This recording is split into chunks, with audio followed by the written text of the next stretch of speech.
With the population declining rapidly and the birth rate plummeting year after year, the government has been forced to take radical measures to encourage fertility. But I never expected that this kind of thing would be related to a bachelor like me. My story is a bit complicated. 5 years ago, I lost everything due to a bad investment. Not only did I lose my job, I also spent all my savings and even had to rely on friends for support. However, today I was suddenly told that I was the only heir of the Liu family. As the only child in the family, my path to return seemed simple, but it was accompanied by an unacceptable condition.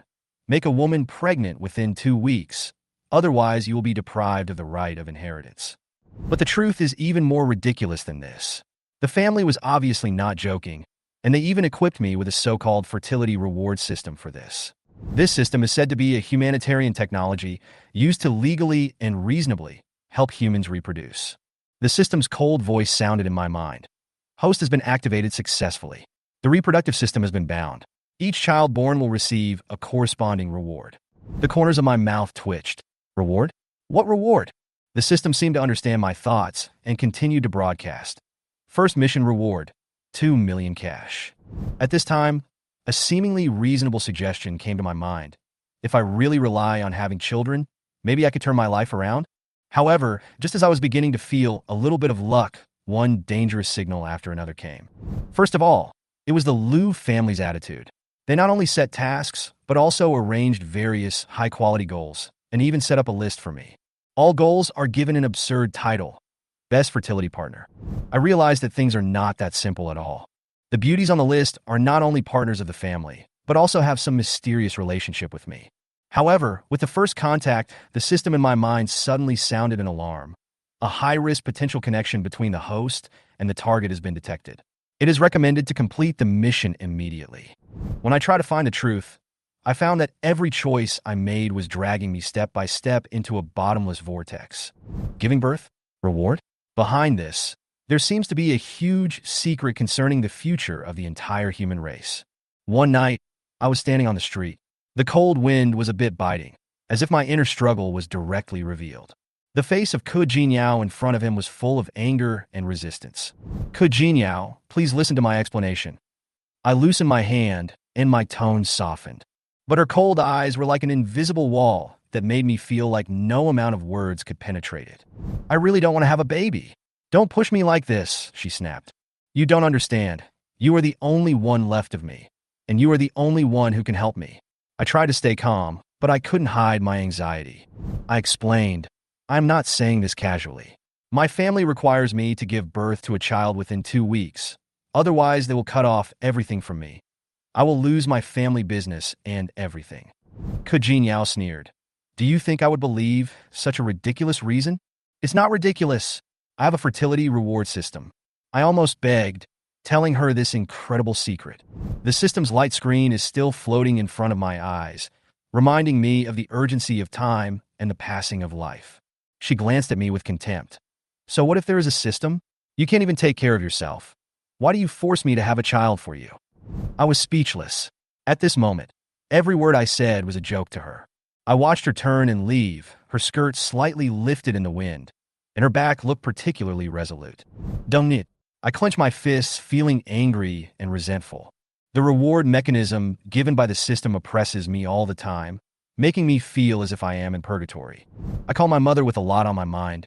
Mom, has the matchmaker found a suitable partner? I heard my mother sighing from the other end of the phone. I found it, but don't be too anxious.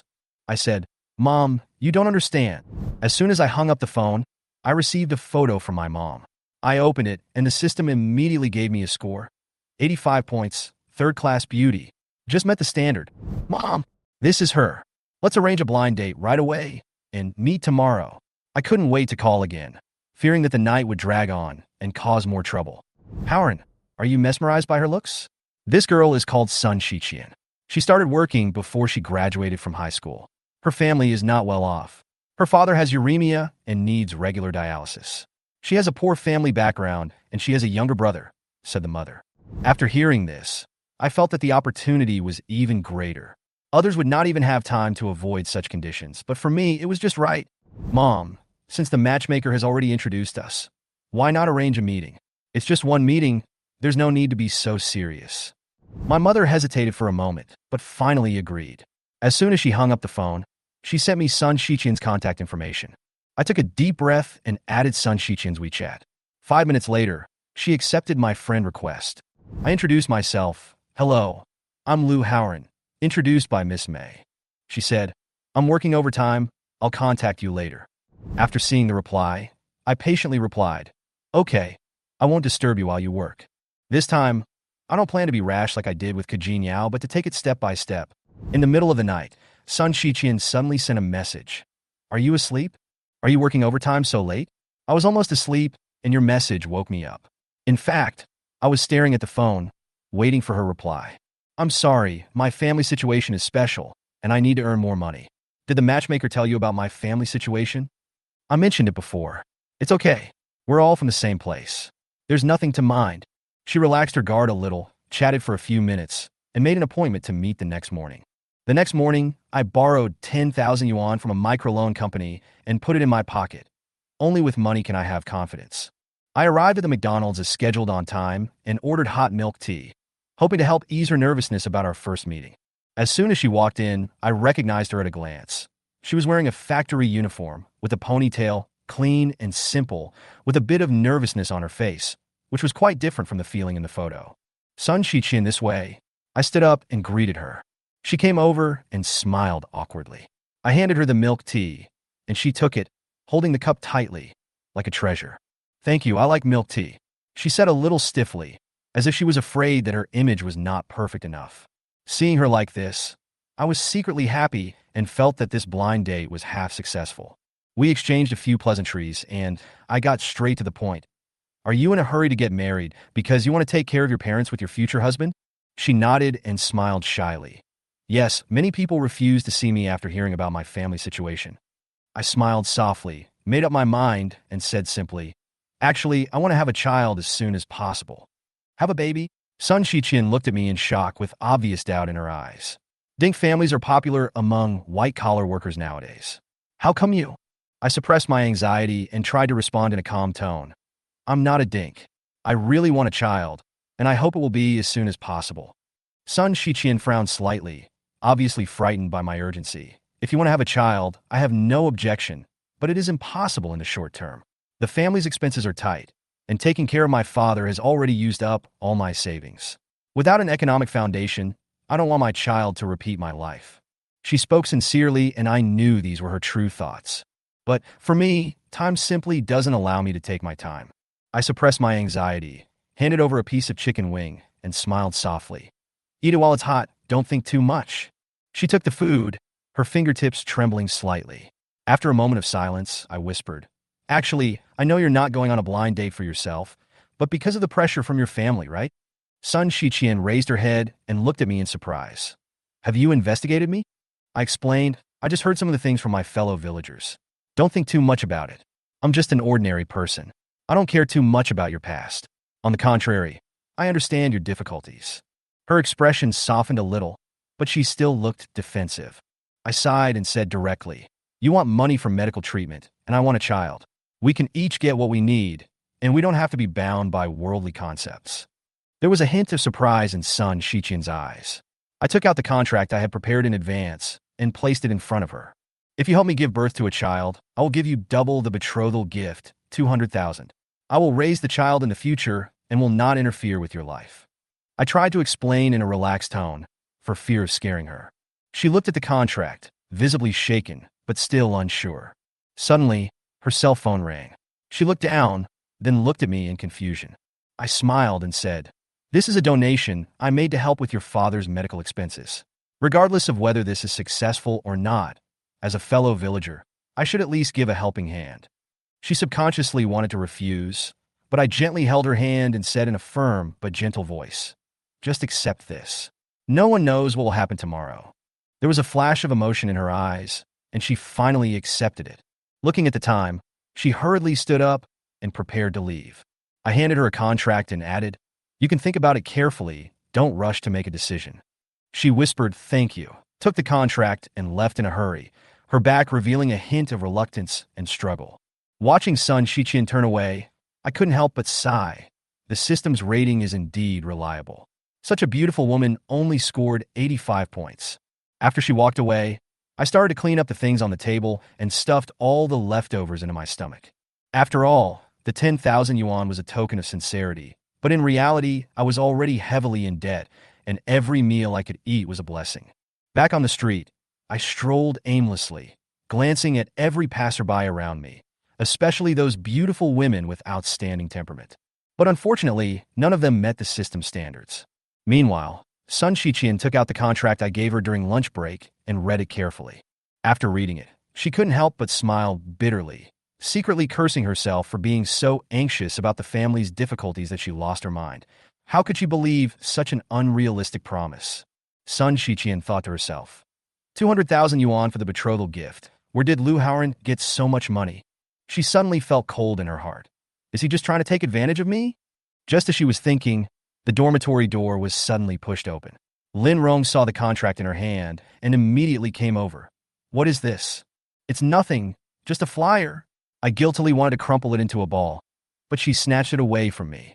After reading the content, Lin Rong held her stomach and laughed. Qian, you are really crazy.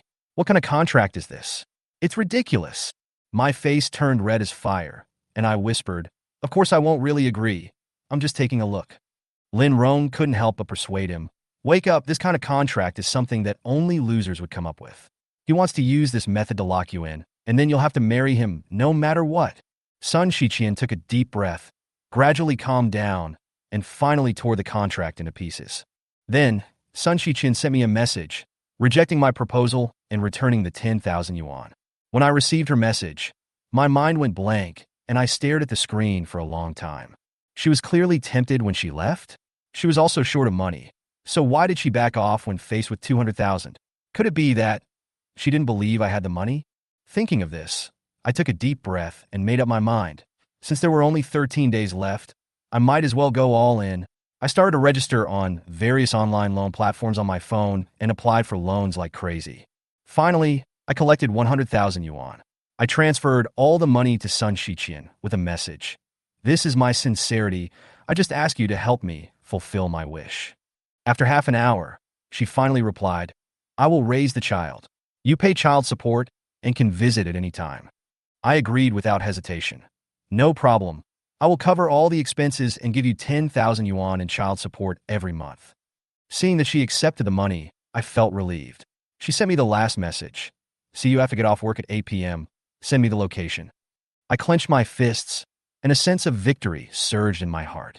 As long as I complete this first mission and obtain the lifespan rewarded by the system, I will have the opportunity to reach the pinnacle of my life.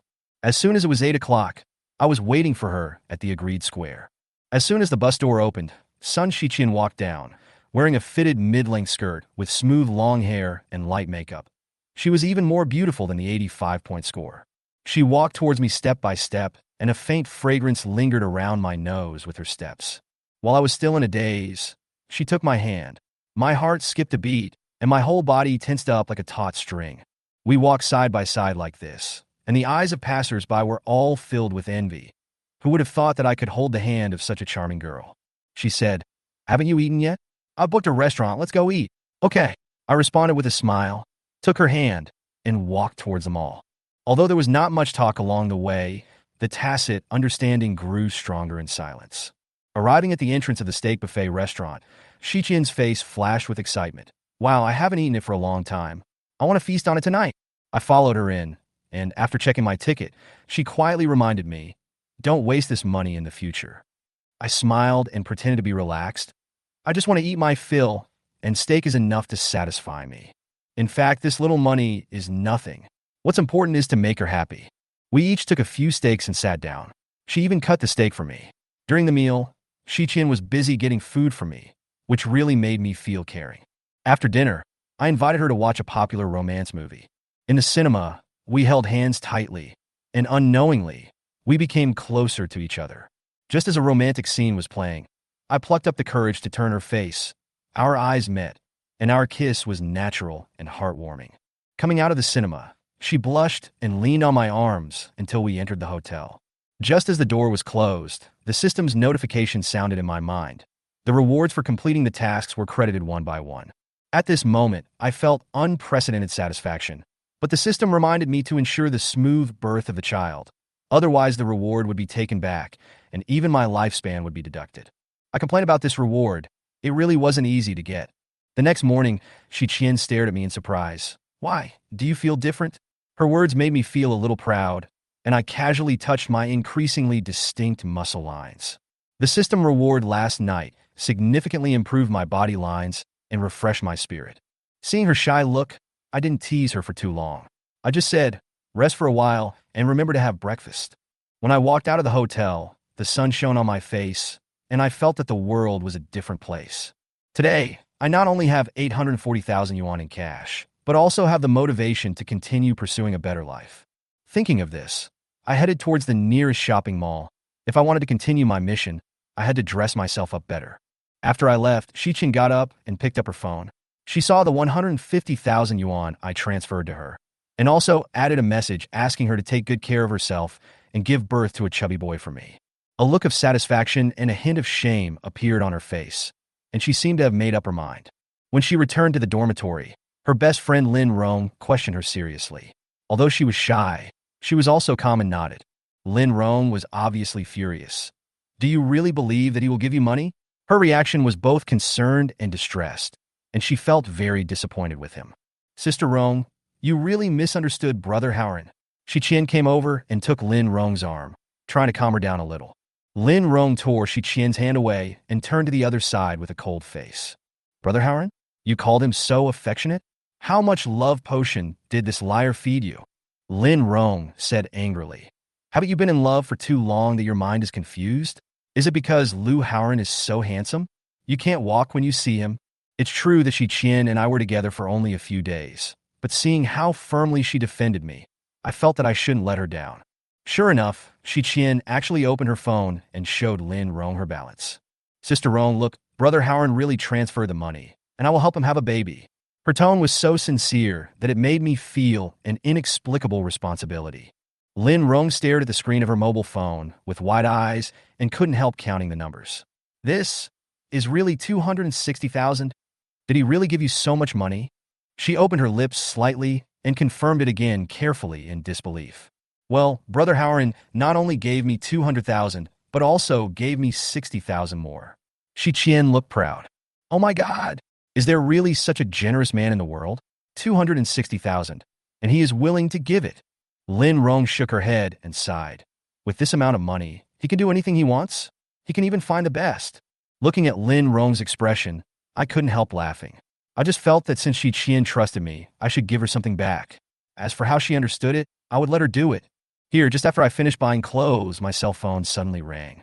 It turned out to be a call from the real estate agent, saying that the original owner was waiting for me in the house I bought. I was stunned for a moment. Then I realized that the house rewarded by the system had arrived, so I immediately set off to rush over. When I arrived at the gate of the community, an agent named Manager Ma was already waiting for me. Although this community is a bit old, it has good greening and floor area ratio, and is quite comfortable to live in.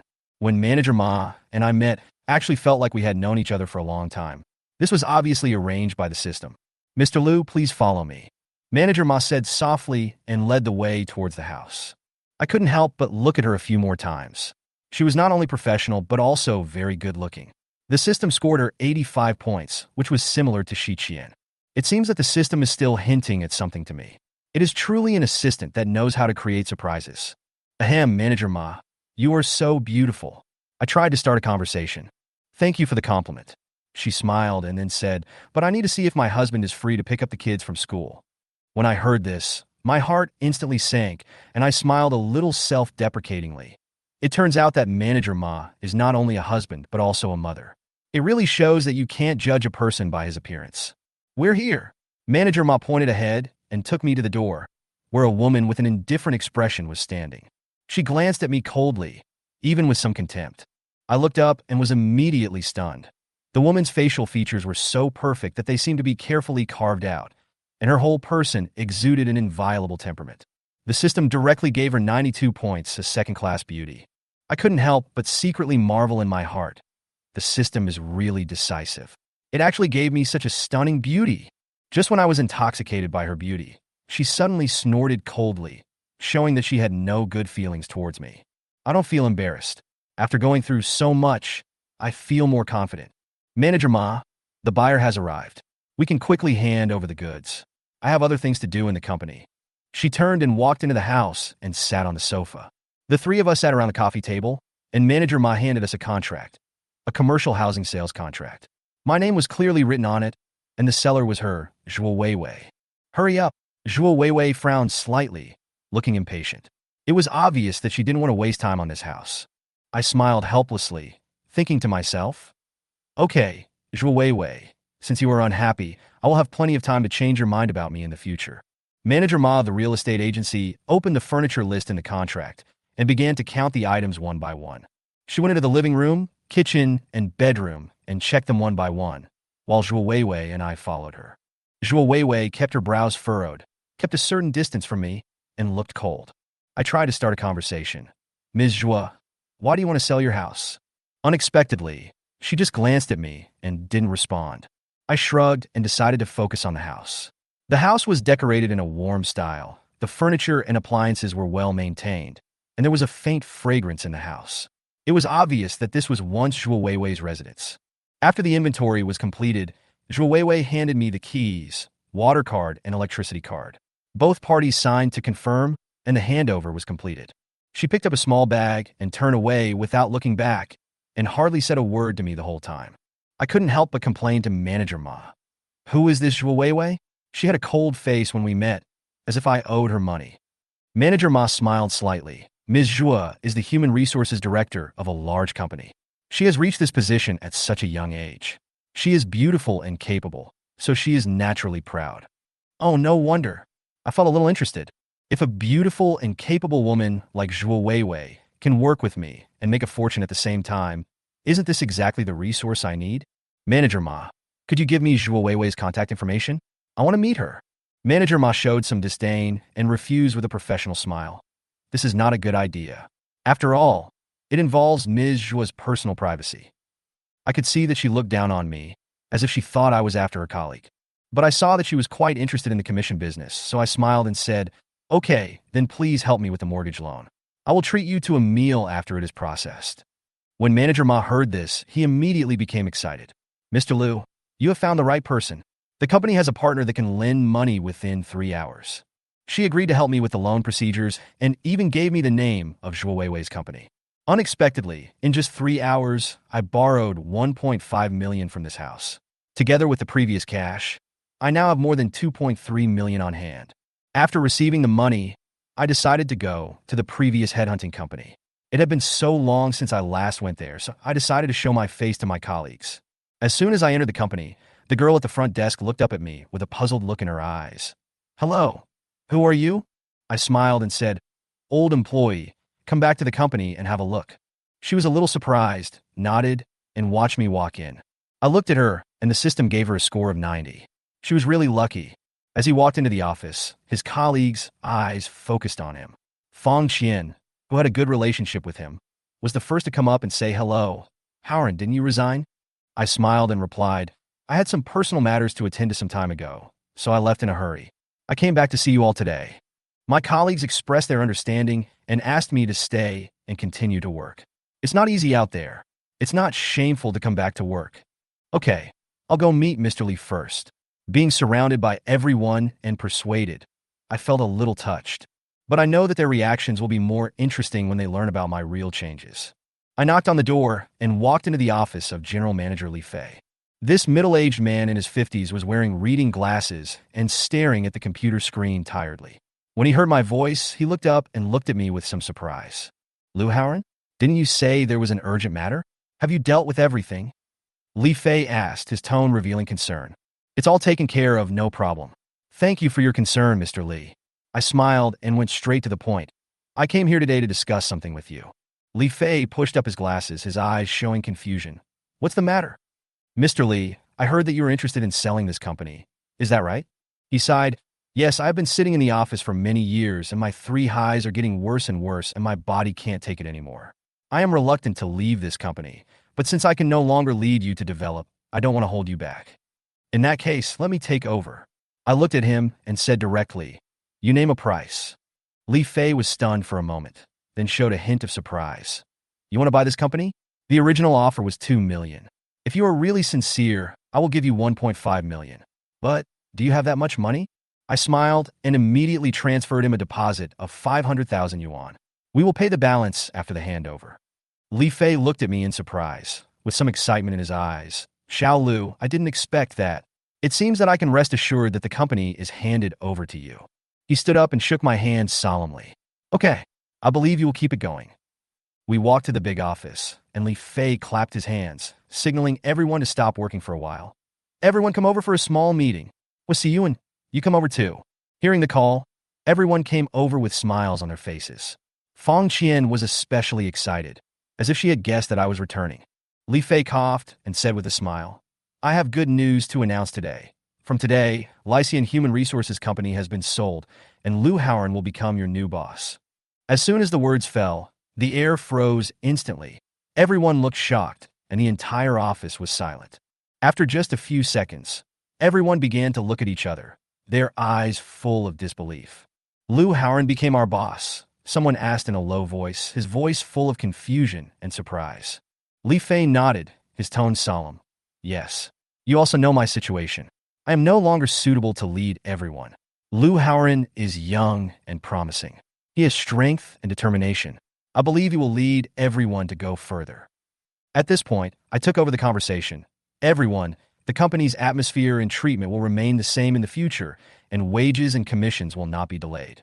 I will also work hard to develop new business and lead everyone to make more money. I hope everyone can support me as they support Mr. Li. After I finished speaking, the atmosphere was still subtle. Only Fang Qian and Hua Siyuan expressed their support, while the others had complicated expressions, and it was obvious that they could not accept it for a while. I understand how they feel. After all, I was their colleague before. Naturally, they would feel a little resistant to this sudden change of identity. But it doesn't matter. I'm confident that I can let them see my strength. Seeing Hua Siyuan's cautious look, I smiled and patiently explained, Don't worry, it won't be the traditional secretarial work. I just hope you can help me with some documents, meeting arrangements, and other matters. The main purpose is to let you exercise your professional ability, and I will never let you do anything unrelated to the business. She relaxed a little and nodded. If it's secretarial work of this nature, I'm willing to give it a try. Okay, then it's settled. If you have any questions in the future, feel free to come to me. I gestured to her and arranged for her to pick up some work materials from the finance department. Hua Siyuan breathed a sigh of relief, with some anticipation in her eyes. It was obvious that she was very satisfied with the change in her position. After dealing with these, I looked at everyone and said, Today's meeting ends here. Everyone go back to your own business. But remember, we will have a dinner after get off work. I will treat everyone to a luxurious meal. Everyone left the office cheering, and the atmosphere was harmonious and relaxed. Looking at everyone's backs, I felt secretly satisfied. Although the change from colleague to boss made them feel uncomfortable for a while, through this meeting, I clearly felt the team's recognition and support for me. After everyone left, I sat back in my office and thought about the recruitment of Future's Edge. Zhuo Weiwei works as the human resources director in that company, and this will be my best chance to get close to her. Now I have a case to recruit a commercial director, which is the entry point to establish contact with her. I knew it wouldn't be easy to successfully find the right person, but this was my chance to perform and gain her trust. Hearing Hua Siyuan's direct refusal, I couldn't help but complain in my heart. This new graduate really doesn't know how to read the boss's expression. Doesn't he care about the boss's face? He showed me this attitude right on the spot. Forget it. Since she is so straightforward, I won't force her, lest I continue talking and make things even more awkward. Okay, then just be the receptionist. I nodded perfunctorily, trying to maintain my composure. Hua Siyuan blushed and immediately smiled and thanked me, as if she was relieved. Boss, you can tell me if you need anything. She showed a submissive expression, as if she was finally relieved. Okay, get busy. I waved my hand, and everyone went back to their workstations, all of them going back to work happily. At this time, my cell phone rang, and I took it out and saw that it was Sun Shiqing calling. She hesitated on the other end of the phone and asked if we could meet tonight, as she had something to talk about. I smiled, agreed without hesitation, and then agreed on a meeting hotel. After hanging up the phone, I returned to the box in a happy mood, said goodbye to my colleagues briefly, and left alone. When I arrived at the hotel, Sun Shiqian was already waiting for me there. When she saw me, She immediately put her arm around my arm, feeling a little shy but dependent. After last night, she was obviously more relaxed, and her movements towards me became more natural. I laughed in my heart and patted her hand. Let's go back to the room. Seeing Sun Shiqian and a few other girls standing at the factory gate looking around, I rolled down the window and waved at them. This way, come here. As soon as Sun Shiqian saw me, she immediately pulled several of her roommates towards me. People riding electric scooters and bicycles nearby cast envious glances at her, and some even whispered, "Which factory girl is hooking up with a rich guy again?" I couldn't help but smile. There was a time when I was just like them and could only stand aside and envy others. Now that I'm sitting in a Porsche, it's finally my turn to get that kind of look from others. Sun Shiqian walked to the car with a little shyness on her face and introduced her roommates to me one by one. Their expressions varied. Some were curious, some were scrutinizing, and some were somewhat hostile. It seems that Sun Shiqian's previous decision still left a lot of doubts in their hearts. Everyone get in the car. We're going to have a nice meal tonight. I smiled and invited them to get in the car, trying to be polite and friendly. They looked at each other and got into the car one by one with complicated expressions. Sitting in the car, I could feel that the atmosphere in the car was a bit tense. Several roommates were chatting in low voices and occasionally glanced at me secretly. I know that today's meal is my chance to win their trust. Oh, Brother Howard. When Sun Shiqian saw me sitting in that shining Porsche, her eyes were full of surprise. Her roommates, who were originally chatting and laughing nearby, suddenly fell silent. These people were of different ages. Some were just over 20, some were nearly 40. They had more experience than her, were more sensitive to the gap between the rich and the poor, and had a little fear in their eyes. But they still stood obediently behind Qianqian. Their attitude was much more respectful, and they no longer joked around like they did in the dormitory. Hello, everyone. I got off the car and greeted them with a smile. Hello, hello. After a little surprise, someone began to praise. Some said, Qianqian, your boyfriend is so handsome. He's still young. I thought he was an old man. I listened to their teasing and smiled in my heart, but did not respond much. Instead, I pulled Qianqian into the car and watched her smile shyly and happily. The car is full. You have to take a taxi, and I'll pay for the fare. I made the arrangements casually to reassure them. No need. We can just take a taxi, someone said quickly. I nodded. Then let's go first. See you at the hotel. Then, they left with Qianqian. I knew they would have some discussion next. Sure enough, Qianqian would steal glances at me from time to time in the car, with an unconcealable pride on her face. I took her and her roommates to a nice restaurant and ordered a few dishes that I wouldn't normally order. Abalone and sea cucumber, whatever you want since I can afford it anyway. They ate and exclaimed, where had they ever seen such a scene? Looking at Qianqian smile, I also felt a little satisfied. During the dinner, I casually asked, Sisters, is your work hard? In fact, what I care about is Qianqian's work. She is pregnant with my child, and she can't be tired. Unexpectedly, as soon as these words were spoken, they immediately started complaining, and each of them was very excited. Working on the assembly line in the factory is tiring. You have to stand all day, and your back and waist ache, but you can't rest. If you make a mistake, you will be fined. At the end of the day, the female workers repeated their actions like machines, and everyone's life was very hard. Hearing them say this, I frowned and turned to Qianqian, staring at her and asked, Is this what you call an easy job? You still call it an easy job in this kind of environment? To earn that little money, what if you get tired and even affect the health of your child?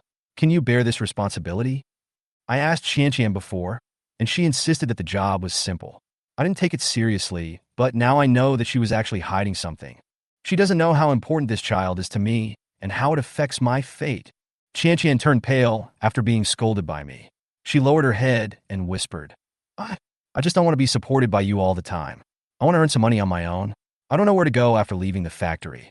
I have no place to stay in this city except here. Several of her roommates also lowered their heads, and the atmosphere became heavy for a moment. They probably understand now that being the girlfriend of a rich man is not an easy life and comes with heavy responsibilities. I gently held Qianqian's hand and gave her a firm look. No matter what, I would not let her bear this alone. I sat in the box, watching Qianqian lower her head, her eyes red, and quietly explaining her thoughts. At that moment, my heart softened, and I felt that my anger just now was really too much. Qianqian, I'm sorry. It's my fault. I held her hand and apologized sincerely. I was too impulsive just now and didn't consider your feelings. When Qianqian heard this, She was so shocked that she stood up quickly, trying to stop me from apologizing in a panic. Her tears fell uncontrollably. Brother Howard, this is not your fault. I really don't blame you. I shouldn't have kept it from you. I promise you, I won't go to work, okay? I held her in my arms, patted her back gently, and comforted her softly. Don't cry, Qian, I will never get angry with you again. I was just too worried about you, so I lost my temper for a moment. The atmosphere in the room instantly warmed up. Her roommates watched this scene, their eyes moist with emotion, and they whispered, Lu Howard is such a good man. I slowly let go of Qian and looked at her seriously. Qian, don't worry about where to live. I have a 2-bedroom, 1-living-room house on the second ring road. I'll give it to you and our child as a meeting gift. Qian's eyes widened. She was too excited to speak. A house on the second ring road? Brother Howard, is it true? Of course it's true. I smiled softly. We are planning to have a child. How could I let you and the child have no stable place to live? Besides, it is a house in the best school district. Our child must enjoy the best education. When Qian heard this, she was so excited that tears welled up in her eyes again, and she nodded heavily. I patted her head and whispered, Okay, let's eat. Everyone is here. Let's not be too greasy. She sat back in her chair obediently, but she couldn't hide the joy in her eyes. The roommates next to me were so envious that they didn't know what to say and could only force a smile to congratulate me. After dinner, the roommates clamored to go see the house. I drove them there and bought some of the best quilts and bedding. After entering the house, everyone was amazed at the decoration and environment. It was like discovering a new world. Qian's face was filled with happiness, and she couldn't help but secretly wipe away the tears from the corners of her eyes. You can stay here tonight, I said to them with a smile. There is everything in here. I have already replenished the missing items. Qian took my hand and asked softly, Can you not leave? I patted her head and said gently, Silly girl, just spend some quality time with your roommates tonight. I have something to do tomorrow morning, so I'll go back first. Qian was a little reluctant, but she nodded. After she kissed me quietly, I stood up and left, feeling a little complicated. The car drove smoothly in the night. Thinking that there was nothing to do on the way back, I decided to visit the recently popular Waiting for the Wind attraction. From that place, you can overlook the night view of the entire Chengdu city. I couldn't go there before because I didn't have a car, but now is a good time to try it. When the car climbed to the top of the mountain, it was almost midnight, but the place was still brightly lit. Barbecue stalls and fruit tea stalls were lined up one after another, full of young people. I drove my Porsche slowly past and felt curious and even passionate gazes, especially those of the young and beautiful girls, whose eyes were filled with eagerness to try. I chuckled, ignored the gazes, and just stood quietly in a corner, looking at the bustling night scene of the city from afar. I stopped the car and turned off the engine. The night wind, a little cool, blew in through the car window. When I pushed open the car door, 2 hot women walked in front of me. They smiled sweetly, and their every move was filled with a skilled and charming manner. I subconsciously glanced at them and compared them with Sun Shiqian in my mind. Although they were dressed very exquisitely, in the system evaluation, these 2 women only scored more than 70 points. It was either the cosmetics or the plastic surgery, which instantly made me lose interest. Handsome guy, you are here to see the night view of Chengdu too, right? They came closer with smiles on their faces, one of them especially close, with a faint scent of perfume in her breath. Their eyes fell on my Porsche, and they obviously regarded me as their target. I pulled out 2 stacks of cash from the armrest box, stuffed them between their collars, and said simply, Take a few photos for me. They were stunned for a moment, then smiled more brightly and put the money away skillfully. Okay, brother, my name is Xiaolan, and she is my best friend Xiaoqing. What's your name? Call me Brother Ran, I said, and obediently followed them to a perfect location for taking pictures. As expected, both of them are very good at taking pictures. Not only do they have a good sense of the camera, but they also adjust the angle and lighting just right. They even took a selfie with me, surrounding me in the middle. The light of the night scene set off the smiles of the 3 of them, which was quite a unique experience. Brother Ran, do you want to go for some barbecue? They suggested, and there seemed to be something else in their smiles. I thought about it and realized that it was really boring to watch the night view alone, so I nodded and said, Okay, let's go. The smell of smoke from the barbecue stall hit us, and we found a clean corner to sit down and ordered some skewers. Brother, do you want a drink? Xiaoqing asked. No, I shook my head. Let's drive. They drank some beer and stopped trying to persuade me. I lowered my head, picked up my phone, opened the class group, and saw someone chatting in the group. Thinking that the school beauty Ke Jinyao was also in the group, I casually posted a few night scene photos I had just taken, and also picked out a photo of myself leaning against the car and another photo of Xiaolan and Xiaoqing surrounding me. The group immediately went wild. Fuck, Howard, your double flying is too much. Porsche car? Have you made a fortune? I couldn't help but smile and replied casually, seeming both indifferent and boastful. Each message generated more replies, and some classmates even said that their company had gone bankrupt and wanted me to help recommend a job. I nodded in agreement and asked him to send me his resume, thinking that I would give it to Fong Qian tomorrow. Brother Ran, stop playing with your phone. The barbecue is getting cold. Xiaoqing took a skewer of lamb and handed it to my mouth. I took a casual bite as a courtesy and continued playing with my phone. The mountain breeze blew on my face. The night scene flickered in the distance, and I said softly, "It's been 2 years since we graduated. We have to find time to get together. I wonder if anyone is interested." I swiped the screen of my phone and looked at the messages in the class group, feeling annoyed. Ke Jinyao still didn't move, as if she didn't care about the photos I posted today. My classmates in the group started to praise me, saying a lot, but I knew that their attention was not important at all. Where's Ke Jinyao? What is she doing? Is she really not reacting at all? My patience is almost worn out.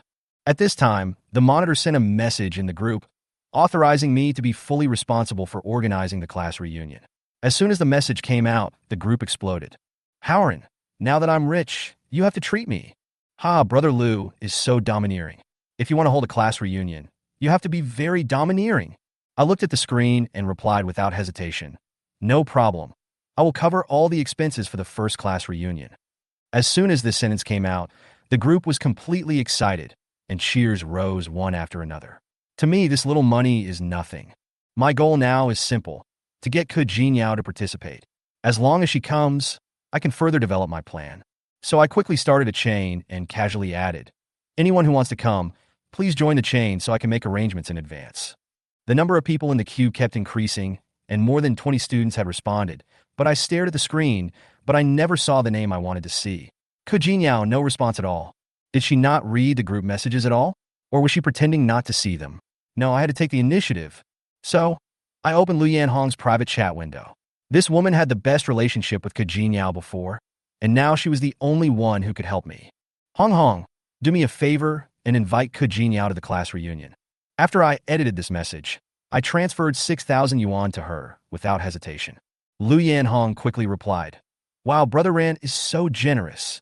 However, a few days ago, I heard from Ke Jinyao that you were pursuing her, and she doesn't have a good impression of you. Yes, that's why I need your help. As long as you can let her come, I will give you a big red envelope." I replied quickly, leave it to me. Wait for my good news." I was slightly relieved when I saw this reply. As long as she came forward, Ke Jinyao's attitude might soften. At this time, someone in the group tagged Wu Gaochang. "Chief Wu, are you coming to the class reunion?" When I saw this name, my heart tightened. This guy had a clear goal in college, and he joined the civil service system right after graduation. Now he has been promoted to the position of chief clerk, and his career is bright. The group fell silent immediately, and everyone was waiting for his response. Obviously, everyone understood that this was the best time to curry favor with him. I couldn't help but frown, feeling a little unhappy. I should be the protagonist today. Why is it that this guy always attracts more attention so easily? But soon, I put away those unhappy emotions. As long as Ke Jinyao is willing to come, my goal will be achieved. As for other people, they will always look up to me and envy me.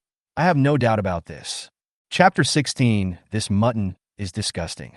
Wu Gaochang is a loyal pursuer of Ke Jinyao. I have been Ke Jinyao's bootlicker since college. Unfortunately, although Wu Gaochang's family is good, it can only be considered an ordinary wealthy family. Ke Jinyao has been keeping Wu Gaochang and other suitors in suspense, treating them as fish in the pond.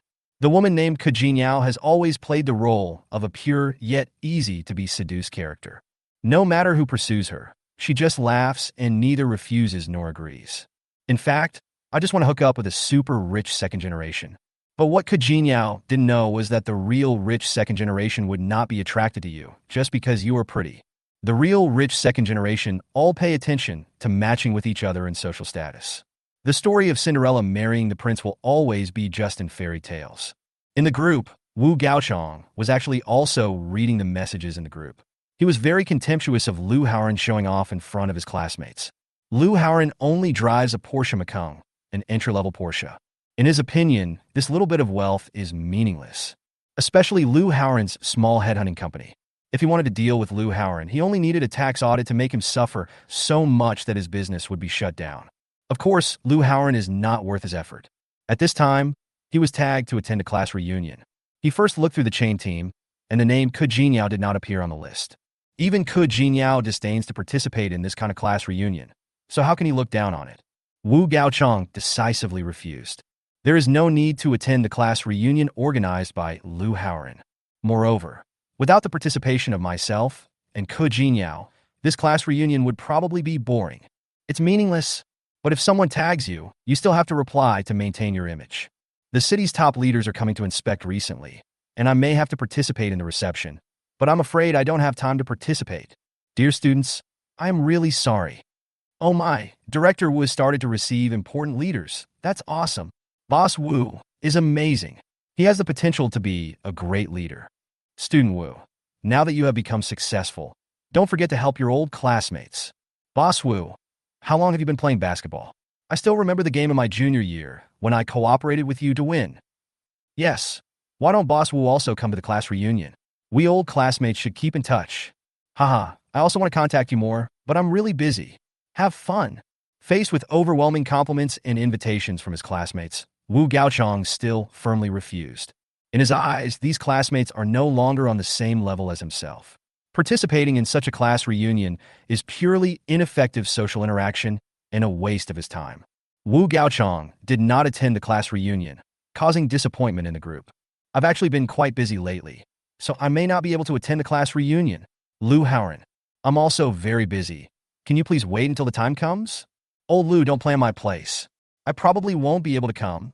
In the group, many people expressed their lack of interest in attending the reunion because Wu Gaochang would not be attending. Liu Haoren snorted coldly and ignored them. It would be best if you didn't come, so I can save some money. Especially this pretentious guy Wu Gaochang. Liu Haoren felt relieved that he didn't attend the class reunion. Liu Haoren now only cares whether Ke Jinyao will participate. At this time, the previous chain has been expanded. It was Ke Jinyao. Hello, classmates. Sorry, I was just washing up and didn't see the group message.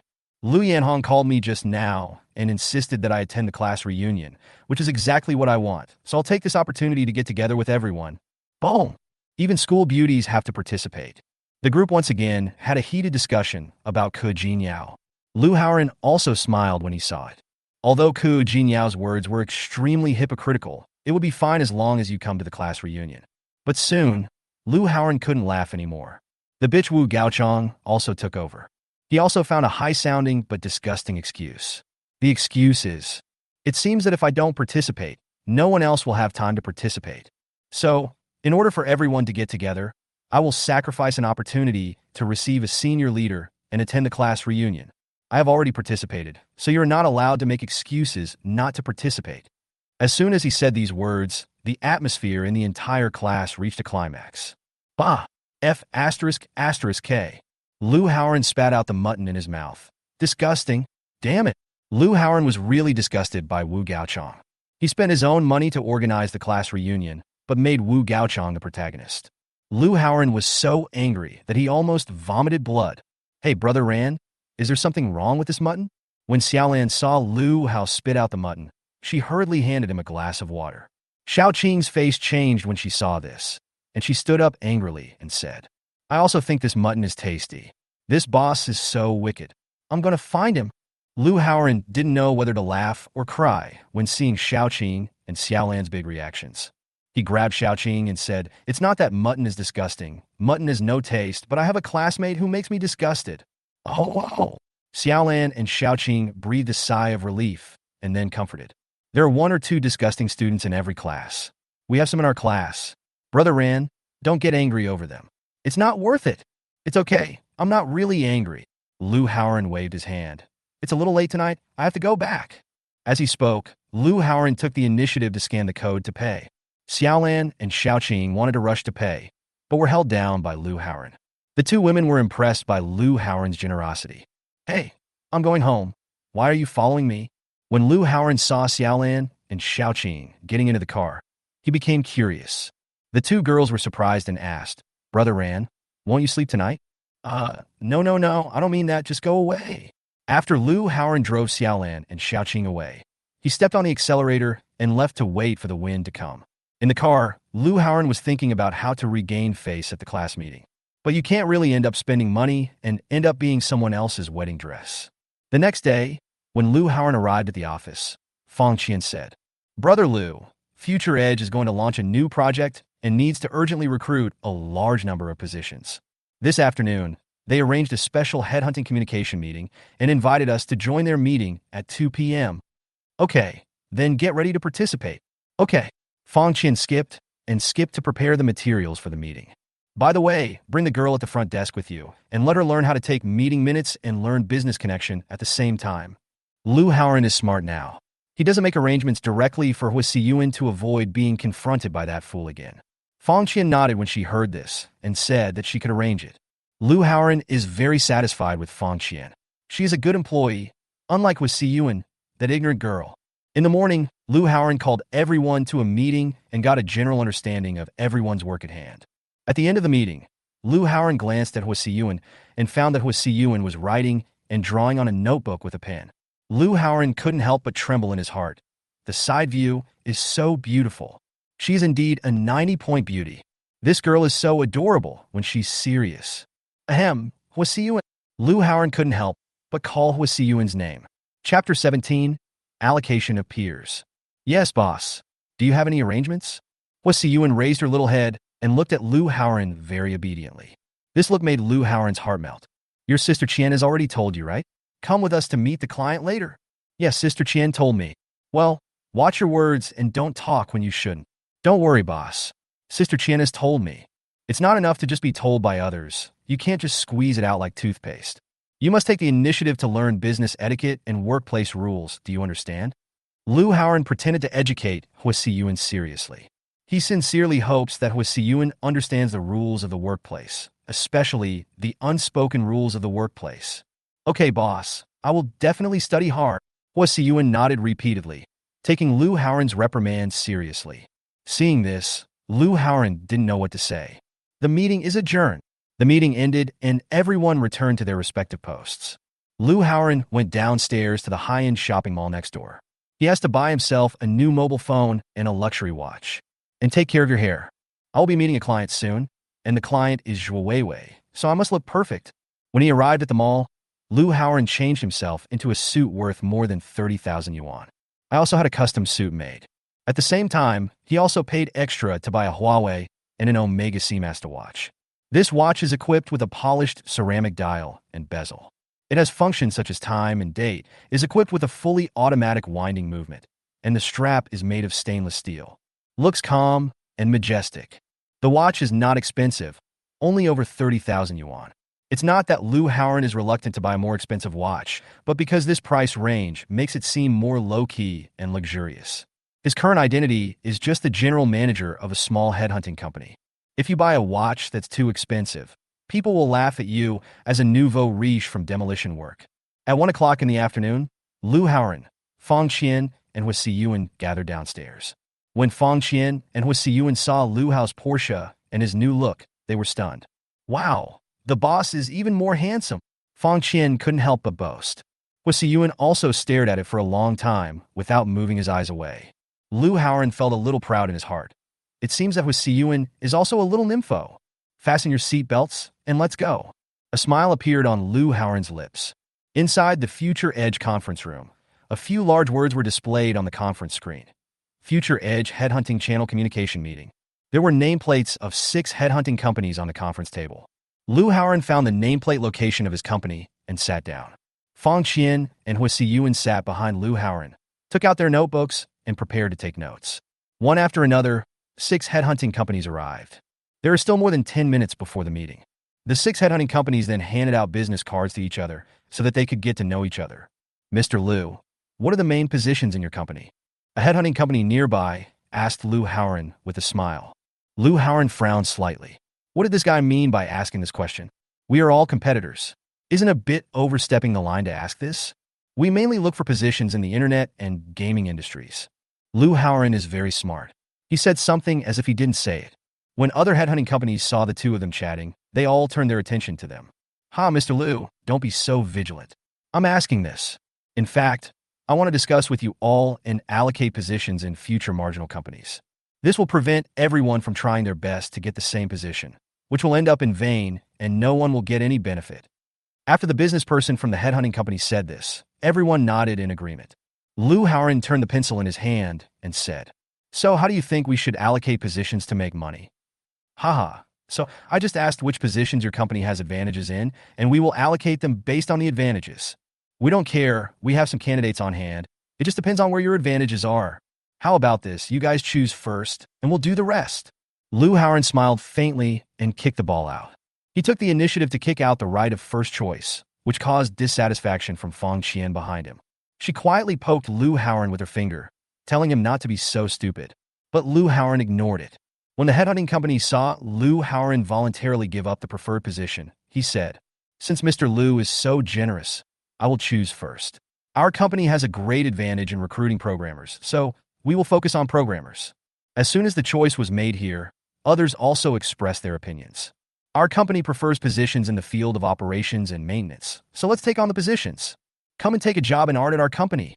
Product positions are our strength. We do product positions. Several people have determined their own positions. They chose their advantageous positions, and all of them showed satisfied smiles on their faces. Finally, Liu Haoren looked at the remaining positions and found that they were all high-end positions that were very difficult to get. Everyone in the headhunting industry knows this. Although the commission for general positions is not very high, it is easiest to get orders. For those high-end positions, not only are the requirements from the client strict, but the candidates also have requirements. Although the commission for getting a position is very high, the chance of getting it is very small. Maybe in the end, it will be a friend that the boss finds personally who gets the job. In the end, all the hard work was in vain. After several headhunting companies selected the positions, they all looked at Liu Haoren with a hint of gloating. "We asked you to choose just now, but you didn't choose. Now you are left with a difficult position. Don't blame us." Seeing this, Liu Haoren chuckled. "Now that everyone is chosen, just let us handle the remaining positions. Especially the business director. I have my eyes on him, so don't touch him.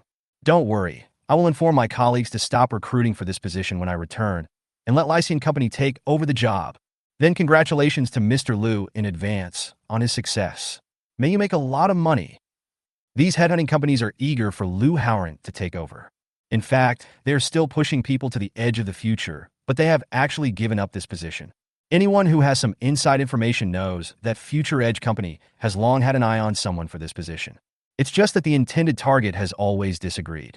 Behind Liu Haoren, Fang Qian secretly poked at the paper with a pen to express her dissatisfaction with Liu Haoren. Hua Siyuan sat there holding a pen and paper, looking confused, not knowing what this meant at all. Looks very silly and cute. At this time, Zhuo Weiwei walked into the meeting room with a few people. Today, Zhuo Weiwei is wearing an exquisite black business suit, which is well-tailored and highlights her graceful figure. Her elegance and confident demeanor immediately attracted everyone's attention. "Good afternoon, everyone."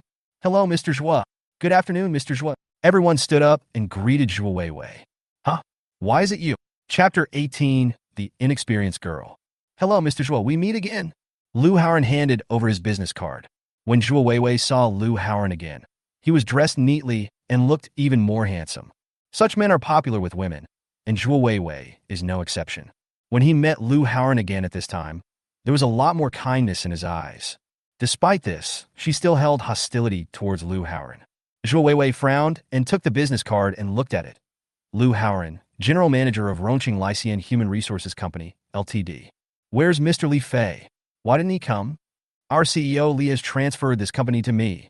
"Oh," Zhuo Weiwei said, "oh," lightly, then threw the business card on the conference table, and immediately said with contempt, "Can your company survive without Li Fei?" Boss Zhuo's words are like looking at people through the cracks in the door and looking down on them. Liu Haoren put away his smile and glared at Zhuo Weiwei with pretended seriousness. "I have just told my colleagues that we will be responsible for the most urgent and difficult business director position in your company. I promise, I'll get it done for you within a week." And Mr. Liu is so confident. Zhuo Weiwei and other headhunting company bosses couldn't help laughing. "It's not that I'm confident, but that our headhunting company's strength should be like this." Lu Haoran's words were a subtle criticism of all the headhunting companies present. They were choked and looked unhappy. In this case, if your company cannot complete the recruitment within a week, this proves that your company has no strength. So don't blame me for canceling the cooperation with you. Zhuo Weiwei was worried that she couldn't find an excuse to terminate the cooperation with Lu Haoran. Since Lu Haoran took the initiative to step into the trap, don't blame her for being ruthless. Don't worry, I won't take on this job unless I have the right skills. If it fails, you don't need to terminate the cooperation. My company will stay away from you. Seeing Zhuo Weiwei taking the bait, Lu Haoran also smiled. Good, ambitious. Zhuo Weiwei didn't know whether Lu Haoran was really capable or just stupid. Colleagues also laughed at the joke. But Mr. Zhuo, if we complete the recruitment, you have to treat us. Is there a problem? Lu Haoran made a request that is not a requirement for ordinary people. But for Lu Haoran, that was the purpose of his contact with Zhuo Weiwei this time. No problem. It's a deal. Zhuo Weiwei agreed without hesitation. Anyway, the company has been very clear about this position, which is the business director of Perfect Game. This candidate had already been discussed with various headhunters countless times, but there had been no progress. She still didn't believe it, but Lu Haoran's words were so good that he persuaded the business director of Perfect World to switch to this company almost immediately. Zhuo Weiwei guessed that Lu Haoran was looking for candidates from other companies to apply for the job. But how could I possibly get past this hurdle? Therefore, it was a foregone conclusion that Lu Haoran had been terminated from the partnership with me. Everyone saw that Lu Haoran and Zhuo Weiwei were arguing with each other before the meeting started. My heart was filled with joy. Lycian Human Resources Company has always been their strong rival. Many high-quality jobs are often snatched away from them. If Lycian Company is kicked out of the supplier pool of future edge companies, their competitive pressure will be much less. The next meeting was for Zhuo Weiwei and others to introduce the company background, project background, and job characteristics, so that headhunters like Lu Haoran can accurately and quickly find candidates that meet their needs. When we came out of Future Edge Company, it was already time to get off work. Brother Lu, you just take on positions that others have left unfilled. What's the point of doing this kind of job? Fang Qian was very dissatisfied with Lu Haoran's behavior. Hua Siyuan didn't care. She followed the two of them obediently, holding the documents. It was as if these things had nothing to do with her. Lu Haoran smiled at Fang Qian. Do you think you can beat these hungry wolves if you don't give up? Instead of recommending countless resumes and trying your luck, it is better to spend your energy on finding valuable positions. Let customers feel that we really have the ability to recruit, rather than just a telephone salesperson. Well, Fang Qian was speechless after hearing Lu Haoran's words. This is indeed a common problem in the headhunting industry. Under the influence of internet recruitment, the original high-end, professional image of headhunters has now evolved into telephone sales that search for resumes online. Okay, now that we're off work, let's not talk about work. Lu Haoran turned around and gave Hua Siyuan instructions. Book a restaurant nearby, one with a higher standard. Don't use a food stall. Let's go eat. Okay, boss. Hua Siyuan hurriedly took out her cell phone and started looking for a restaurant. After searching for a long time, she said to Lu Haoran, Boss, there's a seafood buffet restaurant nearby. It costs 156 yuan per person. Isn't that high-end enough? What? You ordered a buffet for me for a business meal? It's only 150 or 60 per person, and you tell me it's high-end enough? What an ignorant little girl. But Lu Haoran was too lazy to argue with her and just had the buffet. The three of them entered the buffet restaurant like three friends getting together. Fang Qian was quite sensible and knew to serve Lu Haoran occasionally. As for Hua Siyuan, she was always startled and only knew how to find something delicious for herself. Lu Haoran was speechless. At this moment, he could only think that a woman like Sun Shiqian was suitable to be a wife. If Sun Shiqian and he were having a buffet, he wouldn't even have to move his butt, let alone get the food himself. But now, if I don't go get the vegetables, I will have nothing to eat. The happiest person at this buffet was Hua Siyuan, because she was able to enjoy the seafood buffet that she had been longing for a long time for free. The unhappiest person was Lu Haoran, who wore a high-end suit and a high-end watch, and then went to the dining table to find food. Fortunately, Lu Haoran doesn't care about these details. Boss, you were so nice. You were such a good boss. You even took us to the buffet. Fortunately, at the end, I got the recognition of Hua Siyuan.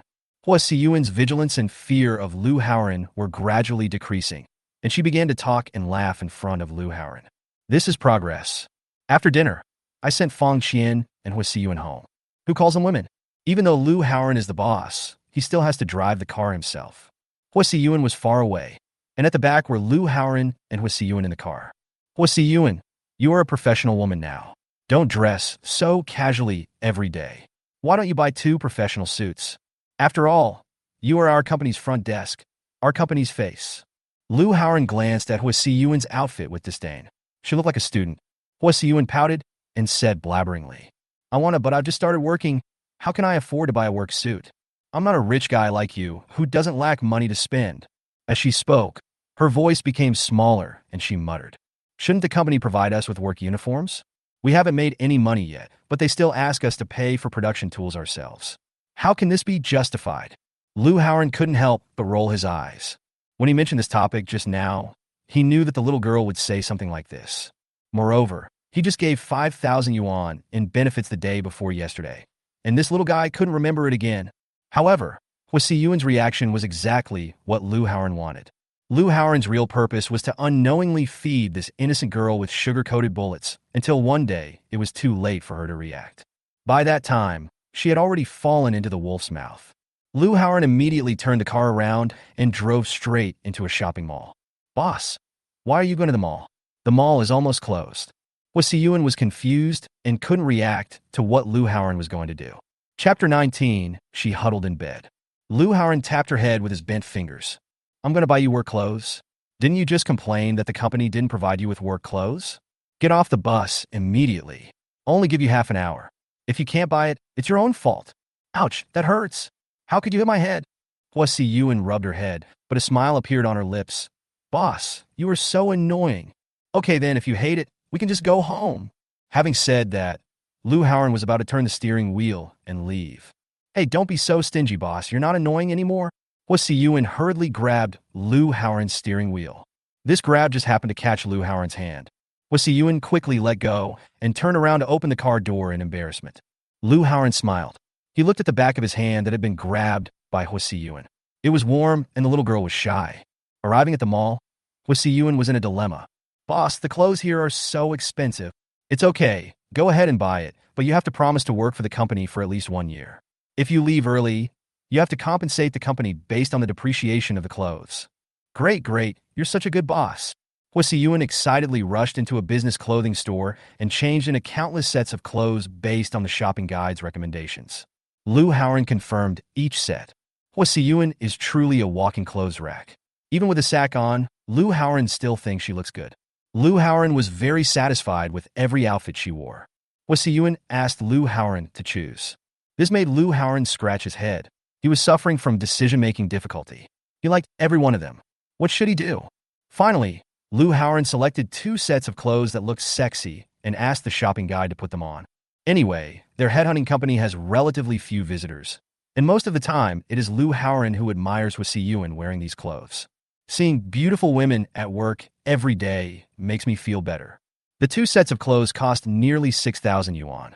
Hua Siyuan looked at the bill and smacked her lips in amazement, feeling uneasy at the same time. Boss, are the clothes I chose too expensive?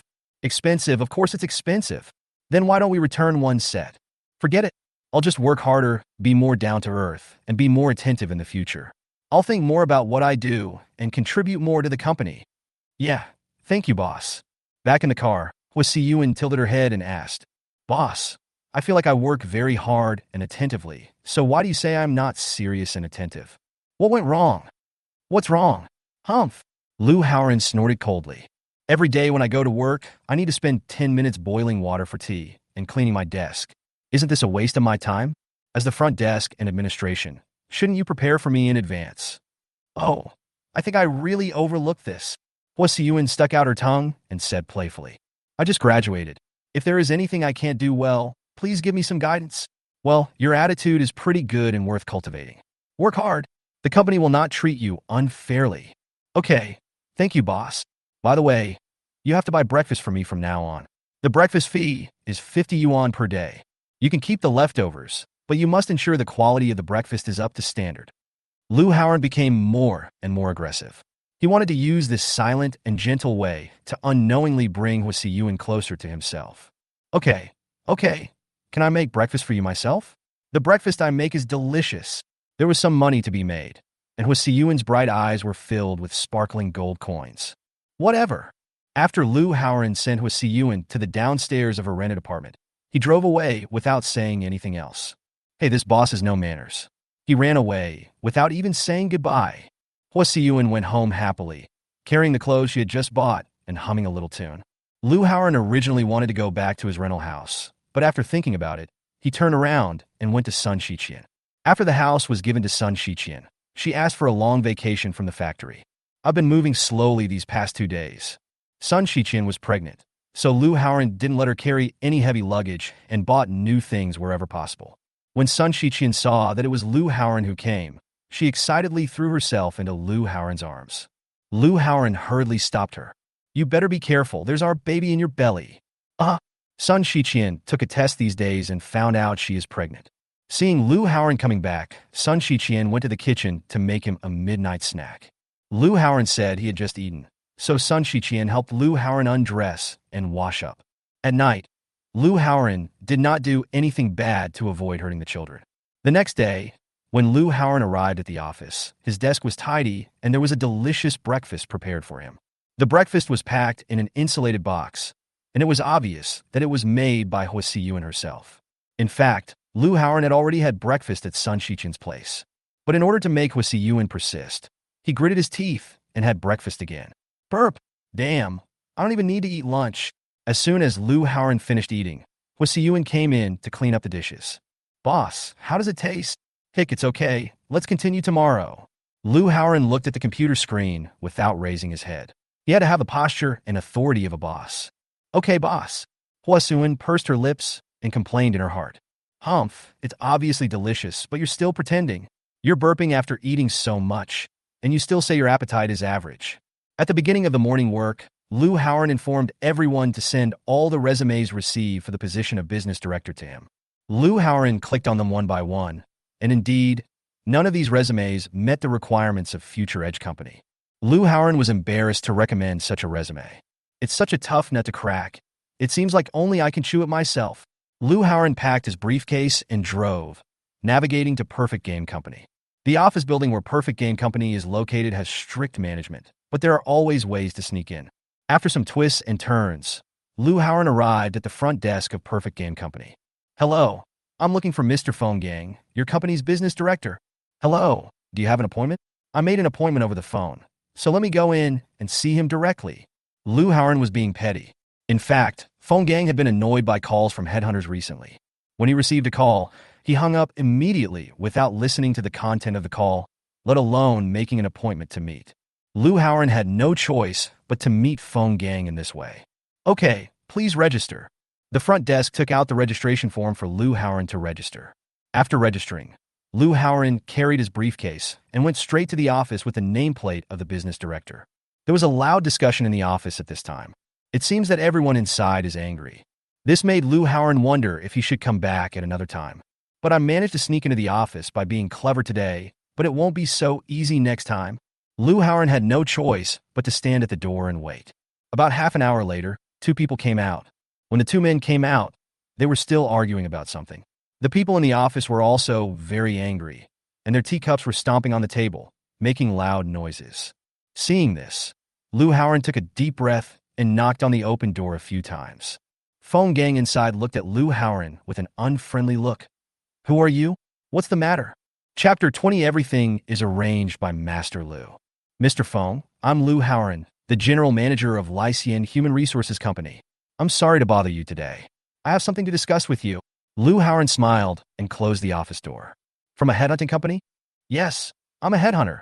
Phone Gang's forehead was wrinkled, and he said impatiently, What's going on with your headhunting company recently? The phone calls are overwhelming, and it's so annoying. Why are you coming to my house now? Don't you consider that I'm working in the company? Go away. I'm not in the mood to receive you today. Phone Gang just chased the person away. Lu Haoran had anticipated the situation and was not affected by Phone Gang's emotions. He still kept smiling and pulled out the chair and sat down. What do you mean? Don't force me to ask security to evict you. Phone Gang got angry and his voice got louder. Mr. Phone, don't get excited. This is 100,000 yuan. Without saying a word, Lu Haoran took out a stack of cash and placed it in front of Phone Gang slowly. Are you trying to bribe me? Phone Gang's voice became louder again. He came to bribe him in the office. This man was too ignorant. He wanted to prove his innocence through fierce words. Lou Howard was not affected. He casually took a stack of money and tapped it on the desk. Mr. Phone, calm down. I'm here to buy your service, not to bribe you. Buy my services? What services can I provide you? Phone Gang was confused by Lou Howard. In order for you to quickly understand what I mean, I will say it straight away. Lou Howard, am a rich second generation. Lou Howard crossed his legs with a wicked smile on his face, looking just like those spoiled, rich second generation guys. When Phone Gang heard this, he was stunned for a moment. There actually are such people, but his attitude did change slightly, and he began to take Lou Howard seriously. It is best not to offend the rich second generation if possible. Phone Gang stared into Lou Howard's eyes, then slowly sat down in his seat. You are a second-generation rich man. What does that have to do with me, a working-class person? Also, you are a rich second generation. Why do you want to be a headhunter? I bought Lycian Human Resources Company. The purpose of buying it was just to get in touch with the woman I like, Zhuo Weiwei, the Human Resources Director of Future Edge Game Company. Lou Howard's face moved slightly. With a slight smile, he seemed very calm and composed, describing the facts lightly. Moreover, Lou Howard opened the Kachacha interface with the screen facing Phone Gang, proving the authenticity of his words. Sure enough, Phone Gang became more and more patient. I know Zhuo Weiwei. This woman is indeed very beautiful. Mr. Liu, I believe you. What do you want me to do? Just tell me. Phone Gang looked at the pile of money next to him, and his Adam's apple couldn't help but move. If things are not troublesome, he doesn't mind helping this rich second generation to chase women. It's very simple. With my recommendation, you can attend the interview for the business director of Future Edge Games, and the 100,000 yuan will be yours. Oh, just an interview? Regardless of the outcome? Phone Gang couldn't believe what Lou Howard said. Yes, you participate, it's yours. Okay, I agree. Only a fool wouldn't do it if it was so easy to get 100,000 yuan. Of course, if you can pass the interview and make it to the second round of interviews, I will give you another 100,000. No problem, I made the 200,000. Phone Gang answered quite straightforwardly. He is very familiar with the position of Future Edge Games. He was confident about this position after the interview. His work experience and current channel capabilities fully match the needs of future game companies. As long as I am willing, there is no reason why future game companies would not accept me. Phone Gang has never agreed to the interview invitation from Future Edge Company. It's simply that the other party's salary budget and job grade plan for this position do not meet his motivation for changing jobs. Don't worry, Mr. Phone. If you are willing to join their company and work for 3 months, I will give you another 500,000. For Phone Gang, Lou Howard's strategy is very simple, which is to spend money. Is it worth it for a woman? Phone Gang couldn't believe his ears. When Lou Howard saw Phone Gang like this, he couldn't help but laugh. Money may be very important to you, but to me, it's just a string of numbers. I only have to wait a few hours for this one, and it's back. As for that woman, Zhuo Weiwei, she suits my taste. I must take her into my pocket. Puff! Don't be so discouraging. Phone Gang almost vomited blood. That's the truth. I believe that if you can reach this position, you must have seen how your boss or other big guys spend money. Would your boss care about spending hundreds of thousands or millions of dollars for a personal hobby? One of their cars is probably worth several million, right? They must have several of these cars, right? Okay, boss, workers like me do care about money, and we can't understand the thinking of you rich second generations. I only care about how to ensure that I can get the money. For the sake of money, Phone Gang no longer insists on being stubborn. His current monthly salary plus performance bonus is at most 30,000 yuan a month, which is only 360,000 yuan a year. After deducting expenses, I can only save about 100,000 or 200,000 yuan at the end of the year. Now you can earn 700,000 just by changing your job. Moreover, his change of job does not mean a reduction in salary and benefits. If a marginal company wants to poach him in the future, they will have to give him a salary increase of about 20%. More importantly, Lou Howard only needs him to stay for 3 months. If you really don't like Future Edge Company, just quit. Add me on WeChat and give me your Alipay account number. Good. Lou Howard was a ruthless man who didn't talk much. He directly transferred 700,000 yuan to Phone Gang. The moment Phone Gang saw the money being transferred, his heart started pounding, and he felt as if he was dreaming. Today, it took less than 10 minutes from the time Lou Howard entered the room to the time he collected the 700,000. Earning 700,000 in just a few minutes was the highlight of his life. I hope you won't break your promise. Lu Howren looked at the dumbfounded Feng Gang. His voice was teasing, but also threatening. Don't worry, Mr. Lu. Although I am greedy for money, I will never break my promise. Feng Gang stood up solemnly, bowed to Lu Howren, and said, From now on, everything will be arranged by Master Lu.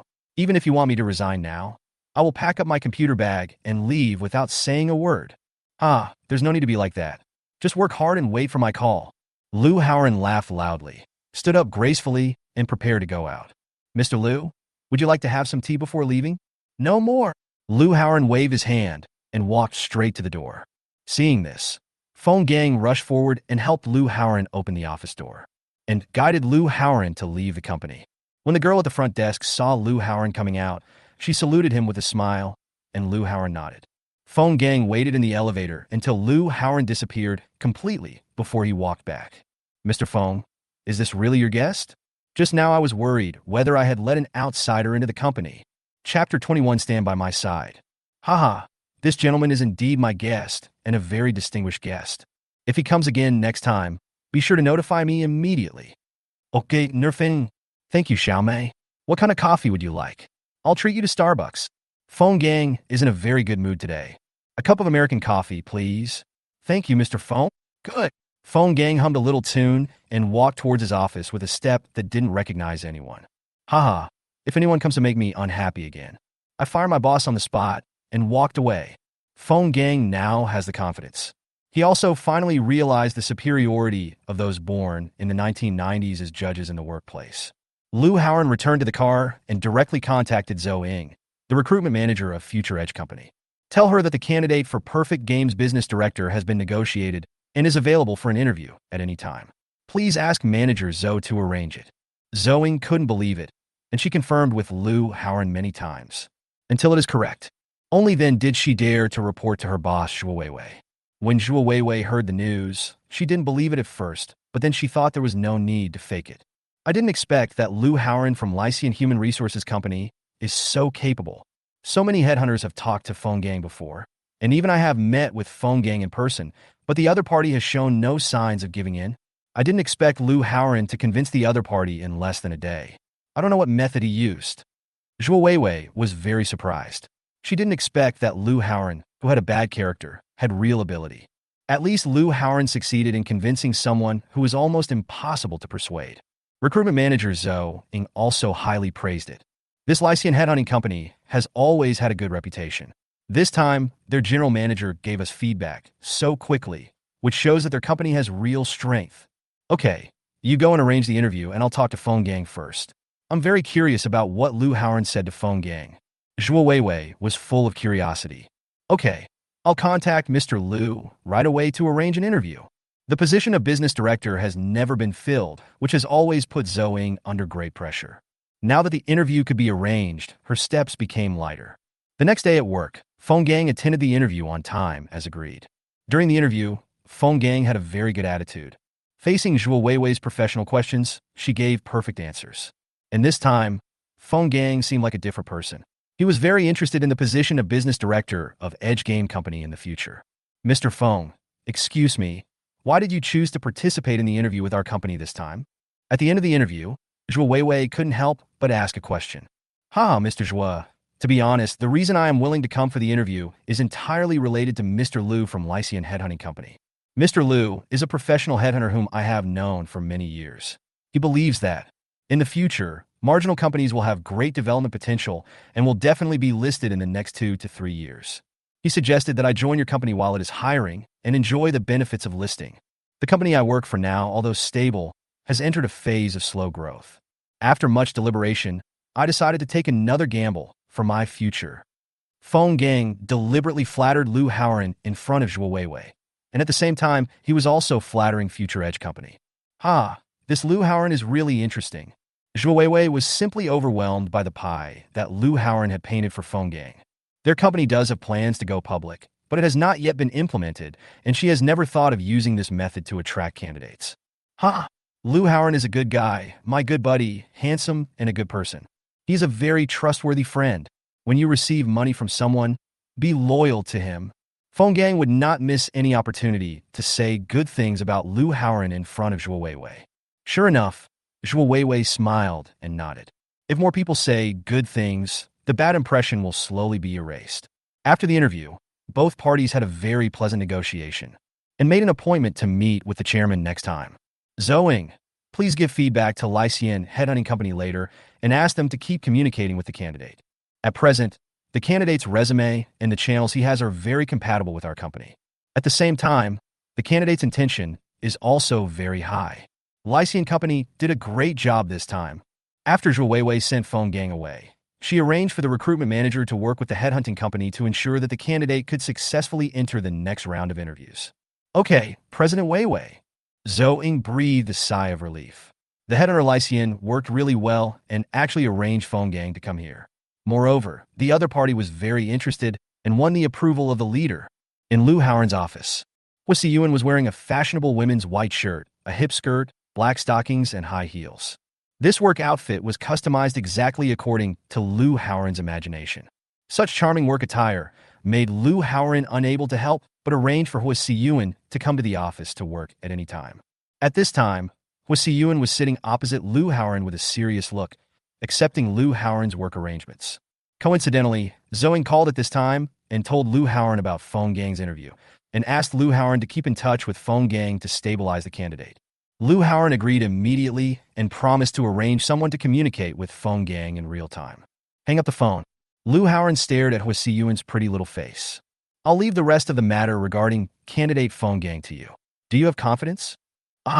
This is a candidate with an annual salary of nearly $500,000. I have never done an order before, and I'm afraid I can't do it well.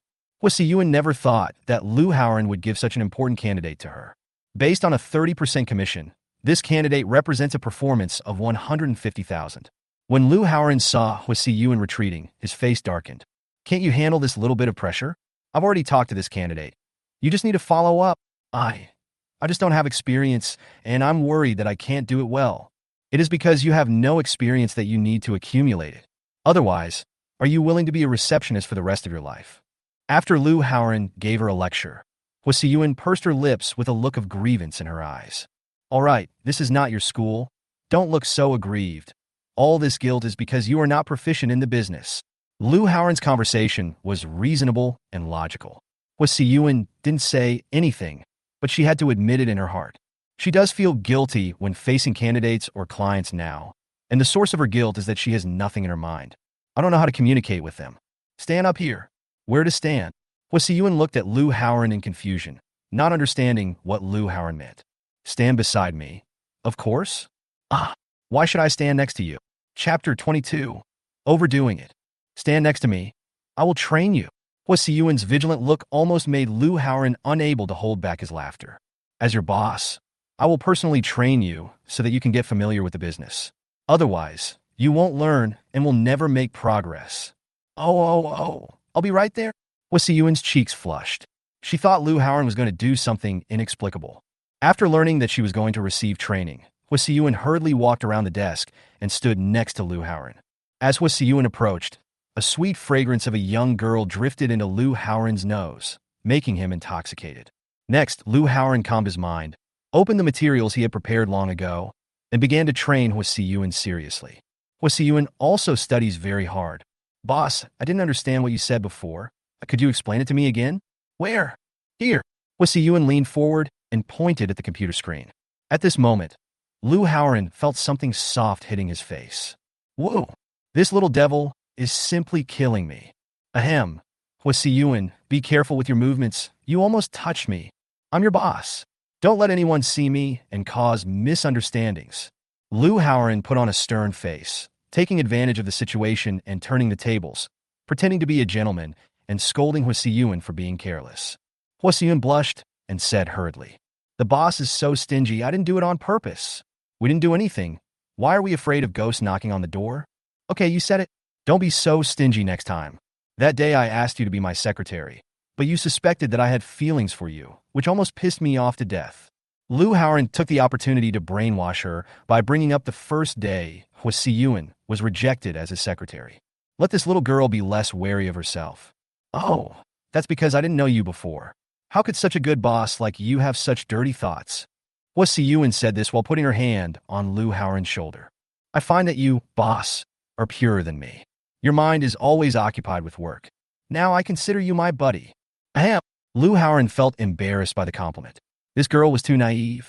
What if one day she found out the truth that she was a big bad wolf? Will it cause Hua Siyuan's princess-like world to collapse in an instant? That's too cruel. Lu Haoran originally wanted to establish himself as a gentleman. But now it seems like too much force is happening, and it's having the opposite effect. This made him feel uncomfortable to attack the little girl. What should I do? Well, Lu Haoran suddenly lost the mood to continue training with Siyuan. Study on your own. I'm gonna go for a walk. Yeah, boss, go slack off. You're so disrespectful. Don't you understand the rules of the workplace again? A little bit. Hua Siyuan made a face at Lu Haoran, which made Lu Haoran feel overwhelmed. On Friday, Lu Haoran was drinking the tea made by Hua Siyuan while crossing his legs and making arrangements for tomorrow's class reunion. The class reunion will be the day for him to get to know Ke Jingyao again. Thinking of Ke Jingyao's devilish and flexible figure, his whole body unconsciously fell into a state of excitement. When Ke Jingyao was in school, her academic performance was average, but she liked dancing, so she chose it as an elective course. After graduation, she entered the Municipal Culture and Sports Center and became a choreographer. Haha, Ke Jingyao, you can't escape from my clutches. These days, Lu Haoran chats with classmates in the group almost every day and appears to be very active. The purpose of this, of course, is to reveal intentionally or unintentionally that one is now rich and prosperous. While appearing on camera frequently, he also kept whispering things in Ke Jingyao's ear through Lu Yanhong. Ke Jingyao really showed up and replied to Lu Haoran with a few words. This proves that this gold digger has taken the bait. Hey, Zhou Ying, the recruitment manager of Future Edge Games, actually called. Mr. Lu, congratulations. Thank you. Has Phone Gang already started working? Yes, this afternoon.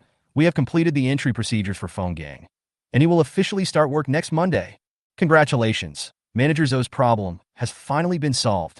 We have completed the task assigned by the company perfectly. This was all done with the help of Mr. Lu. The credit goes to your Lycian headhunting company. At Future Edge Gaming Company, there are job vacancies, and we are willing to start work immediately. The two parties hit it off and completed the onboarding process quickly. Boss Lu, Arjua Weiwei will fulfill her promise and invite you and the company's employees to dinner tonight. Are you free? Of course I'm free. Lu Haoran's goal is to improve his relationship with Zhua Weiwei. Now that the other party has offered to treat me to a meal, I absolutely cannot miss it. Okay, I'll send you the dining location later. Okay, see you in the restaurant tonight. Just after hanging up the phone, Lu Haoran received another call. The call was from Phone Gang. He also informed Lu Haoran that his joining the company had been completed. He also promised that even if he had to delay the payment, he would delay it for the full 3 months so that Lu Haoran could get the headhunting commission. In fact, Phone Gang is being modest. He is a real talent. If he works peacefully, how could Future Edge Games let him fail the probation period? Hang up the phone. Lu Haoran thought about it and decided to take only Fong Qian to the banquet. Originally, Lu Haoran wanted to bring Hua Siyuan with him. But thinking about how Hua Siyuan's misunderstanding of him was getting bigger, he couldn't let Hua Siyuan know too many of his secrets. Otherwise, this 90-point beauty who meets the system's requirements will be ruined by myself again. Lu Haoran called Fong Qian into his office and told her that Phone Gang from Future Edge Company had successfully joined the company. Moreover, in order to show our assistance to them, the other party, Zhua Weiwei, invited her to a dinner together in the evening. Fong Qian looked at Lu Haoran in shock. Oh my god, brother Lu, you actually got this position so quickly? Fong Qian didn't expect that Lu Haoran had completed the interview for the future marginal business director and started the job without saying a word. This took less than a week. This is too efficient. Before this, the entire company was dissatisfied with Lu Haoran for giving up a good job and choosing a job that was difficult to break through. I didn't expect that Lu Haoran had completed the recruitment for a big position so quickly. Go get ready. Seeing Fong Qian so unbelievable, Lu Haoran remained calm, but he was actually secretly happy. By the way, the commission for this order, apart from the commission required for the company's operation, belongs to the employee commission. Let's share it all. Everyone who has worked hard for this position will get a share. As the boss, Lu Haoran naturally felt embarrassed to monopolize the commission that should belong to the employees. Fong Qian was overjoyed after hearing this. She happily announced in the big office that she had secured the position of commercial director of Future Edge. In particular, Lu Haoran wanted to distribute all the commission that should belong to him. The whole company was in an uproar. Everyone praised Liu Haoren for his magnanimity and admired him very much. From then on, these employees no longer had any other intentions. Fang Qian immediately made a promotional picture about the removal of the business director's position. She would post on her moments to let those headhunting colleagues who looked down on them in the meeting room of Future Edge Company open their eyes and vent their anger. Chapter 23. As Party B, you must distinguish between the primary and the secondary. As expected, after Fang Qian and other colleagues spread the news that Future Edge Game Company's business director had joined the company, the entire Chengdu headhunting circle was in disbelief, especially those companies that attended the meeting with Liu Haoren at Future Edge Company that day. They forwarded Fang Qian's circle of friends pictures to their own company's internal group. Dear colleagues, please open your eyes and see that this is the position you keep saying you can't recruit for. But now the Lycian company has won it. Let me ask you, does it hurt? The headhunting company boss was very angry. Initially, the position of business director at Future Edge Games was the exclusive position they signed for. At that time, only their headhunting company could fill this position. However, the 50 or 60 people under him worked hard for more than a month and recommended almost 20 or 30 candidates, but all of them were rejected. This group of subordinates all swore to the boss. In the future, positions at marginal headhunting companies will definitely be fake positions, and they will not recruit at all. After his subordinates said so, the boss paid the penalty and voluntarily gave up the job hunting offer. In the future, Edge Games will widely publicize this position and encourage the entire industry to make recommendations. But the result is still the same. No headhunting company successfully completed the task. But now, Lycian Headhunting Company announced the employment in just a few days. This shows that the position is not difficult, but their communication is not good enough and their skills are not good enough. In comparison now, this matter is simply a shame for them. Boss, this is really not our fault. We also contacted Phone Gang, but he hung up the phone directly without giving us a chance to speak. Yeah, we changed several phone numbers, but they were all blocked, and some even reported us for harassing calls. Sister Huang and I went to their house and tried to persuade them, but they refused to resign. In the final analysis, Phone Gang believes that in the future, the salary advantage of marginal headhunting companies is not great, and the company's future development prospects are not good, so no one will be stupid enough to go to a low position. In the work group, everyone explained in a very aggrieved manner, feeling that they were being wronged. Then I don't understand, how did Lycian Headhunting Company complete the recruitment for this position? You all should reflect on this carefully. Is it really, as Lycian Company said, that we have no real ability? Or is it that everyone is not really working hard? Everyone is talking about raising wages, so I want to ask you now, are you working hard? The boss wanted to take this opportunity to educate his employees. After just a few words, the atmosphere in the entire company became very depressing. At this time, everyone hated Lycian Human Resources Company. Roll your sister.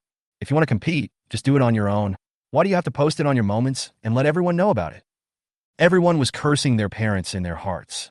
As for Liu Haoren, he went to them all in person and prepared exquisite gift boxes for Zhuo Weiwei and recruitment manager Zhouing. The gift box is secondary. The key is to understand the ways of the world. There is a stack of cash inside the gift box. Liu Haoren prepared 20,000 yuan for Zhuo Weiwei and 10,000 yuan for the recruitment manager. If you want to run your business for a long time, you must understand the unspoken rules of doing things. At 7 o'clock in the evening, Liu Haoren drove Fang Qian to the private room booked by Zhuo Weiwei in advance. Although it's Zhuo Weiwei who's treating this time, don't be so silly as to really think that it's Party A who's treating you to a meal. If you can't distinguish the primary from the secondary, can't put yourself in the right position, and can't understand what Party A and Party B are, then I'm sorry, this cooperation ends here. Tonight's celebration banquet turned into a farewell dinner. Liu Haoren arranged for Fang Qian to place the gifts in order of priority. These gifts don't look expensive, they're just casual gifts, but they are very exquisite. After Liu Haoren and Fang Qian were ready, they waited in the box. Liu Haoren got bored of waiting, so he walked out of the box alone and went out for a walk. Hey, Brother Ran, are you having dinner here today? The people who greeted Liu Haoren were actually the two beauties Xiaolan and Xiaoqing whom he met while waiting for Feng Lai. Xiaolan and Xiaoqing were surrounding a middle-aged man who looked like a boss, chatting and laughing. When Liu Haoren saw the two women, neither of them felt awkward. Liu Haoren knew exactly what the other party was doing, and they also understood it, so there was no embarrassment. Liu Haoren smiled at the two girls in a friendly manner. Hello, Xiaolan and Xiaoqing. I am here to receive a guest today. Oh, enjoy your meal then. Since there were other people around, Xiaolan and Xiaoqing just said hello to Lu Haoran and then parted ways. Lu Haoran also nodded and didn't care. When the time was almost up, he headed towards the box. Xiaolan, who was that young man just now? Do you all know him? The middle-aged man surrounded by people asked curiously. Boss Kong, we are not familiar with each other. I only know that his name is Brother Ran, and he should be a rich second generation, the kind of rich second generation who is very generous and principled. Oh, to receive such high praise from you, it must be really good. Of course, we two sisters have sharp eyes. Hey, your mouths are the flaming holes. They're burning me to death. Boss Kong, you are so bad. The two girls punched Mr. Kong with their little fists. All right, I won't mess with you guys anymore. I think we can make some friends with that rich second-generation guy called Rangu. Mr. Kong saw the box that Lu Haoran entered and memorized the box number. Lu Haoran returned to the box and waited for about a few minutes. Zhuo Weiwei brought the recruitment manager, Zhou Ying, to the box. Both parties were in a good mood. In particular, Zhuo Weiwei saw Lu Haoran arrive in the box early to wait and had prepared exquisite gifts. The more gifts you give, the less blame you will get. Zhuo Weiwei nodded secretly. This Lu Haoran was just as Feng Gang said, polite and sensible. From this moment on, she completely changed her prejudiced view of Lu Haoran. Mr. Lu, Manager Feng, I'm sorry to have kept you waiting. Zhuo Weiwei walked into the box with a smile on her face. She was very elegant and had the unique aura of Party A.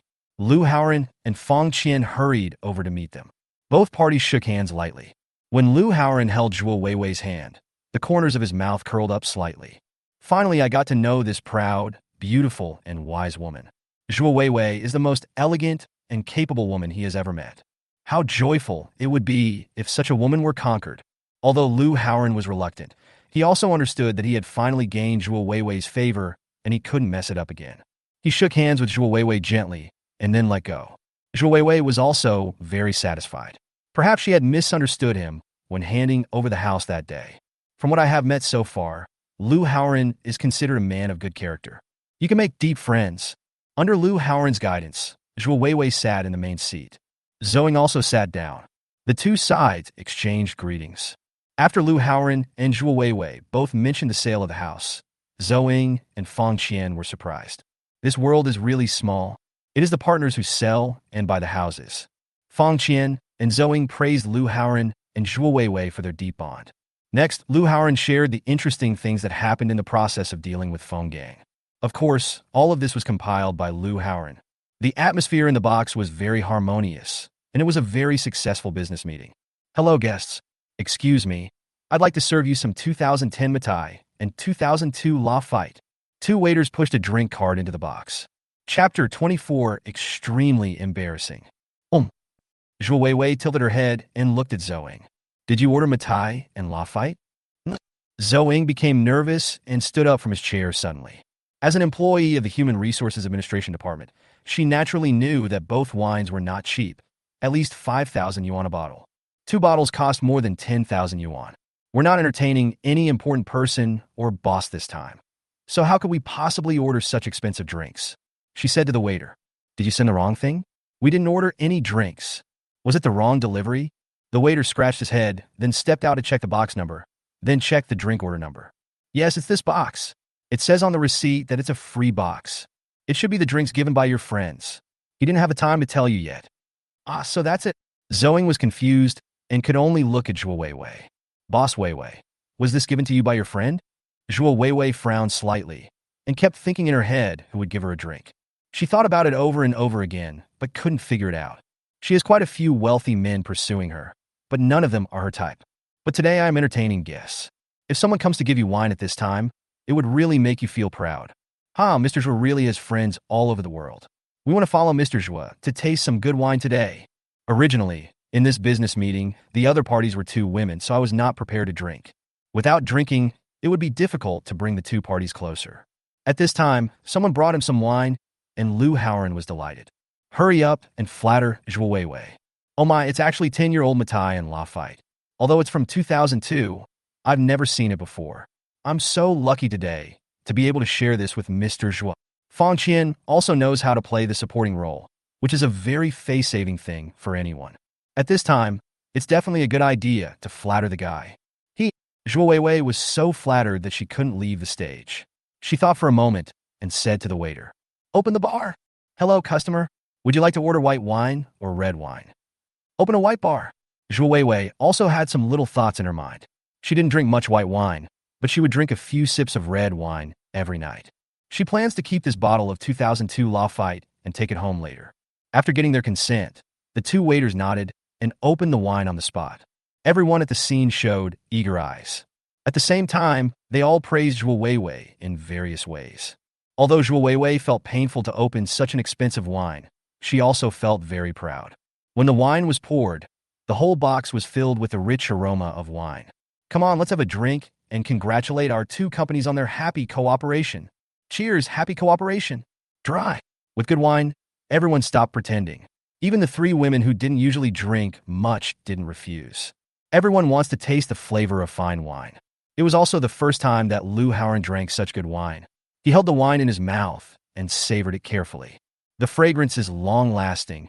It is really a good wine. Swallow it in one gulp. It feels so comfortable. "Oh, this is really good wine." It is fundamentally different from the wines that cost tens or hundreds of dollars on the market. Lu Haoren sincerely admired. "Thank you, Mr. Zhuo, for treating us to such good wine. We really feel a little sorry for this." "Thank you, Mr. Zhuo, for the good wine." "Thank you, Mr. Zhuo, for broadening my horizons.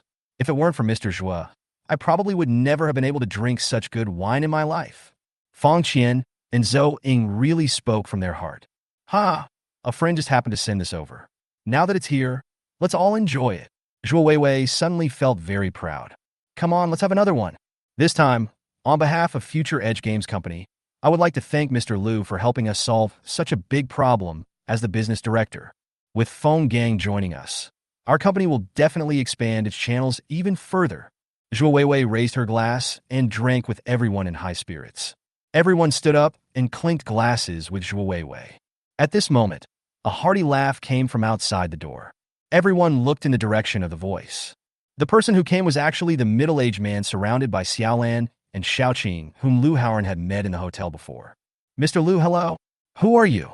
Although Lu Haoren had met Mr. Kong before, he did not know his purpose or name. Lu Haoren didn't know him, and Zhuo Weiwei and others didn't know him either. They all watched Lu Haoren and Mr. Kong communicate quietly. "Oh, Mr. Lu, I'm sorry to bother you. I'm the owner of this restaurant, Kong Yukai."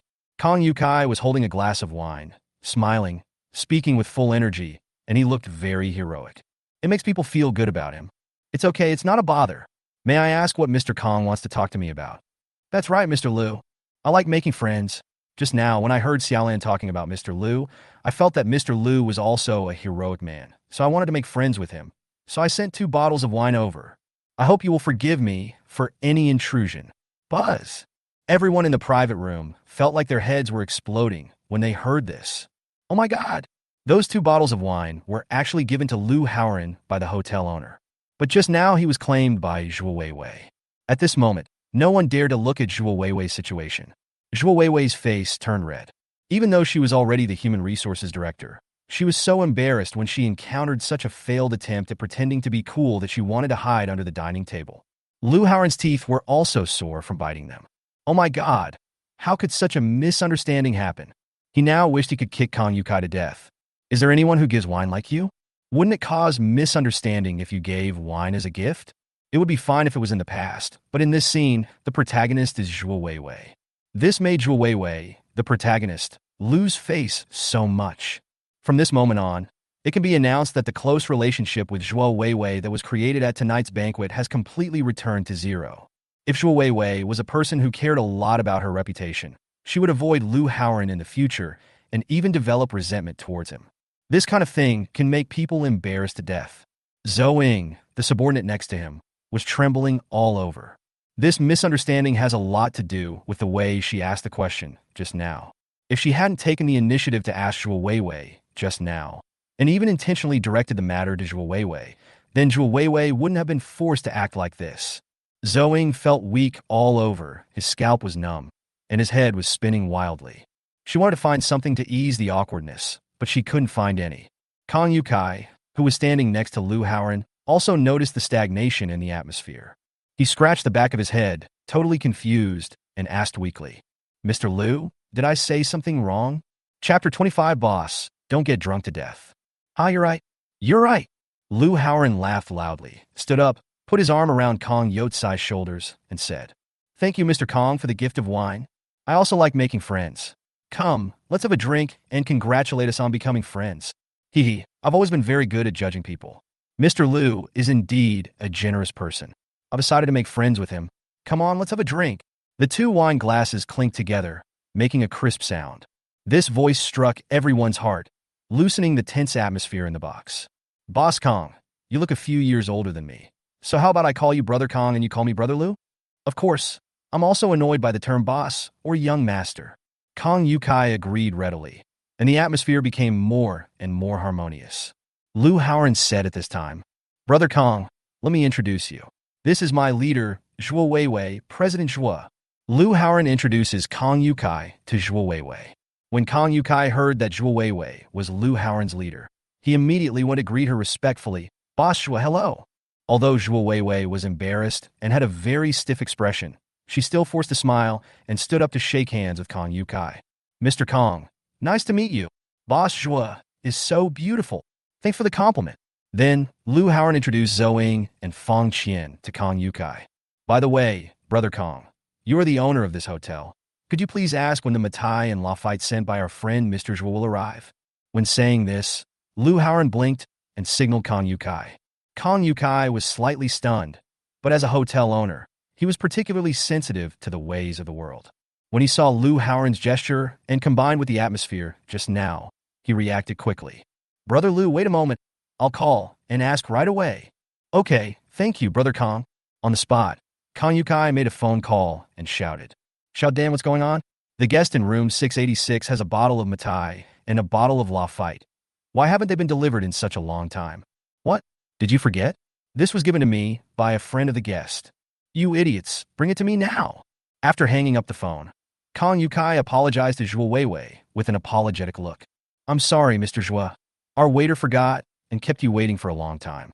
How about this? Tonight's meal is free of charge, as compensation to Mr. Zhuo on behalf of the hotel." "Haha, thank you, Mr. Kong. It's just a small matter, it won't be a problem." At this time, Zhuo Weiwei's expression finally relaxed. At this moment, the door of the box was knocked, and two waiters came in pushing a drink cart. "Hello, guest. This is the wine sent by your friend. Could you please verify whether it is correct?" Lu Haoran walked over, picked it up, and took a look. "Oh my, Mr. Kong, we are destined to meet. The wine you gave me is the same as the wine my boss's friend gave her. It's fate, really? Such a coincidence." Kong Yukai also showed an expression of surprise, and Lu Haoran secretly gave him a thumbs up when he saw this. Although Kong Yukai looks rough, he is actually very meticulous and has a high level of performance. He is indeed a friend worth making friends with. It really is.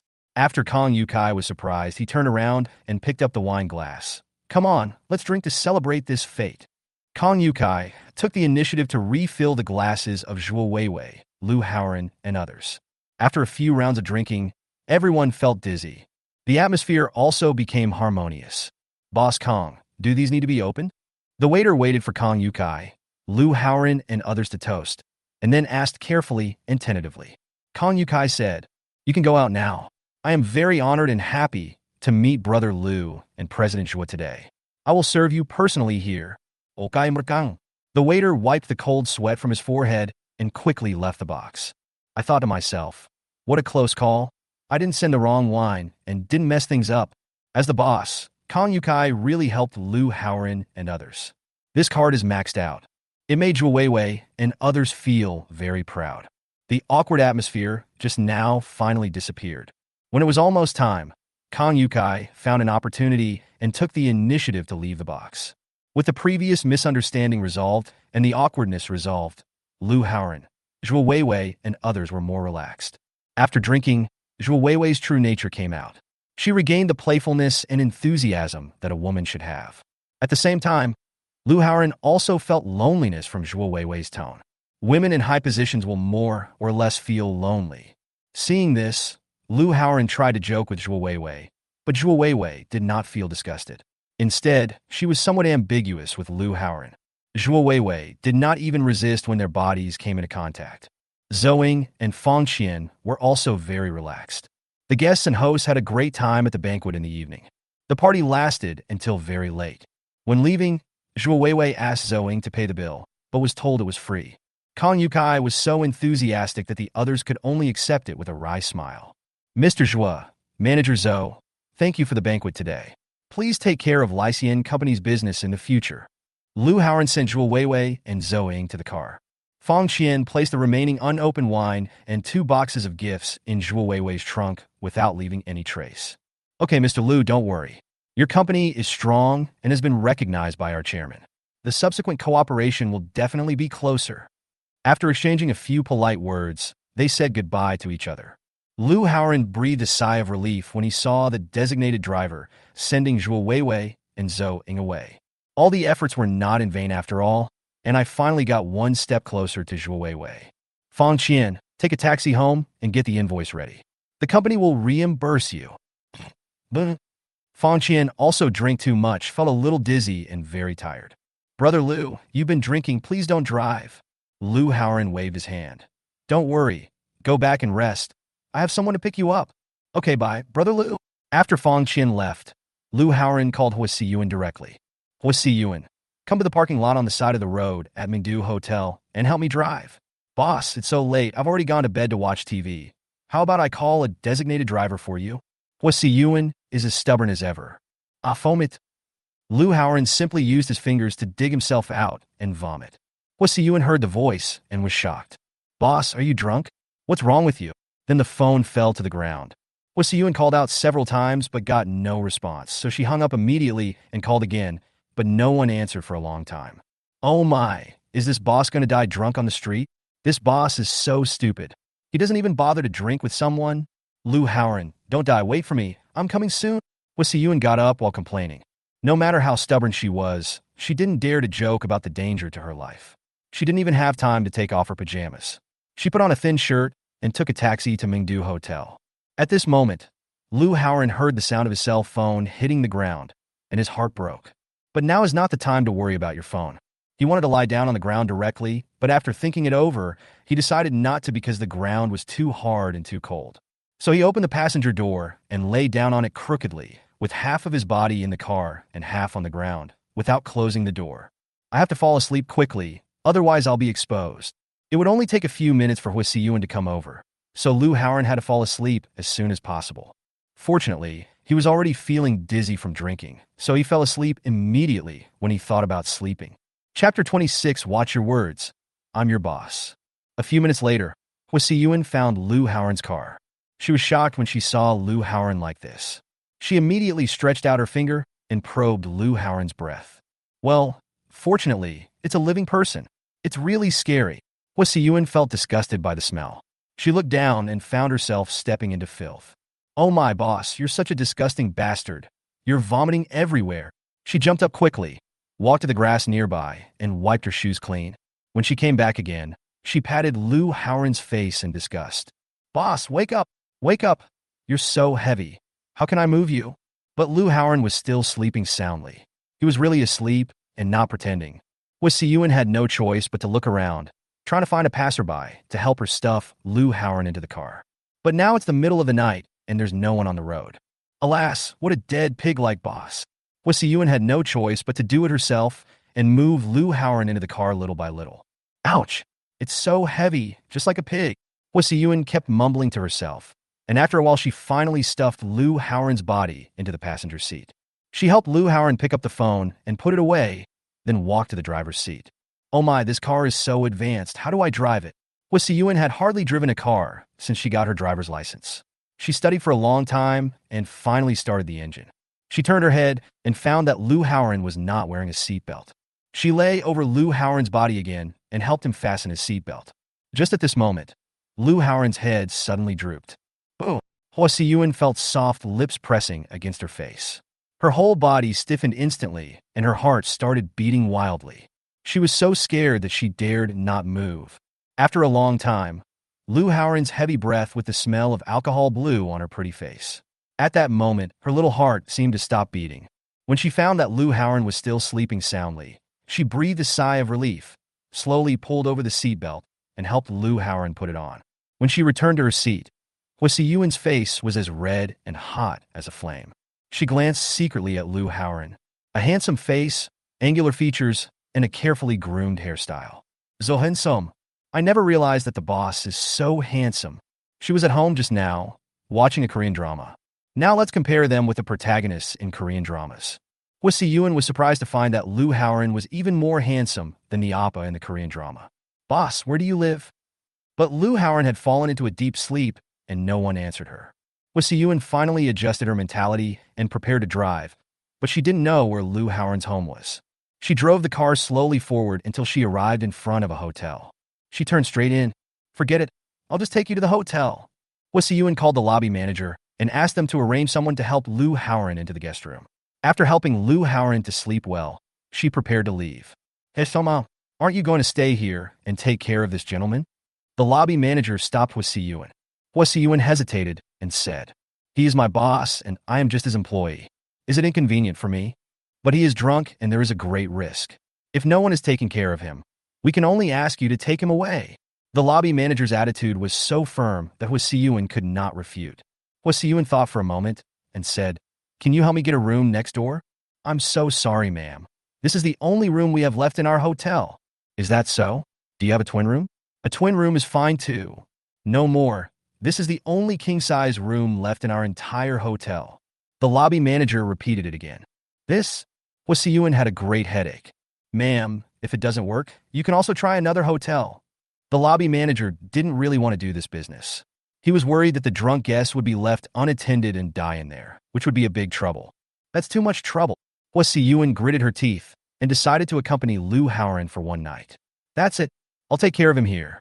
Thank you. It's okay. If you need anything, you can contact our front desk.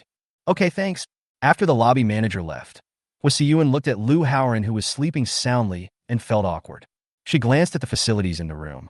The sofa is also short, and there is no extra sleeping space at all. She had no choice but to fold her clothes and sit next to Lu Haoran, ready to sit there all night. I don't know how long it took. A dazzling ray of sunlight shone into Hwasi Yuan's eyes. She woke up suddenly. When she opened her eyes, she found a handsome face facing her, and two deep eyes were staring at her.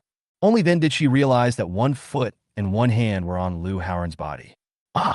Hwasi Yuan screamed loudly in fright. Then he sat up. Hwasi Yuan, why are you screaming?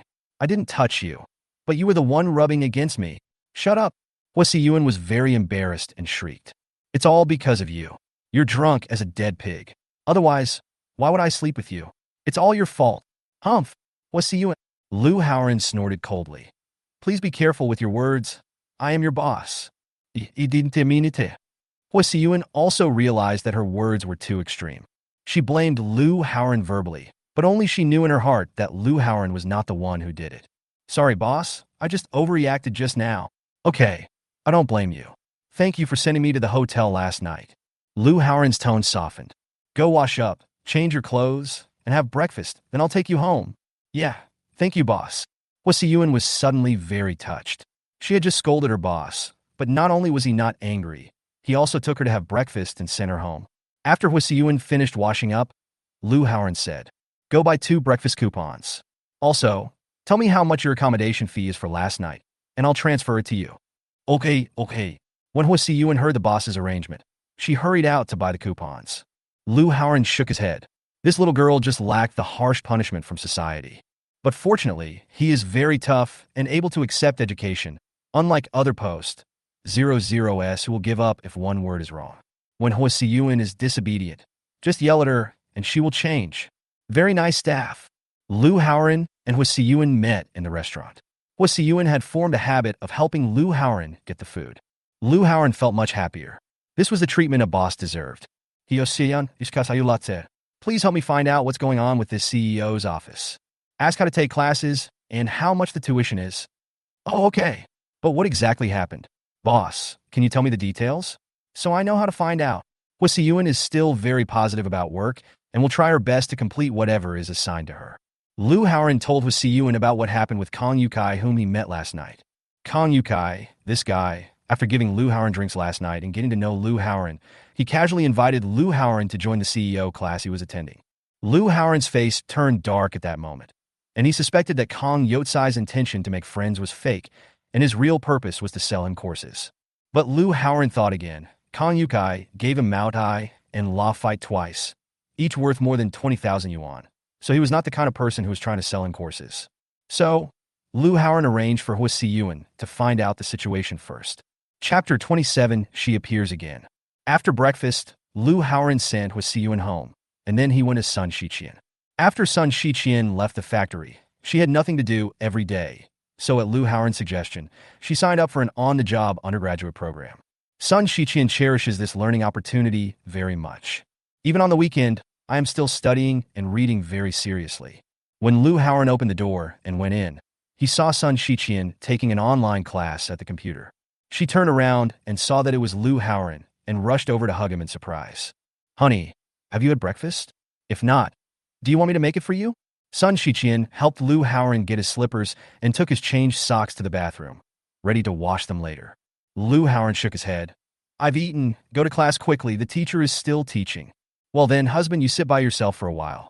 I'll buy you groceries and cook for you after class." "Good." Lu Haoran kissed Sun Shiqian and let her continue with the class.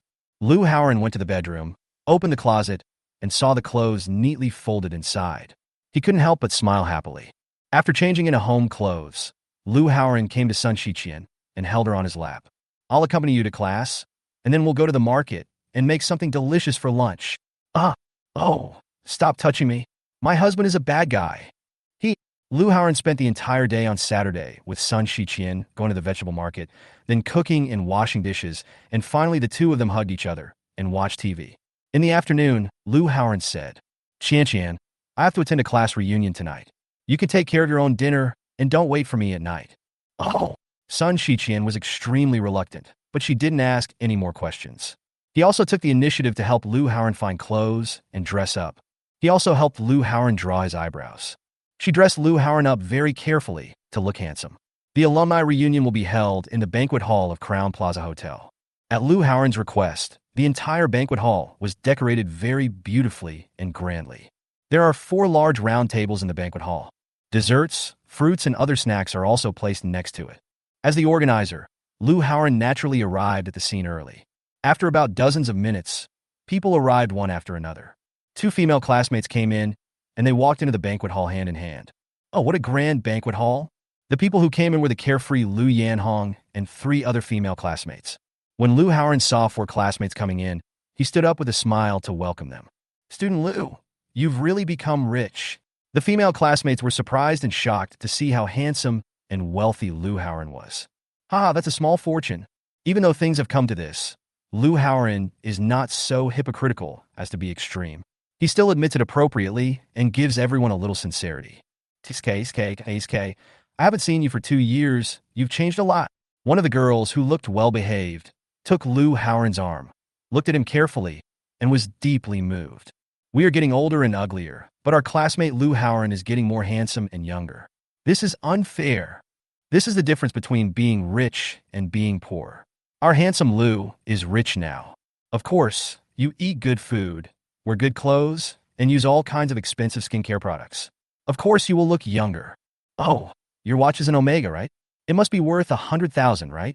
It's an Omega, but it's not that expensive, just tens of thousands. Not worth much." Lu Haoran also enjoyed the watching and admiring comments from his classmates. He has only recently enjoyed the feeling of being surrounded by people and being the center of attention. Everyone has vanity, and Lu Haoran is no exception. Looking at the eagerness and envy in the eyes of the female classmates, Lu Haoran sighed. It was a pity that these female classmates did not meet the requirements of the system.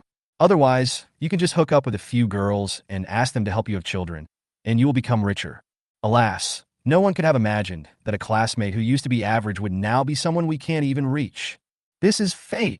Many students came to the banquet hall one after another. Like Lu Yanhong and the others, they were all amazed at Lu Haoran's change. They could not have imagined that Lu Haoran would achieve such success today. The male classmates were the same. They saw Lu Haoran wearing exquisite international brands, wearing a famous watch, and holding the latest folding phone. They were jealous and envious. When he was in school, Lu Haoran wore cheap clothes and used low-quality products. Sometimes when he was short of money, He even hid in the dormitory and ate instant noodles. At that time, Lu Haoran was the object of their pity. At that time, Lu Haoran was not even taken seriously by them. At this time, Lu Haoran was wearing gold and silver, driving a Porsche, and with a wave of his hand, he held a luxurious class reunion. Compared to before, he is like two completely different people. Originally, everyone was looking forward to the class reunion, and some even wanted to rekindle their old relationships. But under the strong contrast with Lu Haoran, they all felt ashamed of themselves and no longer had the high spirits they had before they came. The greatest evil of human nature is to hate you for laughing at you and being alone, to despise you for being poor and to fear you for being rich. Wu Gaochang is here. Someone suddenly stood up, and everyone looked towards the door. Lu Haoran also looked over. Wu Gaochang is still the same guy as before, with an arrogant look in his eyes, as if the whole world is inferior to him. Good evening, everyone. Wu Gaochang greeted everyone in a pretentious manner. Hello, Chief Wu. Encore is coming. Brother Gaochang, come and sit here. Almost all the students stood up to greet Wu Gaochang. Ha, classmates, I brought 2 bottles of wine for everyone. Don't go home until you are drunk tonight. After Wu Gaochang said this, everyone noticed that there were 2 male classmates behind him. Both male classmates were holding a box of red wine in their hands. Hey, everyone is in for a treat tonight. Can you guess what kind of wine this is? One of the male students showed off to his classmates in a flattering manner. When Wu Gaochang saw this male classmate showing off his wine, he looked even more superior. What kind of wine? Open it and see. You can tell at a glance that this box is not cheap. The boys with good eyesight have already stepped forward to help carry the wine. This is Penfolds 407, a wine that costs nearly $1,000 a bottle. Fuck, this is really good wine. Our company only opens such good wine when entertaining leaders. I always wanted to get 2 bottles to drink, but I couldn't bear it. 2 bottles of wine are almost equivalent to half a month's salary for me. A group of people gathered around 2 boxes of wine with shining eyes. The boys and girls here have just graduated for 2 years. Those who work in the company are almost all at the specialist level. There are a few who can become supervisors, and they are all people with outstanding abilities. It's normal that they have never seen any good wine. Lu Haoran found it funny looking at the ignorant looks of these classmates. It is true that after entering society, students are gradually divided into different classes, and the class gap becomes increasingly larger. If it weren't for Ke Jinyao, Lu Haoran would never have held a class reunion full of comparisons and jealousy. Lu Haoran was looking forward to the appearance of Ke Jinyao, the school beauty who was rated 93 points by the system. Ke Jinyao is the most beautiful woman Lu Haoran has ever met, with the highest rating from the system. Just as he was thinking about it, the figure that Lu Haoran had been thinking about appeared at the door of the banquet hall. Chapter 28, Is There No Such Way? At the entrance of the banquet hall, a bright figure attracted everyone's attention.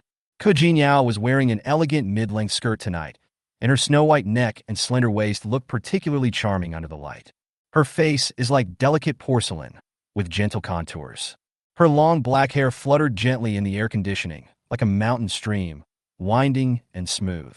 The moment she appeared, both boys and girls quieted down, and the entire banquet hall fell into a brief silence. So beautiful. She really deserves to be the school belle. All the students were impressed by Ke Jinyao's beauty. Ke Jinyao. Wu Gaochang's legs were as if equipped with springs. As soon as Ke Jinyao appeared, he couldn't wait to stand up and greet her. Wu Gaochang's voice changed to a coquettish tone, and his face showed infinite flattery. It was this woman that made Wu Gaochang obsessed for 5 whole years. Until now, every time he saw Ke Jinyao, he had to give up all his pride and kneel down at her feet. Hello, Wu Gaochang. Ke Jinyao smiled at him faintly and then turned her gaze to Lu Haoran. At this moment, a light flashed in her eyes. Lu Haoran really became more handsome.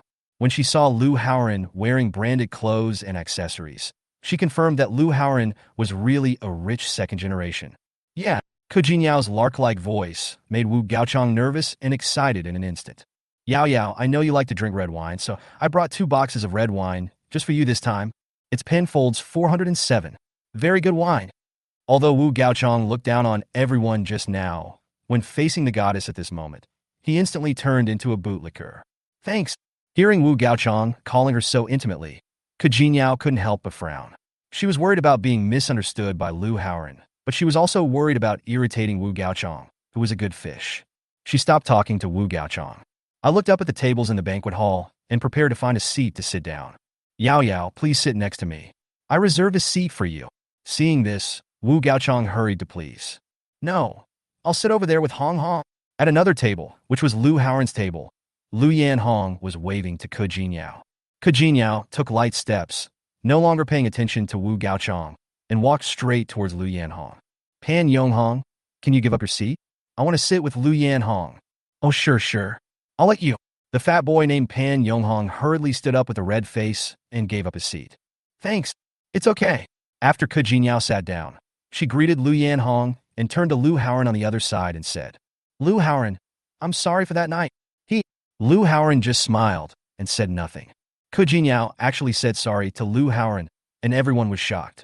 They gradually formed some possible scenes in their minds. Evening? Excuse me? Moreover, Lu Haoran ignored Ke Jinyao's apology. Oh my God! What happened between the two of them? Not only were the classmates in the class gossiping, but Wu Gaochang over there was even more unbelievable. He simply couldn't believe it. How could his goddess apologize to that upstart Lu Haoran? To be honest, in Wu Gaochang's eyes, Lu Haoran's wealth is really not worth mentioning. He has seen countless big men who are countless times richer than Lu Haoran. When those big guys see him, they still have to respectfully call him Section Chief Wu. Lu Haoran. Wu Gaochang gritted his teeth secretly. From this moment on, Lu Haoran had been remembered in his heart. Lu Haoran looked at his watch and glanced at the classmates present. Students, the time is almost up. There are still a few students who haven't arrived yet. Let's wait for another 5 minutes. If you haven't come yet, then you probably won't be able to come, so let's start the feast. What's there to wait for? People who are late for dinner are not worthy of respect. People like this are doomed to be nothing in their lives. Wu Gaochang was feeling depressed, and when he heard Lu Haoran's words, he refuted them just for the sake of refutation. Everyone understood that Wu Gaochang was humiliated in front of the goddess and was unhappy, so no one dared to say anything. Waiter, open the pen folds I brought. 2 bottles for each table. Everyone won't leave until they are drunk tonight. At this moment, Wu Gaochang just wanted to drink a few glasses of wine to relieve his boredom. The waiter came over and said, Sir, don't you have a bottle of Matai for each table? If we open red wine, do we need to open Matai? Boom! The waiter's words were like a depth bomb. Dull and powerful. Everyone was shocked. Matai. The current price of Matai is 3,000 yuan per bottle. One piece costs nearly 20,000 yuan. And in such a big hotel, the price will increase by at least 30%. There are 4 tables here in total, and the cost of Matai liquor alone is at least 100,000 yuan. Everyone's eyes were once again focused on Lu Haoran, including Ke Jinyao, who was beside Lu Haoran. Her body was trembling slightly. Lu Haoran, this is the person I've been waiting for. Lu Haoran is rich and inexplicably handsome. More importantly, she has been classmates with Lu Haoran for 4 years and knows his personality and character very well.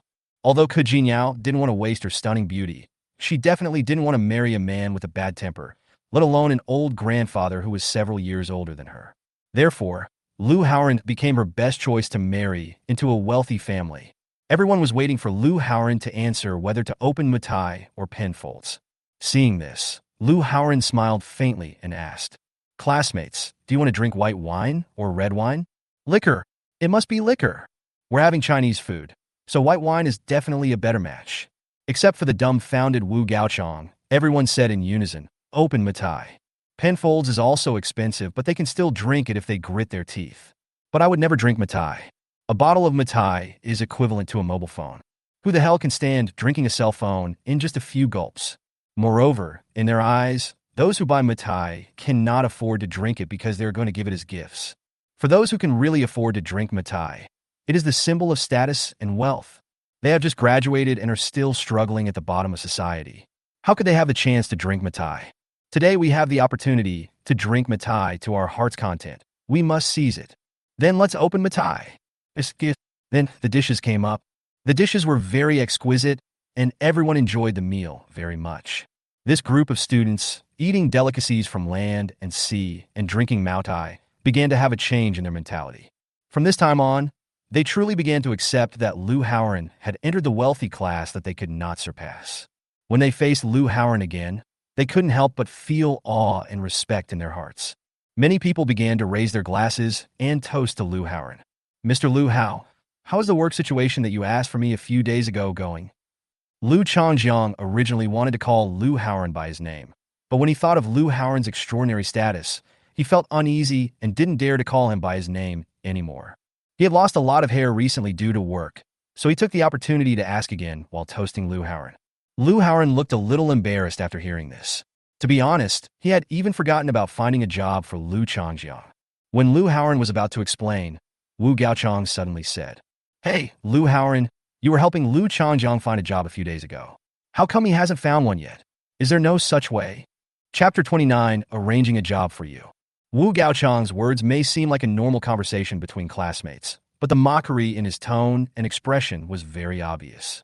When the other students saw Lu Haoran, Wu Gaochang, and Lu Changjiang talking about work, they put down their chopsticks and listened attentively. These things are closely related to them, and everyone is very concerned. When Lu Haoran heard Wu Gaochang's question, he smiled faintly and replied, "From what you said, can you help Lu Changjiang find a job? Then I have to thank you on behalf of Lu Changjiang.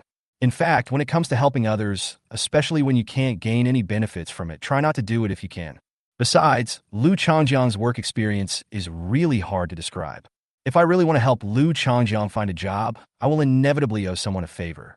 In this situation, Lu Haoran was eager for Wu Gaochang to take over Lu Changjiang's matter. It's just a job. I can arrange it right now with just a phone call. It's not a big deal." "Okay, Lu Changjiang, go and toast Wu Gaochang and ask him to help you find a job.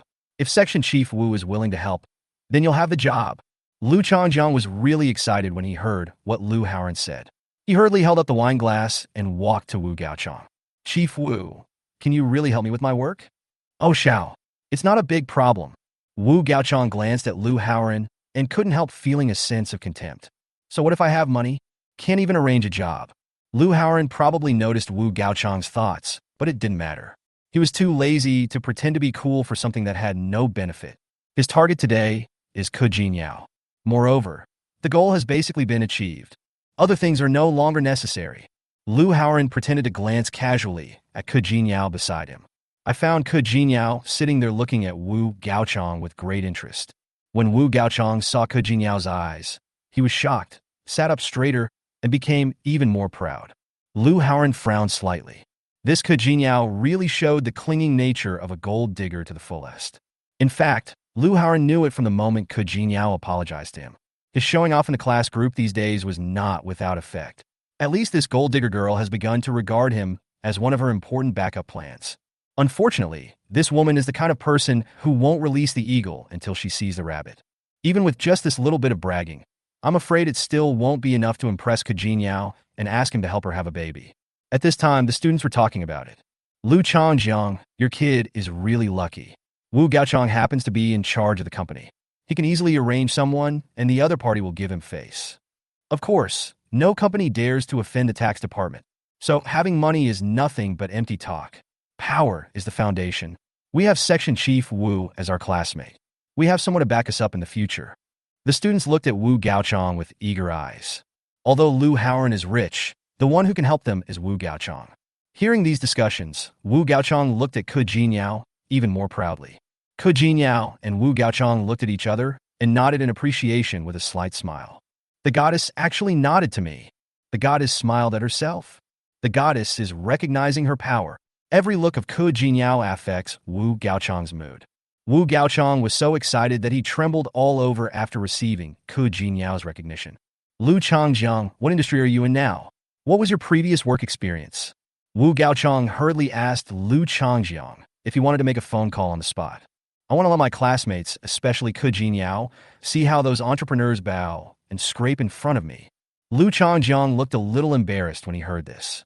"I have worked in several jobs in the past 2 years, and the industry is not fixed, but I've been working in sales most of the time." "How many jobs? What are you good at?" "I change 4 or 5 copies. I'm good at communicating with people." Wu Gaochang's face darkened after hearing this. With such work experience, he had no idea what Lu Changjiang could do. To be honest, he was embarrassed to recommend it to the business owner at that time. Who the hell wants a piece of trash? Even if those bosses give me face, I will still lose face. But now that he has said it, he must find a job, otherwise he will lose face today. Especially since the goddess is here. He can't afford to lose face. Not only Wu Gaochang was upset, but other students also felt their scalps tingling. Changing 5 jobs in 2 years is really amazing. Others looked down on Liu Changjiang, but Liu Haoran admired Liu Changjiang very much. This guy is thick-skinned and not afraid of losing face. He can also distinguish between superiors and inferiors, and is unambiguous when using honorifics. Even though he was a classmate, he was still shameless enough to ask for a job. With this ability, Liu Haoran feels inferior to him. If Liu Changjiang could find a job that suits him and stick to it, his achievements would not be too low. So which industry do you want to develop in now? Wu Gaochang continued to ask him. Liu Changjiang didn't even think about it. I have always wanted to develop in the e-commerce or internet enterprise industry. Chief Wu, you know so many business owners. You must help me. Don't worry. I happened to meet the HR director of a gaming company at a corporate salon a few days ago. We toasted each other and got along very well. I'll ask her to arrange a job for you, and she'll definitely give me face. Wu Gaochang breathed a sigh of relief. Coincidentally, the industry that Liu Changjiang wanted to enter happened to be a company under his jurisdiction that was urgently hiring for various positions. The gaming industry is okay. I think this industry is also good. I'll trouble Chief Wu. Okay, is no. Wu Gaochang nodded, turned on the screen of the mobile phone that had been placed on the table, and dialed a phone number. He didn't pick up his phone, but pressed the speaker button, then picked up the chopsticks in his right hand to pick up some food.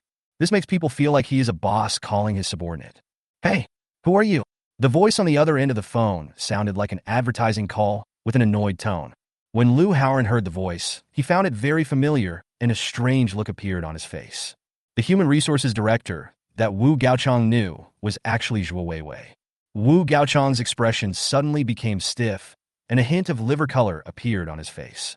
Ahem, Mr. Zhuo, it's me, Wu Gaochang. W. Gaohan.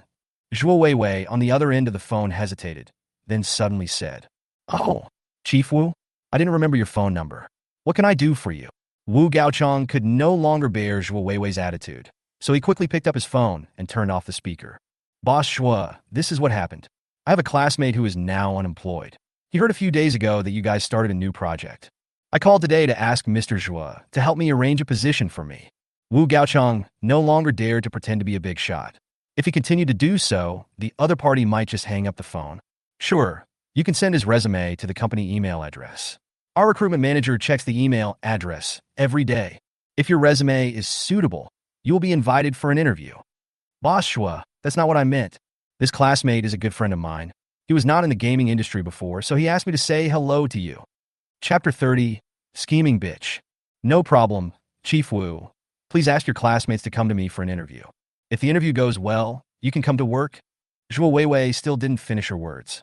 This way, he would neither offend Wu Gaochang nor be left with a way out. At the end of the day, you have to attend the interview. If you failed the interview, I'm sorry. That's because of your classmates' lack of ability, not because I don't give you Wu Gaochang face. Wu Gaochang was able to thrive in the officialdom, so he could naturally hear the firmness of Zhuo Weiwei's position. If I continue to chat with such a thick face, I will be the one who gets embarrassed in the end.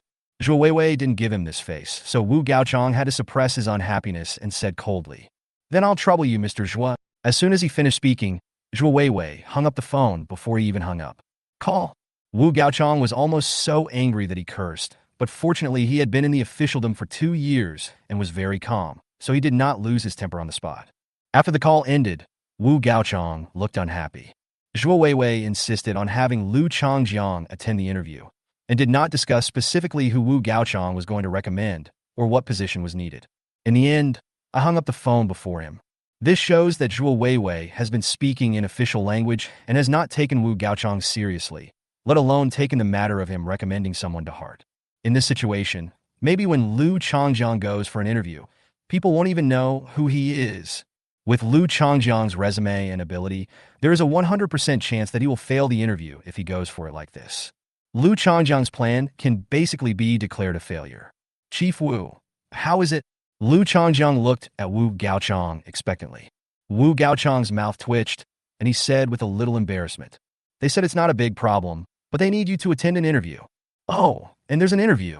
After all this time, I still have to have an interview.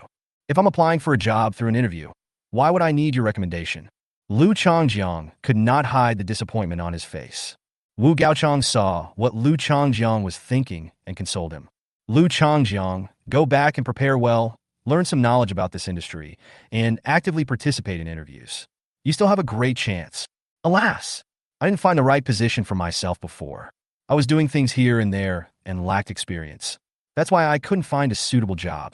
Lu Changjiang's understanding of himself is still very accurate. If I go for the interview, I will definitely fail. Wu Gaochang took the opportunity to say, then you should find your position first and then think about work. When you are ready, you can ask me to recommend you something and there will be no problem. At this moment, Wu Gaochang had already forgotten how confident he was just now. Gradually, Wu Gaochang changed the subject. Seeing this, the classmates also tried to educate Lu Changjiang. Old Lu, you really should calm down and think carefully about what you want to do and what you are suitable for. Yes, otherwise even if Wu Gaochang recommends you a job because of your classmate, you won't be able to grasp it. A blacksmith must be strong himself. In the final analysis, you still have to have the ability to do it yourself. Changjiang, come on, we've all graduated for 2 years. It's time to settle down. If you keep messing around like this, your life will be over. Wu Gaochang failed to help Lu Changjiang find a job. Instead of blaming Wu Gaochang for not being able to help, everyone blamed Lu Changjiang for not living up to his expectations. Lu Changjiang was also unlucky. After all his hard work, not only did he not find a job, but he was also scolded and taught a lesson by his classmates. He stood there holding a wine glass like a plucked pheasant, enduring everyone's pointing and criticizing. I feel very sad. Is it really because my ability is too poor? All of my classmates are doing well, except me, who is still looking for a job. Lu Changjiang was extremely discouraged. Lu Haoren kept shaking his head as he watched. These students were really too realistic, and they were also trying to curry favor with the powerful. Lu Haoren, can you help Lu Changjiang? He looks so pitiful. Ke Jinyao looked at Lu Haoren eagerly and seemed to be very sympathetic and concerned about Lu Changjiang. If Lu Haoren didn't know the true face of Ke Jinyao, he would really think that Ke Jinyao was a loving woman. Lu Haoren originally didn't want to care about Lu Changjiang anymore, but he thought that the purpose of today was to impress Ke Jinyao, the gold digger. He then cooperated. No problem, I'll help him this time. Yeah, Lu Haoren, you are such a loving person.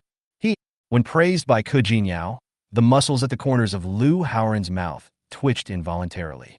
If Lu Haoren didn't need Ke Jinyao to help him give birth to a child, Lu Haoren would have slapped Ke Jinyao on the spot. This woman is so pretentious. Okay, classmates, please stop talking about Lu Changjiang. Lu Changjiang just didn't choose the right direction at the moment. Lu Haoren stopped everyone from talking to Lu Changjiang. Right now in this banquet hall, the two people whose words carry the most weight are Lu Haoren and Wu Gaochang. Lu Haoren asked everyone to be quiet, and the scene immediately became quiet. Lu Changjiang is actually a very good and capable classmate. There are thousands of opportunities for people to encounter, and Lu Changjiang just hasn't encountered his chance yet. I believe that as long as Lu Changjiang finds a position that suits him, he will soar to the sky. After these words were spoken, Lu Changjiang looked at Lu Haoren, tears of gratitude coming out of his eyes. Everyone pointed fingers at him and disagreed with him, but Lu Haoren was the only one who praised and encouraged him. Lu Changjiang felt that Lu Haoren's words touched his heart. Pa pa pa. As soon as Lu Haoren finished speaking, Ke Jinyao and Lu Yanhong took the lead in applauding, and the others followed their lead and applauded. The originally depressing atmosphere was brought back on track. The ballroom was filled with positive energy again. Lu Haoren smiled and said, in fact, Lu Changjiang only needs a recommendation to find a stable job. Yes, I just need a suitable job. If you can help me find one, I will definitely work hard. Lu Changjiang's eyes were full of determination. Okay, with your promise, I'll help you find this favor. Don't worry, Mr. Lu, I won't let you down. Good. Lu Haoren nodded and continued. Coincidentally, I also know Zhuo Weiwei, the Human Resources Director of Future Edge Games. What? You also know Zhuo Weiwei? Wu Gaochang said with disdain and anger. Zhuo Weiwei didn't even give me face. How could she give you face? Oh, stop wasting your time. It was obvious that Lu Haoren wanted to slap himself in the face by doing this. As the open and secret struggles between Lu Haoren and Wu Gaochang became public, the students all felt the atmosphere become stagnant. At a time like this, no one was stupid enough to stand up and say anything. But everyone was worried, waiting to see how Lu Haoren would end up. Lu Haoran squinted at Wu Gaochang with contempt, gave him a cold look, and said nothing. Chapter 31, She Wants to Be a Rich Wife. Lu Haoran made the call directly. Hey, Mr. Lu, why are you calling me so late? When the call was connected, a cheerful voice came from the other end. This is very different from the voice of Zhuo Weiwei that Wu Gaochang heard before. Snort! The color on Wu Gaochang's face became even uglier. Lu Haoran ignored Wu Gaochang's reaction and said to Zhuo Weiwei, Boss Zhuo, I need to trouble you with something. What is it? Wu Gaochang also called you just now. It was about my classmate Lu Changjiang. Oh, what's the matter with his classmate? You all actually recommended him. Zhuo Weiwei began to take it seriously. My classmate Lu Changjiang has not found an ideal job since graduation, so he is not very stable. We happened to have a class reunion today, and when I mentioned this matter, I wanted to help him find a job. Lu Changjiang's ideal job is to work in a game company as a business person. Doesn't it happen that you need people? I will recommend it to you. Lu Haoran's tone of voice was much softer than Wu Gaochang's, and Lu Haoran also had a purpose. He told Zhuo Weiwei clearly that Lu Changjiang needed a business job. Is that so? I can consider it. After Lu Haoran said this, Zhuo Weiwei instantly understood the whole story, but she did not agree directly, which shows the wisdom of this woman Zhuo Weiwei. Mr. Zhuo, regarding our relationship, I'll be frank. I just want to ask for your help this time. Besides, I won't charge you for the headhunting fee. And you can rest assured about the people I recommend. Boss Lu, what is your relationship with me? Also, you were dreaming. You asked me for help, and you wanted to pay you for the job hunting fee. You are so bold. Last night, Lu Haoran and Zhuo Weiwei went through a misunderstanding and successfully resolved the awkwardness. The two were so happy that they drank heavily.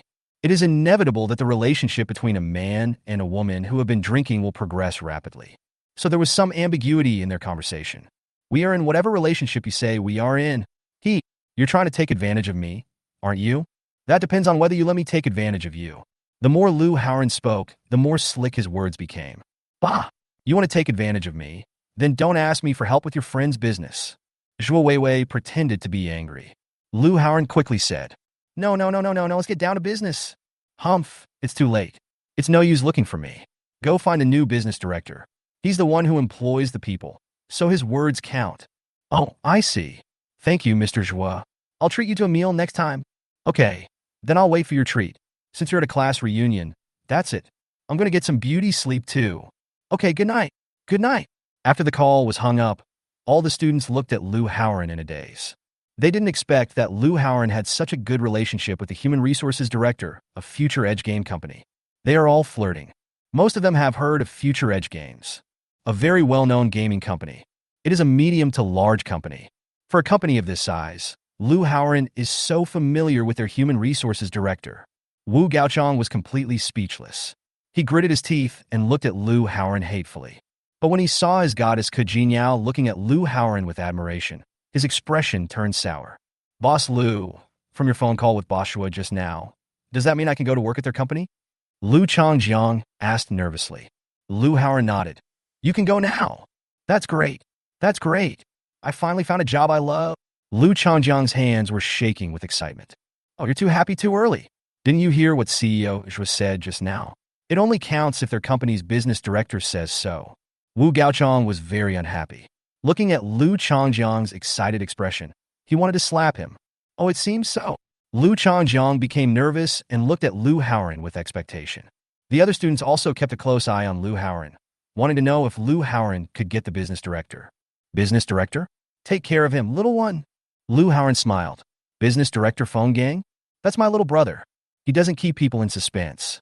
Just like before, make a phone call and play it out loud. When the call was connected, Lu Haoran said directly, Mr. Phone, I have a classmate who wants to do business. Can you help him?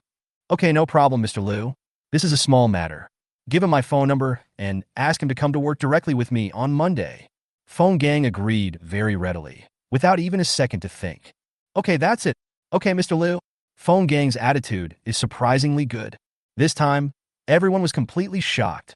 They didn't expect that the business director of Future Edge Game Company would actually follow Lu Haoran's arrangements. It feels like the business director, Mr. Fong, is Lu Haoran's subordinate and little brother, especially the two words Mr. Lu, which makes people think a lot. What kind of person would be called young master by others? That's the young master of a wealthy family. That's the young master of aristocratic family. Everyone's eyes looking at Lu Haoran changed. Lu Haoran is not just a small boss who runs a company. The power behind him is immeasurable. Lu Changjiang, did you hear the phone call? Go to work on Monday. Here, I heard it. I heard it. I have a real job now, and it's a business position in a big company.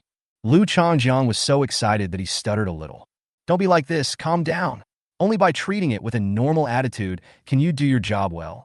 Lu Haoran patted Lu Changjiang on the shoulder to remind him. Lu Changjiang nodded repeatedly. Thank you, Mr. Lu, for introducing the job. Don't worry, I just can't contain my joy at this moment. I will definitely adjust my mindset before Monday. Take this job seriously, and will not let you down or embarrass you. That's right. Come on. You will definitely do better than others. Only those who are unemployed and have been beaten by society know how hard it is to get a good job. Lu Haoran believes that Lu Changjiang will definitely seize this opportunity. After Lu Haoran finished speaking, warm applause rang out in the banquet hall again. Ke Jinyao, who was sitting next to Lu Haoran, was surprised, happy, and very regretful. She felt a mixture of emotions at this moment. Just as she had speculated before, Lu Haoran was indeed a rich second generation. And he is a super rich second generation. He can flirt with the human resources director of Future Edge Company and arrange for the director of Future Edge Company to do things for him. No way. Could Lu Haoran be the boss behind Future Edge Company? Ke Jinyao suddenly thought of this possibility. She herself was shocked by the idea. Thinking of this, Ke Jinyao's heart started beating wildly. The man next to me may still be underestimated by myself, even seriously underestimated. At this moment, Ke Jinyao decided to take the initiative. In order to live the life of a rich wife for the rest of her life, she has to take the initiative to pursue Lu Haoran. Brother Ran, I want to toast you a glass. Ke Jinyao did what she thought. She held the wine glass in both hands, stood up, faced Lu Haoran, her face flushed. Cheptur Horminskettu, Alkish. Not in the mood. Brother Ran? Ke Jinyao wanted to toast Lu Haoran with wine, but before Lu Haoran responded, Wu Gaochang couldn't stand it anymore. Ke Jinyao actually called Lu Haoran Brother Ran. She also took the initiative to toast Lu Haoran with wine. You know, as the school bell, Ke Jinyao is unattainable to anyone. She calls everyone by their first name. In Wu Gaochang's impression, Ke Jinyao has never called anyone brother. And today, Ke Jinyao actually called Lu Haoran Brother Ran in a humble tone. Bang! Wu Gaochang pounded the dining table with his fist and stared at Lu Haoran and Ke Jinyao, his teeth gnashing and his eyes spitting fire. Such a big commotion on his side immediately attracted everyone's attention. Ke Jinyao also looked at Wu Gaochang. Wu Gaochang also looked at Ke Jinyao. Ke Jinyao curved her eyebrows and said unhappily, Wu Gaochang, what are you doing? Who pissed you off? Why are you so mad? How can you call Lu Haoran Brother Ran? You disappoint me so much. Wu Gaochang stared at Ke Jinyao, feeling so heartbroken that he couldn't breathe. What do you mean by disappointed or not? Are you crazy? I don't understand you. Brother Ran is a few months older than me. So what does it have to do with you if I call him Brother Ran? Ke Jinyao looked at Wu Gaochang with disgust in her eyes. From that moment on, she decided to give up Wu Gaochang. He doesn't bother me. You know exactly how I feel about you, yet you still treat another man like this in front of me. Okay, I got it. I won't eat this meal. Wu Gaochang kept shaking his head. He couldn't believe what he saw and heard. He didn't believe that Ke Jinyao would say such things to him. If you don't want to eat it, then don't eat it. Who cares? Ke Jinyao doesn't indulge Wu Gaochang. Then, Ke Jinyao turned and looked at Lu Haoran. Brother Ran, this Wu Gaochang has been like a fly around me since college. It's really annoying. I've never been with him. She was expressing her stance to Lu Haoran. You. When Wu Gaochang heard this, he almost fainted from anger. Wu Gaochang couldn't stay there any longer. He pushed his chair away like a madman and strode out of the banquet hall. This scene was so sudden that the students didn't have time to react, and Wu Gaochang had already left and disappeared. You don't need to tell me whether you and Wu Gaochang are together or not. We have nothing to do with each other. When Lu Haoran saw the scene of Wu Gaochang being humiliated on the spot, he felt a sense of grief in his heart. A few days ago, Ke Jinyao also called herself a stinking loser. Isn't what Wu Gaochang is experiencing at this moment a replay of the scene where he was disliked by Ke Jinyao a few days ago? This woman Ke Jinyao. Lu Haoran suddenly lost interest in her. But the matter is over, the money has been spent, and the costs have been incurred. Moreover, This woman, Ke Jinyao, is a second-rate beauty. The system's reward for second-class beauties is much higher than that for third-class beauties. Therefore, Lu Haoran cannot give up the system reward because of personal emotions. Based on the principle of not wasting, Lu Haoran decided to let Ke Jinyao help him give birth to the child first. Brother Ran, are you still struggling with what happened that night? I don't know what happened that night. I was just in a bad mood and said some harsh words. Please don't mind it. Haha, let's not talk about the past. Let's drink. Since Lu Haoran has decided to go ahead with the matter of having a baby, there is no need for him to be angry with Ke Jinyao now. Yeah, I won't mention it. In fact, all the classmates had already noticed the love triangle between Wu Gaochang, Lu Haoran, and the school beauty Ke Jinyao. Since Wu Gaochang had already retreated, the students focused their attention on supporting Lu Haoran and Ke Jinyao. Together, drink the wedding wine, drink the wedding wine. A group of classmates started to cheer loudly, and the whole banquet hall was extremely lively. In fact, Lu Haoran had no good feelings towards Ke Jinyao at this time, but under the pushing of the busybody Lu Yanhong, Ke Jinyao had already put her hand through Lu Haoran's arm. Haha, then let's have a drink together. The two of them were in such close contact that Lu Haoran could smell the fragrance on Ke Jinyao's body and looked at her delicate skin. This woman actually had a good appearance.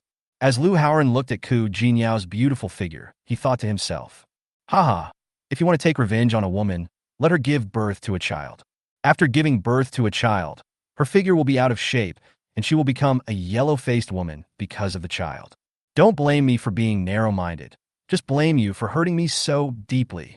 Ke Jinyao raised her glass shyly. At this moment, no one could see the cruelty and ruthlessness that Ke Jinyao had shown towards Wu Gaochang just now.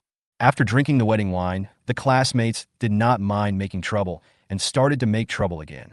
Give me a kiss. Give me a kiss. Lu Yanhong pushed Ke Jinyao towards Lu Haoran. Lu Haoran let go of Ke Jinyao and took a step back. Hong, just give me a kiss. There's really no relationship between me and Ke Jinyao. Lu Haoran refused directly.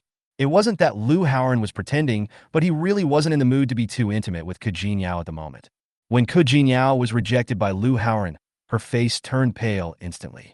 Tonight, she mustered up all her courage and was ready to accept Lu Haoran. But unexpectedly, Lu Haoran rejected her in front of everyone. Are you too embarrassed? Lu Yanhong immediately stepped out to smooth things over. Lu Haoran didn't say anything, which was considered as his agreement. Seeing this, Ke Jinyao felt relieved. It turned out that Lu Haoran was embarrassed. At the same time, she secretly hated herself for being too impulsive tonight. She actually thought about kissing Lu Haoran. Student Lu, my boyfriend has come to pick me up, so I'll leave Ke Jinyao to you. You must take her home. Lu Yanhong accepted 6,000 yuan from Lu Haoran, so naturally she had to find ways to make Lu Haoran feel that the money was worth it. No problem, go ahead. Lu Haoran nodded. He also had to adjust his mentality.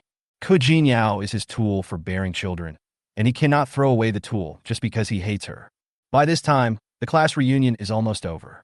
The classmates said goodbye one after another. Lu Haoran also brought Ke Jinyao into the car. Ke Jinyao sat in the passenger seat, her eyes constantly gazing at the Porsche with envy in them. I wish I had such a beautiful car. Along the way, Ke Jinyao moved her lips, trying to find a topic to talk about, but Lu Haoran was concentrating on driving and had no intention of communicating. Lu Haoran didn't even turn his head to look at Ke Jinyao again. The two of them remained silent. We're here, get off. Lu Haoran parked the car on the side of the road. Ke Jinyao hasn't reacted yet. What? You're home. Lu Haoran couldn't help but raise his voice a little. When a person feels disgust towards another person, he cannot control it subconsciously. Lu Haoran couldn't control himself. Ke Jinyao was about to get off the car, but she did it very slowly. Finally, she turned around and looked at Lu Haoran. Don't you have anything to tell me? Chapter 33, Sharpshooter, hit again. What are you talking about? I have nothing to say to you. Lu Haoran looked puzzled. Hello, get off the car. We can talk later if you have anything to say. I'm sleepy and need to go back to rest. Oh well. Ke Jinyao's heart sunk. Could it be that this guy Lu Haoran really didn't like her anymore? She stood on the street, watching the beautiful taillights of the Porsche gradually disappear. She was very depressed and began to feel anxious. She regretted very much at this moment why she said such harsh words to Lu Haoran that night. As she was thinking about it, she sent a text message to Lu Haoran. Brother Ran, thank you for sending me home.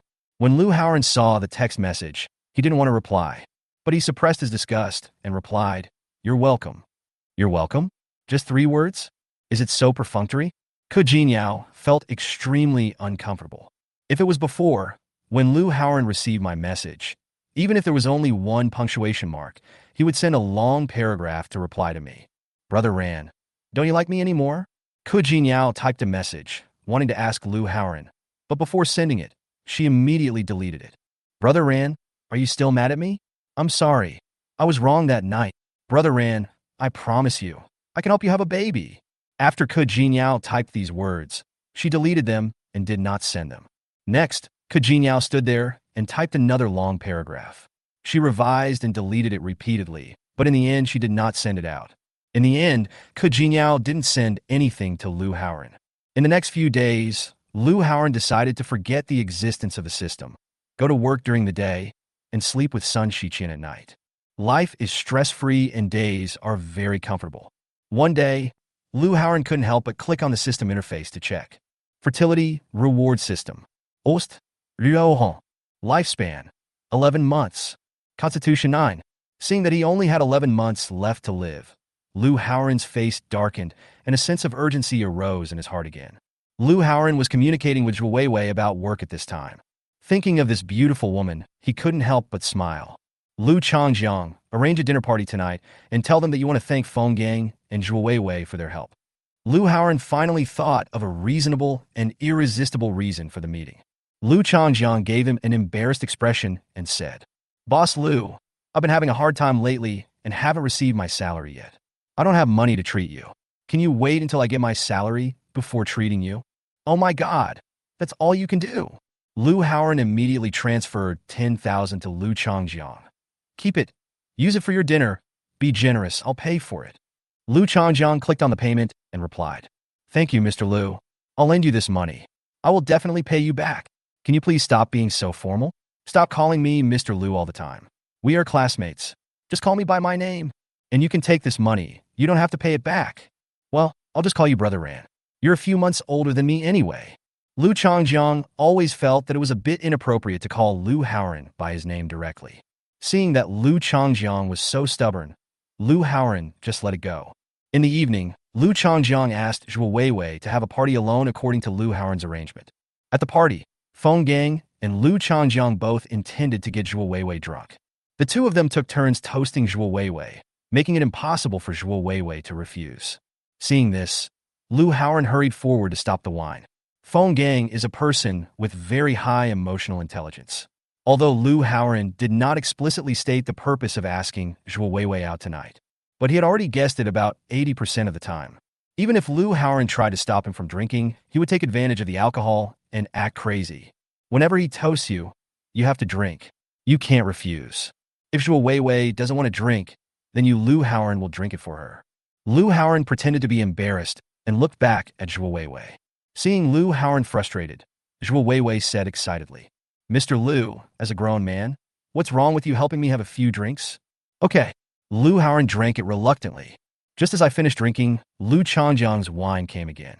Zhou Weiwei couldn't refuse, so she asked Lu Haoran to come drink with her. The meal lasted until the evening, and everyone felt dizzy. But Feng Gang's eyes suddenly became clear, and he pulled Lu Changjiang. "Xiao Lu, go home if you are okay." "Oh, good leader." Lu Changjiang also seemed to understand something.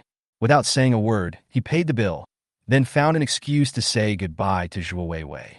Then Feng Gang also left quietly. Finally, Zhou Weiwei came to her senses. She was dazed but still slightly lucid. "Hey, where are they?" "Boss Zhou, you are drunk. Let me take you to the guest room to rest." "Okay, take a break." The two of them stumbled to the guest room, supporting each other. The next day, the sky was bright. Zhou Weiwei looked at Lu Haoran with her eyes open, and Lu Haoran also looked at Zhou Weiwei with his eyes open. No screaming, no blaming. We are all adults. Everyone knows what happened last night after drinking. Lu Haoran, don't take what happened last night to heart. Just forget about it. Zhou Weiwei sat up calmly and put on her clothes. "Can?" Lu Haoran lay on the bed, looking at her snow-white back, his appearance calm. But in his heart, he was already ecstatic. "I didn't expect to win again. This is truly a sharpshooter. Zhou Weiwei is pregnant with his child." He also received system rewards. Looking through the system log shows, Ding, congratulations to the host. You have successfully made Zhuo Weiwei pregnant. Rewards are being distributed.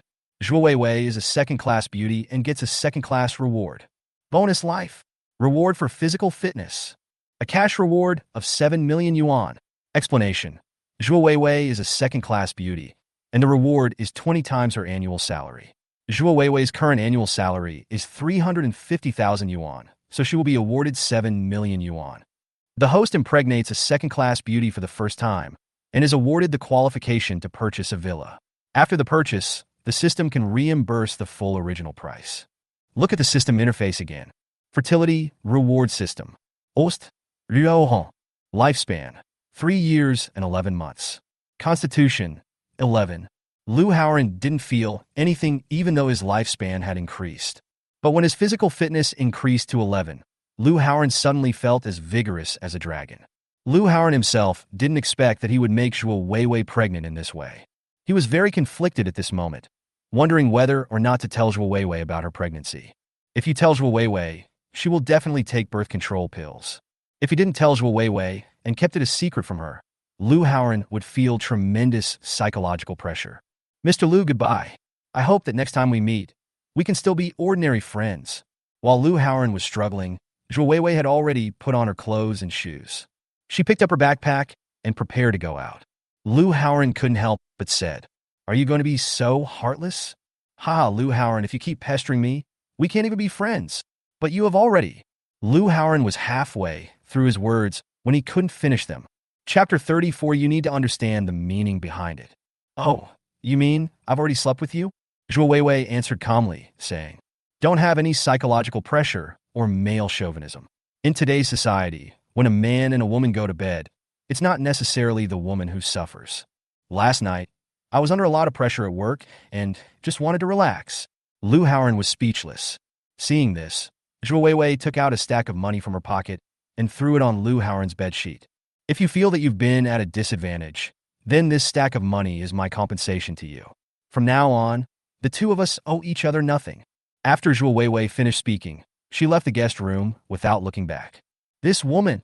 Lu Haoran lay on the bed, clutching the quilt, looking at the scattered stack of RMB, as if he was being glanced at by Zhuo Weiwei. Actually, none of this matters. What matters is that Zhuo Weiwei is pregnant with his child. Zhuo Weiwei was not mentally prepared for all this. Also, Lu Haoran was also very worried, so Zhuo Weiwei went downstairs to buy emergency contraceptive pills. That would be bad. When he arrived at the company, Huasi Yuan, the receptionist, had already prepared breakfast and coffee for him. Lu Haoran finished his breakfast. "Boss, the meeting is about to start. There are several new people coming to the company these days. As the boss and general manager, he should come out and meet them." But at this moment, he was thinking about how to stop Zhuo Weiwei from taking birth control pills and was not in the mood to attend the meeting. Lu Haoran waved his hand and said, "Huasi Yuan, please inform Fang Qian to take my place in the morning meeting. I don't want to attend the meeting today." "Okay, boss," Huasi Yuan said again. "Boss, the result of the Tsinghua University and Peking University President program you asked me to look up is out. This is a formal CEO class. I heard that it is full of entrepreneurs, politicians, and elites from various industries. So do you think the CEO class is worth studying?" Lu Haoran didn't care about these things at all. Huasi Yuan replied seriously, "If the boss wants to make more valuable connections, I suggest he go and learn." "Okay, then sign up. I'll sign you up too, and you'll go to school with me." "Ah, boss, do I have to go to school too?" But before Huasi Yuan finished speaking, Lu Haoran thought Huasi Yuan was going to refuse again, so he said impatiently, "I'm letting you go to school so that you can learn knowledge. This kind of opportunity is something that many people cannot even ask for. I won't harm you, but you refuse this and that. Is there any employee like you?" You don't know what? You don't want to do it anymore?" Lu Haoran had been in a state of confusion this morning because he was worried about Zhuo Weiwei taking birth control pills, and now Huasi Yuan was acting weird again. Lu Haoran got angry on the spot. "Boss, I really don't mean what you think." Huasi Yuan was scolded and threatened to quit her job. She was so aggrieved that tears were about to fall from her eyes. Seeing this, Lu Haoran stopped scolding her and softened his voice. "You must accompany me to the CEO class. This is a work arrangement, and you are not allowed to refuse. Do you understand?" "Okay, I get it, boss." After saying that, Huasi Yuan left the office. About half an hour later, Missy from the finance department hurried into Lou Howard's office. Boss, are you going to spend 1.96 million? What? When will I spend so much money? Lou Howard was also shocked when he heard this number. He was indeed not short of money now, and money was not that important to him. But he is not a fool, and he doesn't need to spend money recklessly if he has more than he can spend. Missy from the finance department took out a stack of information, which was the information for registering for the CEO class. It says that the tuition for Peking University and Tsinghua University's presidential program is exactly 980,000 yuan per person per year. Two names were reported. One was Lou Howard, and the other was Hua Siyuan. Lou Howard looked at the information, stunned, and slapped himself hard. At this moment, he remembered why Hua Siyuan had been saying no just now. Hua Siyuan wanted to say that she would not attend the CEO class because the price was too expensive, but he forced her to sign up for the CEO class. After Hua Siyuan came out from Lou Howard, she was also very angry and immediately handed the documents to the finance department for approval. Boss Lou, do I need to sign? Are you sure you want to spend 1.98 million to enroll in this CEO class? Missy from the finance department would not dare to approve such a large expenditure rashly. Lou Howard's scalp tingled. Things have come to this point. Am I going to slap myself in the face and not sign up for the CEO class? Or shouldn't Hua Siyuan be allowed to attend the CEO class? After thinking for a while, thinking that he had earned another 7 million today, he said, Sister He, please sign and approve it. I will pay for this money personally. I will transfer the money to your account now, and you can pay the tuition. Okay, since the boss said so. Sister He stopped trying to persuade her. Soon, Lou Howard transferred 2 million to Sister He. Not long after, Hua Siyuan pushed open Lou Howard's office and looked at him in shock. Boss, you really signed me up too? 980,000. That's too much. Humph, what's 980,000? Don't just see that I spent 980,000 yuan on you, but you should think about the deeper meaning behind my spending 980,000 yuan. Lou Howard still felt a little heartbroken when he spent 980,000 yuan on Hua Siyuan at one time. What he meant by this was that Hua Siyuan should be more sensible and take the initiative to climb into his bed and give birth to his child. With Hua Siyuan's salary, even if she gave birth to a child for him, she would not be able to earn back the 980,000 yuan in a short time if calculated 10 times. From the perspective of direct economic benefits, this deal is bound to be a loss. But what Lou Howard wanted was that after Hua Siyuan gave birth to a child for him, she could contribute to his longevity and improve his physical fitness. In addition, after you give birth to a child, you can get cash back by spending money on the child, which can also make a continuous return on investment. After Lou Howard said this, he stared into Hua Siyuan's eyes, hoping that she could understand his good intentions. Hua Siyuan suddenly burst into tears. Boss, although you are usually angry and yell at me, that's only when I make mistakes. I'm so touched now. You're so nice to me. You bought me work clothes privately, and you patiently guided me in my work and helped me train my business skills. Now you're spending so much money to send me to the CEO class. Boss, what should I do? I feel like I'll never be able to repay you for your kindness in my lifetime. Woo-woo. Hua Siyuan was so moved that tears streamed down her face. Lou Howard was stunned. He didn't expect Hua Siyuan to react so strongly. Oh, Yuan, why are you crying? Didn't I tell you?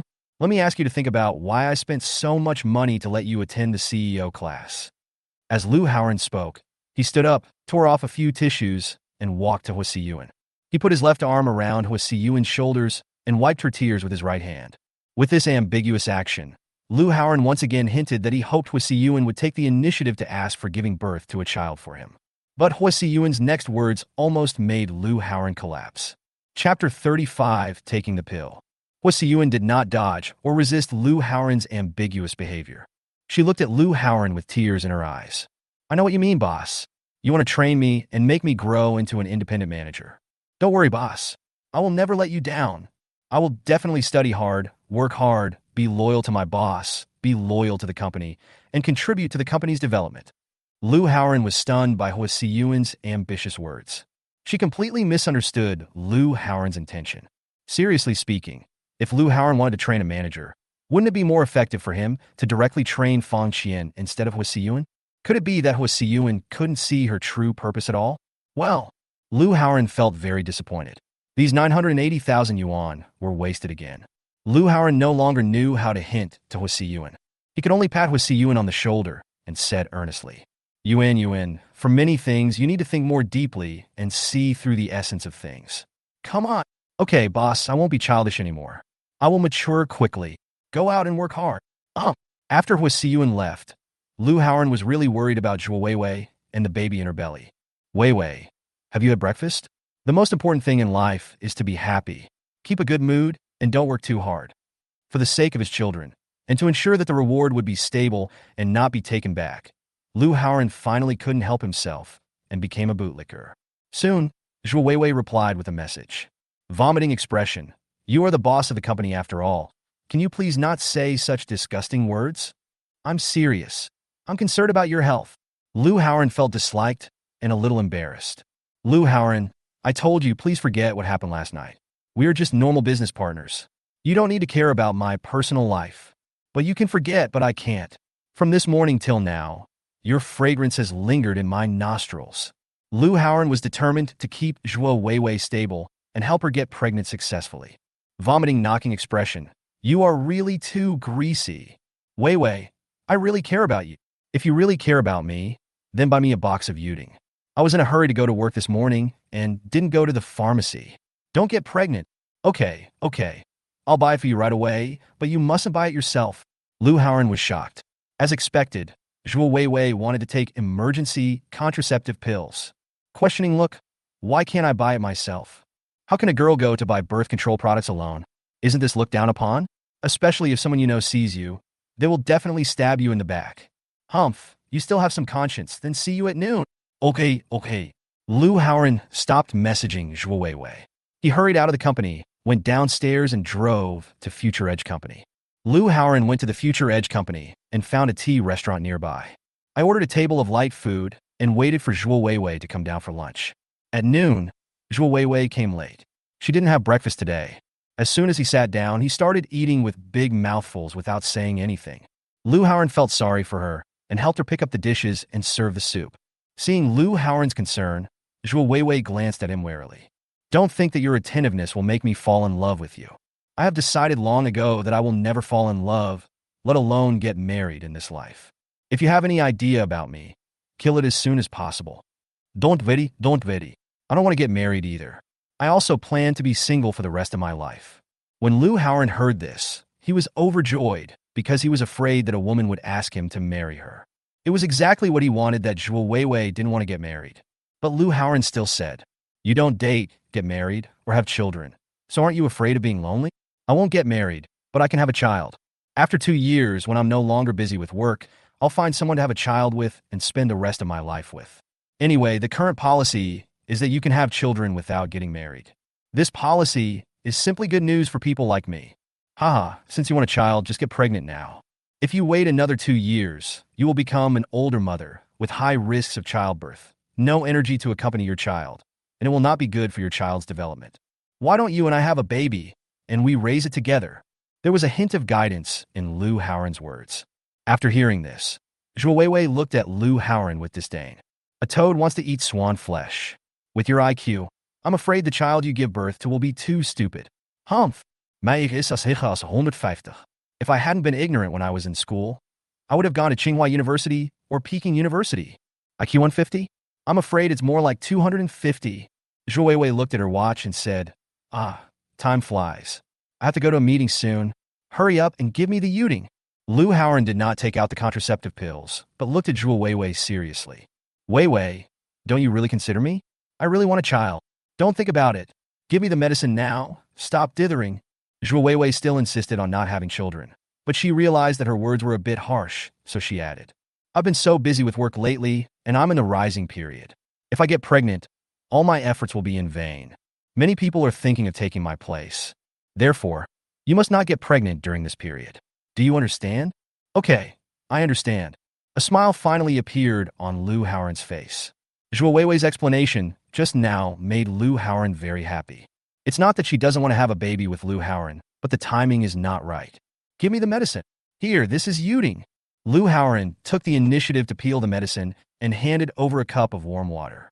Zhuo Weiwei was anxious at this time, so she didn't even look at the food and just raised her head to eat. After taking the medicine, Zhuo Weiwei hurriedly left the restaurant and returned to the company to attend the meeting. Lu Haoran looked at the woman's back and felt relieved. Hey, what Zhuo Weiwei didn't know was that what she had just eaten was just a calcium tablet. After a few days, when Zhuo Weiwei discovered something was wrong, it was no longer a problem that could be solved by taking emergency contraceptive pills. At that time, if you wanted to abort the child, you could only go to the hospital for an abortion. Lu Haoran thought about the chance of miscarriage, and also thought about how Zhuo Weiwei would react after she knew that he had lied to her. He felt a headache. However, when water comes, we can block it with earth. When enemies come, we can fight them with soldiers. We'll talk about it when the time comes. At this moment, someone in Lu Haoran's class group spoke up.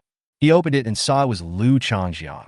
This guy sent photos of last night's dinner, including exquisite and luxurious dishes and expensive drinks, to the class group. In addition, he also issued his own employment contract, which paid a full 9,500 yuan a month. Chapter 36. It's time to win the school beauty. Thank you, Brother Ran, for recommending this job. It has helped me to succeed and enjoy a good life. Thank you. Thank you. Lu Haoran. Lu Changjiang's words were full of pride and gratitude to Lu Haoran. His words and these ostentatious pictures instantly sparked a heated discussion in the group. Fuck, Lu Changjiang. Future Edge Company actually offered you a salary of 9,500. My God. Is this true? Lu Changjiang. Did you really get the salary of 9,500 yuan? I remember you told me before that your salary was only 2,500 yuan, and now it has jumped directly to 9,500 yuan. Isn't it too exaggerated? I'm really envious. My salary is only 4,900 yuan. Whoa. Lu Changjiang. Of course it's real. This is my labor contract and it's stamped. How can it be fake? This was all done by Ran, who applied for me. Ran has a very good relationship with my current boss and the HR director. He is amazing. Lu Changjiang, you have really come a long way. I am so envious. Congratulations. Is this the dinner you had last night? Oh my God. Eating sea cucumbers, drinking Mao Tai, and having tomahawk steaks and Australian lobsters. You really know how to enjoy yourself. Isn't this just following Brother Ran and enjoying the good life? Everyone in the group was full of envy and congratulations for Lu Changjiang. Behind the phones, everyone felt sour, as if they had swallowed dozens of lemons. Wife, look at this guy. His grades were not as good as mine when he was in school, and he was also haphazard when he started working. His resume is extremely bad. But he got a job with a classmate of mine who runs a headhunting company with a salary almost twice as much as mine. Is it true? Let me see. The classmate's girlfriend also looked over in surprise. It feels like an eye-opener. I think you can also ask your classmate who runs a headhunting company for recommendations. If you look for a headhunter to change jobs, your salary will definitely be several times higher than your current salary. I feel the same way. It seems like we should take some action. I'll contact my classmates right away. At this time, not only this classmate had the idea, but other classmates also had the same idea. They no longer cared about their face and contacted Lu Haoran to help them change jobs. Brother Ran, can you help me look at the work? I've been working for 2 years, but my salary has not increased. Now I get less than 4,000 yuan. Student Lu, for the sake of our former desk mate, can you also help me find a high-paying job? I really need money. Woohoo! Brother Haoran, a few days ago, I was talking about going to your company for tea. May I ask when you were free recently? I'm coming to visit my old classmates. When Lu Haoran saw that many classmates were contacting him, he couldn't help but smile and replied one by one. Then he received another message. This is the information of school beauty Ke Jinyao. Brother Ran, thank you for sending me home on the night of the class reunion. I would like to treat you to a meal to thank you. When Lu Haoran saw the text message, he was silent for a moment and thought it was time to close the net. Let Ke Jinyao give birth to a child for me as soon as possible. After giving birth to the baby, earning life and system rewards, at that time, you can treat Ke Jinyao however you want. Lu Haoran accepted Ke Jinyao's invitation. In the afternoon, the Wenjie intelligent driving version ordered by Lu Haoran arrived. The car salesperson, Yin Mei, personally delivered it downstairs. After get off work, Lu Haoran started driving to the Provincial Art and Sports Center. Ke Jinyao is a dancer at the Provincial Arts and Sports Center, and it's the kind that's being edited. Women with career positions like Ke Jinyao may not have high salaries but have a high social status. This leads to all the staff being arrogant and conceited. Because of the special nature of the job and the fact that Ke Jinyao was born with the looks of a school beauty, Ke Jinyao wanted to marry into a wealthy family.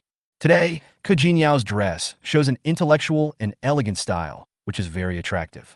When Lu Haoran received Ke Jinyao's call, He couldn't help swallowing. She really is a dancer. Every move she makes is very graceful. Lu Haoran couldn't help but have dirty thoughts in his mind. He had never had a child with a beautiful dancer. Hey Lu Haoran, why are you driving this car today? Where's your Porsche? When Ke Jinyao saw Lu Haoran's car, she didn't recognize it, and her smiling face began to stiffen. She had a bad feeling in her heart. Could it be that Lu Haoran's so-called Porsche and other wealth were all just pretense? Porsche is also leased? Ke Jinyao has encountered quite a few such things. Some men who pursue her drive luxury cars to attract her attention. It turned out to be a rental. Ke Jinyao's expression of disappointment that she couldn't hide made Lu Haoran unhappy. But he is different from Ke Jinyao. He can control his emotions. Lu Haoran explained calmly. This is the most advanced smart driving car, a culmination of our country's technology, and it is much more comfortable to drive than a Porsche. It can be said that this car is the best car within the price range of tens of millions. A Chinese car? A price of tens of millions? Is it more expensive than a Porsche? It's about the same price as the Macan I drive. It cost over 600,000 yuan. Ke Jinyao's character of despising the poor and loving the rich is simply amazing. No way. This unknown domestic car costs more than 600,000 yuan? Why don't you buy a Porsche with 600,000 yuan, but a Chinese car? Even if you don't like Porsche, Mercedes-Benz and BMW are also fine. When Ke Jinyao heard that Lu Haoran spent more than 600,000 yuan to buy this car, the stone that had been hanging in her heart finally fell to the ground. From this point of view, Lu Haoran should be a real rich second generation, because only truly rich people would spend more than 600,000 yuan to buy a domestic car. But Ke Jinyao really couldn't understand Lu Haoran's consumption logic. Lu Haoran also despised Ke Jinyao's consumption concept. The two of them are simply not on the same wavelength. But Lu Haoran could only grit his teeth and communicate with Ke Jinyao. After all, Ke Jinyao is a second-class beauty, which represents generous rewards, as well as lifespan and physical fitness rewards. Who can resist a reward? Ke Jinyao, can you drive? No matter how much you say, it's better to let Ke Jinyao experience it herself. My Mercedes is a second-hand one. I only bought it for tens of thousands of dollars. But when I drive it out, everyone thinks I'm driving a luxury car and that I'm a rich person. It's very prestigious. Ke Jinyao feels proud when she mentions Mercedes-Benz. At the same time, she was still complaining about why Lu Haoran would spend 600,000 to buy a domestic car. If I had 600,000 yuan, I would definitely buy a second-hand Porsche or Maserati. Driving out with such a car would simply make people envious to death. Also, the so-called smart driving and technology are all just empty talk and useless. We only have one life. Who would entrust our life to a machine?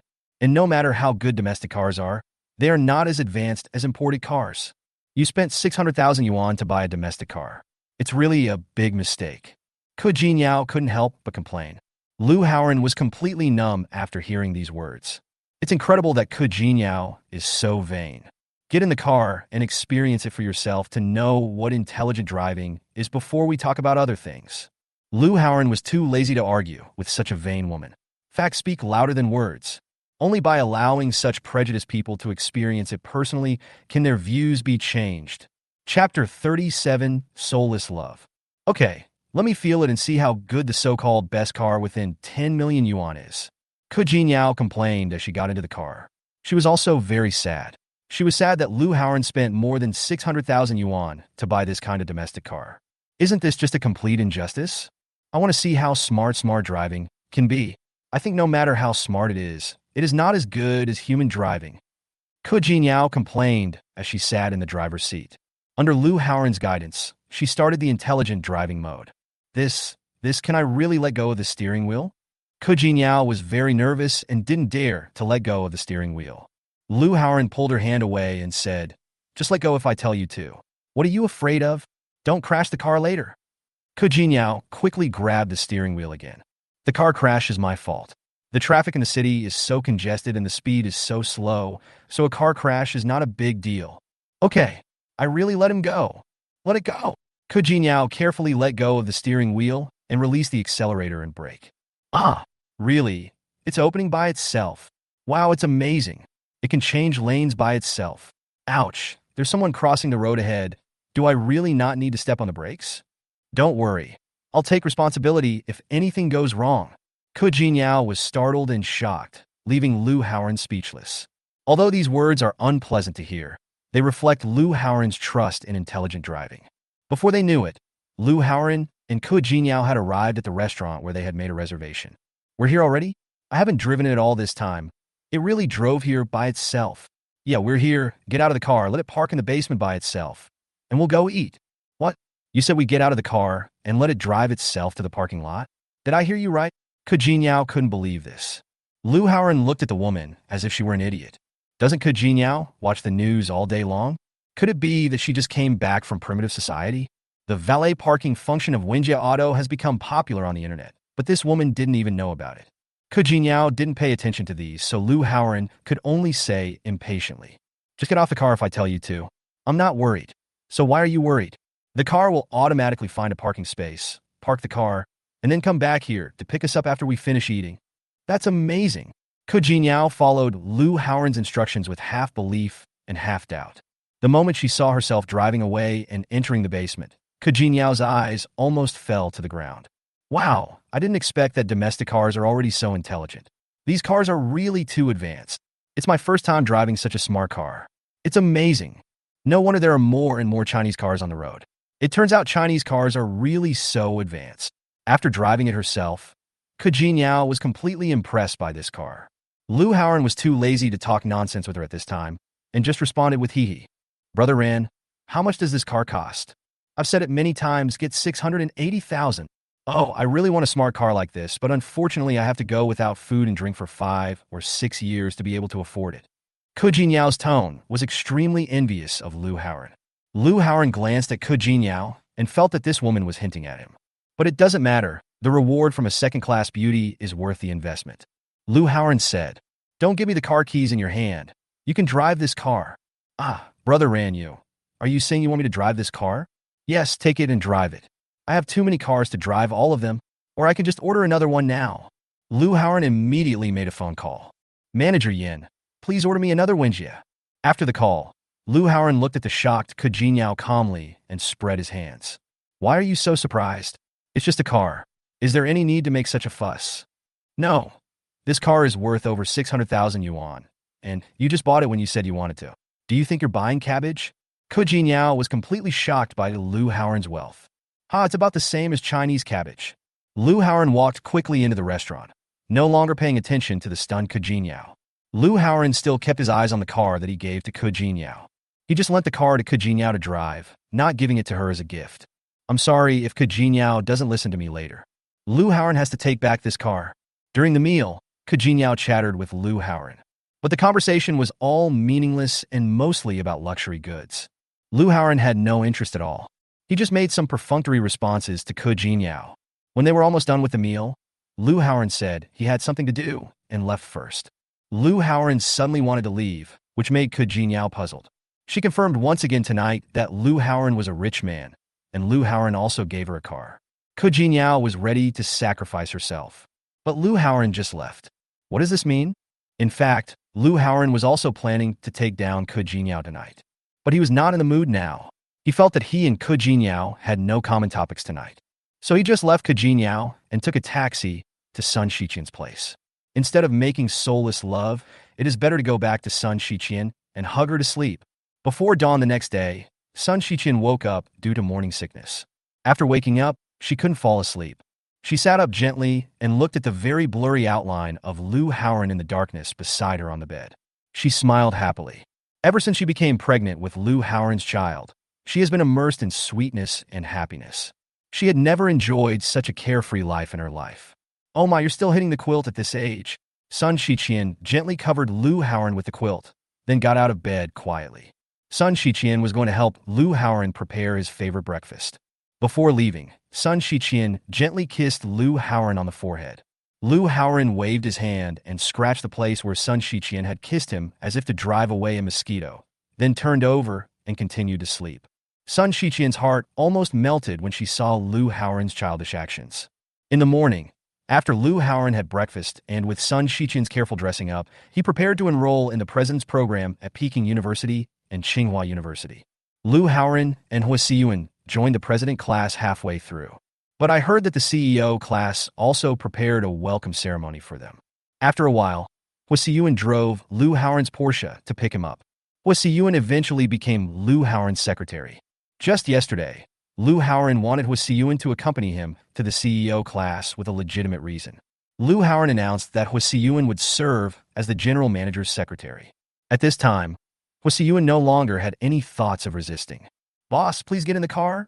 Hwasiyun was dressed very attractively today. She was waiting downstairs early for Liu Haoran to come downstairs. Chapter 38, Be My Goddaughter. "Well, let's go." Liu Haoran sat in the boss seat in the back row and enjoyed himself very much. While someone was driving, Liu Haoran closed his eyes and took a short rest. "Boss, we're here." I don't know how long it took, but a sweet fragrance wafted into my nose. Liu Haoran opened his eyes and saw Hwasiyun's pretty face appearing in front of him. "Oh, here we are." Liu Haoran stretched his legs. "This car is still not good enough. It's not suitable for the boss. I will contact the Ford store later and ask them to buy me a Rolls-Royce. That car will be comfortable and classy." Hwasiyun curled her lips when she heard that. She wanted to make some sarcastic remarks, but then she remembered that Liu Haoran had just spent $980,000 on her. And I have just become Liu Haoran's secretary, so I must have the attitude of a secretary at this time. So she resisted the urge to argue. After Liu Haoran got off the car, Hwasiyun followed Liu Haoran closely, carrying her bag. The image of the two of them quickly attracted the attention of students on campus. Both men and women are extremely envious. The boys envied Liu Haoran for driving a Porsche and having such a beautiful and sexy secretary. The girls envied Hwasiyun for being able to be with such a handsome and wealthy boss. This scene is even more romantic than any other CEO drama. Along the way, many people took out their mobile phones to take pictures of Liu Haoran and Hwasiyun. This made Liu Haoran and the other man feel at a loss whether to laugh or cry. But others were also appreciating it, so Liu Haoran and Hwasiyun did not refuse. Liu Haoran originally thought that the president class of Peking University and Tsinghua University would go to Kyoto to study, but he did not expect that Peking University and Tsinghua University would have a cooperation with Rongqing University. Daily teaching for students in the southwest region is conducted at Chengdu University. We will just arrange for students to return to our school for a few classes regularly. Rongqing University is the school where Liu Haoran studied for his undergraduate degree. At this time, Liu Haoran was standing under the banyan tree on campus, looking around, feeling a lot of emotion. He never dreamed that he would return to his alma mater in such a glorious way. The president's class, jointly established by Peking University and Tsinghua University and Chengdu University, is specially set up in a building with an excellent environment. Before, when Liu Haoran was in college, he had heard that Rongqing University had a CEO class.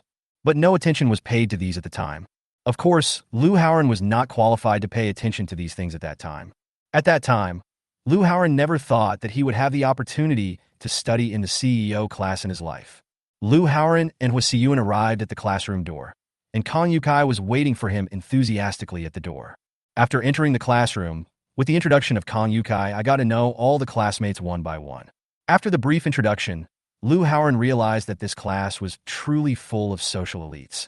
Of course, anyone who can pay 980,000 yuan in tuition fees a year is not an ordinary person. Some of the students in this class are entrepreneurs, some are senior executives of state-owned enterprises, some are political trainees, and so on. Liu Haoran met so many big guys at once today, and he could also become classmates with them. Liu Haoran no longer dared to underestimate the CEO program jointly organized by Peking University and Tsinghua University and Chengdu University.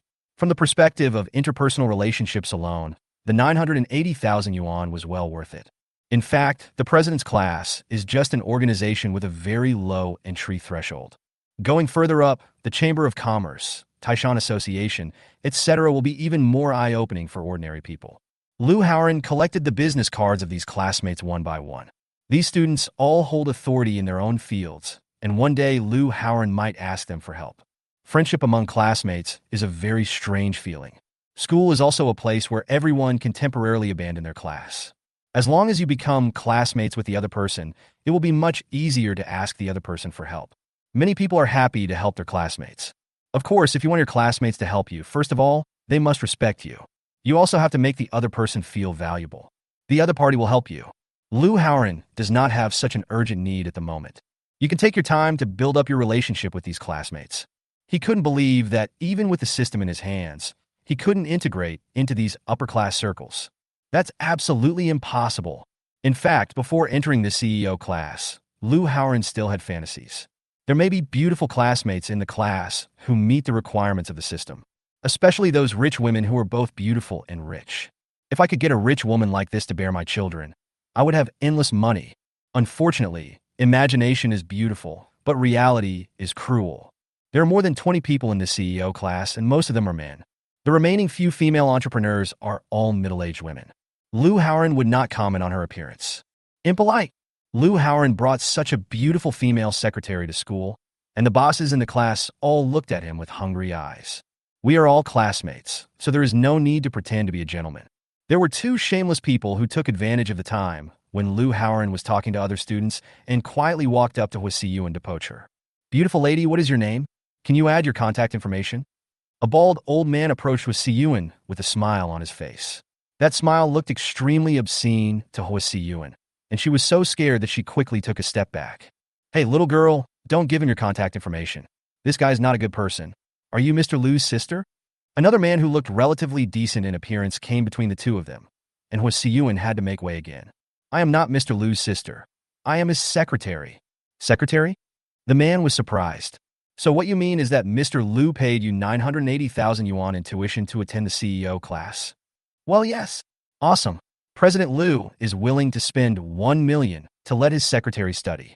At the same time, you are so beautiful. Mr. Liu is not afraid of being poached, which shows that Mr. Liu is very confident in his own abilities." The man gave a thumbs up and praised Liu Haoran highly. They also have secretaries, but they are reluctant to spend so much money for their secretaries to study. With 980,000 yuan, I don't know how many secretaries I need to support. In fact, it's not that he is reluctant, but he is afraid that his secretary will run away with someone else. "Stay away. I was the one who saw this beauty first."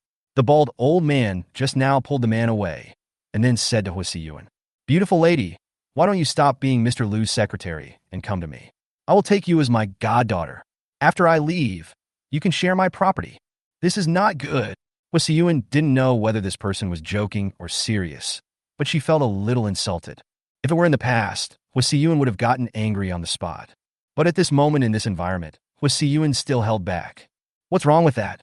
Being my goddaughter won't affect your job as a secretary to Mr. Liu. As long as you agree, I will tell Mr. Liu right now and let you be my goddaughter."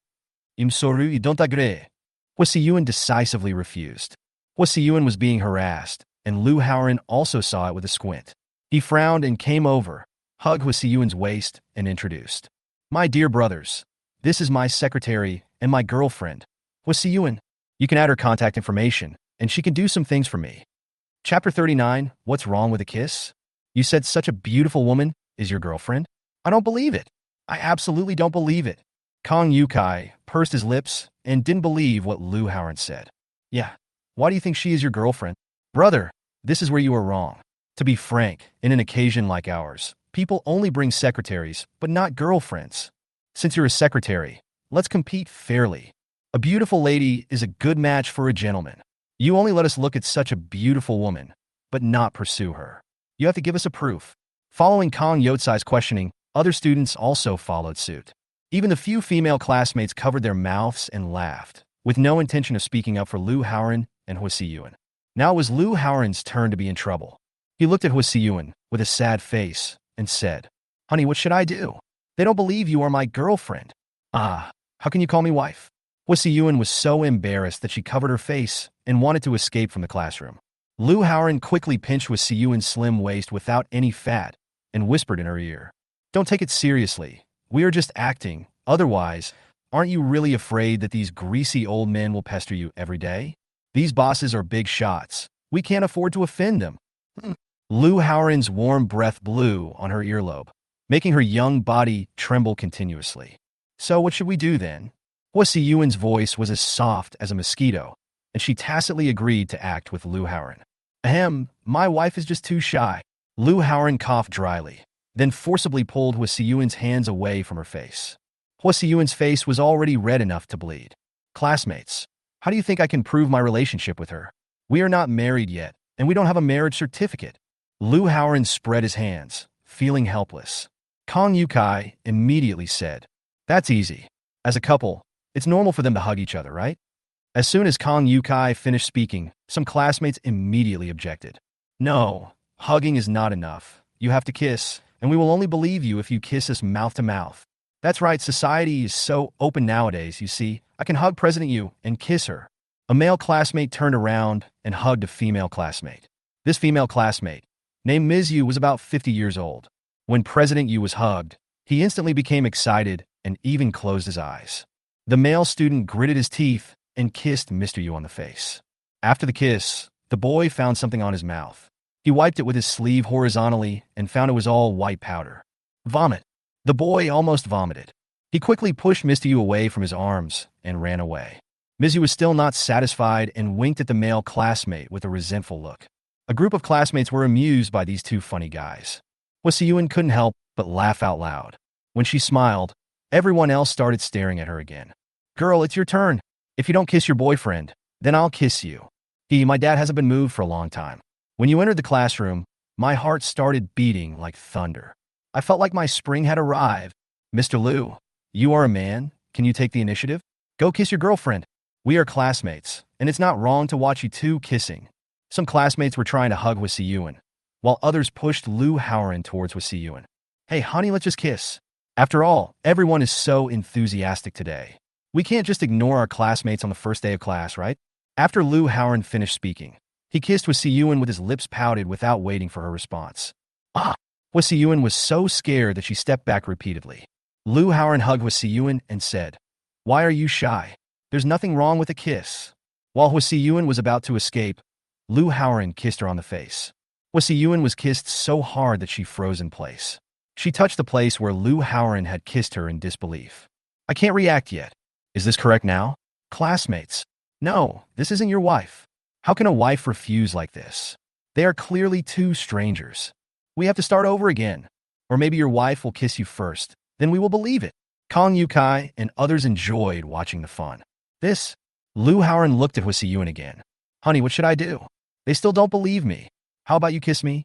Lu Haoran acted very helpless. "Hurry up. The instructor will be here soon.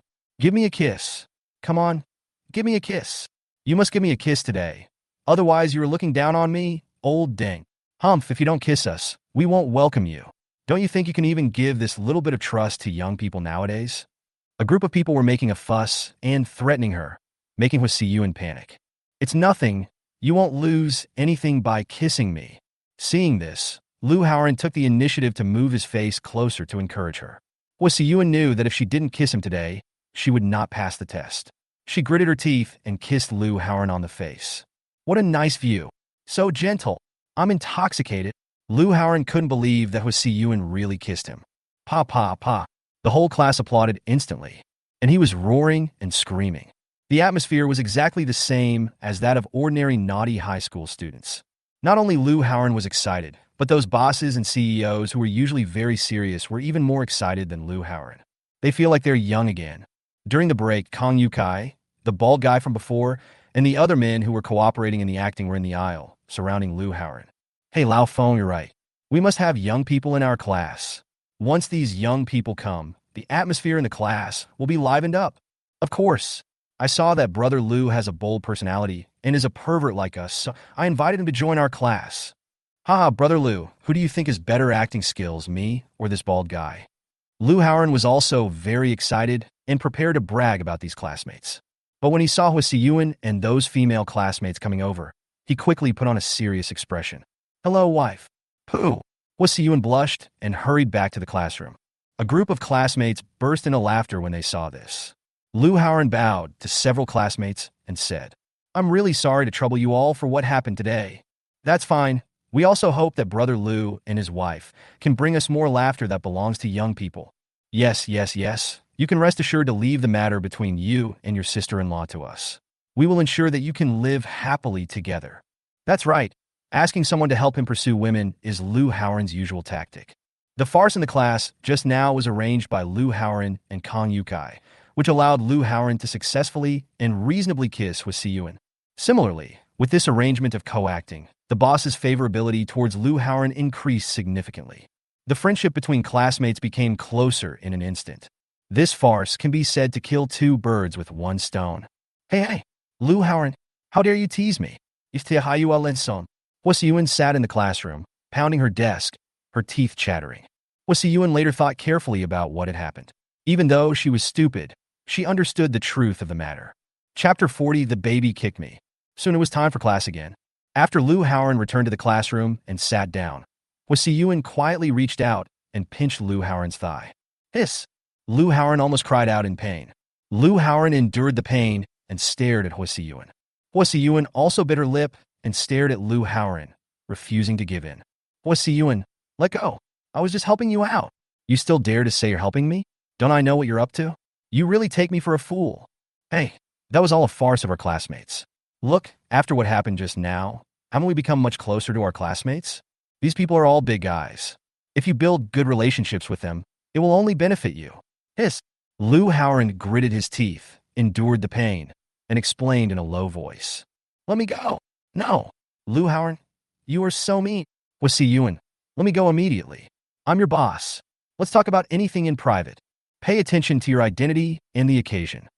Lu Haoran once again used his boss's identity to put pressure on her. Sure enough, Huasi Yuan let go of her hand, but she was still humming. Men are born to be pigs. You already have a girlfriend, and you still want to take advantage of me. Be careful, or I'll tell Sister Qian. This little girl knew about son Shiqian's affairs. This is what Lu Haoran specifically let Huasi Yuan know, because Lu Haoran will take Huasi Yuan down sooner or later, and he can't give Huasi Yuan a legitimate status. So Lu Haoran was giving Huasi Yuan a heads up in advance.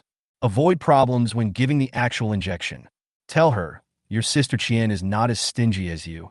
She won't be angry. She will even be very happy. In fact, Lu Haoran was also very conflicted and troubled in his heart, wondering how he should win over Huasi Yuan. But it's okay now. Through the farce of her classmates today, she must have felt something. Scumbag. Lu Haoran's words made Huasi Yuan speechless with anger. She didn't expect Lu Haoran to be so shameless. Huasi Yuan twisted her body angrily, sat sideways at the desk, and no longer looked at Lu Haoran. Okay, stop messing around and get to class. There has to be a limit to joking. If you go any further, Huasi Yuan might not be able to accept it. After what happened today, let Huasi Yuan experience it and think about it on her own. Just as Lu Haoran guessed, Huasi Yuan was staring out the window in a daze. In the past, Lu Haoran contacted her intentionally or unintentionally, but she didn't care. But today, Lu Haoran was confessing to himself. In fact, Huasi Yuan is not really naive. She is so beautiful and grew up safely, which shows that her emotional intelligence is not low. For beautiful women, their appearance is their greatest asset, but also their greatest source of danger. Since their student days, their beauty will be coveted by all kinds of men. Women with low emotional intelligence and poor handling of affairs will not have a good ending. Huasi Yuan is so beautiful, grew up well, and was admitted to a good university, which shows that she is very smart. Alas, Lu Haoran, how could I meet a man like you? Huasi Yuan regretted very much that she did not see this man's true purpose when she first met Lu Haoran. If I had understood Lu Haoran's evil intentions at that time, I would have been able to escape from his clutches. Up to now, not only had she accepted countless material benefits from Lu Haoran invisibly, she had even inexplicably accepted the 980,000 yuan CEO class. Material things are secondary. What really makes Huasi Yuan feel heartbroken is that she finds that she can no longer live without this bad boss. This man is like a beam of light to her, guiding her career growth. This man is also her close companion, accompanying her from school to the lonely stage of entering society. This man is just like his father. When he makes a mistake, he will scold himself. But his words of scolding are full of care and love. Huasi Yuan really couldn't make up her mind to leave Lu Haoran, and she couldn't leave Lu Haoran. But this man is now becoming aggressive. What should I do? Huasi Yuan was confused and couldn't find the answer, so she had to muddle through and stop thinking about these questions. The CEO class does not usually have many classes scheduled, but on this day, the schedule was very tight. But because the atmosphere in the class is so good, time passes quickly. Both Lu Haoran and Huasi Yuan are enthusiastic about returning to campus to study again. They all gained a lot from today's study. After class in the afternoon, Lu Haoran invited the whole class and the tutor to a party at a nearby high-end restaurant to thank all the old perverts for their help. At the party, everyone had time to sit down and start talking about their work. Lu Haoran gained countless experiences and potential resources from them. At the banquet in the evening, Lu Haoran did not provoke Hwasiyun again. And Hwasiyun also gave Lu Haoran a lot of face. She has always played the role of Lu Haoran's girlfriend. Boss, I don't want to be your secretary anymore. I'll just stay at my reception desk. After Hwasiyun drove Lu Haoran to the downstairs of Sun Shiqian's building, she parked the car and glanced away, not daring to look at Lu Haoran. Lu Haoran said nothing when he heard this. He maintained the dignity that a boss should have. He said calmly, I respect your choice. Thanks. Hwasiyun unbuckled her seatbelt and placed the car keys on the armrest. Then opened the car door, get out, and leave. Then, without looking back, she walked to the end of the street and disappeared. It's still too hasty. Lu Haoran patted his forehead. He pressed the music button in the car, then closed his eyes and sat in the passenger seat, listening to the music and falling into deep thought. After returning home, Lu Haoran looked at Sun Shiqian's slightly bulging belly, and the bad mood that had accumulated with Hwasiyun instantly dissipated. Qian, are you still studying so late? Lu Haoran held Sun Shiqian in his arms and stroked her belly, loving her very much. I'm waiting for you to come back. Didn't I tell you not to wait for me? I may not come back every day. It's okay. I can't sleep if it's too early, and I can't wait for you, so I will fall asleep by myself. Sun Shiqian is so sensible that it makes people feel distressed. Honey, let me wash you up. Good. Lu Haoran drank some wine and was indeed a little tired. Sun Shiqian helped him change his clothes, wash his face, and soak his feet. While Lu Haoran was soaking his feet, Sun Shiqian helped Lu Haoran prepare bathing supplies. Lying on the bed, Sun Shiqian nestled in Lu Haoran's arms. Lu Haoran used his hands to lift Sun Shiqian's belly to make her feel more comfortable. Sun Shiqian smiled and patted Lu Haoran's hand. My belly hasn't even started to grow yet. Why are you carrying it? Hey, I feel like our baby is kicking me already. Nonsense. You can't talk nonsense during the first 3 months of pregnancy. Oh, wow. These customs exist in Lu Haoran's hometown. By the way, husband, are you busy tomorrow? Tomorrow. Work as usual. What do you need? Oh, nothing. I just want you to stay with me. If you have to go to work, forget it. There was disappointment in Sun Shiqian's tone. She was worried about something, but Lu Haoran didn't notice. You want me to accompany you? I do have something to do tomorrow. If I want to accompany you, I can only do so after I finish my work tomorrow. Yeah, thank you, husband. What are you thanking me for? Isn't it my duty to accompany you? It's not right. We signed a contract. I can't disturb you. Chapter 41. My wife was bullied. When Lu Haoran heard this, he couldn't help but grab Sun Shiqian hard, causing Sun Shiqian to scream in anger. Silly girl, do you still take that contract seriously? Will you marry me then? Sun Shiqian turned around and blinked at Lu Haoran. Ahem.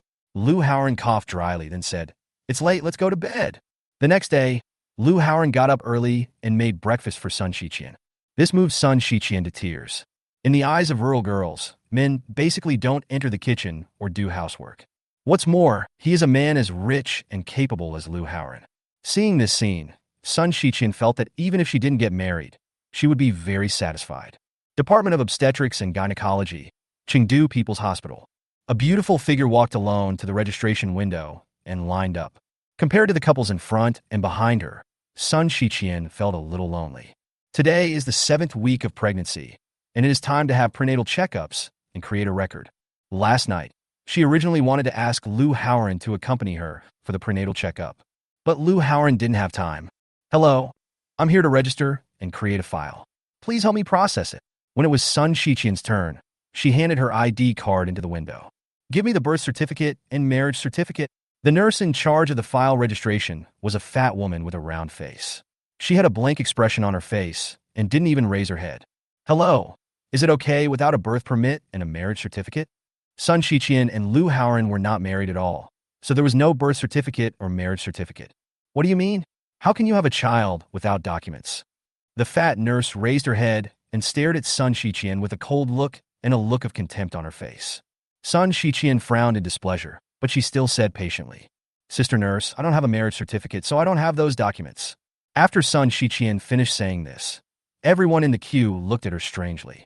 Sun Shiqian was already quite concerned about these rumors, and in this situation, she obviously held the documents tightly in her hand and seemed a little nervous.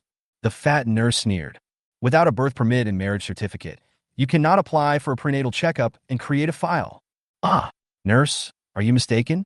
Now the country has promulgated policies that all citizens who have children can register their births and enjoy equal reproductive rights. How come this can't be done? Sun Shiqian was angry and embarrassed, but there was only this fat nurse here who was handling the file creation. She suppressed her anxiety and explained patiently. I'm sorry, the policies issued by the state are the state's business. I have my own rules here. I must have complete documents before I can process it. The fat nurse has a bad attitude and an arrogant look. She's the boss here. How could you do this? Sun Shiqian was so angry at these words that her lips trembled and she almost couldn't hold back her tears. If you don't have the information, then the next one. The fat nurse directly called the next person in line while mumbling something. Women nowadays are so shameless that they can get themselves pregnant by just anyone. At this point, Sun Shiqian could no longer control her tears, and tears as big as beans fell silently. The fat nurse glanced at Sun Shiqian with disdain and snorted coldly, showing no sympathy at all, compared to the ruthlessness of this fat nurse. The men who were queuing with their wives behind Sun Shiqian felt their hearts almost torn when they saw such a beautiful young woman like Sun Shiqian being wronged. Their mouths and bodies were eager to help Sun Shiqian speak. But when they caught a glimpse of the sharp eyes of their wives, they felt guilty and dared not speak up to defend the injustice. He had to look away, unable to bear to look at Sun Shiqian's pitiful appearance. The men wanted to help, but the women wanted to do the opposite. Many people started discussing it, but the words they used were very unpleasant. In today's society, the marriage rate is already low, and the country is still allowing people to have children without getting married. This will definitely lead to even fewer people being willing to get married in the future. That's true. It will also cause moral collapse. Look at this girl. She's so young and beautiful, and she's pregnant without a husband. The world is going downhill. Someone got me pregnant, but no one even accompanied me for the prenatal checkup. Ha! It's good that no one is with you for prenatal checkups when your belly is so big. The worst thing is that you don't even know whose child you were pregnant with. The words of these women were so harsh that Sun Shiqian's face turned green with anger. But because of her family background, she has never been very confident since childhood. Faced with so many accusations and insults, she really wanted to stand up and refute them. But she didn't have the courage and could only pretend not to hear with tears in her eyes. Sister nurse, could you please help me create a file? For the sake of the baby in her belly, Sun Shiqian begged the fat nurse again.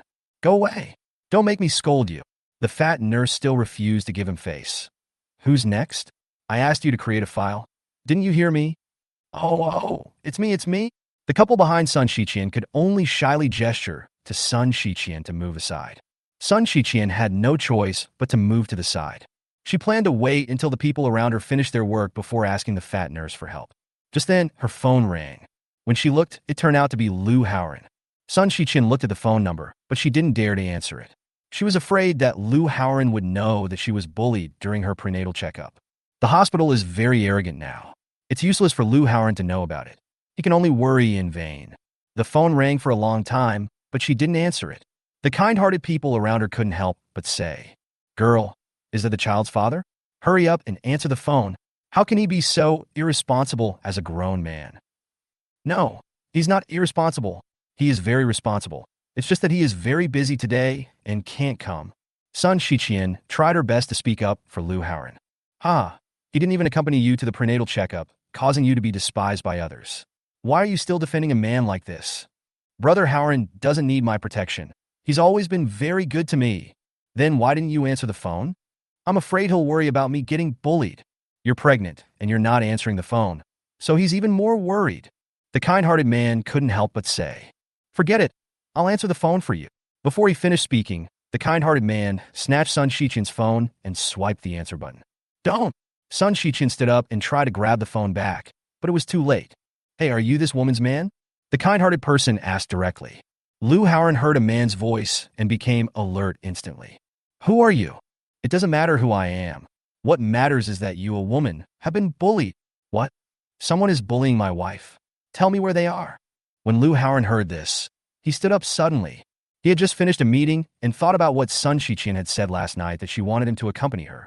So he called Sun Shiqian and prepared to go home. I didn't expect that when I answered the phone, my woman was being bullied. How can I tolerate that?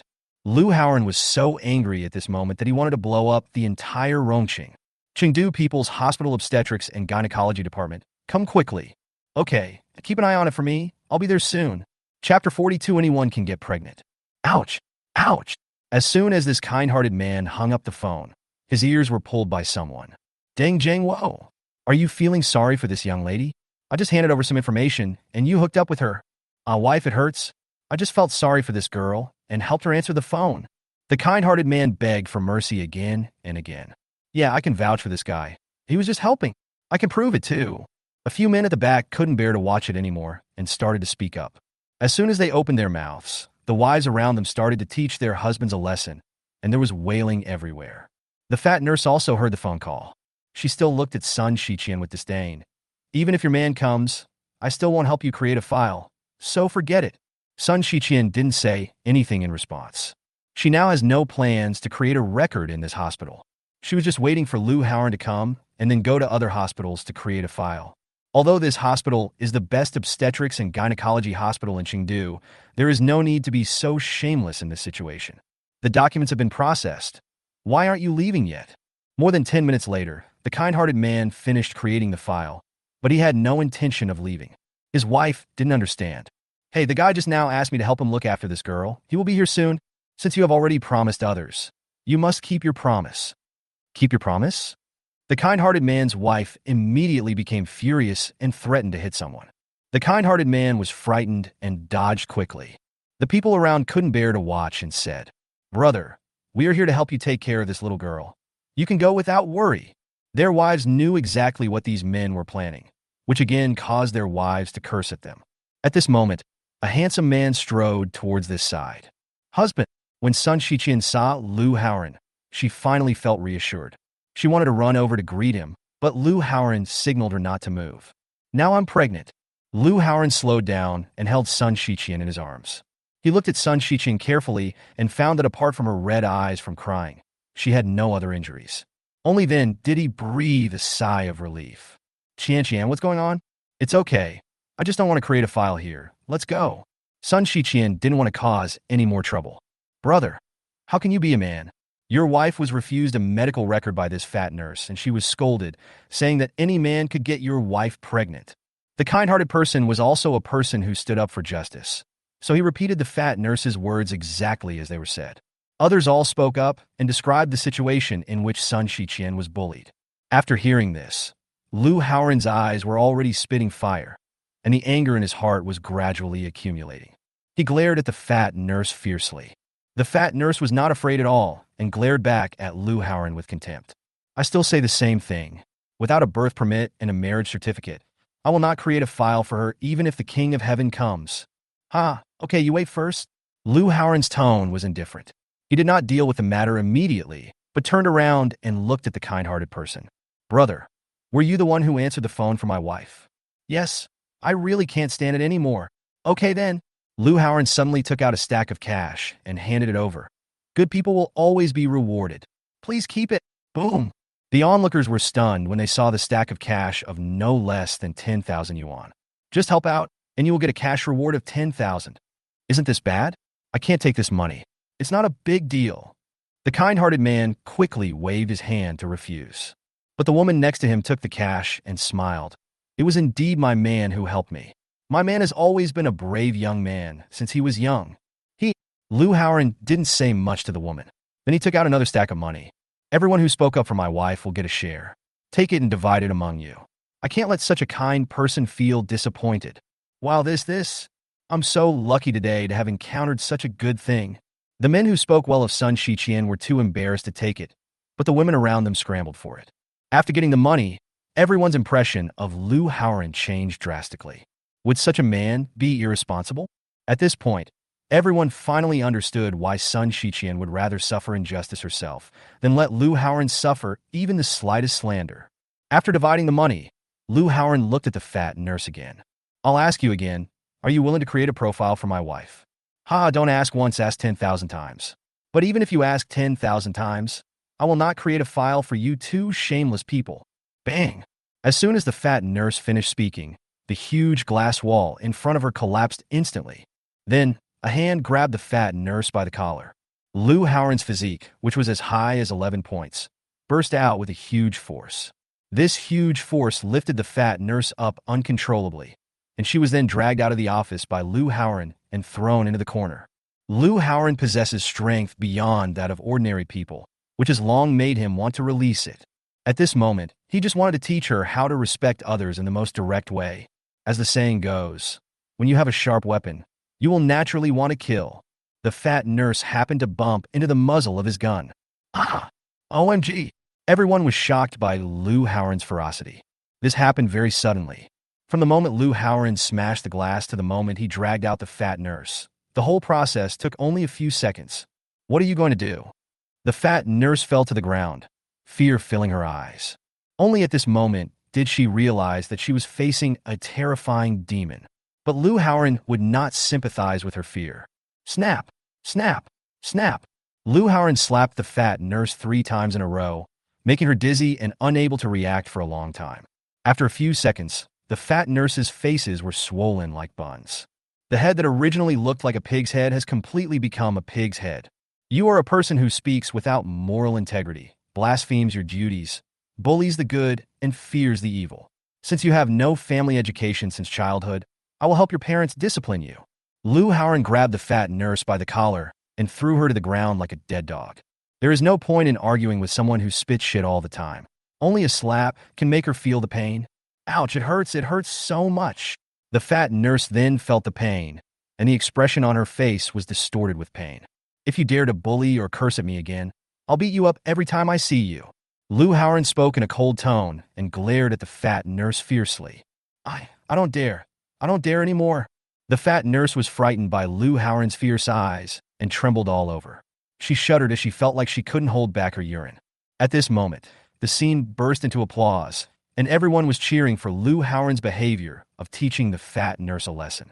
This fat nurse is arrogant, talks nonsense, has an extremely bad work attitude, and her work efficiency is frighteningly low. It takes more than 10 minutes just to create a prenatal checkup file. Everyone has long been angry but dared not speak out. Lu Haoran's 3 slaps hit them directly in the heart, making them feel very happy. This is so satisfying. Go away.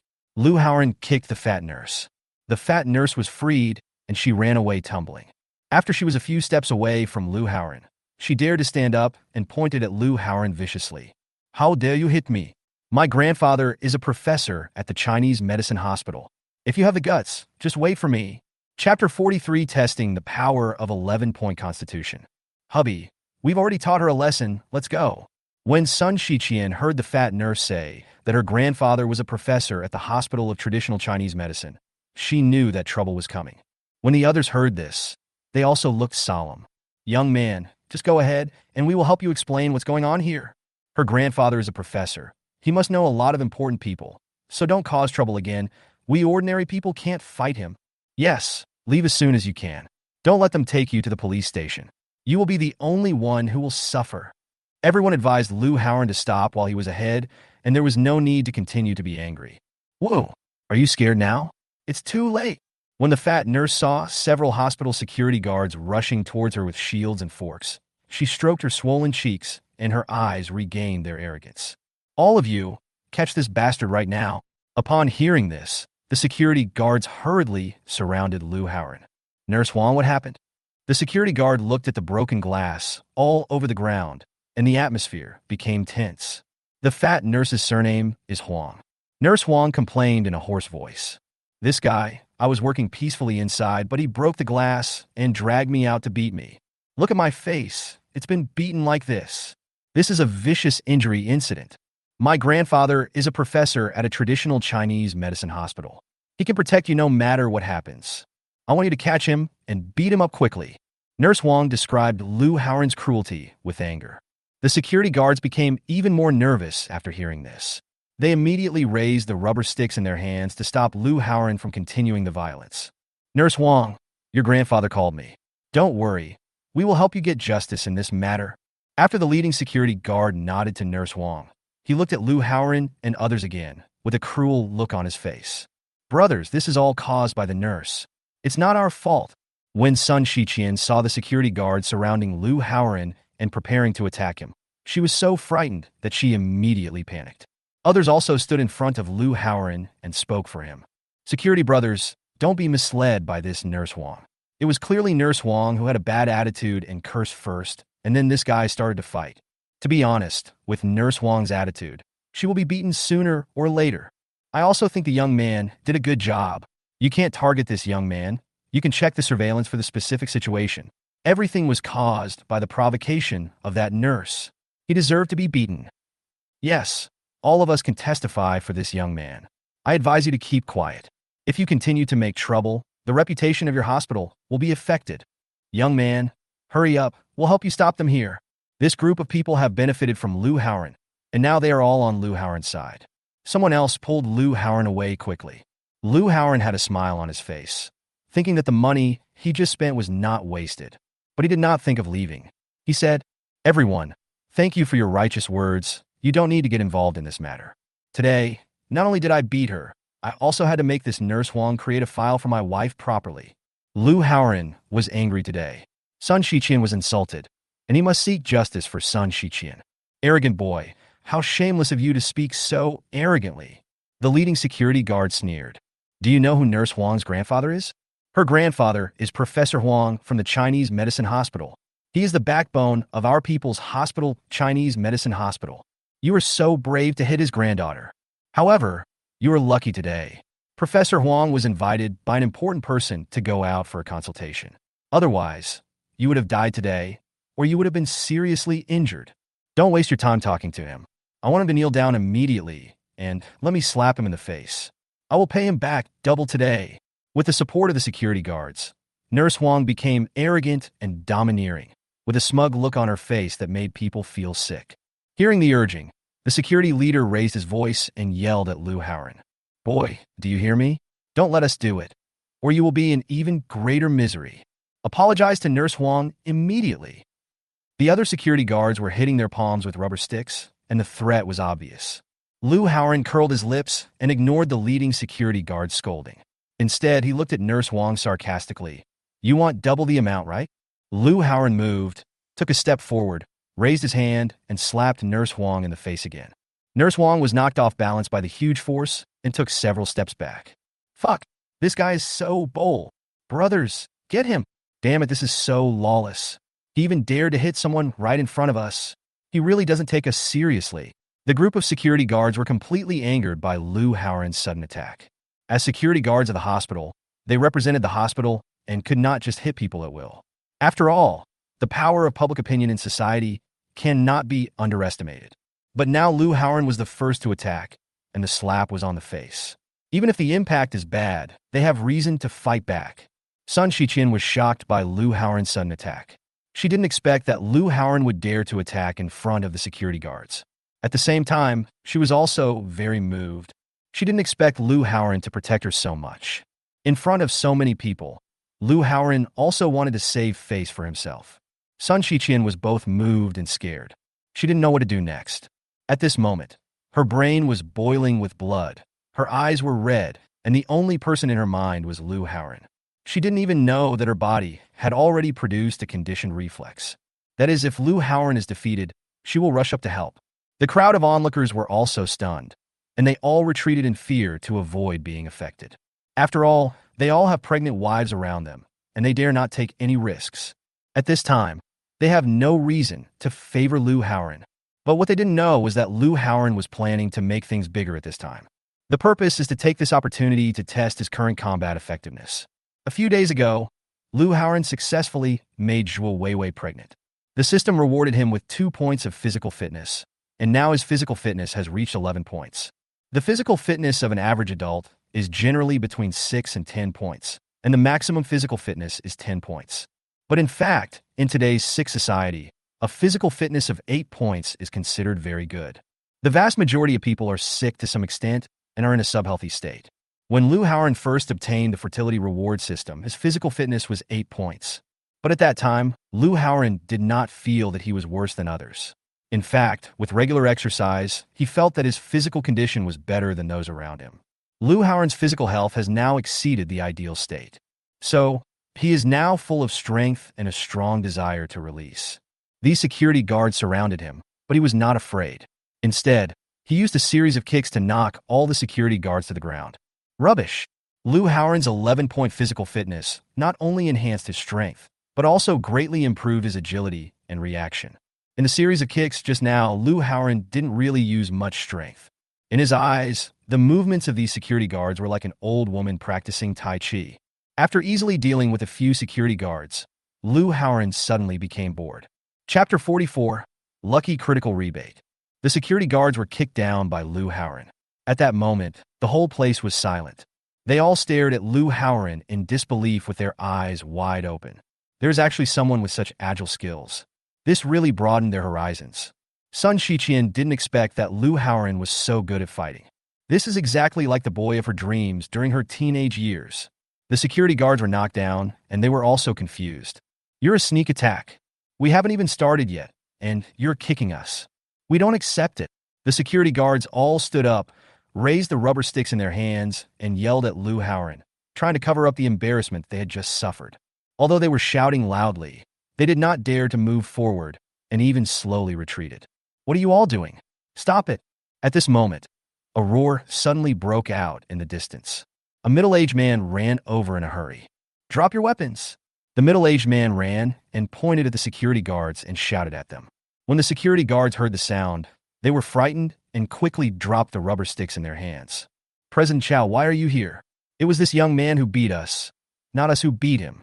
The leading security guard hurriedly greeted and explained. You losers still have the nerve to do this. Dean Chow became even angrier when he heard the security guard say this. Nurse Huang also hurriedly said, Uncle Chow, now that you are here, you must help Xiao Huang. This family member beats people up whenever they disagree with him. Even if the security guard is here, he will beat people up.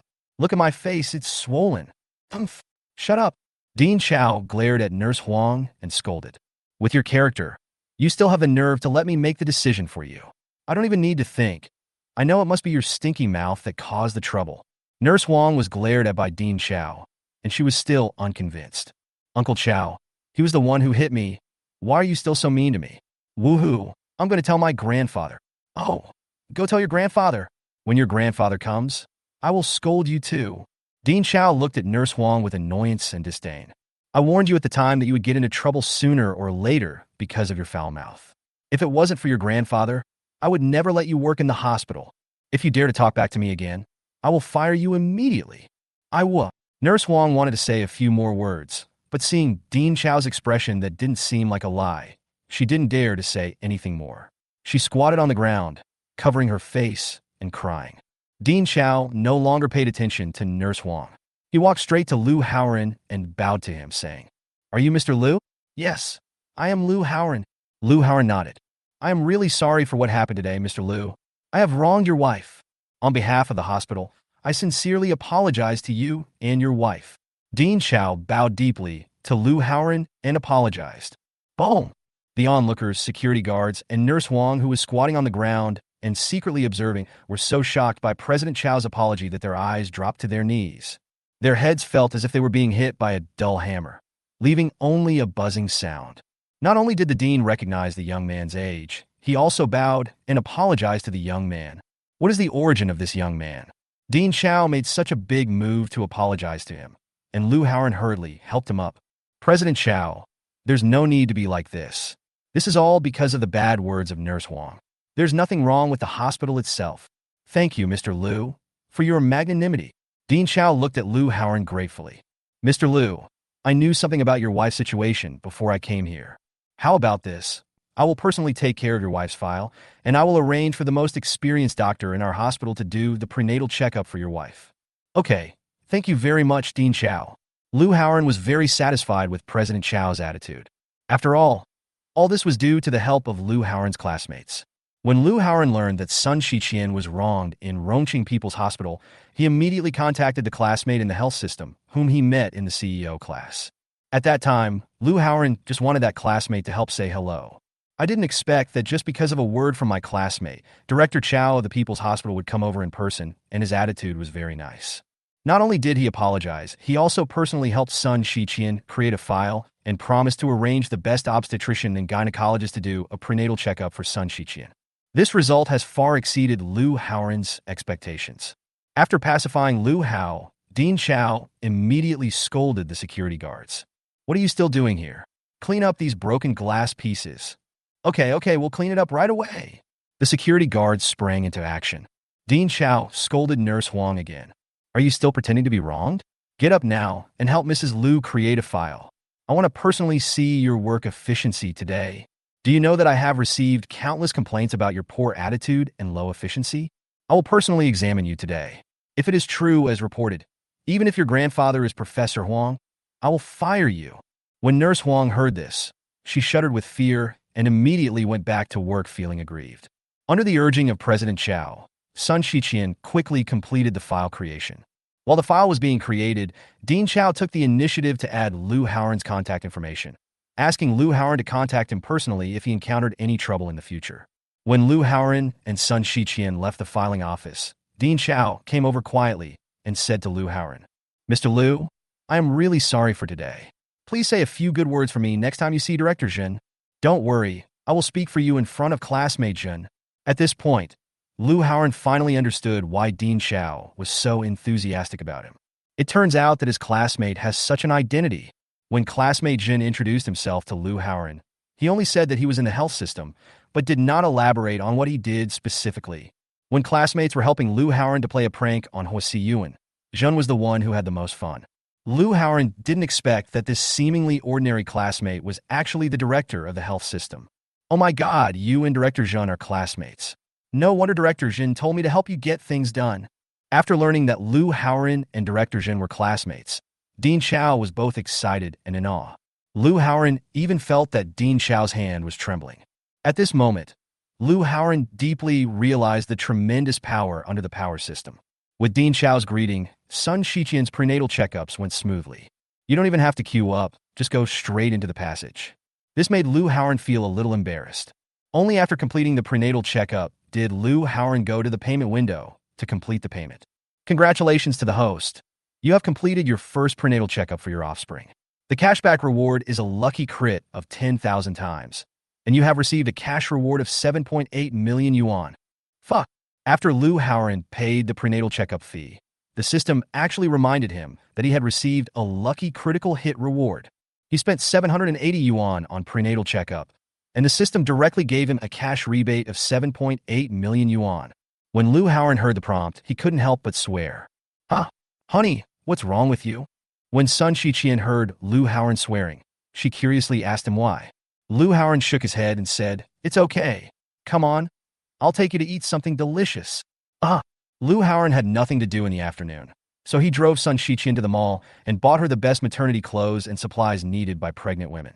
When Sun Shiqian looked at the car full of things that belonged to her, she was so happy that she was speechless.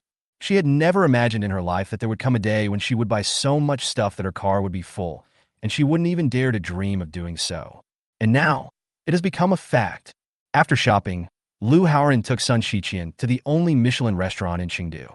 The reason for going here was not because the food there was delicious, but because Liu Haoran simply wanted to broaden his horizons. While eating, Sun Shiqian's brows were almost furrowed together, and she only took a bite of each dish. As a rural person, Sun Shiqian was extremely heartbroken by the price-performance ratio. Liu Haoran finally got bored of eating, so he opened his phone and prepared to play with it for a while. When he looked at the phone, he was shocked. Liu Haoran looked at the group messages on the phone and started cursing in anger. Chapter 45, We Are Brothers. It's no good for a dog to meddle in other people's business. Liu Haoran was so angry that he stomped his phone on the table. Honey, what's wrong? Sun Shiqian was shocked when she saw this and asked quickly.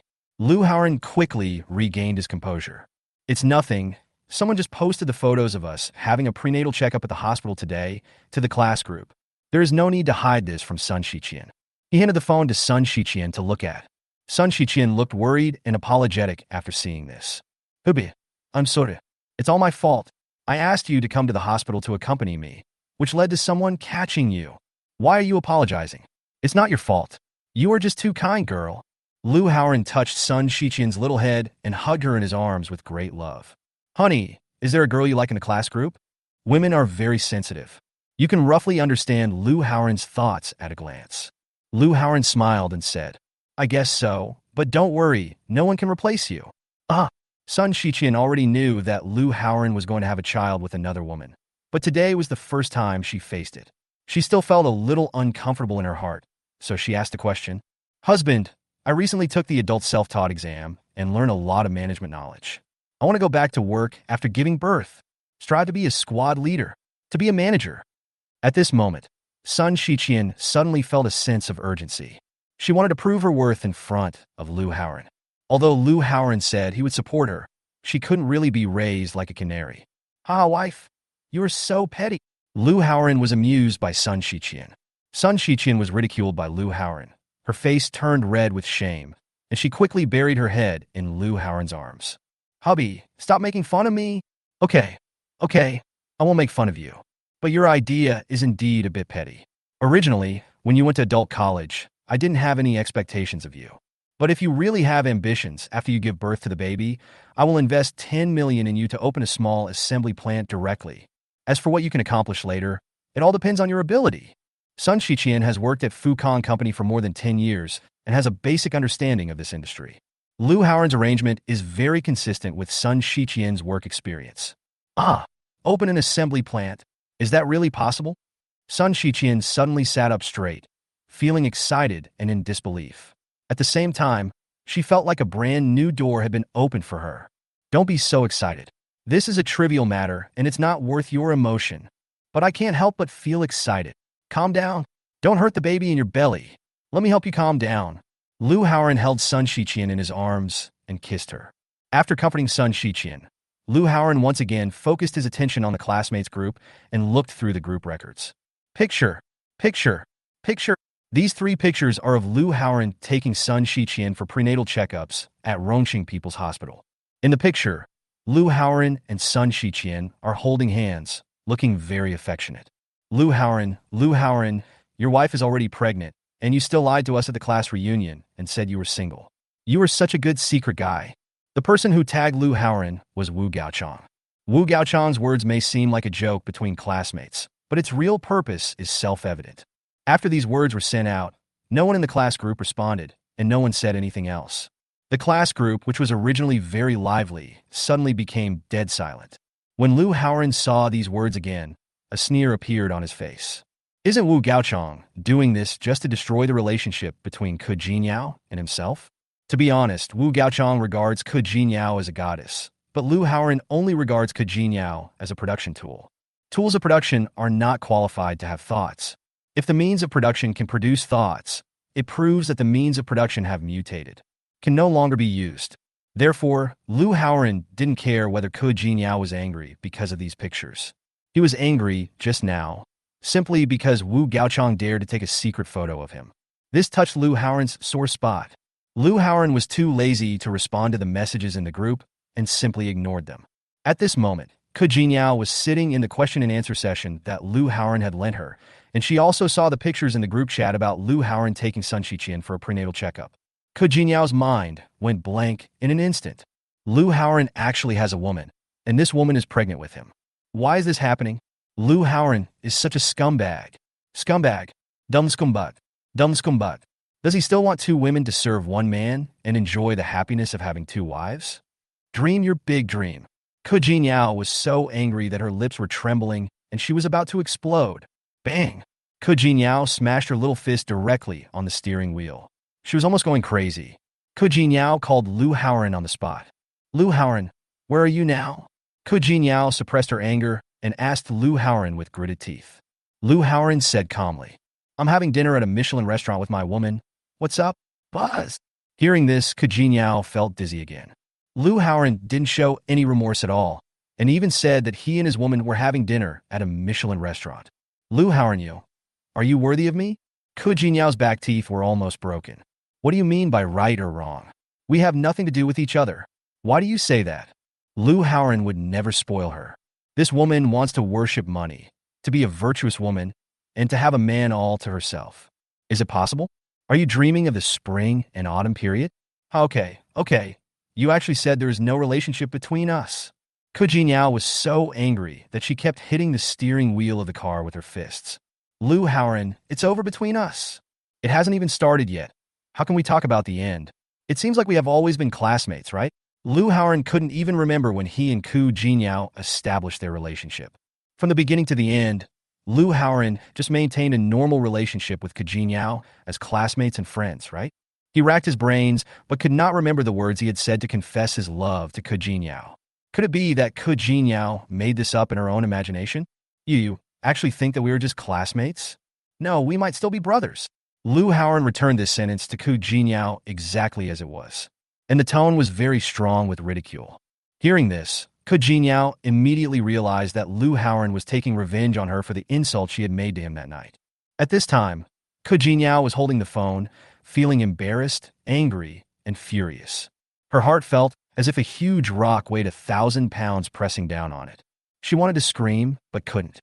She felt like she was about to explode as she was unable to vent the anger inside her heart. Lu Haoran, are you in the Michelin restaurant? Wait for me. I won't drive your car anymore. I'll give it back to you. This was the only tough thing Ke Jinyao could say at this moment. Chapter 46. Hold on to your cards. At the same time, Ke Jinyao also wanted to see who Sun Shiqian was. She actually got pregnant with Lu Haoran's child before her. The most important purpose of Ke Jinyao's request to return the car at this time was to tell Lu Haoran in front of Sun Shiqian that he was cheating on her while she was pregnant. This move is extremely vicious for ordinary people. But for Lu Haoran, there was no pressure at all. He wished he could take back his car. It was his favorite car.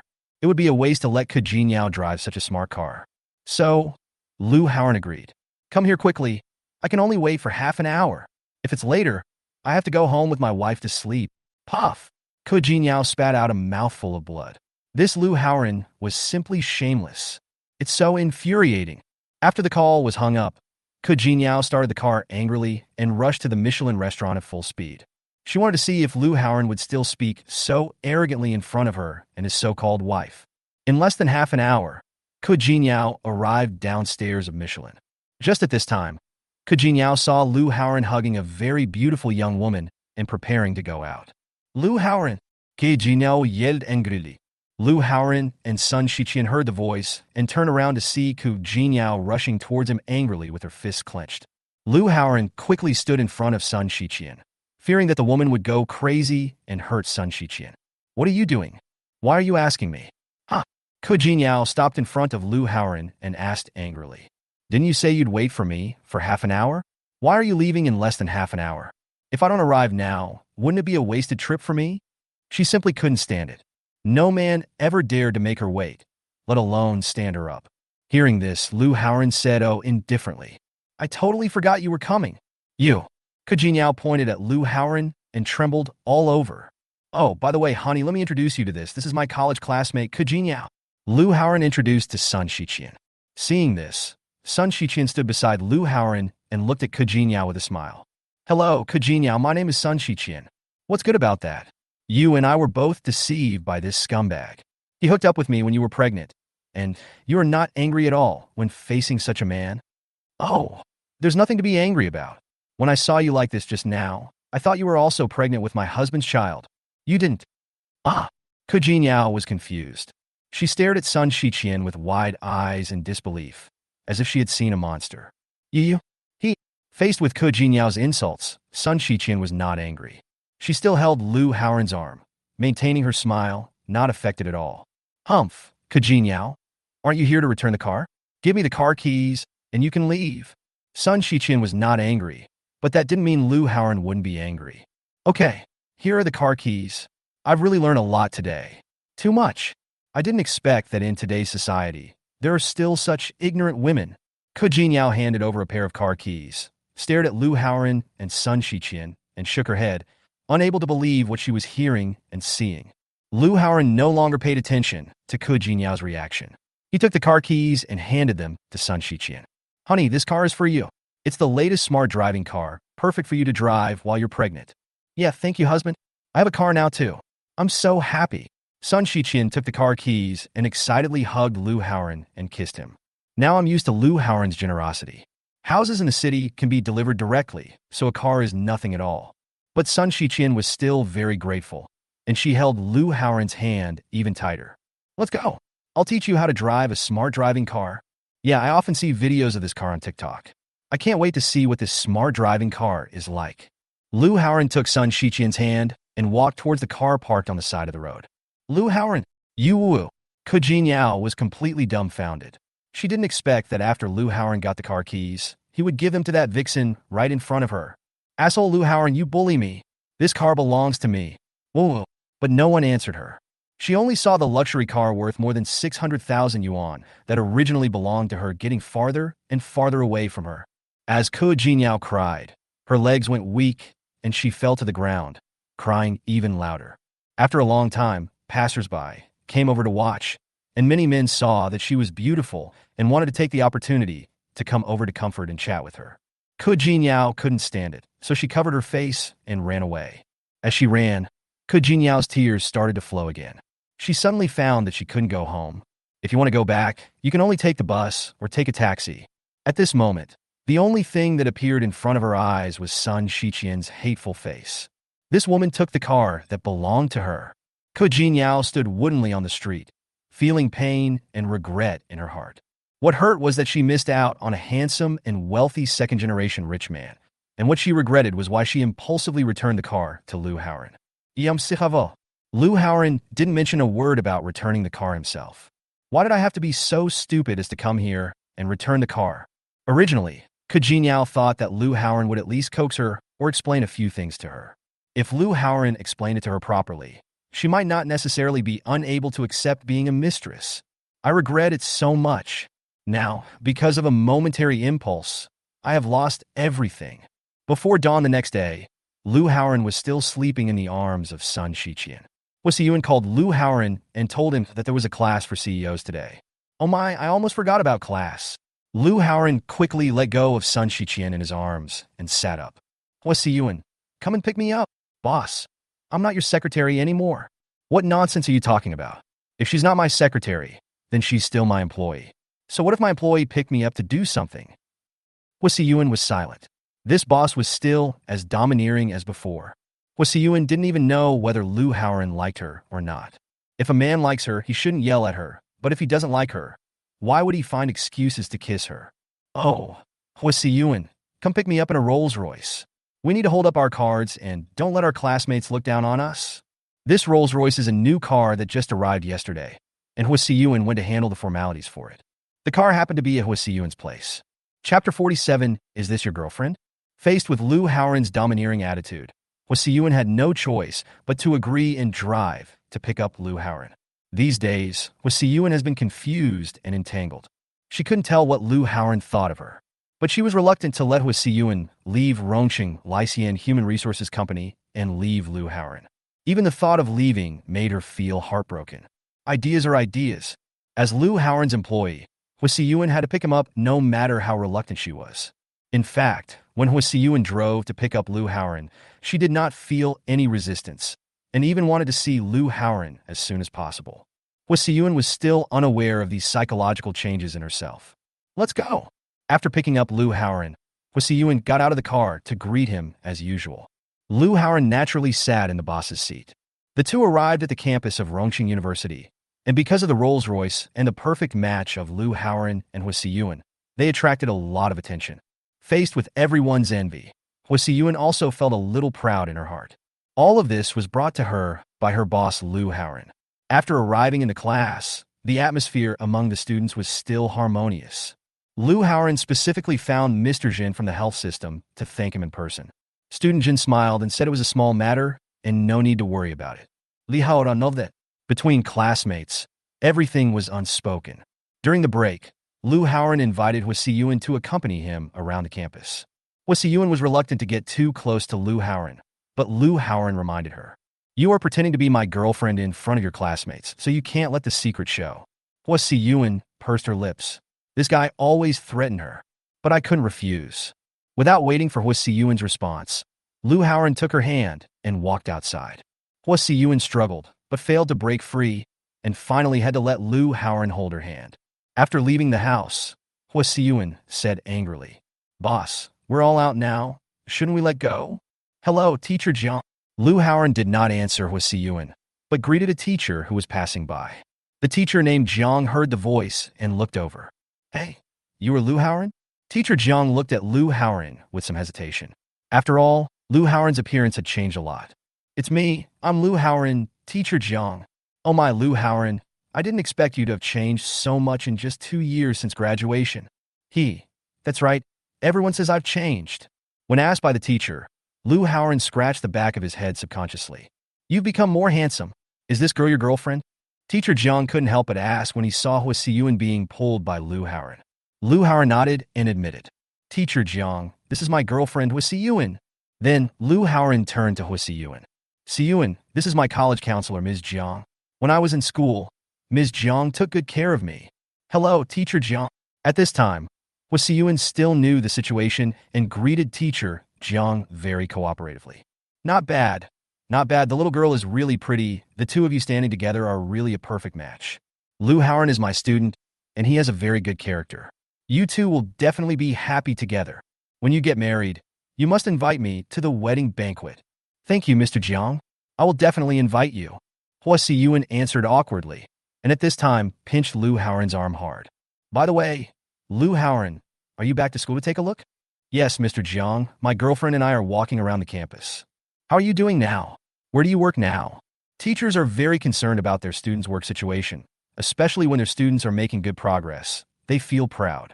Lu Haoran responded generously. Teacher Jiang, I now run a human resources company. You started a company. How's the company developing? Lu Haoran said modestly. It's just barely passable, and the profit and loss can be balanced. If the profit and loss can be balanced, then it's good. If we develop well, we may be able to make a career. Thank you, Teacher Jiang, for your encouragement. I will work hard. Okay, come on. Teacher Jiang pointed to the teaching building behind Lu Haoran and said proudly. The teaching base of the CEO class, jointly organized by our school and Peking University and Tsinghua University, is located here. And all the students here are well-known corporate CEOs. If you can come here to study one day, then as a teacher, I will be proud of you. Okay. Lu Haoran looked back at the teaching building, not knowing how to explain.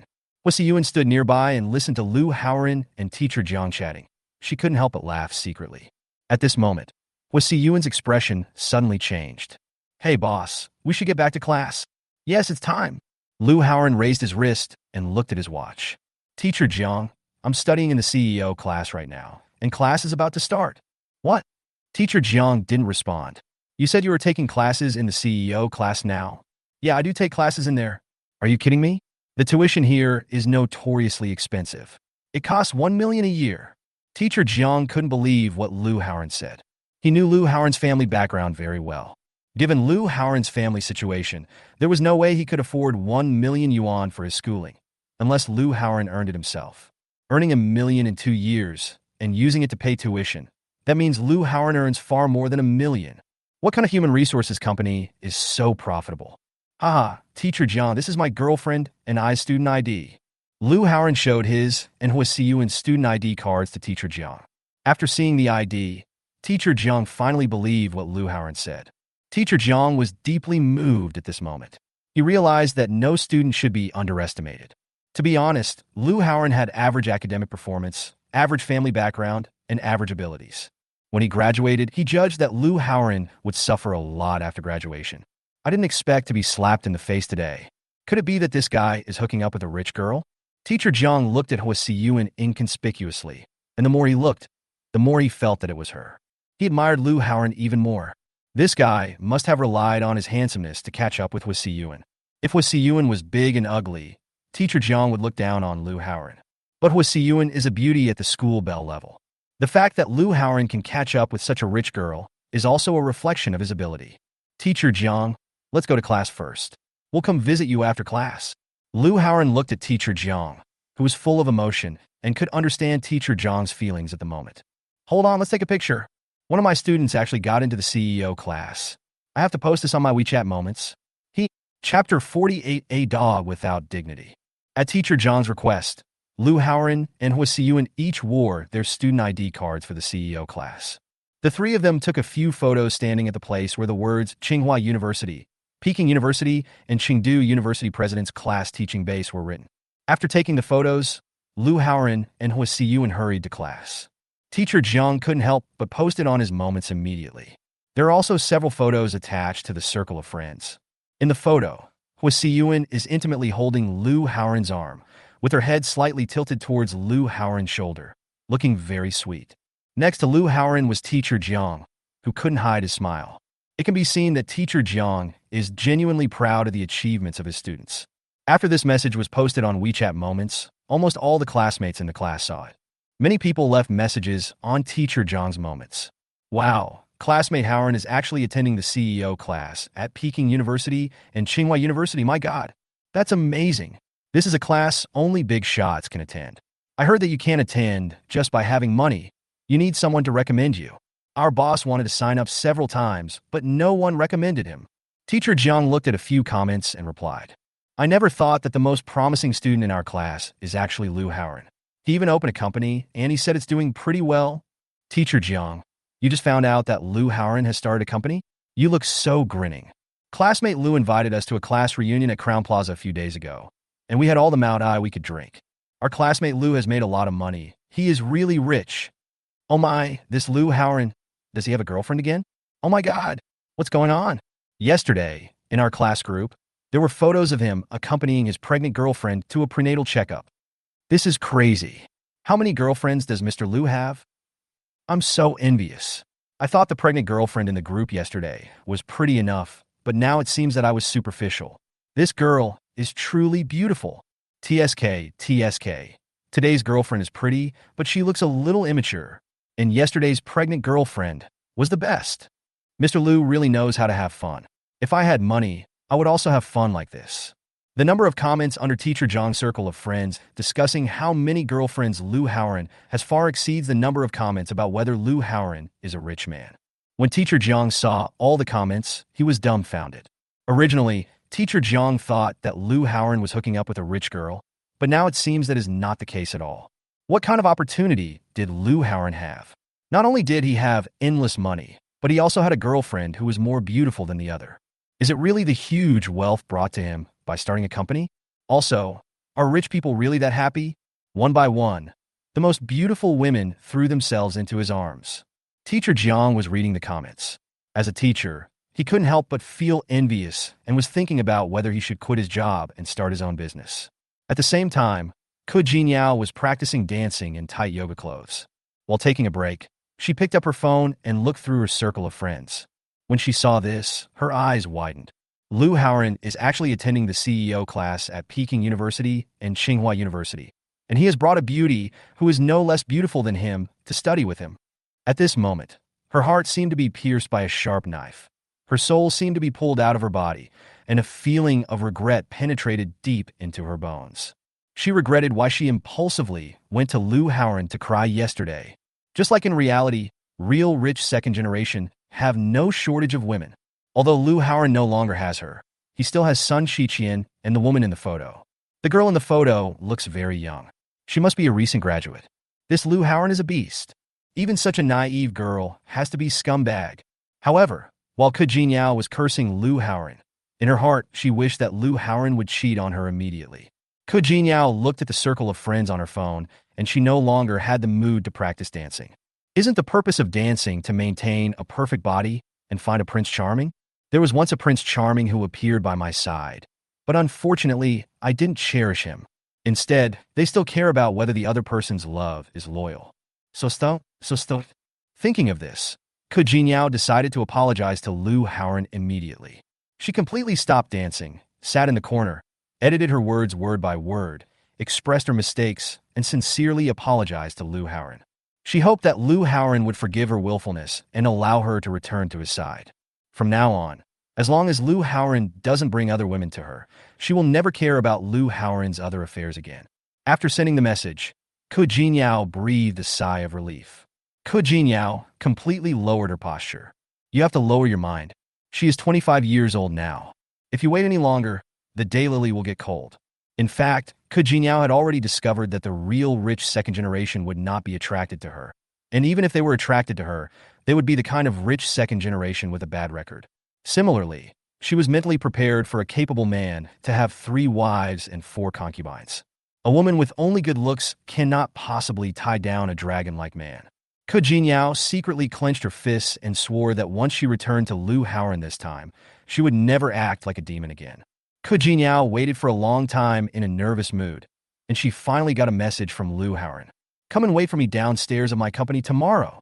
Lu Howard just said these few words simply, but this short sentence made Ku Jinyao's heart beat faster with excitement.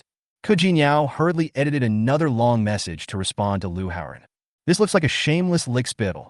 Early the next morning, Ke Jinyao was waiting for Lu Haoren downstairs of the office building where Lu Haoren's company was located.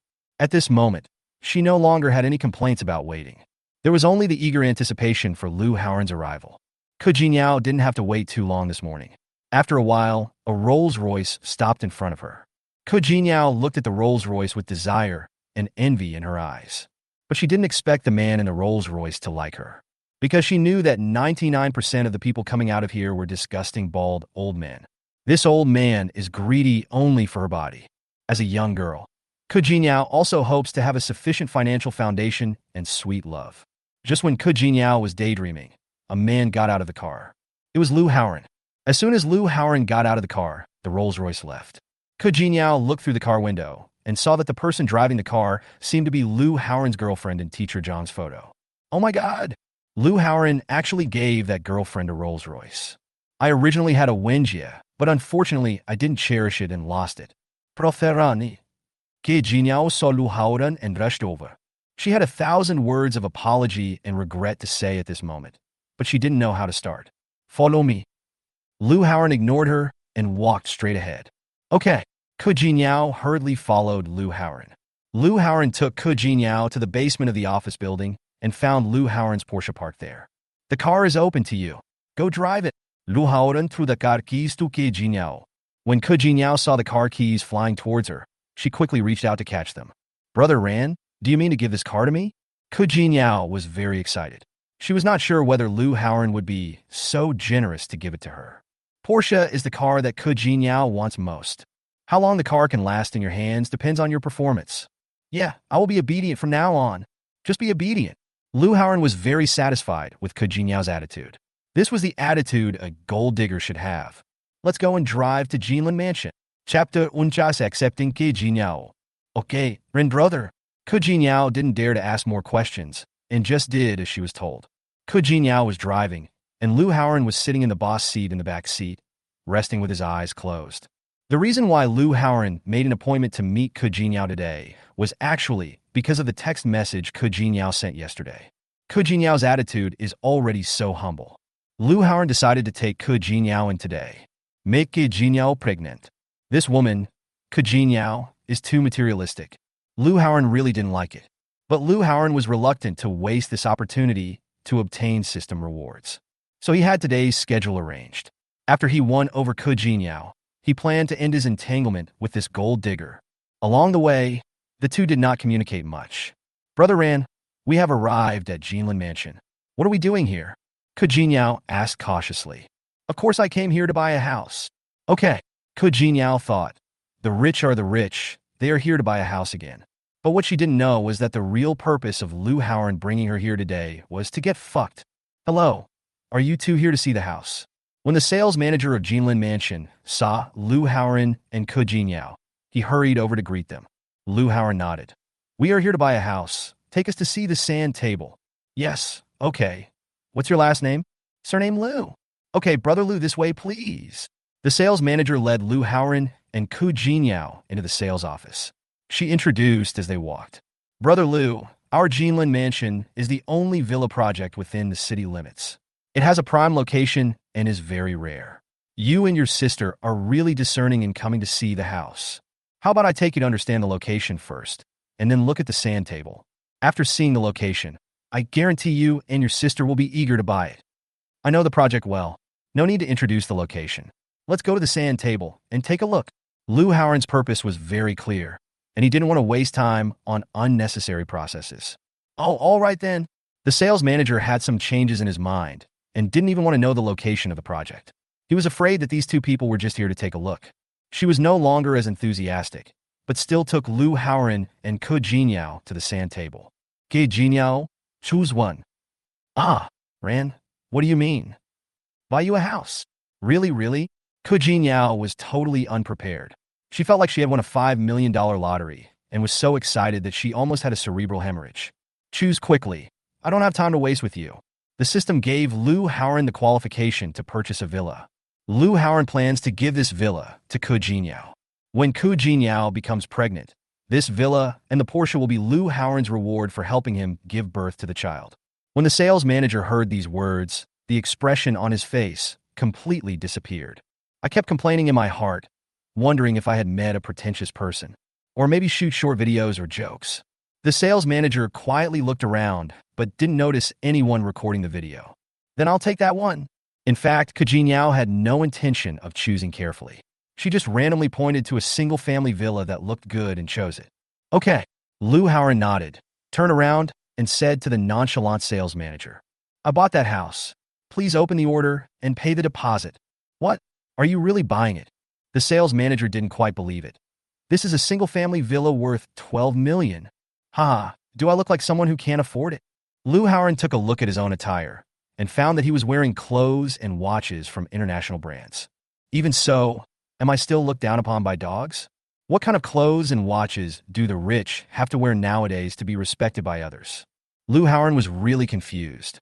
No, I'm not saying you can't afford it. It's just that the process was too fast, which was totally beyond my expectation. Brother Lu, please wait a moment. I will help you with the formalities right away. Seeing that Lu Haoran was angry, the sales manager hurriedly apologized and trotted over to ask the finance department to handle it. Kujin Yao stood beside Lu Haoran, her whole body trembling as if she was sleepwalking. During the whole process of handling the procedures, she was like a puppet, doing whatever she was told to do. Brother Lu, your formalities have been completed. Do you need me to take you to see the house? After paying the deposit and completing the formalities, the sales manager remembered to take Lu Haoran to see the house. Lu Haoran had no interest at first, but thinking that he had never seen a villa before, he nodded and agreed. The three of them arrived at the villa, and the sales manager opened the door and said, Brother Lu, our villas have basic decorations and are considered luxurious. They even have beds. You only need to buy some home appliances, and you can move in.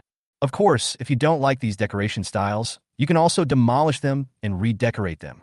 The villa is being fully decorated? These developers can think of it.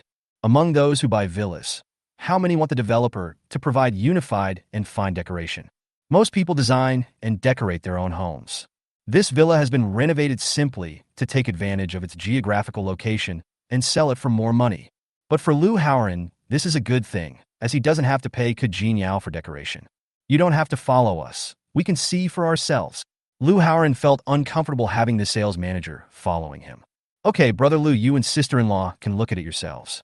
If you need anything, just call me directly. After the sales manager left, Lu Haoran took Kujin Yao into the villa. Although this villa has a uniform decoration, it was carefully decorated, and the entire villa is decorated elegantly and luxuriously. As soon as you enter the door, you can feel a strong sense of luxury. The marble floor is as smooth as a mirror, reflecting the light from the gorgeous chandelier. Carefully selected furniture is placed in every corner, comfortable and full of design sense. The modern kitchen equipment is fully equipped, making people feel as if they are in an exquisite living space. Each room is decorated in its own unique style, full of warmth and comfort. Wow, Ran, am I really not dreaming? Such a big, luxurious villa is actually mine. At this moment, Kujin Yao could no longer describe her feelings. And Lu Haoran also felt a little regretful. Such a big villa should be given to Sun Shiqian, and he and Sun Shiqian should live in it, instead of giving it to this gold digger. But things have come to this point, and he has no choice but to accept it. Although the villa was given to Kujin Yao also had to pay the corresponding price. Kujin Yao, whether this villa belongs to you depends on your performance. You have to know that I have only paid a deposit. The villa has not been fully purchased yet. When Lu Haoran said this, Kujin Yao panicked, and she quickly turned around and hugged Lu Haoran. Brother Ran, I will listen to you from now on. Please don't take my villa away. Okay, then I'll see how obedient you are. Huh? As he spoke, Lu Haoran let out a strange laugh and pushed Kujin Yao down onto the large round Simmons mattress. Chapter 50. What are you doing? Brother Ran, what are you going to do? Kujin Yao was suddenly pushed down on the Simmons mattress, and she was still subconsciously panicking. But in panic, I didn't dare to refuse, and I was mentally prepared for it. In Lu Haoran's opinion, this feeling is like wanting to refuse, but also to welcome. Hey, what are you doing? Of course I'm going to fuck you. Lu Haoran no longer hesitated and pounced on it like a hungry wolf. Lu Haoran groped for a while and suddenly got up. His mood became very bad. You have relatives coming? Yeah, Ran. I'm sorry. I just got here this morning too. Kujin Yao quickly apologized. I can't control this. Brother Ran, How about I use? Then why didn't you say so earlier? I'm afraid you think I'm making up an excuse to reject you. Kujinao was so humble for a villa. Lu Howard looked at her like this and shook his head. In that case, see you next time. The only fun that Lu Howard had with a woman like Kujinao was to torment her. Without waiting for Kujinao to reply, Lu Howard walked out the door. Kujinao quickly got up and caught up with Lu Howard. Brother Ran, are you angry? Not angry. Lu Howard turned around and said, Oh, I want to tell you something. I can give you this villa and the Porsche, but I will only pay the down payment for the villa. I want you to get pregnant with my child within 3 months and give birth to the baby successfully. The moment the child is born, I will pay you the balance of the villa. If you can't have a baby, I'm sorry. I can give you the Porsche, but you have to return the villa to me or pay for it yourself. What? Brother Ranyu, you mean you're really with me just to have a baby? Kujinao looked at Lu Howard in disbelief. She was extremely shocked and saddened by Lu Howard's words. Then what else is it for? You don't really think I did it for your looks? Don't fantasize, this is just a deal between us. This? How can this be possible? How can the relationship between us be described as a transaction? Besides, is my youth only worth a villa? This is definitely not what Kujinao wants. What Kujinao wants is a lifetime of wealth, or enough money for her to squander her whole life. But Lu Howard only gave her a villa and a Porsche, which was far from enough. You can't have a baby these days. How much is your youth worth? I'll give you a few days to slowly calculate it. If you feel it is not worth it, just return the car and the house to me. Anyway, I haven't done anything to you now, and I've only paid a deposit for this villa. Everyone still has room for regret. After saying that, Lu Howard left Jinlin Mansion without looking back. After Lu Howard left, Kujinao looked at the villa courtyard with mixed feelings. At this time, she recalled that night when Lu Howard said, As long as you help him give birth to a child, you will have a lot of wealth and live a rich life. As long as I give birth to a child for him, I can buy myself a car factory and all the houses in the community. At that time, Kujinao thought Lu Howard was crazy. At this moment, Kujinao realized what a great opportunity she had missed to get rich. Now, she can also help Lu Howard give birth to a child, but all she can get is a villa and a car. The comparison is huge. Kujinao regretted so much that her intestines turned green. Thinking of this, Kujinao returned to the villa again and carefully checked every place in the villa. The more she looked at it, the more she liked it. The more I look at it, the more I can't bear to let it go. Kujinao knew that if she dared to reject Lu Howard again, this villa would be given to another woman by Lu Howard in an instant, just like the car. Kujinao really couldn't bear to give up the big villa she had. Kujinao stayed in the villa for most of the day. During this period, Kujinao couldn't help but fiddle with the furniture in the villa and arrange it to her liking. It was not until dark that Kujinao drove home in the Porsche that Lu Howard gave her. She had only eaten breakfast the whole day and was starving when she got home. At this moment, what she wanted most was to go home to a meal prepared by her mother. But the moment she stepped into the room, she felt the house was cold and lifeless. Then, loud quarreling sounds were heard from my parents' room, mixed with the sound of things being thrown. Why'd I marry a loser like you? You work all your life, and your monthly salary is only less than 10,000 yuan. Not only is your salary low, but you just lie there and play games when you get home. Your daughter is already in her 20s, and you're still playing games. Fuck you. I don't know how you can continue to play games. You damn bitch, keep your mouth shut. Fuck you. You're a loser, a wimp. So what if I scold you? Aren't you allowed to be scolded as a wimp? As soon as he finished speaking, there was the sound of fists pounding the table. Then something fell to the ground and broke, followed by the sound of ping-pong. Kujinao, who was standing at the door, suddenly lost her mood. Feeling hungry and sad, she immediately turned around and went out. This is Kujinao's home. From childhood to adulthood, Kujinao grew up in a world where her parents quarreled and fought. And all these reasons revolved around money. Every quarrel was basically because Kujinao's mother was not satisfied with her father's income. From childhood to adulthood, Kujinao has never felt the warmth of family. For a family like hers, although the income is not high, they can still make ends meet. As long as the mother relaxes her mind, they can live a tight life. But the mother was not satisfied and unwilling to give up. Her mother thought that she was so beautiful and should not suffer with her father. Her mother never reflected on why she could only be a supermarket salesperson. It was this kind of family environment that led Ke Jinyao to swear that she would never marry a poor man in this life. Ke Jinyao's biggest dream is to pick up 2 large baskets of money, throw them in front of her parents, and make her parents kneel down in the pile of money and reflect on the harm they caused her during her growth. Ke Jinyao hopes every day to find a rich man who meets her fantasy of love and marry her as soon as possible. She never wanted to set foot in this house again. The appearance of Liu Haoran just met Ke Jinyao's requirements. Liu Haoran is young, a classmate, and very rich. It turned out that Liu Haoran still loved her very much. Unfortunately, Ke Jinyao failed to withstand Liu Haoran's test that night, so that Liu Haoran's attitude towards her changed completely. Fortunately, it's not too late now. At this time, Ke Jinyao already had the answer to Liu Haoran's question. Ke Jinyao, Yao Yao, you really live here. I finally found you. Just when Ke Jinyao was in a very bad mood, Wu Gaochang happily appeared in front of her riding a brand new motorcycle. Chapter 51, Willing to be Kept. How did you find my house? When Ke Jinyao saw that it was Wu Gaochang, she became even more angry as she was already hungry. Wu Gaochang seemed to have forgotten Ke Jinyao's insult to him at the class reunion that day, and he was still smiling with a shameless face. When I saw you at the class reunion that day, I recalled every detail of our college days and I could never forget your face. I went through a lot of trouble to find your home address from my classmates. Can you please stop talking so disgustingly? Who has any connection with your college days? After Ke Jinyao refuted, she was afraid that Wu Gaochang would continue to pester her on this topic, so without waiting for Wu Gaochang to answer, she asked woodenly, "What do you want from me?" "Yao Yao, do you think this motorcycle is beautiful?" Wu Gaochang hung the helmet in his hand on the handlebars of the motorcycle, then got off and parked the motorcycle.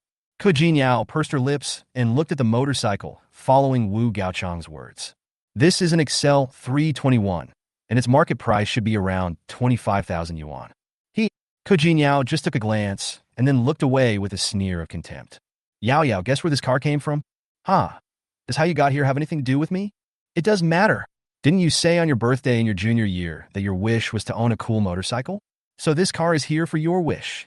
Wu Gaochang took out the car keys with pride and handed them to Ke Jinyao. "I posted a picture of this car on WeChat Moments yesterday, and the boss delivered it to me today. The boss said that the car is worth more than 30,000 yuan. This is the charm of power. I'm giving it to you now. I don't need it. You can keep it and ride it yourself." Wu Gaochang handed over the key, but Ke Jinyao acted as if she didn't see it. Wu Gaochang got anxious when he heard this. "Yao Yao, didn't you say that you like riding a motorcycle the most? That cool and dazzling look? That was in the past. I don't like it now." "You don't like it anymore? Then what do you like now?" "I like Porsches now, and I like big villas." But I can't afford these now." Wu Gaochang felt lost and frustrated about Ke Jinyao's current preferences, but he immediately said confidently, "But don't worry, in a few years, I will have a Porsche and a big villa. I will give them to you then." Ke Jinyao shook her head in disdain, not wanting to continue chatting with Wu Gaochang. "You don't need to send me off. Let's not talk about this anymore. I'm going to eat now. Bye." "Okay, let's not talk about this anymore and go eat." Wu Gaochang automatically ignored the word goodbye. He took out his helmet and handed it to Ke Jinyao. "Yao Yao, get in the car. I'll take you for a midnight snack." "Haha, riding a motorcycle is too dangerous. I won't ride it." Then let's walk." "No need for that. You lead the way on your bike, and I'll follow behind you." "How to follow?" Wu Gaochang was puzzled. Ke Jinyao did not answer him, but took out a car key from her handbag. Ding ding! In the dim light not far away, the lights of a Porsche came on, and Ke Jinyao walked towards the lights.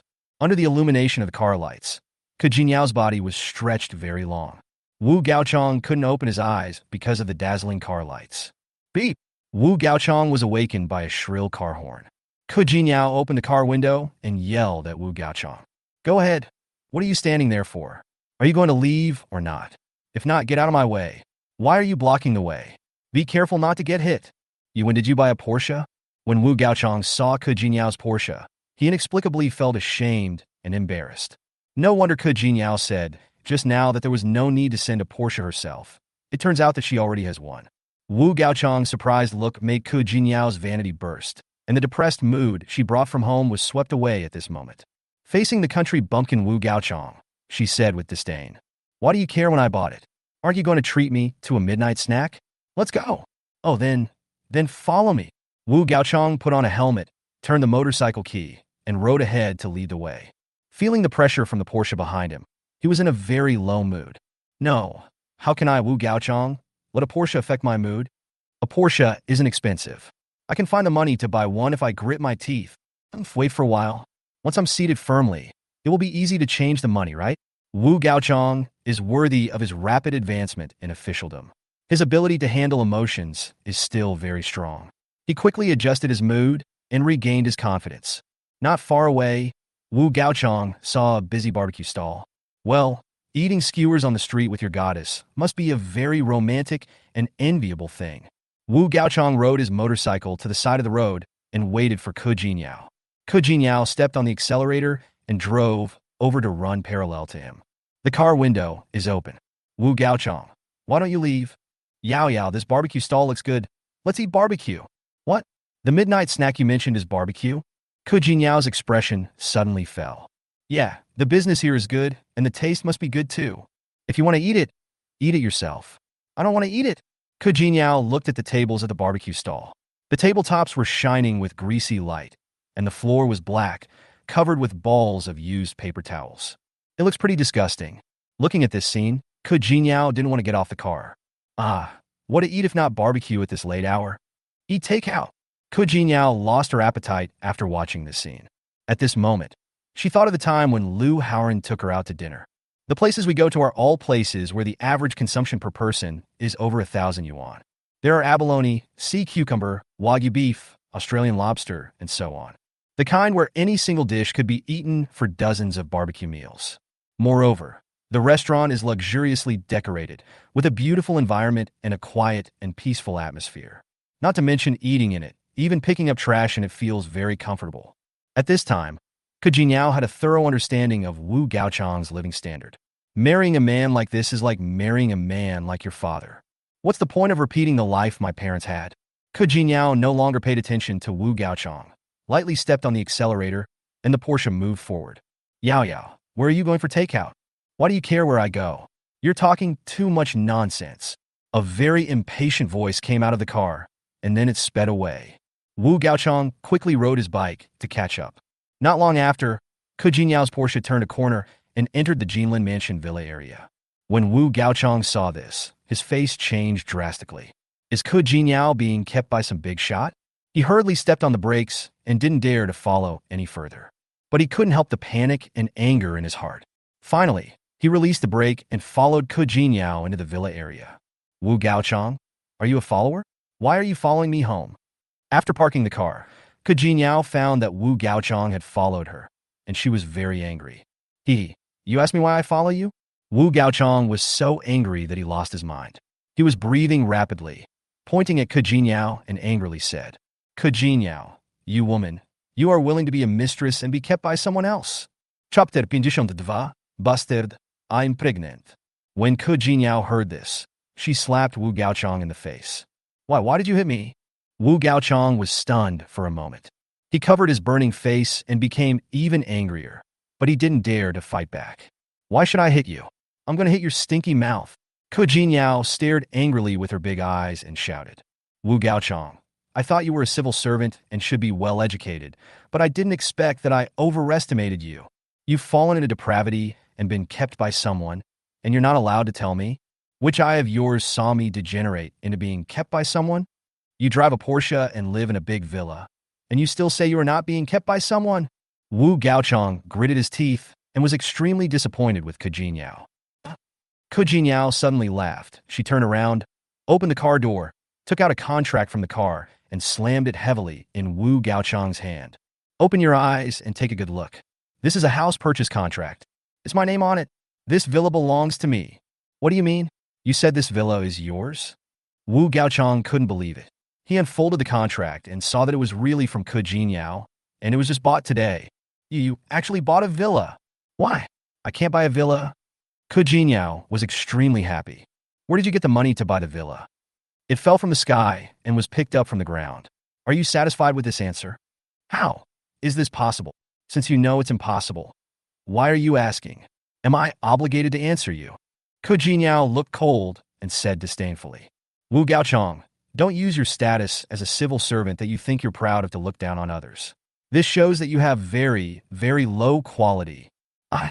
Wu Gaochang's face turned red after being choked by Ke Jinyao's words. Go away, I don't want to see you anymore. Ke Jinyao opened the gate of the villa, revealing the exquisite garden scenery inside. She stepped through the door. As she closed the door, she added, Wu Gaochang, don't come to me like a scabby dog in the future. I'm afraid my boyfriend will misunderstand me. What? You have a boyfriend? Who is he? Wu Gaochang was horrified, and he quickly reached out to stop Ke Jinyao from closing the door. You also know this person. It's Lu Haoran. Ke Jinyao did not intend to hide the truth from Wu Gaochang, nor did she intend to keep Wu Gaochang hanging any longer, because she knew that Lu Haoran would not tolerate even a grain of sand in his eyes. If Lu Haoran knew that she was still raising fish, he would abandon her without hesitation. After saying that, Ke Jinyao slammed the door shut and ignored Wu Gaochang outside. It's actually Lu Haoran. Is it great to be rich? Wu Gaochang, will definitely let you know that money is not everything. Wu Gaochang outside the door kicked the step next to him angrily. He grimaced in pain. The following week, Ke Jinyao took annual leave, not to travel, but to move. She didn't tell her parents that she had a villa. Instead, he used the excuse that he needed to rent a house. Her parents were hoping that Ke Jinyao would move out and live alone, so they didn't care about her. After moving into the villa, Ke Jinyao went to the flower market and the furniture market. She decorated the villa as if it were her own home. Ke Jinyao secretly swore that no matter what happened, she would not leave the villa, and she would never let herself lose the villa she had already obtained. This week, she also figured it out. She has a villa and a car, which is enough for her life. No matter how much more there is, it doesn't make much sense. Also, she gave birth to a child for Lu Haoran. Even if Lu Haoran doesn't marry me and denies my relationship with him, he still has to consider the blood relationship between the child and him, right? Lu Haoran is so rich and loves children so much. He will definitely give more for this child. You can also enjoy the happiness with your children. Speaking of Lu Haoran, this week, he received messages from Ke Jinyao every day, wanted to make an appointment with him. But Lu Haoran decided not to see Ke Jinyao in the next 15 days. Because there is still a week of safe period after the woman's relatives leave, Lu Haoran doesn't want to go find Ke Jinyao and waste his offspring. During this period of time, Lu Haoran had nothing to worry about except for the annoying Ke Jinyao. He comes to the company to hang out every day when he has nothing to do. It doesn't matter whether the company makes money or not. What he wants is the atmosphere and the feeling of being the boss. Then there is the girl at the front desk, with Si Yuan. This is also one of Lu Haoran's goals. Ever since he kissed with Si Yuan in class that day, Si Yuan became depressed. When facing Lu Haoran, she was not as lively as usual. Lu Haoran watched a sunny girl become depressed, and he actually felt very sorry for her. But there is no way, sooner or later Si Yuan will have to face the fact of giving birth to a child for him. During this period, Lu Haoran did not scold Si Yuan again. Even when Si Yuan made mistakes at work, he never said anything to her. Si Yuan, please stay for a while after work. I will hand over the management of the company to you. I want to hand over the headhunting company to you. I will rarely come to the company in the future. Si Yuan has been hiding from him these past few days. So Lu Haoran decided to take a step back and simply hand over the company to Si Yuan. Anyway, the headhunting industry has limited room for development, and he has no interest in running it. Even if it wasn't because of Si Yuan, he would have shifted his focus to develop other careers sooner or later. Moreover, Lu Haoran already has an idea about the new industry he is planning to get involved in, and it is just waiting for him to implement it. When Si Yuan heard Lu Haoran's words, she looked at him blankly. Boss, why are you doing this? Si Yuan, I'm sorry about what happened in the CEO class last time. I just wanted to play a joke on you, but I didn't expect you to react so strongly. Lu Haoran said in a deep tone. These past few days, you've been silent, no longer lively, and you don't talk to me much. It's like you've become a different person. It breaks my heart to see you like that. Since you don't want to meet me, I'll try to appear in front of you as little as possible. Lu Haoran took a step back to advance, intending to move Si Yuan with his deep affection. As expected, Si Yuan's tears fell silently. She choked up and said, Boss, you are a bad person. You are wronging me. It's not that I don't want to see you. At this point, she couldn't say anything. Lu Haoran walked over and wanted to put his arm around her, but he pulled his hand back in midair. Forget it. That's it. Stop crying. Boss, I don't want to be in charge of the company. If you don't come to the company, then I won't come again. As soon as she finished speaking, Si Yuan rushed out of the office, wiping her tears with her hand. Si Yuan came out of Lu Haoran's office crying. and the originally noisy company suddenly became quiet. After Hua Siyuan walked away, they whispered and discussed the relationship between Hua Siyuan and Lu Haoran. Everyone be quiet, stop gossiping, and do your own thing. The current Lycean Human Resources Company already has more than a dozen people. Fang Qian was also appointed as Deputy General Manager by Lu Haoran. The actual management of this company is almost entirely done by Fang Qian. After Fang Qian stopped the discussion, she looked at Lu Haoran's office door with a depressed look, not knowing what she was thinking. Lu Haoran, who was in the office, heard what Hua Siyuan said when she rushed out of the office. A grin spread across his lips. You little brat, I easily took control of you. Lu Haoran proudly picked up his phone and prepared to watch TikTok to kill time. At this moment, he received a message. Lu Haoran, you damn bastard. What kind of birth control pill did you give me that day? Impring? Chapter 53. Accompany me to have an abortion. Zhuo Weiwei, don't get excited. Where are you? I'm coming to find you now. Let's talk about it when we meet. Lu Haoran hurriedly sent a message to comfort Zhuo Weiwei. I'm working at the company. Come with me now. If you don't give me an explanation for this, I'm going to kill you. Bloody kitchen knife emoji. Zhuo Weiwei's message was full of anger and violence, which made Lu Haoran's scalp tingle and his back chilled. Lu Haoran hurriedly packed up his things, went downstairs, and drove to find Zhuo Weiwei. When Lu Haoran arrived, he wanted to find a place to sit down and explain things to Zhuo Weiwei. But Zhuo Weiwei said no, and asked him to wait for her on the street downstairs of the future Edge Game Company. Lu Haoran waited for less than a few minutes before Zhuo Weiwei, looking as if she was going to kill someone, walked towards him angrily and hurriedly. This made Lu Haoran's heart tremble. Can this lady walk more steadily? You are pregnant. Just as Lu Haoran was about to warn her, he saw Zhuo Weiwei throwing something at him. Lu Haoran reached out and grabbed it and took a look. It's a pregnancy test paper with 2 lines on it. Weiwei, shut up and stop yelling so affectionately. Okay, I'm asking you, what was that birth control pill you gave me that day? Why didn't it work? Why don't we just forget about the past? Now that you're pregnant, we should face it positively. Lu Haoran avoided the main issue and tried to get away with it. But Zhuo Weiwei disagreed. She glared at Lu Haoran with a fierce expression, pointed at him, and asked, Don't change the subject. Let me ask you, what medicine did you give me? Ahem, I took calcium tablets. What? You gave me calcium tablets as birth control pills? You bastard. I hate you. Why did you do this? Why did you make me pregnant? I'll beat you to death. Zhuo Weiwei clenched her fist and punched Lu Haoran in the chest. Lu Haoran did not dodge. Fist hit his chest with a popping sound. Lu Haoran grimaced in pain. Unable to bear it any longer, he grabbed Zhuo Weiwei's hands. Why are you so heavy-handed? Are you still a woman? Zhuo Weiwei was controlled by Lu Haoran and could no longer move. She was stunned at first. She didn't expect Lu Haoran to be so powerful. She tried to struggle a few more times, but there was no room for resistance at all. Are all you men so strong? At this moment, Zhuo Weiwei felt a sense of powerlessness all over her body. But at the same time, she also had a strong sense of security. Hey, of course I'm the only one with that much power. Hee, then I can't beat you. Tell me, what should I do with the baby in my belly? Zhuo Weiwei stopped struggling and stared at Lu Haoran's eyes as sharp as knives. Since you already have a child, just give birth to it. Give birth to her? Are you crazy? Lu Haoran, I tell you, I can't give birth to this child. You accompany me to have an abortion. No, I must give birth to this child.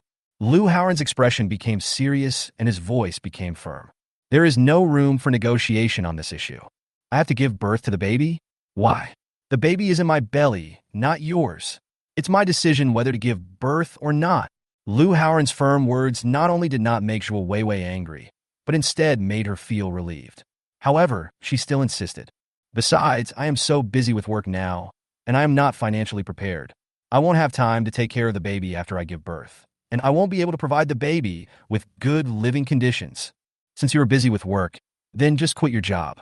I will give you 50,000 yuan a month for living expenses, and I will also bear all the expenses of the child.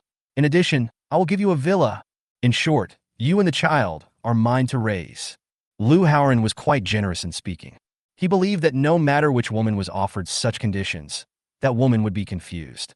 But when Lu Haoran said this, Zhuo Weiwei suddenly struggled away from Lu Haoran's hand. She opened her eyes wide in anger and glared at Lu Haoran. Lu Haoran, I find you so disgusting. Zhuo Weiwei stepped back and shook her head. She didn't expect Lu Haoran to say such a thing. Lu Haoran did not expect Zhuo Weiwei to react so strongly. Only then did he realize that his previous words had hurt Zhuo Weiwei's self-esteem. Zhuo Weiwei is different from women like Ke Jinyao. She is an independent woman of the new era. What such a woman wants most is sincerity, love, and respect, not money. Lu Haoran, you disappoint me so much. Please don't contact me again in the future. I can raise the child myself. I have said before that there is no relationship between us, and this sentence still applies now. The child in my belly has no father. After saying this, Zhuo Weiwei left quickly. Weiwei, please listen to my explanation. Lu Haoran hurriedly chased after him. Stop right there. When Zhuo Weiwei saw Lu Haoran chasing her, she turned around and shouted, Please don't bother me anymore, or you will regret it for the rest of your life. Zhuo Weiwei's resolute attitude and the endless stream of cars behind her made Lu Haoran dare not chase her anymore. Why is this woman so sensitive? Looking at Zhuo Weiwei's slender back, Lu Haoran felt very melancholy. Forget it. Everything will be fine as long as you are willing to give birth to the child. Lu Haoran decided not to worry about Zhuo Weiwei anymore and let time eliminate all misunderstandings. But Lu Haoran couldn't just sit there and do nothing. Lu Haoran called Director Chao of Rongqing People's Hospital for consultation. Dean Chao told Lu Haoran that it is not so easy to have an abortion now. If an abortion is necessary, it is either necessary to prove that the fetus has a congenital defect, but nowadays children are not fully formed, so it is basically impossible to prove it accurately. Or it can be proved that the parents suffer from a major genetic disease, and an abortion can be performed. If both men and women promise that they really do not want to raise a child, then the child can be given to the state to raise. Therefore, according to Lu Haoran's description of Zhuo Weiwei, it is basically impossible for Zhuo Weiwei to have an abortion, unless Zhuo Weiwei uses her connections, or risk her life to find a black hospital to give her an abortion. But this is against the law. After Lu Haoran realized how troublesome it was to have an abortion now, he breathed a sigh of relief. He also asked Dean Chao for help. If Zhuo Weiwei came to him, he would definitely persuade her not to have an abortion. President Chao said he would say hello to his subordinates. After hanging up the phone and returning to the office, Lu Haoran found Zhuo Weiwei's subordinate, Zhou Ying. Please ask Zhou Ying to help observe Zhuo Weiwei's condition. Zhou Ying had received benefits from Lu Haoran before, and he also knew that Lu Haoran had an ambiguous relationship with his leader, so he enthusiastically helped Lu Haoran convey the information. Through Zhou Ying, Lu Haoran learned that Zhuo Weiwei was in a bad mood the whole day after returning to the company. At work, if anyone makes a mistake, I will get angry and criticize them. Moreover, according to Zhou Ying, Zhuo Weiwei was busy all day and didn't even have a bite of food. Lu Haoran immediately ordered a takeaway and asked Zhou Ying to deliver it. When it was almost time to get off work in the afternoon, Lu Haoran asked Zhou Ying how Zhuo Weiwei was doing. The information we got was that Zhuo Weiwei was so busy that she had no time to eat. I am still in a meeting, and there will be another meeting after this one. As usual, I have to work overtime today. Fuck, this company is awesome. Working overtime again. Lu Haoran was amused by the overtime culture of Future Edge Game Company. Chapter 54, The Cost of Overtime. In the past, Lu Haoran knew that overtime work would be the norm in marginal game companies in the future, and there would be no overtime pay for overtime work. A complete exploitation of labor. At that time, it had nothing to do with him, so Lu Haoran just treated it as gossip. But now Lu Haoran was already angry, because his woman Zhuo Weiwei was pregnant with his child. If Zhuo Weiwei's baby miscarries due to overtime work, no one can take the responsibility. Lu Haoran has the phone number of Jia Mingxian, the boss of Future Edge Game Company. He thought about it and decided to communicate with Jia Mingxian first to see if it would work. Hello? Hello? Who are you? A deep male voice came from the other end of the phone. Lu Haoran said, Mr. Jia, I am a family member of an employee of your company. I have something I want to give you feedback on. Oh, whose family member are you? Is there anything you need feedback on? The families of his employees all called him, and Jia Mingxian felt that the matter was a bit serious, so he took it seriously. Boss Jia, my wife is pregnant, but your company still requires her to work overtime, which seriously affects her physical and mental health. In this regard, I suggest that your company cancel overtime and give employees the rest and legal rights they deserve. Although Lu Haoran had anticipated that such feedback would most likely have no effect, he still tried to communicate in a friendly manner, using courtesy before force. What? You called me just to give me feedback about this? Jia Mingxuan's voice suddenly increased. Yes, that's it. President Jia, please pay attention to the health of your employees. Neuropathy. After a curse, The call was hung up. Lu Haoran put his phone on the desk, took a sip of tea, and his eyes became sharp. Jiao Mingxian, if you don't take my normal communication with you seriously, then don't blame me, Lu, for using any means necessary. At this time, Lu Haoran had already made up his mind to make this gaming company, which was accustomed to working overtime, feel the price of breaking the law. He decided to clean up future Edge games, so he sat down and turned on his computer to study the company's situation. The market value of future Edge games is only 600 million, so this company is not too exaggerated. Lu Haoran having a system means he has countless wealth, so he has already less concept of how much money he has. Also, this company has a single revenue model, which all relies on a game called Future's Edge. Such a company has very poor risk resistance. Lu Haoran talked to himself as he checked. He found that the market value of this game company was not very high and its risk resistance was extremely low, so he formed a bold idea in his mind. That is, Lu Haoran decided to take control of the game company. As long as I control the company, I can simply announce a ban on overtime. Moreover, if he becomes a major shareholder of Future Edge Game Company, he will become Zhuo Weiwei's boss. Hey, then Zhuo Weiwei is at my mercy. By that time, Zhuo Weiwei would no longer have the right to act arrogant in front of him. However, after Lu Haoran calculated all his current assets, the total amount was only more than 10 million yuan. For ordinary people, it is nothing but a pipe dream to want to become a major shareholder of a future Edge gaming company with just this little strength. But for Lu Haoran, he has this confidence. Lu Haoran walked out of the office and shouted to the big office. Fang Qian, come into my office. Okay, Mr. In front of employees, Fang Qian calls Lu Haoran Mr. Lu. But in private, Fang Qian still prefers to call Lu Haoran Brother Lu. Brother Lu, what do you want to talk to me about? Fang Qian pushed the door open and walked in. Sit down and talk. Okay. After Fang Qian sat down, she spread out the notebook in her hand, held a pen, and prepared to take notes. Don't be so serious. I came to you to ask you to arrange someone familiar to you to do me a favor. Okay. What can I do for you, Brother Lu? In the next 2 days, help me find out which employees of Future Edge Games are planning to leave, or which ones are full of complaints and dissatisfaction with the company. I need you to invite them over, so I can talk to them about something. Okay, no problem, it's a small matter. There are many people like this in Future Edge Game Company, and it is easy to find them. How many people are needed? Can you tell them what we are going to discuss in advance? It will be convenient for us to invite them. Lu Haoran shook his head. It's not convenient to disclose, and you have to make sure they don't know that they've met me. As for the number of people, the more the better. But the prerequisite is that you must invite people who are dissatisfied with the company. Okay, I understand then. Also, anyone from any department is fine, but technical positions are best. Okay, got it. After arranging Fang Qian's work, Lu Haoran asked Fang Qian to call Hua Siyuan in. Brother Lu, are you and Hua Siyuan a couple? Fang Qian couldn't help but ask this question as she was about to leave. Huh? Who said that?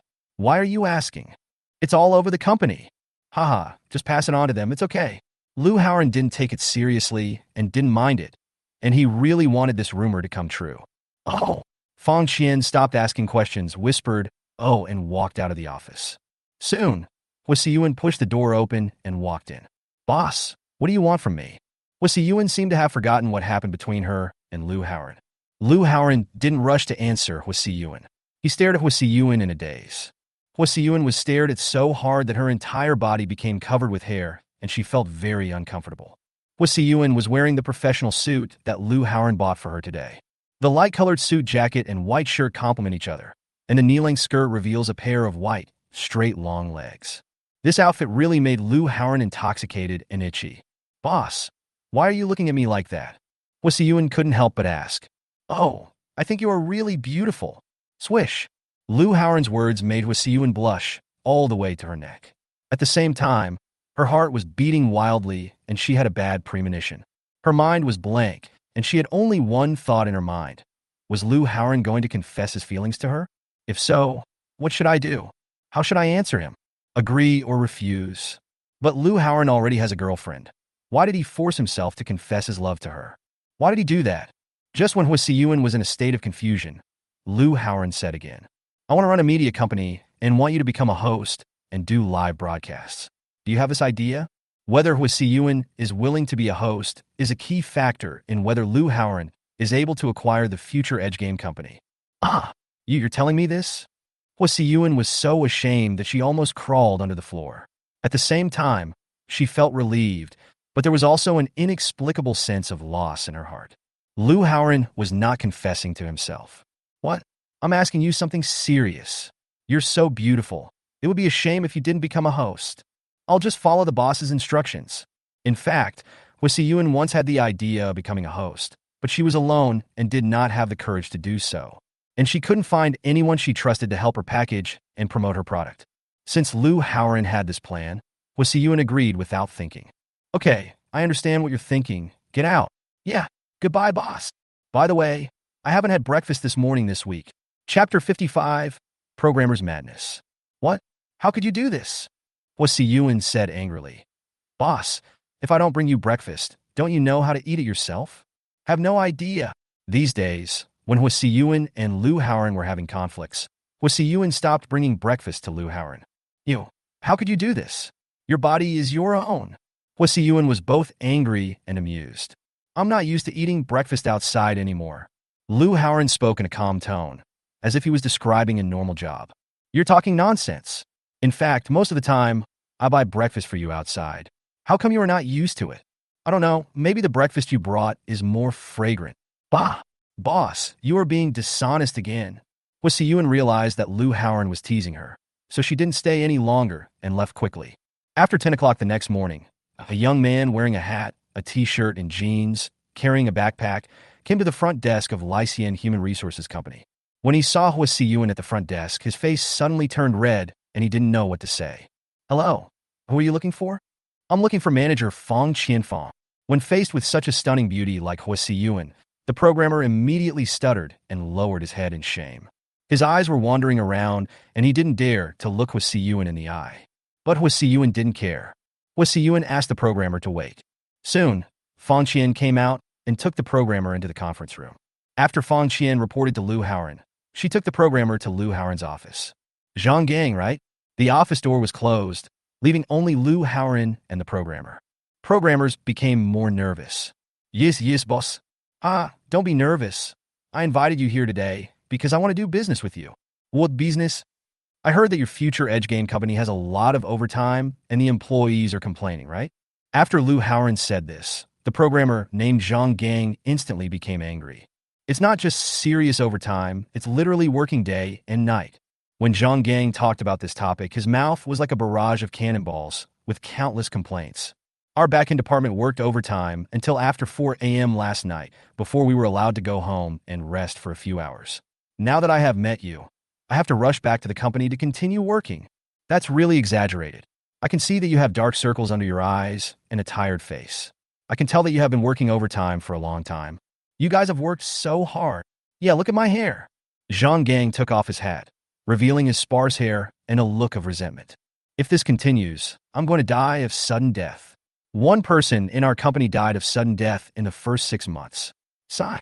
Since you work so hard, your salary must be very high, and your overtime pay must be double, right? Lu Haoran just rubs salt into wounds.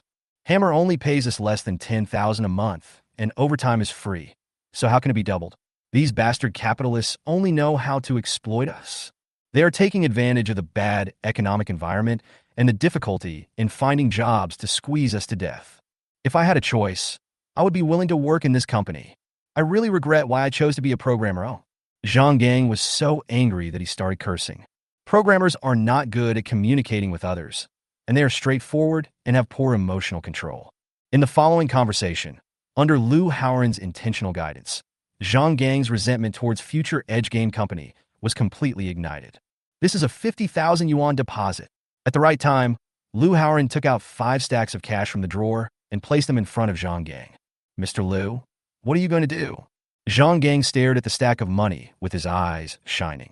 He finally remembered what Lu Haoran had said at the beginning about the deal. Help me do something in this game called Future's Edge. It doesn't have to be too obvious. Just something small will do. Isn't this bad? Zhang Gang looked conflicted. He was a programmer and one of his daily jobs was to repair things, but Lu Haoran asked him to make them specifically. It doesn't matter. Once you do it, others will fix it right away, and no one will be able to find out. After it's done, I'll give you the remaining 50,000. Isn't this unethical? Heh, Future Edge Company doesn't treat you as human beings. You just take a small revenge and vent your emotions. It's nothing. Moreover, if you make 10 of them for 10 yuan each, you will have 1 million yuan. With 1 million yuan in your pocket, you can live a carefree life wherever you go.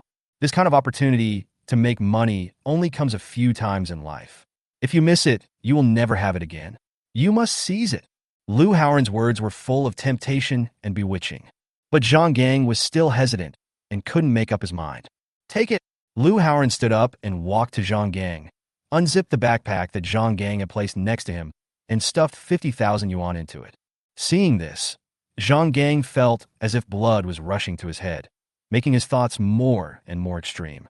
Finally, Zhang Gang's eyes widened, his teeth gritted, his mouth curled up, and he said in a fierce voice, "I did it, but please keep it a secret from me, Mr. Lu. Don't worry, I need you to keep it a secret too. It's mutual, just trust each other." "Thank you. Then I'll go back and do it." "Go back. Give me evidence when you've done it, and I'll pay you the balance." "Okay, Mr. Lu, don't worry. This is very simple for me. People who don't have any skills can't solve it." "Okay, I wish us a smooth cooperation." After seeing Zhang Gang off, Lu Haoran smiled. In the next few days, Lu Haoran met several more people. The situations of these people are similar to Zhang Gang's, but they don't know about this to each other. They just thought that Lu Haoran was only looking for them, and it only took a small effort, so it would not have a big impact on the entire game. But what they don't know is how serious an impact their small meeting will have on the game Future Edge. Haha, let the bullets fly for a while.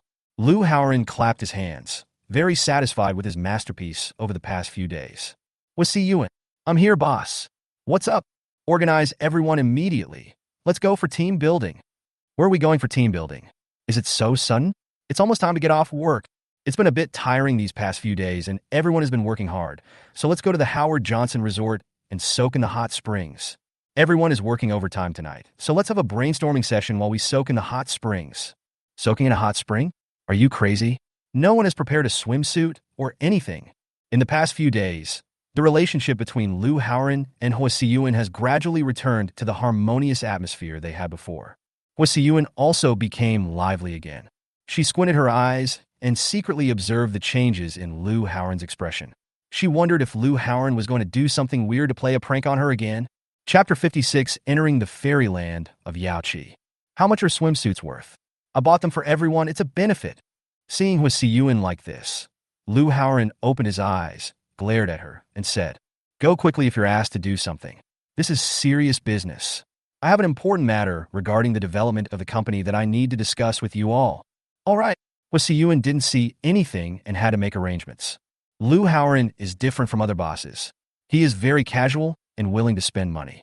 Hua Siyuan has become accustomed to Lu Haoran's style of doing things.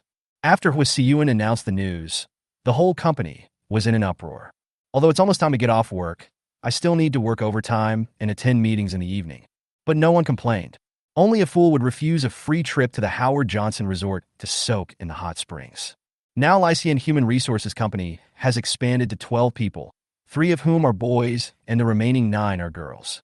In this company, except for Ms. He, the financial officer, who is a married woman, all the others are single young people.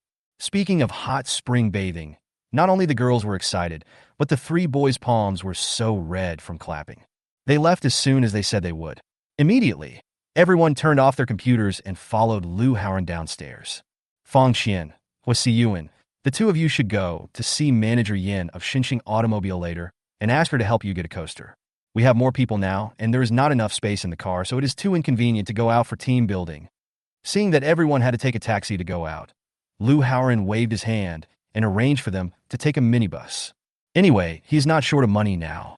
Even if he is short of money, he only needs to go to Sun Shiqian to spend money on the baby in her belly. For example, enrolling your baby in high-end prenatal education programs or buying an expensive piano for your baby in advance. Anyway, as long as the system determines that you are his offspring, you can get double cash back for your consumption. In other words, as long as Lu Haoran has children, he will never be short of money. Wow, the boss is generous. There was cheering at the scene. "Forget it, let's not buy coaster, we should support domestic products. Let's buy Yutong." Lu Haoran made another casual arrangement. "Okay, boss. Yutong is fine too." A group of people drove straight to the Howard Johnson Resort. The consumption here is relatively expensive, and the price of an ordinary room is generally between 2,000 and 3,000 yuan per night. The hot spring ticket costs around 500 to 600 yuan per person. Most people would not be willing to spend at this level of consumption. Now that they can soak in the Howard Johnson Forest Hot Spring for free, everyone is very excited. When we arrived at Howard Johnson Hot Spring Hotel, it was already time for dinner. Lou Howard was naturally not a stingy boss, so he ordered a large table of food at the Howard Johnson Hot Spring Hotel. Everyone enjoyed the meal very much. After dinner, Huisi Yuan went to buy tickets, and everyone else followed Lou Howard and Fang Qian to change clothes. After changing their clothes, the three boys ran quickly and found a relatively large hot spring pool that was surrounded by lush landscaping and was very quiet.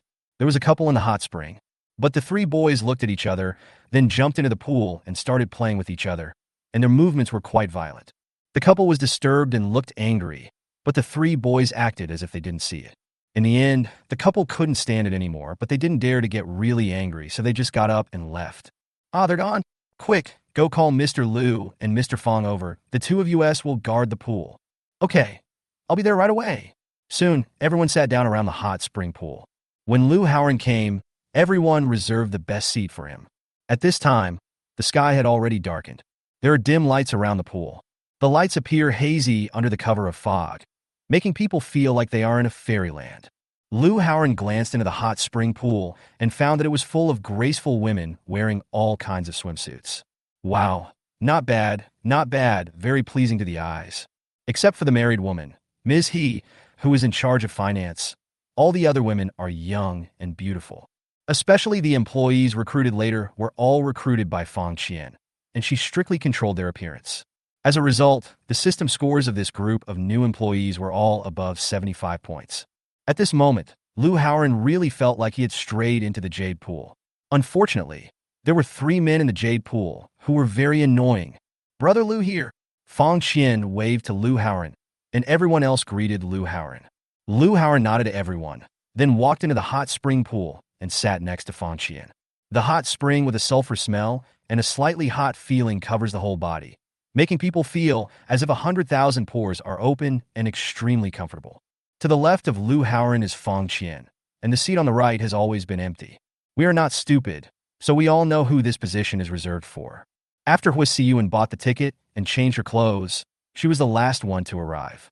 When Huisi Yuan appeared, everyone in the audience looked over. Under the dim light, Huisi Yuan stood there wearing a slightly mature bikini. At this moment, her position formed an elegant and mysterious picture. Her figure is even more perfect in the bikini, like a masterpiece carefully carved by a sculptor. Everyone, including the girls, was stunned. Huisi Yuan felt embarrassed being stared at by everyone. She glanced at the hot spring pool timidly and found that only the seat next to Lou Howard was empty. She had to wade through the water and sit there. After Huisi Yuan sat down, she didn't know if it was because of the water temperature, but her face turned as red as an apple. Lou Howard turned his head and looked at Huisi Yuan. Under the dim light, Huisi Yuan's skin looked even whiter and more delicate, as if it were porcelain and as delicate as a touch. The lips, which are extremely delicate, are slightly upturned, with a hint of shyness and unnaturalness, making people feel both charming and mysterious. "Why are you dressed so sexy?" Lou Howard couldn't help but ask quietly. Although he liked Huisi Yuan's swimsuit very much, there were three other men here. Huisi Yuan was dressed so beautifully and was seen by others, which made Lou Howard feel very uncomfortable. Fortunately, the three boys were very tactful and knew that Huisi Yuan was the boss's woman. They only dared to glance at her and then quickly left her sight. "No more clothes." Huisi Yuan's heart beat faster as Lou Howard stared at her with burning eyes. "Then come closer to me. I'll help you block it."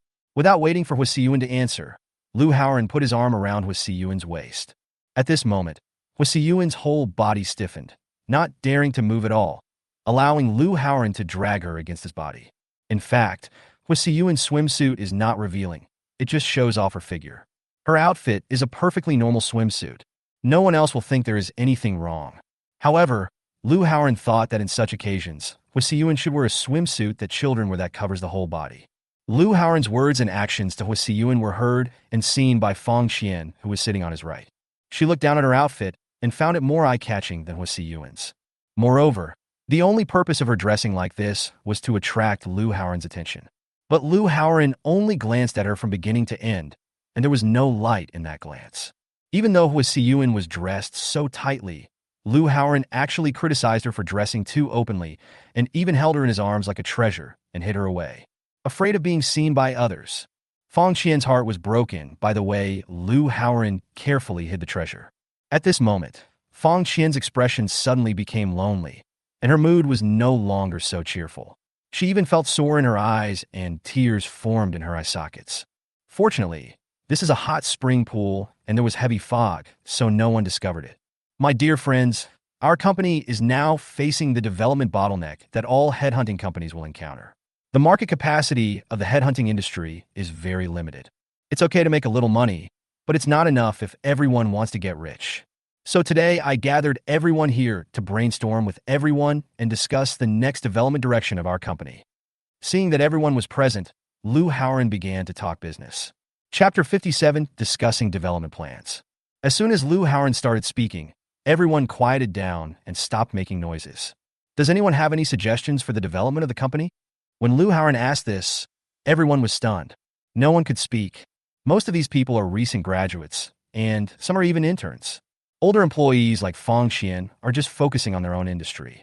Lu Haoren now raised such a major strategic question, which they had no way of answering. Lu Haoren had anticipated this situation. The purpose of his visit today was not to let them really make any suggestions. He asked this just to see if there was anyone in this group who was worth investing in.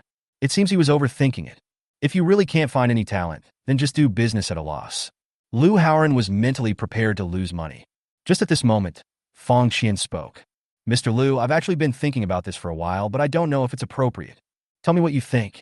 We are brainstorming now. You can raise any opinion. As long as it is reasonable and appropriate, I will adopt it. Lu Haoren encouraged Fang Qian. Fang Qian is the person he most looks forward to in his career, and he very much hopes that Fang Qian's ideas can be in line with his own. Then help yourself realize your ideas. Fang Qian had calmed down and was staring at Lu Haoren with a determined look.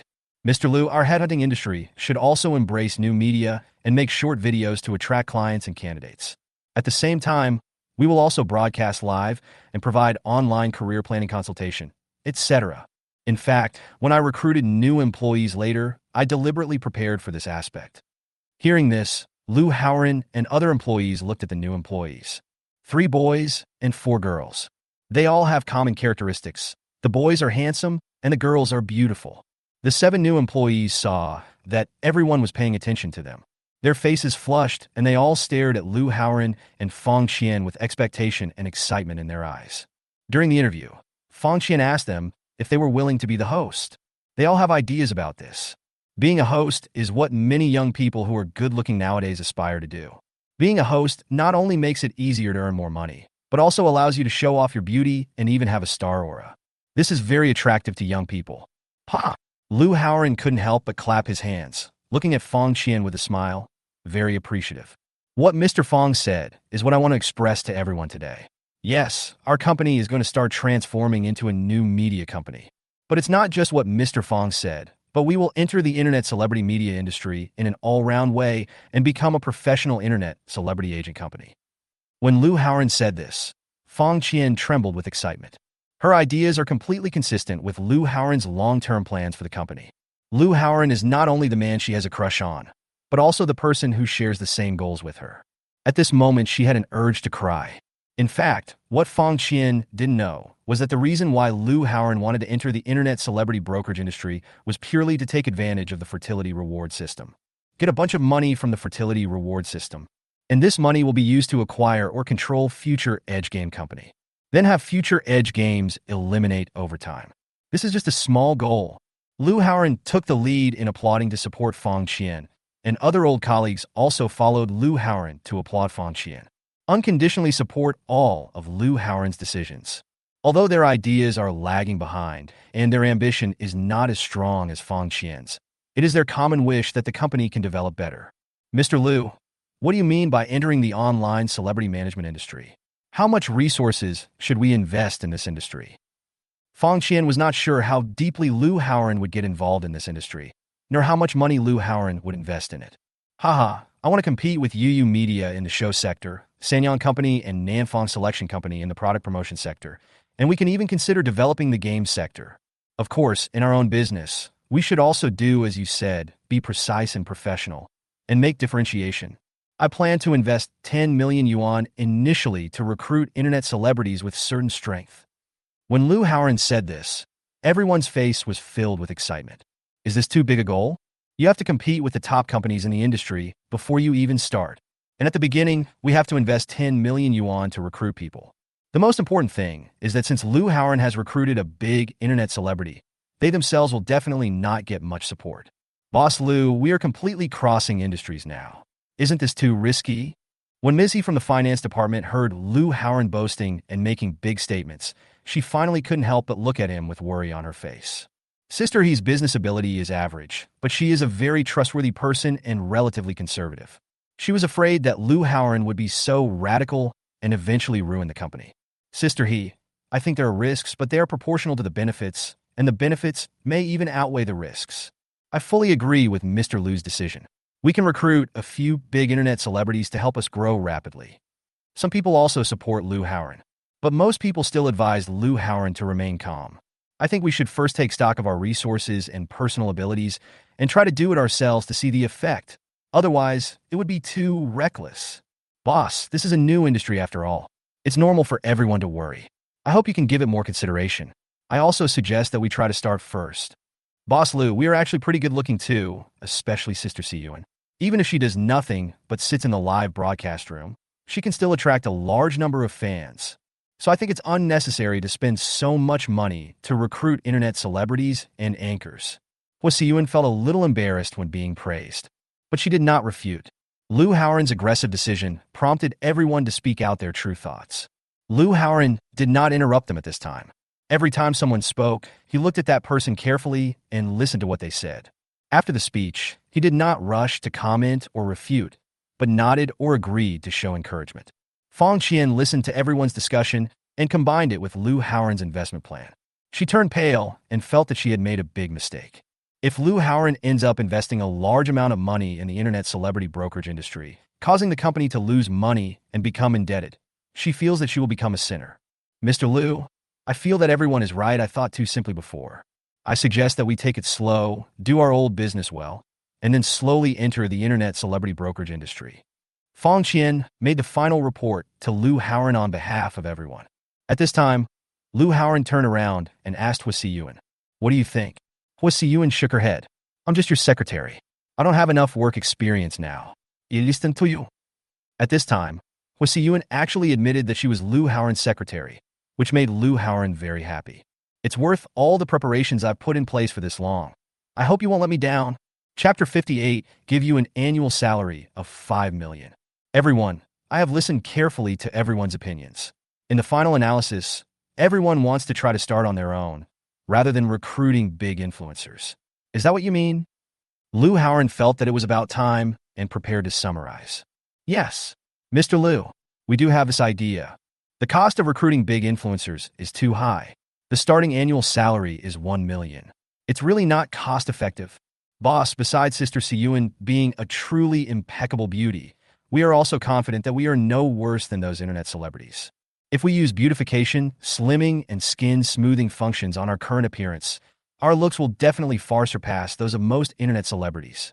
Besides, being an internet celebrity doesn't just mean having good looks. We are confident in our abilities. Most of the people here were born after 2000. They are very confident in themselves, and when talking about things concerning their own interests, no one is polite anymore. Good. Lu Haoran likes the brainless confidence of the post-00s. As a post-90s generation, he cannot experience such qualities, but he envies them very much. Since you are so sure, I will invest the 10 million yuan in you. This company is completely operated by you, and I will just act as an angel investor. If any of you want to be an internet celebrity, you can come and talk to me. You can decide on your own salary. Buzz. Lu Haoran's words made everyone present dizzy. The boss actually wanted to spend the 10 million yuan on them. At this moment, their hearts began to beat wildly, and their blood boiled so much that the temperature of the hot spring water rose by several degrees. Boss, are you telling the truth? Of course it's true. Lu Haoran continued. But there are conditions. Before you come to talk to me, You all have to show me your strengths and set achievable goals. My requirement is that your annual performance plan should not be less than 120% of your annual salary. I will not take the extra 20%, but will use it as the company's operating costs and working capital. Okay, boss, we will think about it and report our ideas and plans to you. Everyone was excited by Lou Howren's words. Originally, they didn't quite believe that there would be a boss like Lou Howren who would give away money, but when they heard Lou Howren's conditions, they were relieved. They all understood that Lou Howren's purpose in doing this was to motivate them with a large sum of money. In fact, among these people, the newly recruited ones are the most enthusiastic about becoming internet celebrities. Even with Lou Howren's generous incentive, those old employees were still hesitant. After all, it involves changing careers and giving up previously accumulated work experience. Even if they want to do a new live broadcast, they will most likely choose to go the professional live broadcast route of the headhunting industry. But Lou Howren needs to treat everyone equally when inviting them, and all new and old employees must be notified. Try to be fair and just because he's about to make a salary decision that will upend everyone. This decision will cause a huge gap for old employees. Next, Lou Howren announced on the spot that Fong Qian would be the legal representative to register a media company. Originally, Fong Qian wanted to refuse because she had no experience and did not have enough confidence to take on this important position. But Lou Howren allowed her to recruit professionals to operate the business, and she only needed to control costs and the general direction of the company. The reason for doing this is that Lou Howren only trusts Fong Qian. After she said this, all the employees in the company were extremely envious of Fong Qian, and Fong Qian was so moved that she was speechless. She secretly swore in her heart that she would never let Lou Howren lose money. When the company's affairs were almost explained, Lou Howren released the group of people and let them choose whether to take a hot spring bath or go home together. Given the opportunity to soak in the Howard Johnson hot spring, no one was foolish enough to follow Lou Howren home, and everyone chose to move freely. Including Hua Si-yuan, everyone wants to take a hot spring bath. But Hua Si-yuan took the initiative to offer to continue being Lou Howren's secretary tonight. So she looked at Lou Howren expectantly.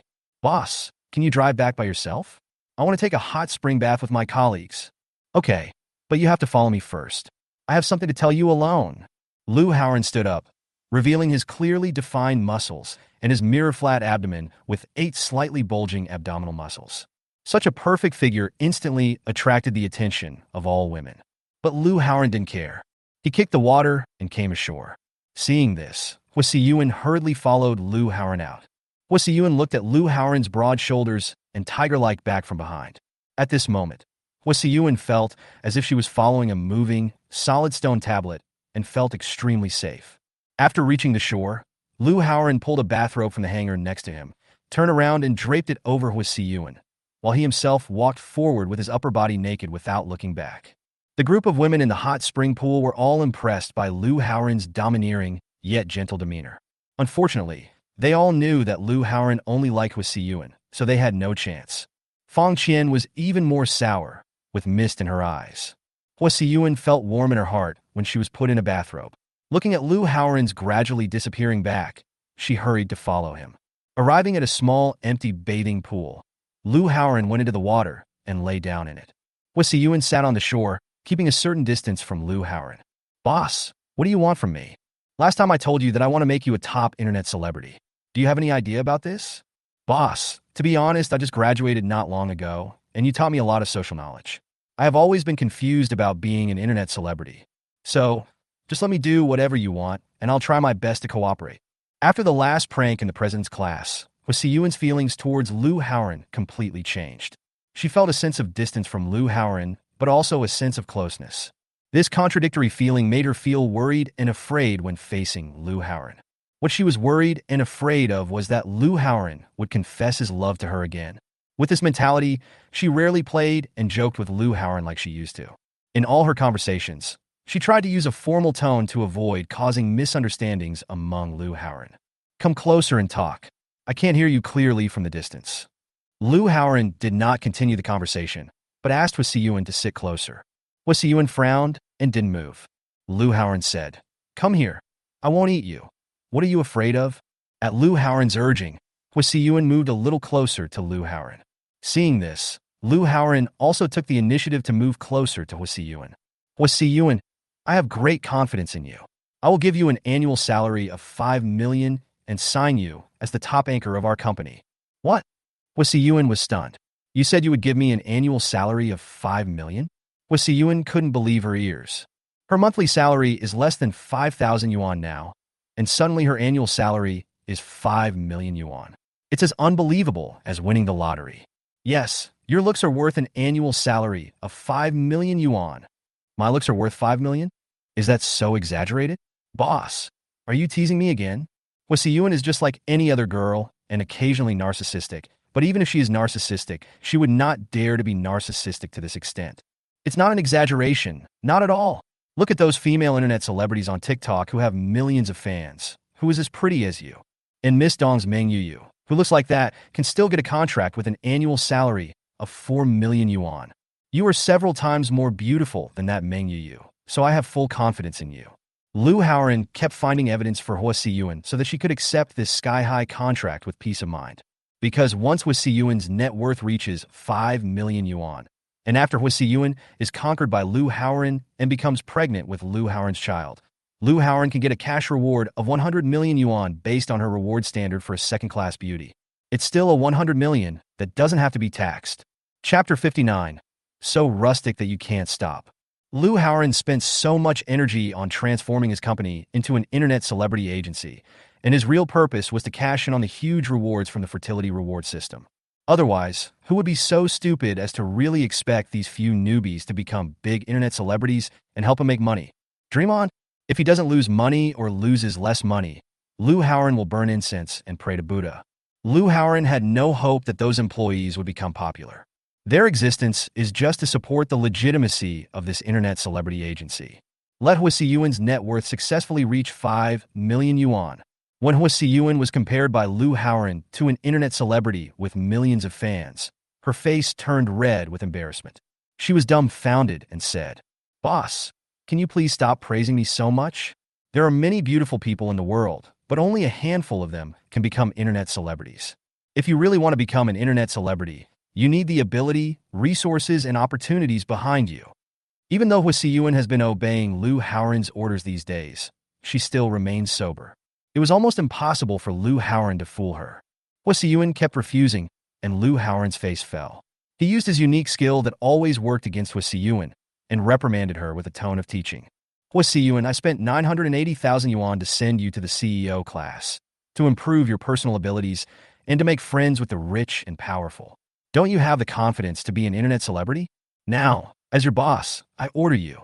You must become a big internet celebrity with more than 2 million fans within 1 year and bring in no less than 6 million in sales for the company."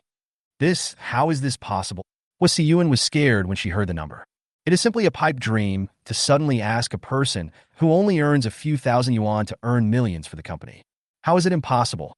Now you have to have a beauty that is far superior to the average person, a degree from a prestigious university, resources from your classmates at Peking University and Tsinghua University's presidential class, and money in the form of a big sponsor like me. In addition, you have Fang Qian and her excellent team to help you. With such a high starting point, you can earn 6 million a year, but you don't have the confidence? And out of the 6 million we earned, 5 million was given to you. Aren't you motivated? Do you really want to be my secretary and receptionist for the rest of your life? Lu Haoran helped Hwasiyun analyze and sort out the issues one by one, and his words were harsh but factual. Hwasiyun was so shocked by Lu Haoran's words that she was speechless. She lowered her head and fell into deep thought. Right, if you don't pay attention, you won't know. And if you pay attention, you'll be shocked. It turns out that I have been surrounded by such excellent resources without realizing it. But I didn't know it at all. If Lu Haoran hadn't helped me sort it out, I would have missed the biggest opportunity in my life.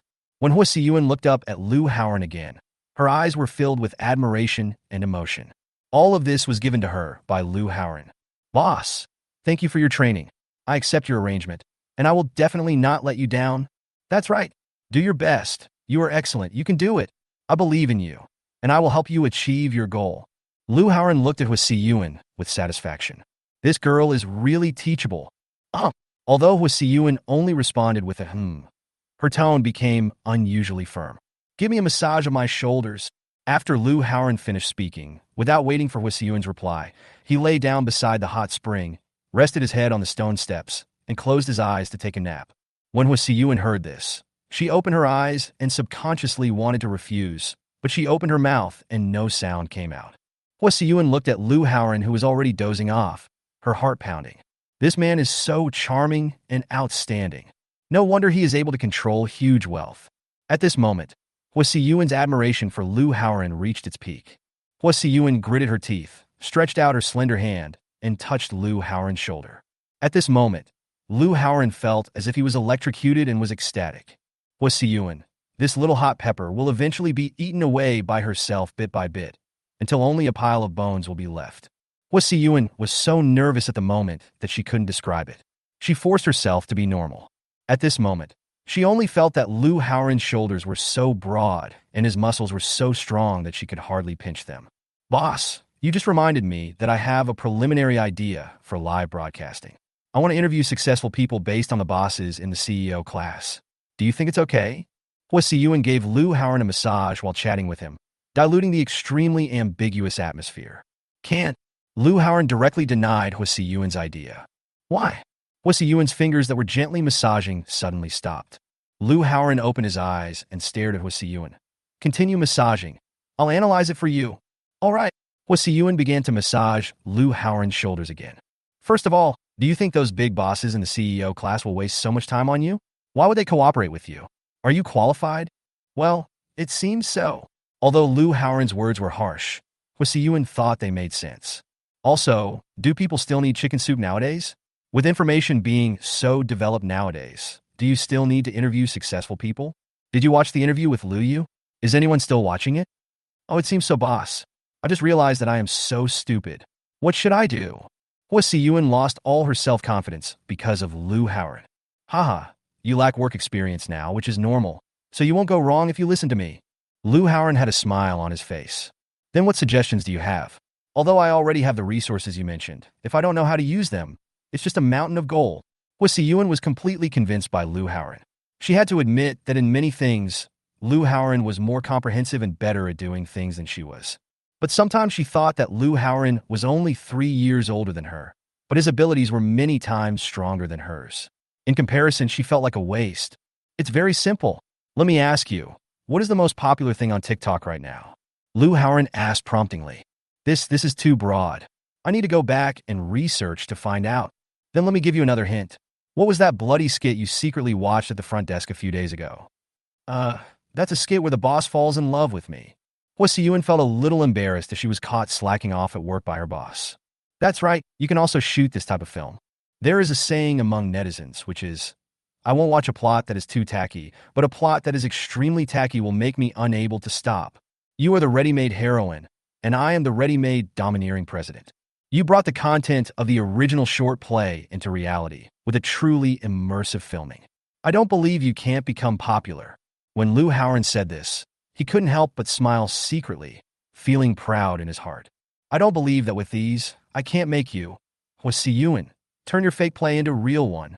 Thinking of this, Lu Haoran suddenly stood out of the water with an evil smile on his face. While Hua Siyuan was not paying attention, a hungry wolf pounced on her, pushed her to the edge of the hot spring, and pressed her under him.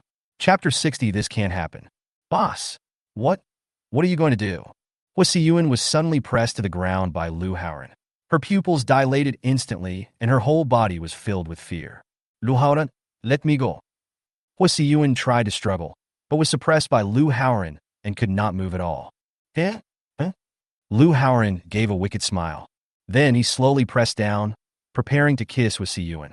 No, you can't do this, Lu Haoran. If you do this, we won't be able to get along anymore. Hua Siyuan stopped struggling when she couldn't move. She could only use words to stop Lu Haoran's rude behavior. Humph! Hua Siyuan, I'm just going to give you a demonstration. Why are you taking it so seriously? When Lu Haoran heard this, he knew that the time was not yet ripe. So he turned over and climbed up from Hua Siyuan's body. Sit up straight again. Boss, you! Hua Siyuan sat up in panic.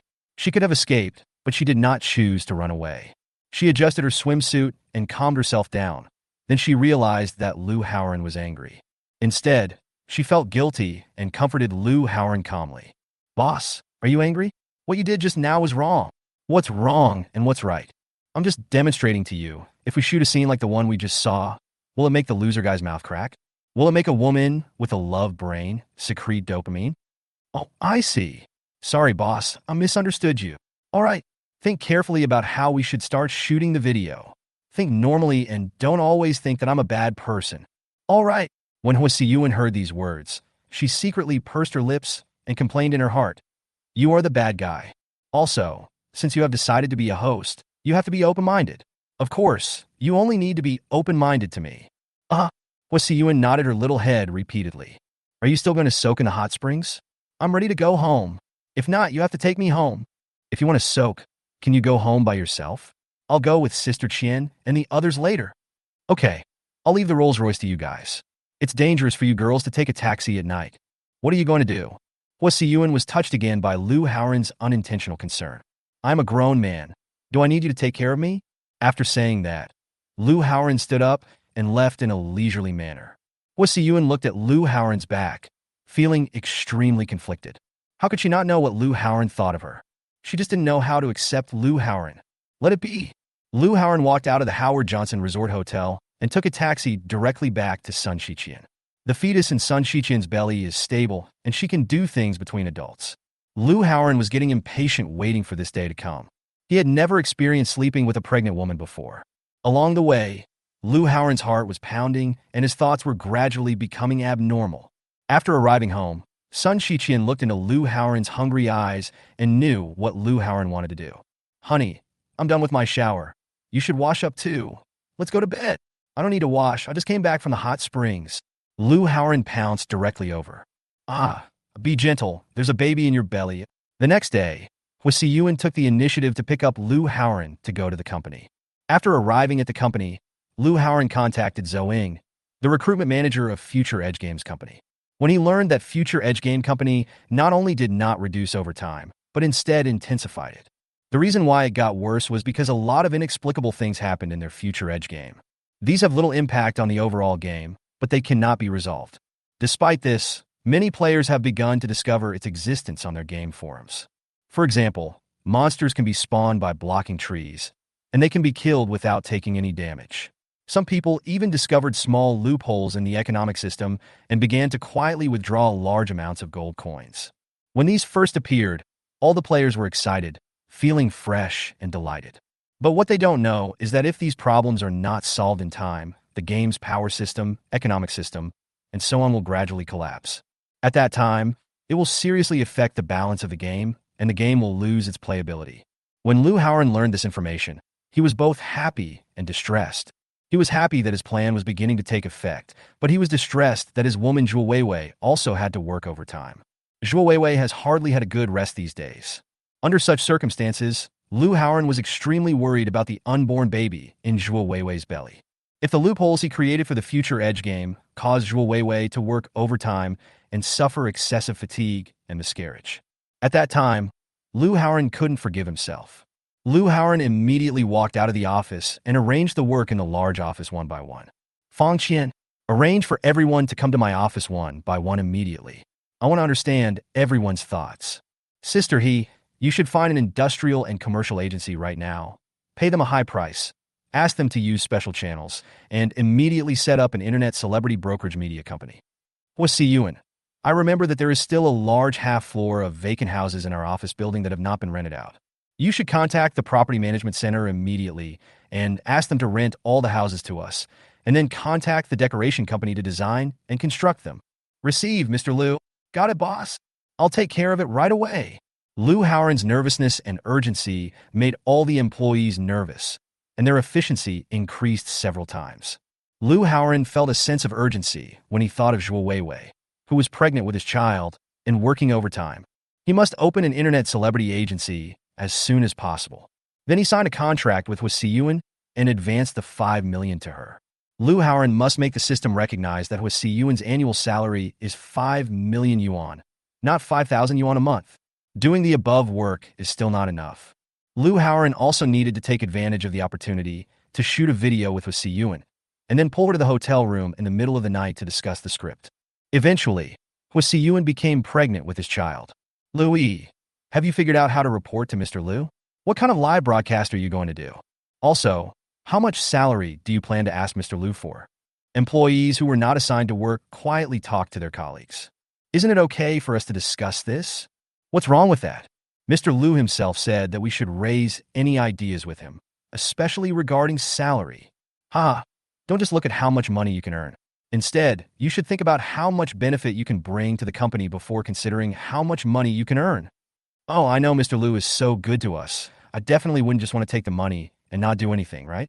Mr. Liu trusts us so much. We will make sure Mr. Liu makes money even if we have to work hard. I just want to understand everyone's plan, unify it, and then report to Sister Qian, and we can work together to come up with a plan. These employees are very grateful to Liu Haoran for treating them as real partners. Oh, I see. Let me tell you the truth. My goal is... Chapter 61. I can't even send money. My goal is to bring in 150,000 yuan in revenue for the company. After all, I'm still a novice. This colleague named Liu Yi is able to clearly recognize her own abilities and positioning. You're only asking for 150,000? I originally wanted to ask for 240,000. The colleague smacked his lips and said, "It seems I overpaid." Well, you want to earn 20,000 yuan a month, but don't you think about how many people can earn 20,000 yuan a month now? Do you think being an internet celebrity is so profitable? Louis glared at the colleague unhappily. What are you discussing? At this time, other colleagues also came over. Hey, we are discussing what is the appropriate performance target. IE and I are both planning to report a performance target of 150,000. What about you? This colleague has already lowered his expectations. Well, I'll also apply for 150,000. I think a monthly income of 10,000 is pretty good. This colleague followed suit and decided to go along with everyone else. The three of them reported their performance goals, and others also joined the discussion. In the end, everyone agreed with this plan. Everyone thinks that when just starting out, earning 10,000 yuan a month is a very satisfactory income. These people did not really lose sight of themselves just because Liu Haoran said he would invest 10 million yuan in them. How much performance do you think Sister Yuan will report? After these colleagues decided on their own, they began to discuss with Siyuan. In their eyes, Siyuan is the boss's wife, and they often feel a sense of distance from her. Although Siyuan is not necessarily older than them, they, as newcomers who came later, tend to call Siyuan Sister Yuan. Sister Yuan is so beautiful. She should be quoted at least 200,000, right? Being pretty doesn't necessarily mean you'll be popular. It all depends on how Sister Yuan positions herself and her personal abilities. I think she can only ask for 300,000 at most. Okay, everyone stop guessing. She has such a good relationship with the boss, so any amount is appropriate. That's not the case. Now the boss has handed over the entire media company to Sister Qian and us to run, so we have to be responsible for the boss. Okay, we are new here, so just take care of ourselves. Sister Qian will make arrangements for the old employees. Let's go to Sister Qian to report our results. Okay, let's go. After discussing it, they found Fang Qian. They told Fang Qian their ideas. Fang Qian nodded. If everyone sets a target of 150,000, it would be reasonable to set their own salary at 10,000. In fact, after Liu Haoran left the hot spring last night, Fang Qian organized a second meeting for all the people in the company. She gave the employees only two options. One is to stay in the headhunting company completely and do headhunting business full-time, and according to her previous idea, use live streaming as a supplement. The second is to transfer completely to a new company, which is an internet celebrity agency. Although Liu Haoran said that everyone can be a headhunter or an internet celebrity, but every profession has its own specialties, and you must devote your whole heart to doing something. Moreover, the boss's ideas are just ideas, and as an executor, you must implement them, and that requires combining them with reality. The live streaming industry has high income, but also correspondingly high uncertainty and risks. Fang Qian proposed the elimination system at that time. Although the boss gave them 10 million yuan, it was definitely not to be wasted. You can raise your own salary, but there must be an assessment mechanism. Under this requirement, these employees think more rationally. That night, it was decided that 5 old employees would continue to develop in the headhunting company. Fang Qian also promoted a manager from these 5 employees, who was fully responsible for the headhunting company, formulated the headhunting company's development plan, and reported to Fang Qian. The remaining 6 employees were all transferred to the new company to focus on live streaming. Everyone, although you have raised a monthly salary of 10,000 yuan, this money must be in the form of a base salary plus performance commission. Fang Qian looked at the expectant and fantasy-filled expressions of the group of people, and she actually couldn't bear to do so. But since Lu Haoran trusted her so much, she had no choice but to put on a stern face and be the villain cruelly. Sure enough, Fang Qian's words dampened the mood of the group of people who were originally laughing. The smiles on everyone's faces disappeared instantly. Everyone opened their mouths to speak, but didn't know what to say. "Hi, everyone, don't make that expression. I'm doing this entirely for everyone's good. Only if we make good use of the boss's 10 million and make the media company truly bigger and stronger can everyone make money. Otherwise, if we spend all the 10 million yuan and achieve nothing, the company will suffer losses and go bankrupt, and then everyone, including me, will have to find a new job." Fang Qian is worthy of being someone who has been engaged in management work for a long time. Her words instantly awakened everyone. People cannot focus on short-term benefits, but must have a long-term vision. Besides, I will ask my boss for a higher base salary, easier performance-based compensation, and a higher commission rate. In this way, as long as everyone completes the required performance, they can take away most of the money, and there is no upper limit on the commission. If someone does a good job of live streaming, the money they get is far more than 10,000 yuan. After Fang Qian finished speaking, excitement reappeared on the faces of this group of people who had just entered society. It turns out that Mr. Fang was not trying to deduct his own salary, but was seeking benefits for them. "Mr. Fang, I agree with your arrangement." "I agree." "Then report to the boss according to Mr. Fang's plan." "Thank you, Mr. Fang, for considering us." Indeed, it is easy to be lazy and procrastinate when doing live broadcasts and new media. If you don't have high self-control, you can't do it at all. Therefore, we need to use performance to motivate ourselves. By the end of the conversation, Fang Qian not only convinced this group of employees, but also established prestige for herself. "Okay, now that we have reached a consensus, let's go and report to President Lu together." Fang Qian was also very satisfied with the performance of this group of employees. Someone asked, "Mr. Fang, do we need to call Sister Yuan?" "Huasi Yuan is a bit special. Her boss will help her decide her salary. We don't have to worry about it. Also, although she is the boss's secretary, she is now also a member of our media company, and we need to call her for any meetings in the future." "Okay, then I'll go get Sister Yuan to come along." Soon, Fang Qian and a group of people from the media company gathered in Lu Haoran's office. Lu Haoran looked at Fang Qian and others and nodded secretly. This Fang Qian is indeed a talented person. "Boss Lu, we held a small meeting before coming here, and we all agreed to set the annual plan at 150,000 yuan. After all, we are all starting from scratch and have no experience. We plan to spend most of the 10 million yuan on platform building, advertising, and other cutting-edge things." Fang Qian reported everyone's opinions to Lu Haoran on behalf of everyone. Lu Haoran sat in the boss chair and felt something was wrong the more he listened. Although his facial expression remained unchanged, he was already unhappy in his heart. "I'm giving you money specifically and hinting so clearly that you can raise your salary demands without any hesitation, and yet you're still so narrow-minded. After all the research, it turns out that the salary is just this low. That's not enough. The key is that you guys are also talking about basic salary, performance, and commission." Lu Haoran was speechless. "If you do this, how can I still give out my money? If your requirements are so low, how can it be reasonable for Huasi Yuan to receive an annual salary of 5 million?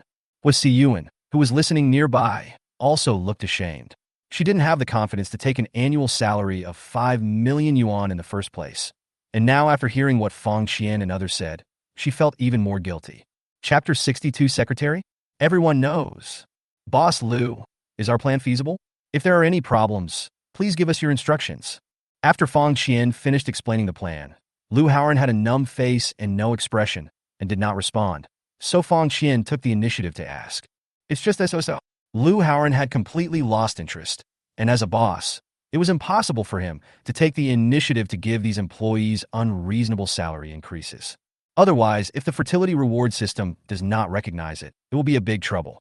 Fang Qian saw that Lu Haoran was not very happy. She said with a little embarrassment, "Boss Lu, let's revise the plan. After all, none of us have any work experience in this area, and it's really unreasonable to set such a high salary right from the start." The boss was unhappy, and other colleagues became a little nervous. "That's it. No need to change it. I only have one request now, and that you quickly run the media company for me." Lu Haoran already knew that no matter how these guys tried, they would not be able to come up with a solution that satisfied him. "Okay. Thank you, Mr. Lu, for your generous support." Fang Qian and others thanked Lu Haoran excitedly. Lu Haoran nodded and said to Fong Qian, Fong Qian, has the company been registered? Boss Lu, it's only been half a day, so the company registration is not that fast, but the name has been approved. It's called Rongqing Haohan Media Company Limited. Okay, now that we have a name, let's sign the contract today. Okay, no problem. Fong Qian didn't know why Lu Haoran was so anxious, but for such an unimportant matter, she just did it. By the way, sign Hua Siyuan's contract as well. Okay, Mr. Lu, what is Hua Siyuan's performance target? Today's companies are small and cannot keep secrets, nor do they have any confidentiality system. Lu Haoran said calmly. Hua Siyuan has set a performance target of 6 million. You should learn more from her. What? Hua Siyuan set a sales target of 6 million. Fong Qian's eyes widened and her mouth opened. Other colleagues were also stunned. Their eyes instantly turned to Hua Siyuan. Hua Siyuan felt uncomfortable being stared at by everyone, but she remembered that Lu Haoran often taught her to be confident and not let other people's eyes affect her decisions. So, Hua Siyuan raised her head firmly, gritted her teeth, and confirmed. Sister Qian, I did set a sales target of 6 million. So how much salary do you set for yourself? 5 million. Hua Siyuan answered again. 5 million? Oh my God, are you kidding me? Fong Qian's body swayed suddenly, and she almost fell to the ground. No one could believe that Fong Qian took away half of the 10 million yuan by herself. No kidding, I will definitely complete this task. Hua Siyuan glanced at Lu Haoran and found that he was calm and composed. Influenced by him, she also became more confident.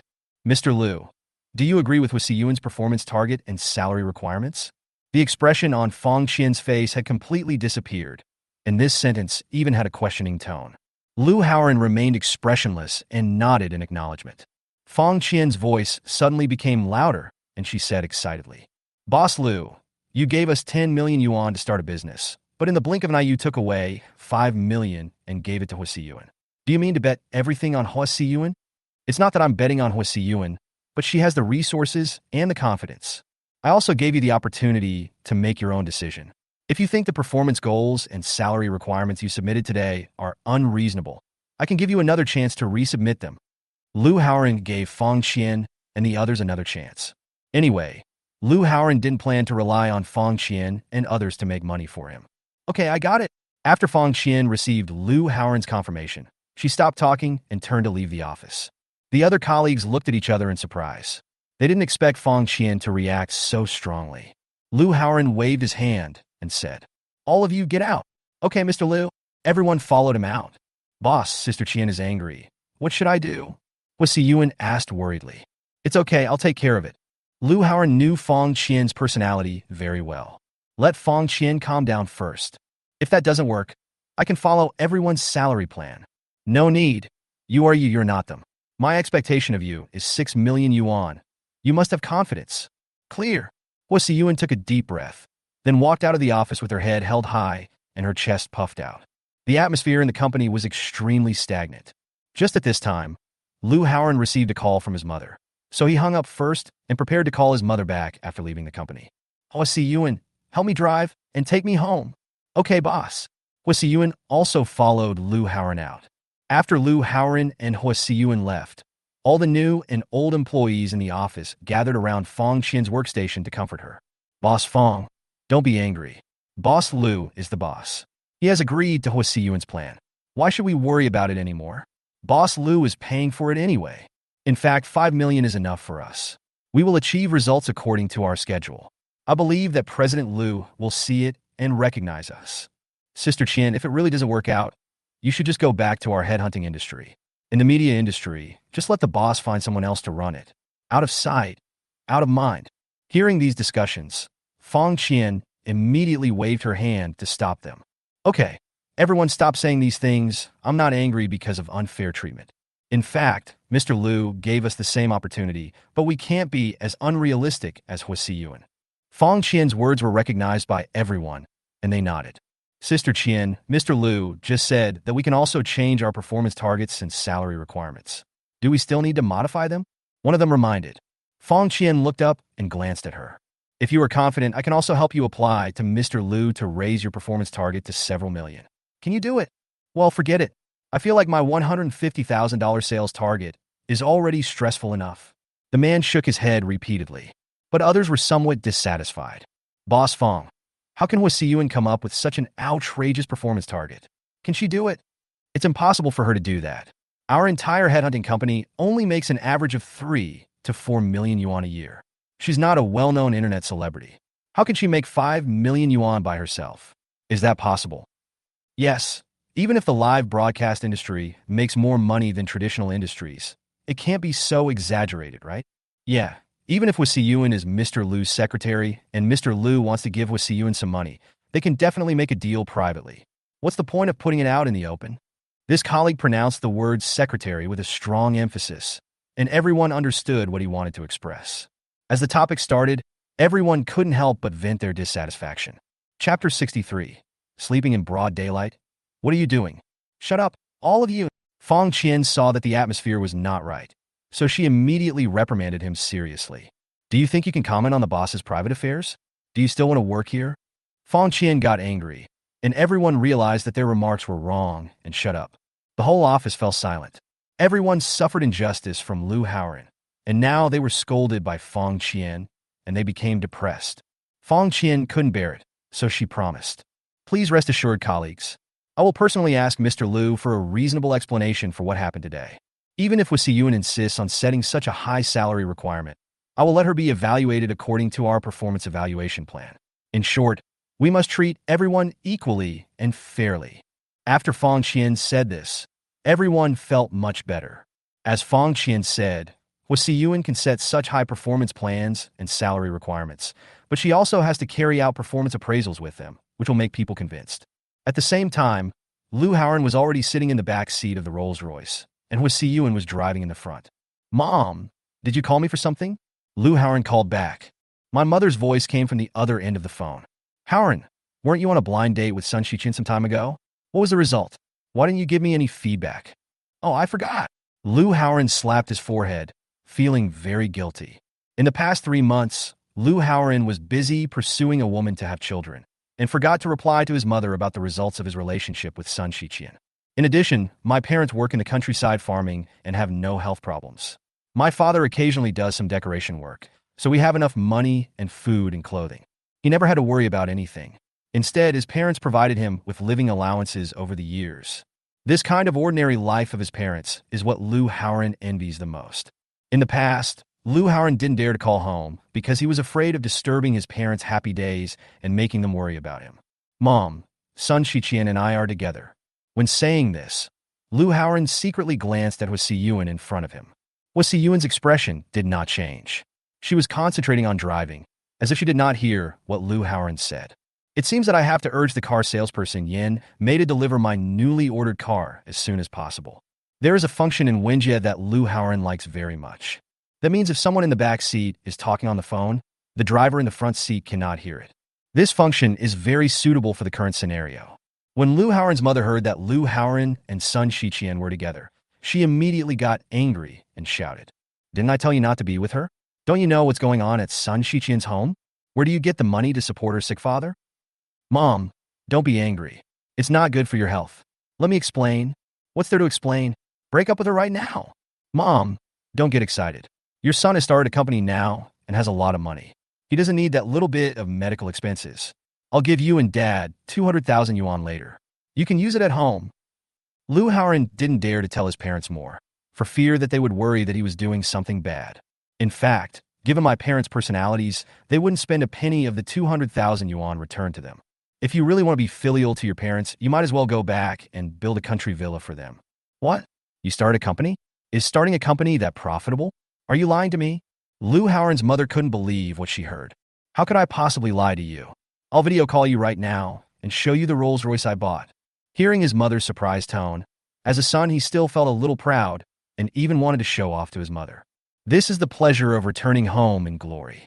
After hanging up the phone, Liu Haoran directly started the video call. After the video was connected, Liu Haoran moved the video around the car. Mom, look, this is my current car, a Rolls-Royce. Isn't it luxurious? Liu Haoran aimed the camera at the 2 double images on the steering wheel, looking very proud. What Rolls-Royce? I don't want to see the car. Just point the camera at the girl driving the car. Oh, this is my secretary and driver. Liu Haoran pointed the camera at Hwasiyun. Hwasiyun suddenly video called Liu Haoran's mother. She nervously braked suddenly and almost hit the guardrail in the middle of the road. She quickly pulled over. "Hello, Annie." Siyun hurriedly greeted him. "Oh, what a pretty girl. Are you Sun Shiqian?" Although Sun Shiqian and Lu Haoran are from the same place, Lu Haoran's mother has never met her. Siyun shook her head and said, "Annie, I'm not Sun Shiqian. I'm just Siyun, the secretary of Mr. Lu Haoran." "Oh, I know." Lu Haoran's mother's tone revealed disappointment after hearing this.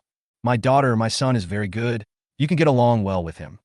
"Okay, Annie, Mr. Lu and I get along better." Although Siyun was embarrassed, she was very cooperative and gave Lu Haoran a lot of face. "Okay then, Annie will be waiting for you and Haoran to come back for the new year." This? Siyun hesitated for a moment. Lu Haoran took over the conversation and agreed. "Mom, don't worry, I will bring her back. Let's end this topic here. Don't talk about it anymore." "Ake mipieka, fine." "There are some things I can't say right now, but you have to remember, if you dare to mess around outside, I'll ask your dad to break your legs." "Don't worry, I won't do anything rash. I'll just hang up if there's nothing else." Lu Haoran was about to hang up the phone. After all, Siyun was in the car, and it was inconvenient to talk. "Why are you in such a hurry? Now that I have a girlfriend, can I not talk to your mother? He didn't call me for several months, and when he did, he hung up in a hurry after just a few minutes." The old mother's tone was sour. "Ahem, if you have anything else to say, just say it. Your cousin Zhao Yingying has come to Chengdu. I heard she doesn't have a job yet, and has been wandering around Chengdu. Zhao Yingying has been disobedient since she was young. Your aunt is worried that she will learn bad things, so she wants you to help discipline her. By the way, you have opened a company, right? Just bring Zhao Yingying to work in your company." That little gangster Zhao Yingying? She's already that old, and I can't control her. When it comes to Zhao Yingying, Lu Haoran has no good impression of this cousin. Zhao Yingying is very pretty, but she doesn't study hard and hangs out with gangsters all day. Later, he became tired of studying, got poor scores in the college entrance examination, and went to another place to study at an unknown college. Since then, Lu Haoran has not contacted her again. The old mother's tone became serious. "Haoran, Zhao Yingying is your cousin. You can't just ignore her because you don't want to. Since your aunt has asked you to discipline her, you must do it no matter what. Okay then, send me your phone number later and I'll contact her." After hanging up the phone, the mother sent Zhao Yingying's phone number. Looking at the phone number, Lu Haoran felt a headache. But he had to call. As soon as the call was connected, an impatient voice came from the other end, as if he had just woken up. "Who is it?" Zhao Yingying's voice was very nice. Lu Haoran was in a good mood at first, but when he thought that it was already past 4 in the afternoon and she was still sleeping at this time, Lu Haoran instantly thought of some embarrassing scenes. His expression darkened, and he asked in a cold voice, "Zhao Yingying, I'm your cousin Lu Haoran. I want to ask you, where are you now? Who are you with? What are you doing?" Chapter 64, The Annoying Cousin. When Zhao Yingying heard that it was a relative from her hometown, she became unhappy and immediately called Lu Haoran by his name. "Lu Haoran, why do you care what I'm doing? Why did you call me?" Lu Haoran was almost mad at his cousin. He shouted, "Zhao Yingying, tell me right now what you are doing now. Otherwise, I'll call your mom. It's already this late, and you're still sleeping. Is there any decent person sleeping at this time?" "What do you mean? Who are you calling indecent? I was live streaming all night last night, so what if I just woke up at this time?" Zhao Yingying was also very angry about Lu Haoran's words. Live broadcast? A serious live broadcast? It's not that Lu Haoran doubted Zhao Yingying, but this cousin had given people a bad impression since she was a child. "I'm live streaming on TikTok, and my account will be blocked if I expose myself a little bit. How can I be so dishonest? Is there a cousin like you? He suspects me of being immoral as soon as he calls me. You're just like my mom suspecting me of doing something bad all day long. It's because of your conservative parents and relatives that I don't bother to pay attention to you." Zhao Yingying was so angry that she started crying. That's it. Hearing Zhao Yingying's crying voice, Lu Haoran realized that he had misunderstood her. "Zhao Yingying, your mother said that you have arrived in Rongqing and asked me to take care of you. How about this? I open a live broadcast company, and you can come to work for me. Who needs your care? I don't want you to take care of me." Zhao Yingying retorted at first, but when Lu Haoran said he had opened a live broadcast company and was in the same line of work as her, she became interested. "You're running a live streaming company? What kind of live streaming company? How big is it?" "The company is not big. It was just established today." "Haha, a newly established company dares to say it will take care of me. You were just live streaming with your phone, right? You dare to say you have opened a live streaming company. How shameless. You should take care of yourself first, and then take care of me. Live streaming is not something that just anyone can do. Zhao Yingying was very contemptuous. Well, if you don't want to come, forget it. If your mom asks me later, I'll say it was you who didn't want to come. Zhao Yingying was unwilling to come to work in Lu Haoren's company, but he was relieved. If this little ancestor really comes, the live broadcast company will be in chaos. Well, whatever you say, they can't control me. Goodbye. Zhao Yingying hung up the phone directly. Lu Haoren looked at the hung-up phone and cursed. What an impolite and uneducated girl. Boss, I see you're not that old. Why do I feel like there's a huge generation gap between you and us young people? Hua Siyuan was laughing secretly while driving. Hey, Xiao Yuan, it seems like you should be disciplined too. Hee. Haven't I always been disciplined by you? You scold me more than my father. When Hua Siyuan mentioned this, a smile appeared on her face. There is even a feeling of happiness. From today on, Hua Siyuan finally returned to her former mischievous self. The two bickered all the way. After Hua Siyuan sent Lu Haoren home, she drove back. After Lu Haoren got home, Sun Shiqian also came back from school. When Sun Shiqian saw Lu Haoren coming back, she quickly came over to help Lu Haoren change his shoes. Lu Haoren hurriedly stopped her. You are pregnant now. Don't squat to do things all the time. Yeah, whatever your husband wants to eat tonight, I'll make it for you. No, you're pregnant. Don't overwork yourself. Let's go out to eat. Oh my, you always say I'm pregnant and I can't do this or that. Am I really that delicate? Think about us rural pregnant women. Even if they are pregnant, they still have to go up the mountain to dig sweet potatoes. Sun Shiqian pretended to be angry. Lu Haoren quickly hugged Sun Shiqian and kissed her. Then my wife and I will go cook together. Sun Shiqian pushed Lu Haoren away, put on an apron, and walked towards the kitchen. Lu Haoren also followed in. But he is not very good at cooking, and the more he helped, the more trouble he made. Get out now, you bad guy. You only know how to make trouble. Look, the meal is not even ready yet. Okay, I'll go out and wait for you. Being disliked for helping with cooking, Lu Haoren simply went out and lay on the sofa, playing with his phone and acting like a boss. By the way, I need to buy a set of shooting tools.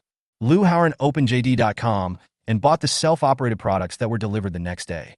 After choosing the product, Lu Haoren said to himself with satisfaction, from now on, I'm also a man with a camera on my head. The next day, just after Hua Siyuan drove Lu Haoren to the downstairs of the office building, Lu Haoren received a call from the courier saying that the items he purchased had been delivered. Lu Haoren asked Hua Siyuan to go down and park the car while he went to pick up the express delivery. The camera that Lu Haoren bought has a hidden function, which makes it convenient for filming. After opening the express, he couldn't wait to put it on. In this way, he wanted to record the truest side of him, Hua Siyuan and these lovely colleagues. Of course, this is just for record keeping. If it needs to be edited and published, we will ask for the consent of the person appearing on the video before using it. When I walked into the company, Hua Siyuan had already started working at the front desk. She is busy sorting out office supplies, purchasing plans, and other reimbursement matters. When Lu Haoren came in, she stood up and greeted Lu Haoren. Everything was very professional. Coupled with Hua Siyuan's beauty, Lycian Human Resources Company seems more formal and dynamic. When he entered the office, Hua Siyuan had already made tea for Lu Haoren and tidied up his desk as usual. Lu Haoren was very satisfied. In fact, Lu Haoren insisted on coming to work every day, entirely for Hua Siyuan, Zhou Weiwei, and to experience the feeling of being a boss. Otherwise, the days would be boring. He habitually opened his computer and logged into the social software, then asked Zhou Ying about Zhou Weiwei's situation. Zhou Weiwei doesn't seem to be affected by her pregnancy recently. Her work intensity is the same as usual, and she even works longer overtime than usual. This made Lu Haoren a little worried that being too tired might cause miscarriage. Then, Lu Haoren went to the game forum of Edge of the Future and took a look around. I found that there are more and more posts discussing games in the forum. A few days ago, everyone was excited because they found that they had gotten a small advantage. But now, many people have felt the imbalance in the game, especially those RMB players who spent a lot of money to get a set of magical equipment. But then you get taken advantage of and surpassed by free players, and that feeling is worse than eating shit. In the forum, a guild leader posted a message demanding that future Edge game company must resolve the issue within 24 hours. Otherwise, he would lead the team to quit the game.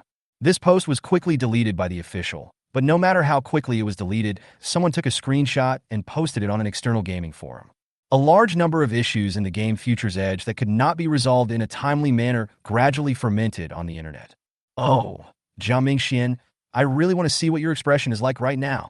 Lu Howren smiled evilly and then closed the forum. In just a few days, fringe future games will start losing players. Loss of players means a drop in market value. That was the time for Lu Howren to take action.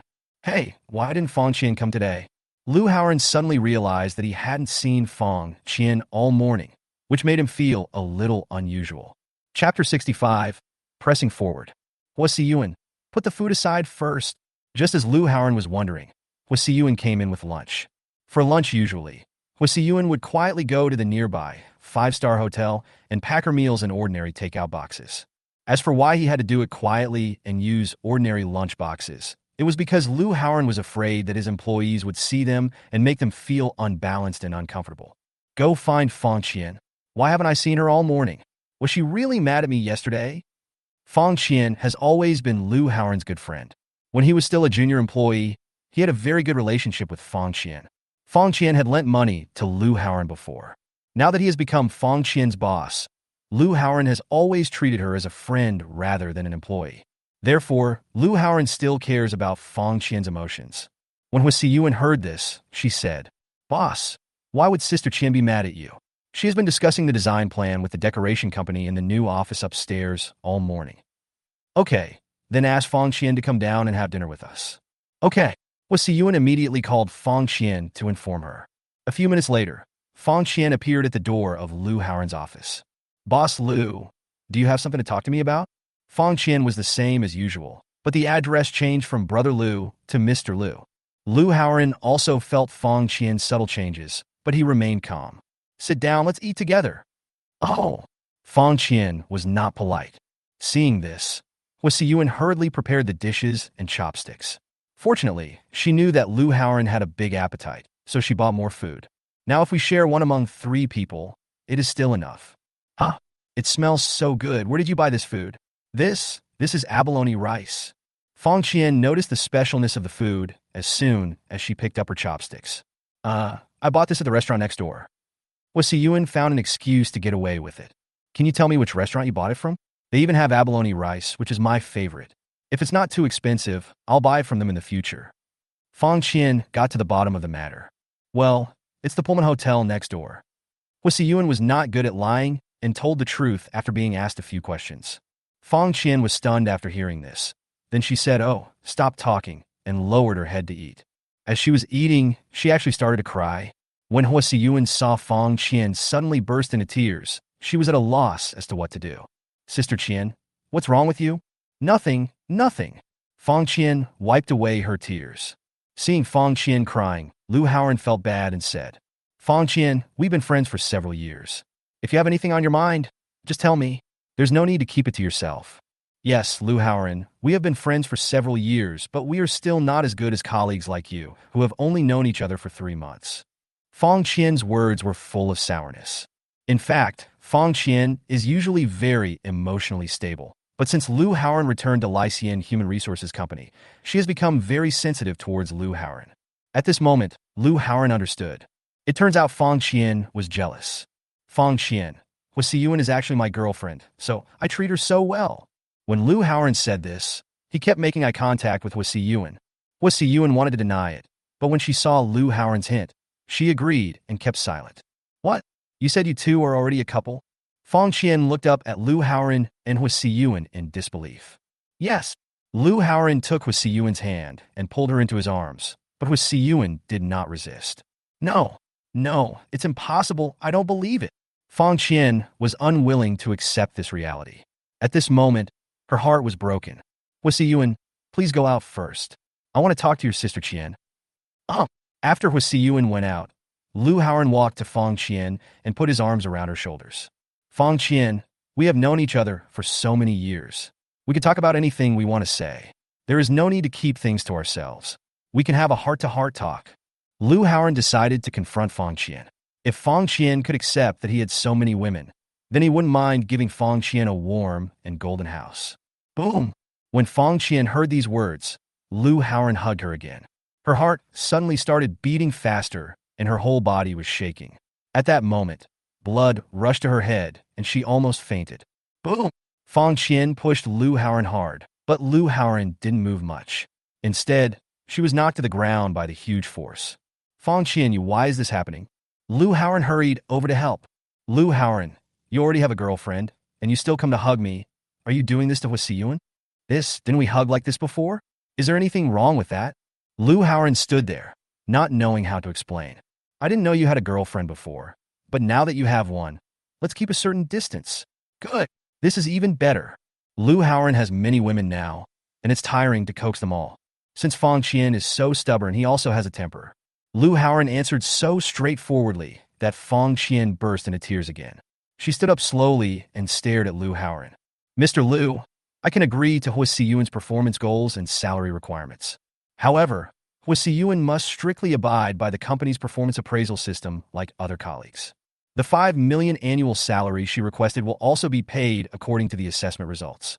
Whether she can take it all depends on her ability. After hearing this, Lu Haoran frowned and said nothing. Fong Qian continued. Of course, the media company is yours, and the 10 million yuan is also yours. You can give it to anyone you want. But since you have appointed me as the head of the media company, I must be responsible for the company and for you. So any expenditure of this money must be approved by me. If you want to force Huasiyuan to pay 5 million yuan, that's fine. You could just invest 5 million yuan in the media company and transfer the remaining 5 million yuan to Huasiyuan from your personal account. Lu Haoran still didn't answer. He felt that Fong Qian was too stubborn, and such a person was a good employee that an ordinary boss would be happy to have. But it was a bit of a hindrance for him. The purpose of Lu Haoran establishing a media company is to increase Huasiyuan's value. But Fong Qian didn't understand, and he couldn't explain it clearly.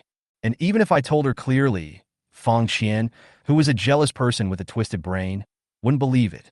Lu Haoran is considering whether to change the person in charge.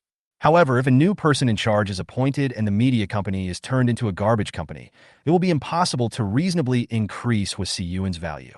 It is hard to say whether the system will recognize it at that time. Haha, Mr. Lu, is it that Huasiyuan doesn't have the ability to earn an annual salary of 5 million? Fong Qian stared at Lu Haoran's eyes and pressed closer. Chapter 66. The mistress accompanied the pregnancy test. Having said this, Lu Haoran also became a little angry. He snorted coldly and said, Fong Qian, since you want to assess Huasiyuan, then I agree to your request. Huasiyuan will follow our assessment system. Okay, thank you, Mr. Lu, for your support. Fong Qian gritted her teeth and said, Boss Lu, since you are so courageous, I will also sign a military order in front of you. I, Fong Qian, solemnly promise. This year, I will lead my team to achieve profitability. If there is a loss, I will personally make up for the loss. Okay, good luck. Lu Haoran had no hope at all whether Fong Qian could make a profit. But Fong Qian had this ambition, so he couldn't pour cold water on her. After the two of them had reached an agreement, Fong Qian pushed the door open and walked out. When she walked out, she realized that Huasiyuan was not far from the door. Huasiyuan had heard her conversation with Lu Haoran. Sister Qian, please rest assured that I won't hold you back. Good. Fong Qian stopped and looked at Huasiyuan seriously. I'm sorry, Xiao Yuan. I'm not targeting you. I hope you can understand. We're always a team. We will work together to handle any matter. Your 6 million performance plan is also my task. I see. After Fong Qian left, Huasiyuan walked into the office and looked at Lu Haoran with a complicated expression. Boss, I heard a loud noise in the office just now. I came over to check and heard your conversation with Sister Qian. So what do you think? I decided to go all out. I can't let Sister Qian look down on me. I will definitely complete the performance of 6 million yuan according to the performance appraisal. Okay, I will complete this task with you. Lu Haoran nodded with satisfaction.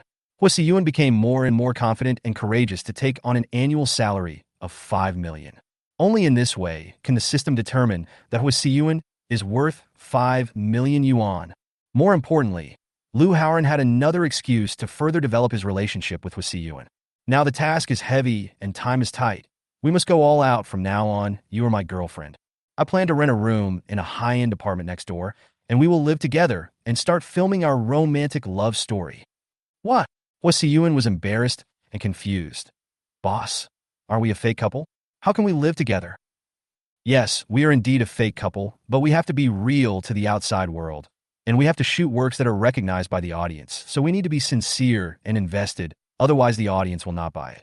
Besides, I will rent a 2-bedroom, 1 living room apartment, and we will live in 1 room each. so don't worry about anything else. Everything we do is about work. This, is it not necessary? Don't you still believe in my character? If I wanted to do that to you, I would have done it long ago. You know in your heart how many times I could have done that to you. Boss, you were talking nonsense again. Hussey Yuan felt that Lu Haoran had no good intentions, but she couldn't find any evidence. But what should we do about Sister Qian and your family? That is Sister Sun? Hussey Yuan thought about the pressure of achieving performance of 6 million, and she began to be tempted. Although Hussey Yuan is full of confidence in front of Fang Qian, she is a young girl who has just graduated after all, and she really needs Lu Haoran to help her share the performance pressure. Don't worry about Sun Shiqian. She won't mind. She's a very good and open-minded person. You'll understand after you get in touch with her. Hussey Yuan was still very hesitant. She couldn't tell which of Lu Haoran's words were true and which were false. She also couldn't understand Lu Haoran's real purpose. Just like Lu Haoran said, in fact, if Lu Haoran wanted her, he would have at least 2 chances to have her. One time was when Lu Haoran was drunk. They were both lying on the bed, but Lu Haoran didn't touch her. Once at the Howard Johnson Hot Spring Hotel, Lu Haoran had pushed her down, and her resistance was weak. But Lu Haoran still let her go. Sun Shiqian is going to the hospital for a prenatal checkup tomorrow. I have something to deal with. Please accompany her and help her with the formalities and payment. The person who tied the bell must be the one to untie it. Since Hussey Yuan is worried, the 2 women will become best friends. Isn't this bad? Hussey Yuan felt very guilty. Logically speaking, she was a bit like a mistress. It is so ridiculous that the mistress accompanies the wife for prenatal checkup. What's wrong with that? Unless you have something to hide. Climb, you have a devil in your heart. When he returned home in the evening, Lu Haoran told Sun Shiqian that Hussey Yuan had accompanied him to the prenatal checkup. The next day, Lu Haoran found an excuse to go out early in the morning. In fact, he was looking for a suitable apartment to live with Hussey Yuan. Hussey Yuan was very obedient. She drove the Rolls-Royce to pick up Sun Shiqian. Sister Sun, you should be careful. The moment she met Sun Shiqian alone with her thoughts on her mind, Hussey Yuan was so embarrassed that she dug her toes out of the 3-bedroom, 1-living-room apartment. Sun Shiqian was fine because Lu Haoran didn't say anything about Hussey Yuan. Instead, it was Hussey Yuan who came to accompany her for the prenatal checkup, which made her very grateful. Thank you, Sister Yuan, and please accompany me to the prenatal checkup. Sun Shiqian's belly is now exposed, which is indeed inconvenient sometimes. With the help of Hussey Yuan, Sun Shiqian got into the back seat of the Rolls-Royce. Along the way, Sun Shiqian was the one looking for topics to chat with Hussey Yuan about family matters, but most of them were related to Lu Haoran. Hussey Yuan also listened with great interest. Sister Sun, why don't you marry your boss? Hussey Yuan asked a question that had been on her mind for a long time. Sun Shiqian laughed and said, Sister Yuan, I won't hide it from you. Lu Haoran and I are actually in a contractual relationship. At the beginning, I needed some money to pay for my father's medical expenses, and Lu Haoran said he needed a child, so we reached a partnership. Sister Sun, are you kidding? You said you and your boss have a contract to have a baby? Hussey Yuan's eyes widened, and her breathing became very rapid. She couldn't believe that Sun Shiqian and Lu Haoran had such a relationship. This was simply against moral ethics. You can't believe it, right? This is indeed ridiculous, but I don't regret it. On the contrary, I am very grateful and happy. Lu Haoran did not ignore me just because we had a contractual relationship. After I became pregnant, he not only gave me 200,000 yuan according to the contract, he also gave me an extra house and provided the best prenatal checkups and the best conditions for the baby.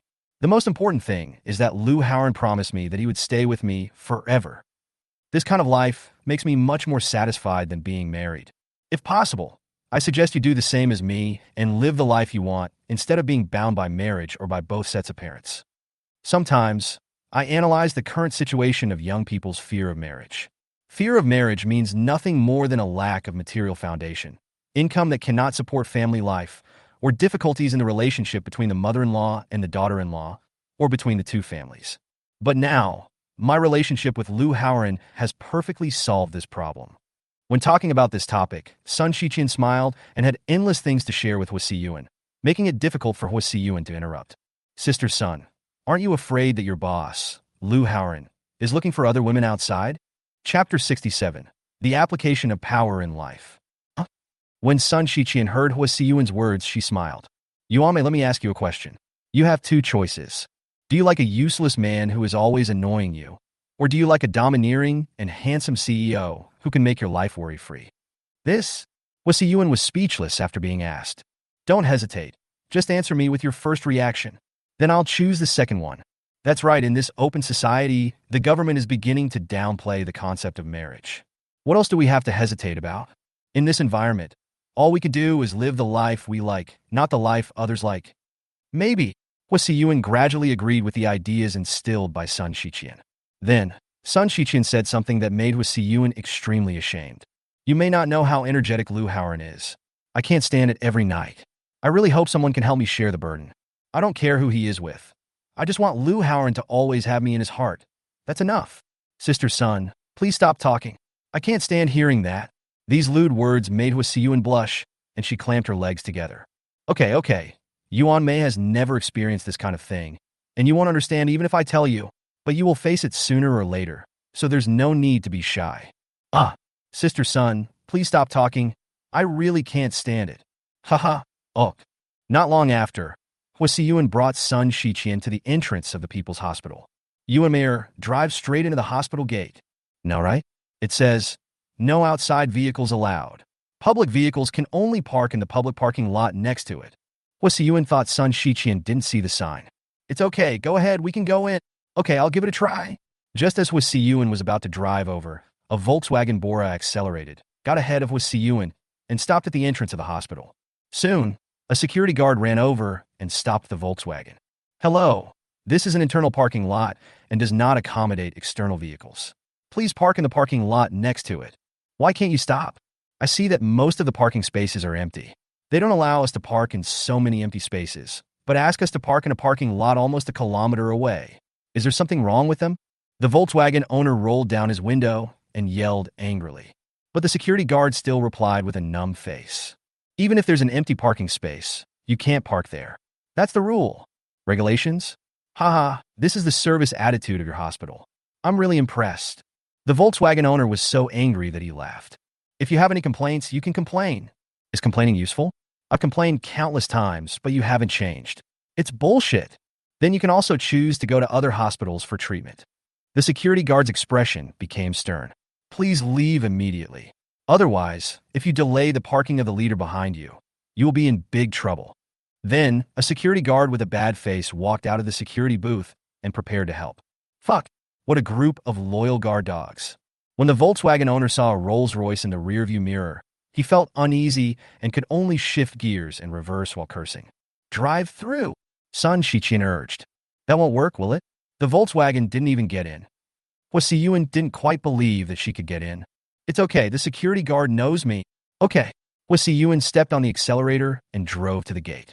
When the security guard saw that it was a Rolls-Royce, he immediately walked over quickly with a smile on his face. Hello, may I ask if you would like to go to the hospital? Husseyun lowered the car window and replied, Yes, I'll take my friend in for a prenatal checkup. The security guard asked cautiously with a flattering smile. Oh, beautiful lady, I'm sorry, but do you know the leader of our hospital? This? Husseyun didn't know how to answer, so she turned around and looked at Sun Shiqian. Sun Shiqian lowered the car window and said to the security guard, I'm a friend of Director Chow of your hospital. Oh, it's you? Please wait a moment. I will open the door for you right away. When the security guard saw that it was Sun Shiqian, he was so scared that he shuddered and quickly pressed the remote control in his hand. Then the telescopic door of the hospital's main entrance retracted backwards, exposing the driving lane. Well, thank you. Sun Shiqian smiled politely at the security guard. The security guard immediately responded flatteringly. You're welcome. You're welcome. Dean Chow has already greeted us. Please come in. Good. Sun Shiqian said to Husseyun. Yuan Mei, come in. Husseyun stepped on the accelerator and drove slowly inside. Then, the envious voice of another security guard came from outside the window. TSK. So rich, he drove a Porsche before, then a Porsche, and now he's got a Rolls-Royce. They change cars more frequently than we change clothes. How enviable. At the same time, there was also the hysterical roar of the Volkswagen Bora. Fuck, why were they allowed to go in? I don't accept it. I just heard them say they were going in for a prenatal checkup. They were not an internal vehicle, so why were they allowed to park? Oh, the two security guards immediately closed the door and drove the Volkswagen Bora away. I want to report it. Unfortunately, no matter how dissatisfied he was, the two security guards ignored him. After parking the car, Hua Siyuan said. Sister Sun, I didn't expect you to know the hospital director. It's not me who knows him, but Lu Haoran. When I first came to create a file, I was also bullied by the nurses there. Later, Lu Haoran came and beat the nurse's face until it was swollen, but the nurse still wanted to find someone. But Lu Haoran called the dean, and the nurse was so scared that she apologized to me immediately. Ha! Sun Shiqian felt very proud when she thought of Lu Haoran's protection of her and witnessed Lu Haoran's power. I see. Hua Siyuan also knew that Lu Haoran knew a lot of important people, and all the students in the CEO class were capable people. When talking about the CEO class, Hua Siyuan also feels proud and superior. Lu Haoran spent 980,000 yuan to send her to the CEO class and took her to make friends with those big shots. It seems that her position in Lu Haoran's mind is no worse than Sun Shiqian's, even taller than Sun Shiqian. Sun Shiqian drives a Wenjia, but Lu Haoran gave her this Rolls-Royce for long-term use. Unconsciously, Hua Siyuan began to compare herself with Sun Shiqian. During the prenatal checkup, Sun Shiqian was greeted with smiles and treated preferentially everywhere, which made Hua Siyuan feel deeply moved. This is the difference between rich people and ordinary people. If I marry an ordinary person, I can only park my car in a parking lot 1 kilometer away, I can only queue up obediently, and I can only face the impatience and even scolding of the staff. The key is that you cannot talk back after being scolded. Hua Siyuan accompanied Sun Shiqian for her prenatal checkup today and deeply experienced the application of money and power in life. No wonder Lu Haoran always taught himself to be good at utilizing the relationships in the CEO class. Relationships are relationships. They only matter if you use them. Either you ask me for help, or I ask you for help. Only through continuous cross-fertilization can a more stable and in-depth network of relationships be formed. Otherwise, it will become weaker and eventually disappear into thin air. After sending Sun Shiqian home, Hua Siyuan subconsciously called Lu Haoran to report to him that Sun Shiqian's prenatal checkup was completed. Hua Siyuan, you are here at Yindian Mansion. Come and take a look at this apartment. Ah, look. Look at the apartment? Can I not come? Chapter 68, Help me make money tonight. You have to come. This is a work arrangement, Lu Haoran said in a serious voice. Think about it. You have a sales volume of 6 million yuan. Don't you feel any pressure at all? Tonight, we have to work overtime to study the script. Okay, then I'll come over. Hua Siyuan took a deep breath and agreed. Indeed, this 6 million yuan performance brought her considerable pressure. While there is pressure, it also means that you are growing rapidly. After completing a sales volume of 6 million, you will become a big internet celebrity that everyone is paying attention to. Many young people cannot encounter such an opportunity even if they pray to God. After experiencing the privileges she enjoyed in the hospital today, Hua Siyuan's eyes became more determined. Although Hua Siyuan had prepared herself mentally, she couldn't help but tremble all over when she thought about really living with Lu Haoran. This was her first time living with a man. When Hua Siyuan started the car, she had no strength to step on the accelerator. This situation is no longer suitable for driving. Sister Sun, please lend me your self-driving car. Hua Siyuan had no choice but to call Sun Shiqian. Okay, I just went upstairs and don't want to come down. I'll give you remote authorization and you can drive. Sun Shiqian then gave Hua Siyuan authorization. Hua Siyuan used autonomous driving to rush to the apartment. When we got there, it was already dark and soft lights were on the roadside. As Hua Siyuan got out of the car, she saw a petal gently falling, like a gentle dream sliding down from the sky. She reached out and caught it. It was a bright and juicy rose petal. Huh, where did this float down from? Hua Siyuan immediately looked up. When she looked up, she found that more petals were falling from the sky to the earth, like gifts carefully prepared for her by angels. Each petal exudes a faint rose scent, which permeates the air and makes people intoxicated. Under the light, they sparkle with a delicate luster, as if they were specially coated with a layer of golden luster for this scene. The rain of petals fell heavier and heavier, until they formed a rose-red cloud, as if dyeing the entire night sky into a beautiful picture. When Hua Siyuan saw this, her originally nervous mood relaxed instantly. Passers-by also looked up at the sky, looking for the source of the rose petals.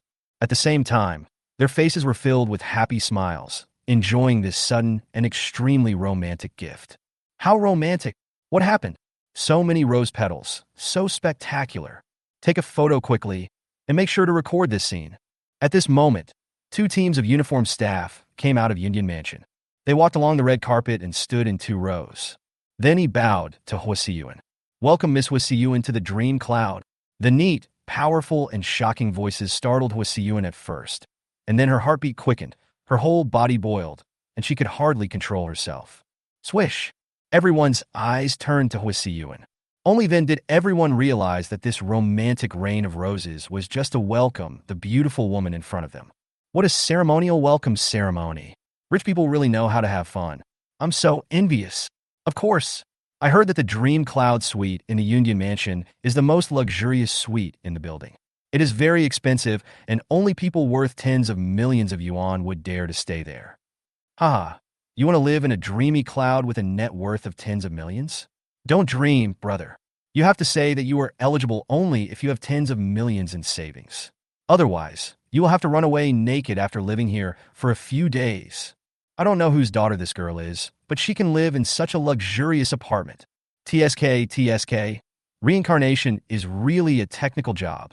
A group of people looked at Hua Siyuan with envy, lamenting their fate. Some people can only live in a damp basement all their lives, while others can live in the clouds. At the same time, Lu Haoran walked out from the lobby along the red carpet, holding a bouquet of flowers. Hua Siyuan, let's go and see if we are satisfied with our new home. Hua Siyuan took the flowers handed to her by Lu Haoran, and the sweet fragrance made her feel refreshed. Her hand unconsciously rested on Lu Haoran's arm. This action was very natural, just like the relationship between an old couple. Lu Haoran took Hua Siyuan into the bright and luxurious apartment lobby in the rain of roses and entered the elevator car under the guidance of the beautiful elevator lady. The inside of the car is surrounded by mirror-smooth gold-plated panels. The image of Hua Siyuan holding Lu Haoran's arm was clearly reflected. At this moment, Hua Siyuan felt extremely happy and dreamy. Bye! The elevator opened, and 2 greeters bowed to Lu Haoran and Hua Siyuan to greet them. Wow! So luxurious. So exquisite. So beautiful. When the receptionist helped them open the 2 huge and heavy doors, luxury and romance intertwined to form a dreamy palace feeling. Such a scene shocked Hua Siyuan beyond words. Ha, Siyuan, this is the highest place in Rongqing. From now on, this will not only be where we live, but also our filming location. What do you think? Lu Haoran closed the door, and he and Hua Siyuan were the only ones left in the room. It's just wonderful. Hua Siyuan didn't know how to describe her feelings at the moment. Boss, this will cost a lot of money, right? It doesn't matter. You will help me earn it back. I help you make money? How can I help you make money? Hua Siyuan was puzzled and didn't know what Lu Haoran meant by this. She asked curiously, even if I complete the mission and earn back 6 million, you can only get 1 million, and there will be a lot of costs in the process. How can you make money? No need to delve into how you help me make money. You only need to know one thing. That is, if you follow my instructions, you are helping me make money, and you are making a lot of money. How can I help you make money? Tell me. I will follow your arrangements. The secret cannot be revealed. If you are willing, you can help me make money tonight. If you succeed in making money, I will give you 1 million. Oh my, is this true? How do you make money? Tell me now. I can't wait. Hua Siyuan was surprised and hugged Lu Haoran's arm and acted coquettishly. Don't be in a hurry. Eat first. Only after eating can you have the energy. Only when you have the energy can you make money.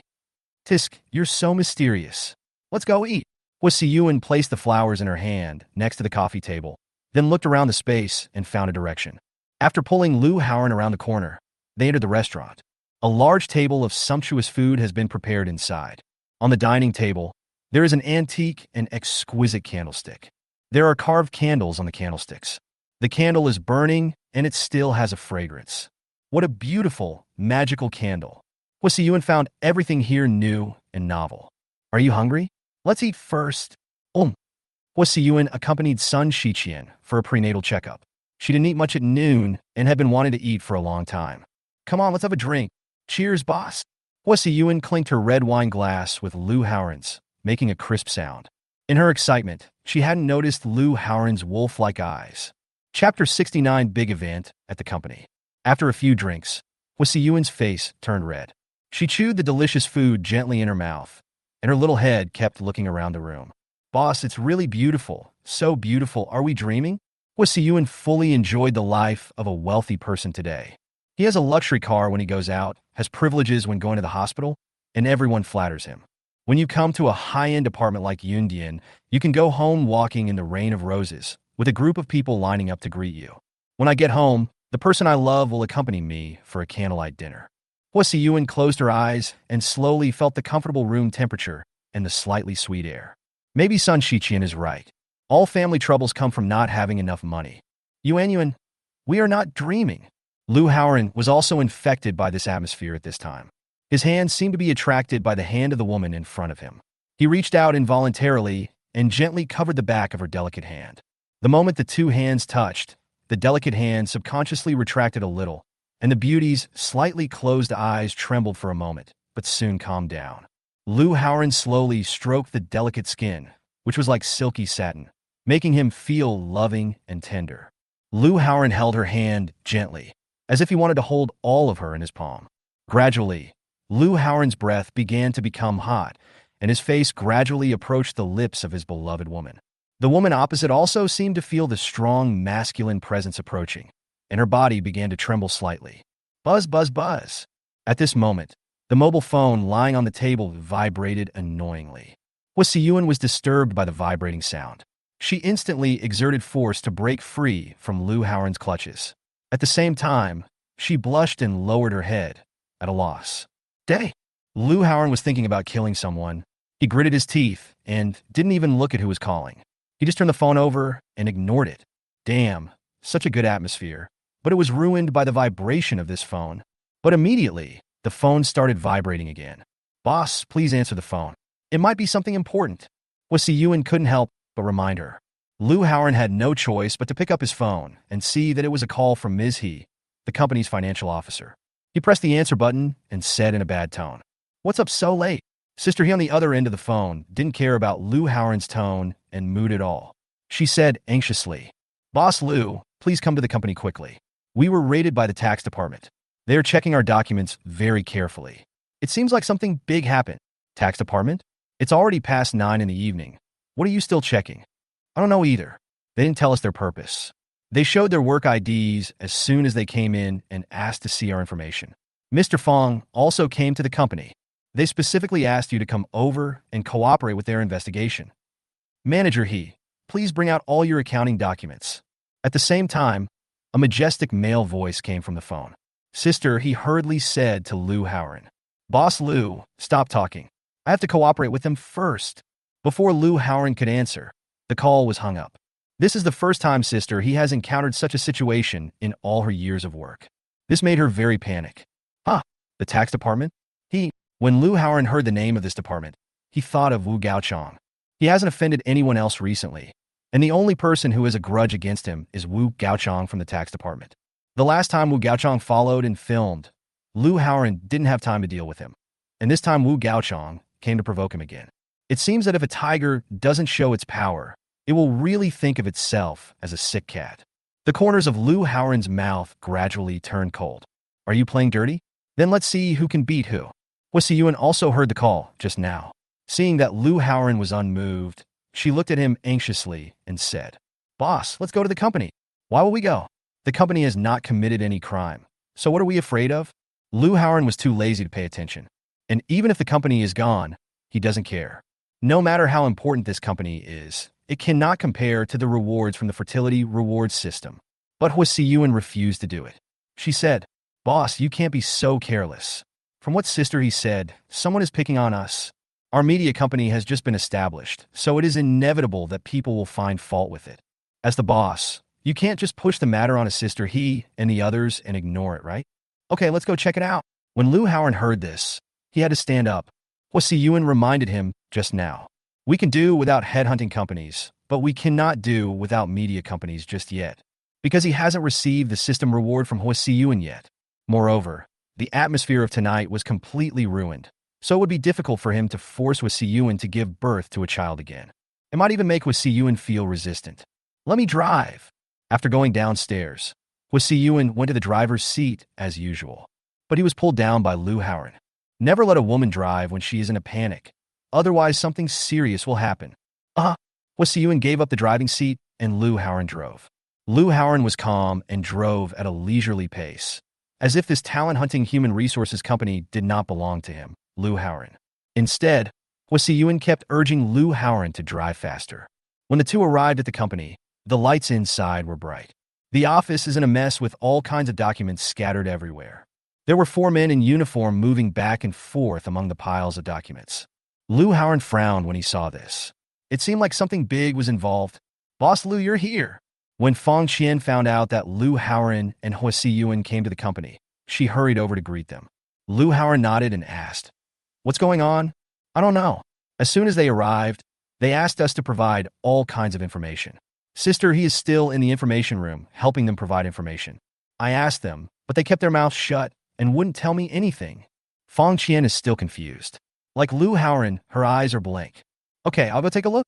Lu Haoran walked in, and a leading uniformed officer saw Lu Haoran and walked over to him. "Hello, are you Lu Haoran, the boss of Lycean Human Resources Company?" The other party was very polite. This made Lu Haoran feel a bit like a routine checkup. But it is not so easy to check suddenly in the middle of the night. Lu Haoran nodded and replied, "I'm Lu Haoran. May I ask what happened?" "Okay, then please sit in the office for a while, Mr. Lu. We will explain the situation to you after we have reviewed the information." The leading uniformed officer did not tell Lu Haoran the specific reason. Lu Haoran and Hwasi Yuan looked at each other and nodded to indicate that they could wait. Yuan, come with me to my office. Help me do something." Chapter 70, You Must Find a Problem for Me. After arriving at the office, Lu Haoran closed the door. "Go outside the company and find a safe place to call our classmate Jinjun from the health system. Ask him to help find out what happened." "Well, I'll be there right away." "Good." After giving a brief explanation, Hwasi Yuan went out. Lu Haoran felt very embarrassed, as this was the second time he had troubled Jinjun. "Jinjun and I have no connection at all. We are just classmates whom I have known for a short time, but I have already looked for him twice." Lu Haoran didn't know how to repay this favor. When Hwasi Yuan went out, the leading uniformed officer saw that it was Hwasi Yuan. He just glanced at her and ignored her. A few minutes later, Hwasi Yuan came back. Director Zhun called his friend in the tax department on the spot and was told that the tax department had recently formed a tax inspection team. It is a routine surprise inspection. If the company has not evaded taxes, there is no need to worry. "Okay, I understand." Lu Haoran nodded. "By the way, Director Zhun said that under normal circumstances, even surprise inspections will be notified to the company in advance. But we did not receive any notice that it was a mandatory tax audit. He asked us to ask these people if they had a judgment order. If not, someone is probably targeting us. Then you and Fong Qian go ask them." Lu Haoran and his team were not very familiar with these systems, and Sister He, who was in charge of finance, did not even think of asking them for a judgment order. In the uncertain situation, Lu Haoran asked Hwasi Yuan and Fong Qian to ask in their employee identities. Even if the other party really has a judgment order, it will not cause any misunderstanding between the two parties. "Okay, I'll go ask." After Hwasi Yuan went out, she found Fong Qian. After discussing the matter with Fong Qian, they both walked up to the leader.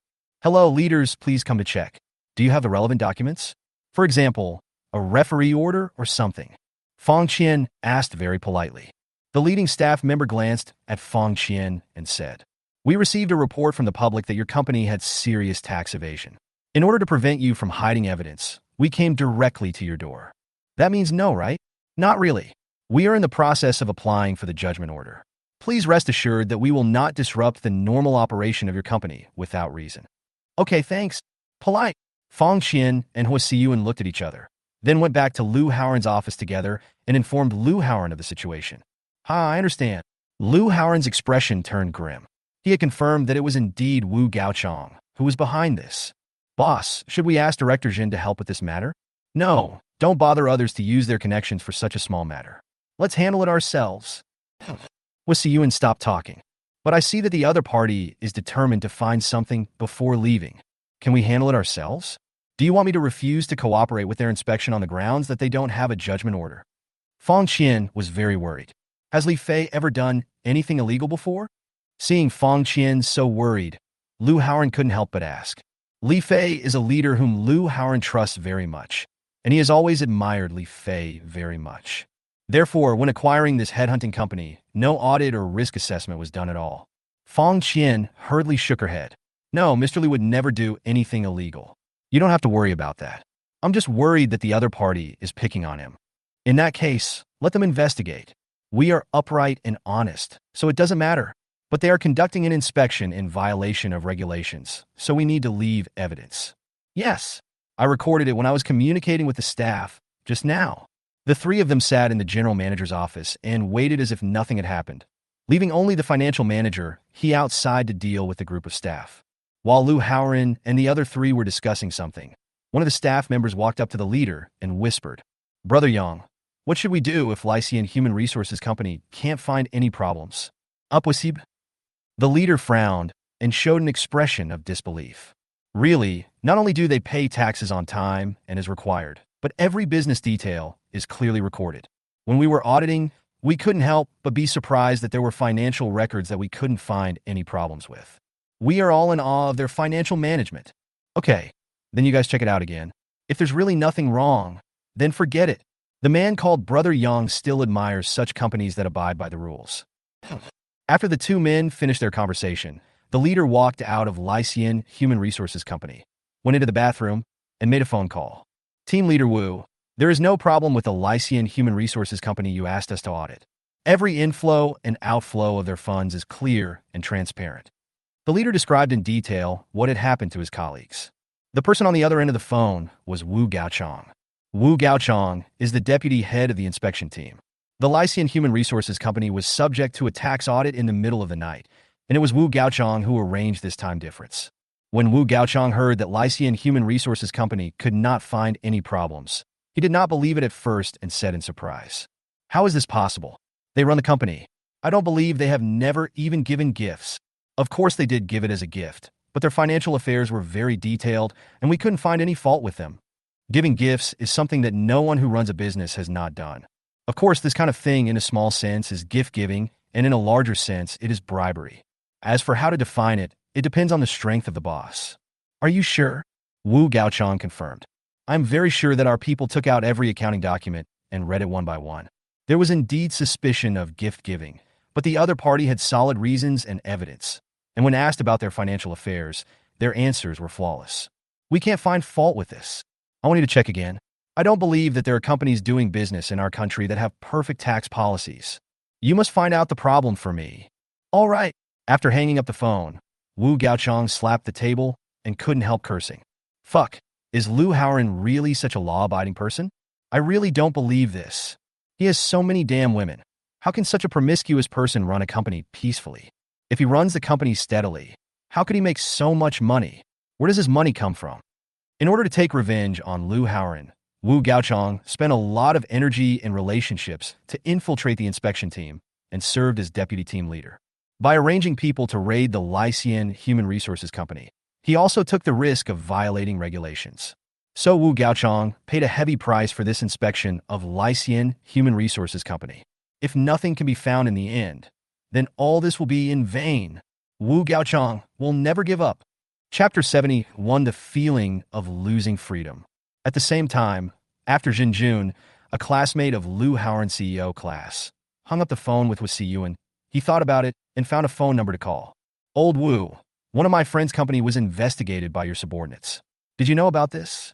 This Old Wu is the head of the taxation department of Rongqing City. When he heard Zheng Jun say this, he said, Old Zhen, which company are you talking about? We are indeed conducting random inspections of some companies in Chengdu recently, but I didn't ask how they checked it. It's a human resources company called Lycian. Please ask around for me. If the company only has some minor issues that are not a big deal, forget it. It's hard for a startup to survive, so there are bound to be some flaws. You have to have a certain tolerance, right? Lycian Human Resources Company? It should be a small company, right? I have no impression of Old Wu, which means this company is not big. When he heard Zheng Jun actually asked him about this, he asked curiously, Old Zhen, is the friend you mentioned your relative? You are willing to come here to speak well of him for such a small company. Ah, he's not a relative, but a classmate of mine in my recent advanced course. He's a very interesting kid. I just can't bear to see him being picked on. Is that so? Okay, wait a moment. I'll call and find out the situation first. If it's just a minor problem like you said, it's not a big deal. But if it's a serious violation of rules and regulations, then I can't do anything about it. Don't worry, Old Jin, won't make the mistake of judging you. Just go and find out. After hanging up the phone, Lao Wu immediately called his secretary and asked him to go and ask. After a while, Old Wu's secretary figured out what happened. After old Wu learned the details, he called Jin Jun. As soon as the call was connected, old Wu laughed heartily. Old Jun, you're worrying for nothing. Your classmate is a very careful person. There is a guy under me who doesn't follow the rules who has been targeting your classmate recently, but the person he sent over was defeated. Huh? Oh, what's that? Jin Jun also became interested. I understand that the company managed by your classmate Liu Haoran has no tax loopholes. After our inspection team checked, they couldn't find any flaws. Liu Haoran is truly a talent. I haven't seen such a small business without any tax issues in several years. Huh. So that's why. Then I have high hopes for that little guy. Not bad. In that case, there is no need for the two of us to get involved in the fight between these young people. Liu Haoran was praised by Lao Wu, the head of the tax department, and Jin Jun also felt proud. Okay, let the young people solve their own problems. But it seems that your friend is really an interesting person. Next time I have the chance, I want to meet him in person. Okay, I'll introduce him to you next time. If there's nothing else, I won't bother you anymore. Thank you, old Wu. It's okay. We are two old friends, so don't be so polite. Okay, let's talk later. After Jun hung up the phone, he no longer cared about what was happening here. Inside the Chengdu Lycean Human Resources Company, Liu Haoran sat in the general manager's office waiting for almost an hour, but the tax staff outside showed no signs of leaving. Not only did he not leave, but he also didn't give any explanation. No matter how patient Liu Haoran was, he still felt a little angry. He stood up and walked out of the office. How long are you going to finish this? It's already the middle of the night, and you still haven't finished it. Liu Haoran's tone was no longer so polite. Ahem, it's almost over. The staff member named Yang was a little embarrassed. When facing Liu Haoran again, he was not as calm as before. I'll give you another 20 minutes. If you still can't give me a reasonable explanation and produce a referee's order, then I'm sorry. Don't blame us for not cooperating. Okay, don't worry, it won't take us that long. The staff member named Yang did not find any flaws in Lycean Human Resources Company, and their actions this time were indeed in violation of regulations. Liu Haoran was tough, but now he couldn't be tough anymore. Since no problem was found, the staff member named Yang prepared to pack up and leave. At this moment, someone suddenly shouted in surprise. Brother Yang, come and see, we found it. We found it. Found it? Show it to me now. The staff member named Yang hurried over there, but he immediately turned back and said to Liu Haoran with a serious expression, Boss Liu, we are investigating a case. Please ask you and your employees to step aside for now. When the staff member surnamed Yang said this, was Si Yuan and Fang Qian who were following Liu Haoran, as well as Mizzy from the finance department who was watching at the door of the document room, all had their hearts skipping a beat. A bad premonition began to spread from their backs. What should we do? Mr. Liu. Fang Qian's voice was trembling. When Liu Haoran saw Fang Qian like this, he frowned, feeling that Fang Qian was hiding something from him. Come on, everyone go sit in my office for a while. After saying that, Liu Haoran was the first to leave the scene and enter his office. After Liu Haoran and the others left, the staff member took a document and whispered the situation to the staff member named Yang. After hearing this, the staff member named Yang's eyes lit up. He motioned for the other staff members to come over and investigate the matter thoroughly while he went out to make a phone call. After the call was connected, the staff member surnamed Yang said to Wu Gaochang happily, Team Leader Wu, it's a big deal. What's the big deal? Tell me now. Wu Gaochang's voice suddenly became hurried, and he felt relieved. After so many arrangements, he finally caught Liu Haoran's handle. Team Leader Wu, this Lycean Human Resources Company has made a big mistake this time. They once helped a development outsourcing company recruit a project director. This development company actually helped a fraud group in northern Myanmar develop online gambling. Now this company has been shut down, and its related upstream and downstream companies have basically been strictly investigated. Many companies have had their accounts suspended, fined, and some have even been detained for criminal offenses. There is such a thing. Wu Gaochang laughed arrogantly on the phone. I told you, there is no such thing as a perfect company in this world. Liu Haoran, you're done. What Team Leader Wu said is right. As long as we want to cause trouble, no one can escape. The staff member named Yang was also very excited. After being busy all night, he didn't want to go back empty-handed. Yang Tao, notify the law enforcement authorities immediately and assist us in sealing up Lycean Human Resources Company Limited. If possible, arrest that Liu Haoran and let him enjoy the feeling of losing his personal freedom. Wu Gaochang narrowed his eyes into a narrow slit and raised the corners of his mouth. forming a chilling smile. Chapter 72, My Goddess Was Defiled. Okay, I'll contact you right away. Yang Tao hung up the phone and went to deal with it. Hey, Lu Haoran, you're done? You're completely done? Wu Gaochang clenched his fists excitedly and looked out the window, as if he had already seen Lu Haoran locked in iron windows with handcuffs and shackles. Lu Haoran, when you go to jail, I wonder how you can snatch Ke Jinyao from me. When Wu Gaochang thought of Ke Jinyao, he couldn't help but call Ke Jinyao to report the good news. However, Wu Gaochang made several calls, but Ke Jinyao hung up directly and did not answer the phone at all.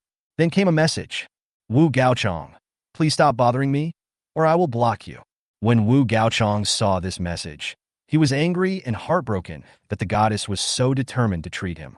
But he immediately showed a distorted smile again and replied, Yao Yao, I want to tell you something important. Lu Haoran has been arrested and detained by law enforcement officers. As soon as this message was sent, Ke Jinyao called immediately. Wu Gaochang, what do you mean by that? Ke Jinyao's voice was filled with shock and fear. Hey Yao Yao, Lu Haoran is suspected of being in contact with a fraud group in northern Myanmar. He may be arrested by law enforcement officers tonight. Wu Gaochang felt extremely happy at this time. How is this possible? Brother Ran is not that kind of person. Ke Jinyao couldn't believe what she heard. How is it impossible? Lu Haoran suddenly went from being a poor loser to a nouveau riche who spends money like water. Where do you think his money came from? Where did you come from? Ke Jinyao already understood what Wu Gaochang meant, but she still couldn't believe it. Of course it was given to him by the fraud gang. No way. Yao Yao, don't trust Lu Haoran anymore. He is a swindler. If you accept his benefits, get out of here quickly, otherwise you will be implicated. No, Rangu is not a fraudster. Absolutely not. Yao Yao, this is true. You must sever any relationship with him as soon as possible. Wu Gaochang said earnestly, I'm doing this all for your own good. I don't need you to do anything for my own good. You big idiot, you're the fraudster. I hate you so much. Go to hell. Wu Gaochang was severely scolded by Ke Jinyao, and then the call was hung up. He looked at the phone in confusion, not understanding why Ke Jinyao scolded him and even hated him. He clearly reminded Ke Jinyao with good intentions, hoping that Ke Jinyao would not be implicated. He truly cared about Ke Jinyao from the bottom of his heart, but what he got in return was vicious insults and hatred. Yao Yao, it hurts me to think that you were defrauded by Lu Haoran. My heart aches. Have you been abused by Lu Haoran? Are you unable to escape the consequences? Are you pregnant with his child? Otherwise, why would you be so nervous about Lu Haoran? Wu Gaochang suddenly realized that the goddess had been defiled. He just felt dizzy. Woo-woo. Wu Gaochang covered his chest and fell on the sofa, unable to help sobbing. After crying for a long time, he still couldn't let go of Ke Jinyao. Inside the villa, after Ke Jinyao hung up the phone, she trembled all over and became totally at a loss. Wu Gaochang kept calling Lu Haoran a swindler and wanted Ke Jinyao to give up her villa and Porsche. Wasn't this asking for Ke Jinyao's life? Wu Gaochang didn't know how much time Ke Jinyao had put into decorating the villa these days. Wu Gaochang didn't know how big a dream Ke Jinyao had for this villa. This villa is a symbol of Ke Jinyao's official escape from her original family. At this time, Wu Gaochang actually said that Lu Haoran was related to a fraud group in northern Myanmar, which was equivalent to cruelly shattering Ke Jinyao's dream. It would be strange if people like this were not scolded or hated. No, I can't lose this villa. Ke Jinyao picked up the phone again with trembling hands. She wanted to call Lu Haoran to confirm. At this time, Lu Haoran had already heard Fong Qian's reason. After listening, Lu Haoran breathed a sigh of relief. When he saw Fong Qian's nervous look, he thought something big had really happened. The result was that I inadvertently helped the company suspected of breaking the law recruit a project director, and the case has been closed. What is there to worry about? Even if these tax officials bring up this matter, they can just go to the law enforcement agencies to confirm it. Lu Haoran was not worried. Fong Qian, Hua Siyuan, and Ms. He from the finance department all felt relieved after hearing Lu Haoran's explanation. You all lack basic legal awareness, which is unacceptable. Lu Haoran couldn't help but criticize them all. The three of them were nervous and ashamed because of this ignorance. We are about to enter the entertainment industry, which is an industry where one word can cause a big uproar. So you must have more legal awareness. Lu Haoran decided to take this opportunity to raise his standards for them. Hua Siyuan, go buy me a set of legal books tomorrow. The whole company must study them, and we must give them exams regularly. Okay, boss. Sister He, Fong Qian, you two are very important people in our company. You must go ahead, Otherwise, we will have to go in sooner or later. Do you understand? Lu Haoran's words were very serious. The purpose is to increase the vigilance of both of them. Got it, boss? Sister, he felt a chill down her spine. She wiped the cold sweat from her forehead and decided to go back and study law tonight. Fang Qian also gritted her teeth inwardly, determined to manage the company well. At this time, Lu Haoran's phone rang. He took a look and saw that it was Ke Jinyao calling. He didn't shy away from everyone and immediately swiped the screen to answer the call. Although he did not shy away from it, Hua Yuan, Fang Qian, and others left the office on their own accord. Ke Jinyao, why are you calling so late? What's the matter? During this period, Lu Haoran received messages from Ke Jinyao almost every few hours. It was Ke Jinyao who shared with him every detail of the villa and expressed her hope to live a happy life with Lu Haoran. Share the happiness of every moment in Ke Jinyao's life. This kind of Ke Jinyao actually changed Lu Haoran's attitude towards her a little.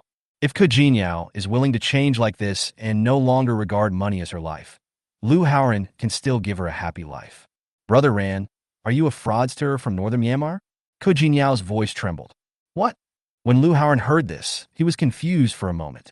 Brother Ran, are you being chased by law enforcers now? Ke Jinyao confirmed again, her tone filled with fear. What nonsense are you talking about, woman? Who told you that I am a fraudster from northern Myanmar? Who told you I was being hunted by the law? Are you crazy? Lu Haoran was amused. Brother Ran, don't lie to me. You must be a fraudster in northern Myanmar since you suddenly have so much money. I finally understand why you are so eager to have a baby. That's because you're afraid that you'll leave without any descendants. Phew! When Lu Haoran heard this, he almost vomited blood. There is no doubt that this brainless woman must have listened to Wu Gaochang's instigation again. Lu Haoran was too lazy to explain to her. Just tell me why you want to confirm this with me. Brother Ran, can you help me pay the balance of the villa before you go in? I promise, no, I swear, when you come out, I will definitely help you have a child to carry on the family line. Chapter 73, How Can I Get Pregnant Without a Man? Fuck. Lu Haoran didn't know how to describe this woman. At this moment, the financial manager, he rushed into the office and shouted in panic. Boss Lu, this is terrible. The law enforcement officers are here. She said this in a loud voice, and Ke Jinyao on the other end of the phone heard it clearly. Ah, the law enforcement officers are here? Oh my god, Lu Haoran, you really are a scammer. Beep, beep, beep. Ke Jinyao was so scared that she screamed and hung up the phone. This left Lu Haoran confused. But Lu Haoran didn't care about this woman. What Lu Haoran didn't know was that after Ke Jinyao hung up the phone, she was shaking with fear. What to do? What should I do? I don't want to go to jail. She recently saw news online that the country is vigorously cracking down on online fraud, and once involved in such things, one will go to jail. Ke Jinyao has been living in a very safe environment since she was a child. She never imagined that she would one day cross paths with crime. So she did not study law and was extremely lacking in legal knowledge. At this moment, the only person she could think of was the bootlicker Wu Gaochang. She hurriedly called Wu Gaochang. Wu Gaochang, what should we do? Lu Haoran is really a fraudster, and law enforcement officers are really going to arrest him now. Yao Yao, don't be nervous. Don't be afraid. The law enforcement officers won't be able to track you down so quickly. When Wu Gaochang heard that Ke Jinyao asked him for help when she was most scared, his heart melted instantly. All the insults that Ke Jinyao had hurled at him before were completely forgotten at that moment. You help me think of a solution. I don't want to be associated with a scammer. Okay, ich help you. But before that, I want to know what your relationship with Lu Haoran is now. Are you pregnant with his child? Wu Gaochang finally gritted his teeth and asked this question that made him feel heartbroken. After asking, he quickly added another sentence. Yao Yao, don't get me wrong. I'm asking this just to confirm your situation so that I can find a solution for you. But don't worry, even if you are pregnant with his child, I will treat it as my own. At this moment, he has made his decision. Even if Ke Jinyao was pregnant with Lu Haoran's child, as long as Ke Jinyao was willing to accept him, he could treat the child as his own son. When Ke Jinyao heard this, she immediately became furious. Wu Gaochang, could you please not be so dirty in your thoughts? Do you think I'm such a casual woman? I tell you, I have never been touched by a man since I was a child. How can I get pregnant? Ah, I'm sorry, Yao Yao. I was wrong, I was really wrong. I misunderstood you. Wu Gaochang hurriedly apologized, feeling ecstatic at the same time. The goddess is still pure.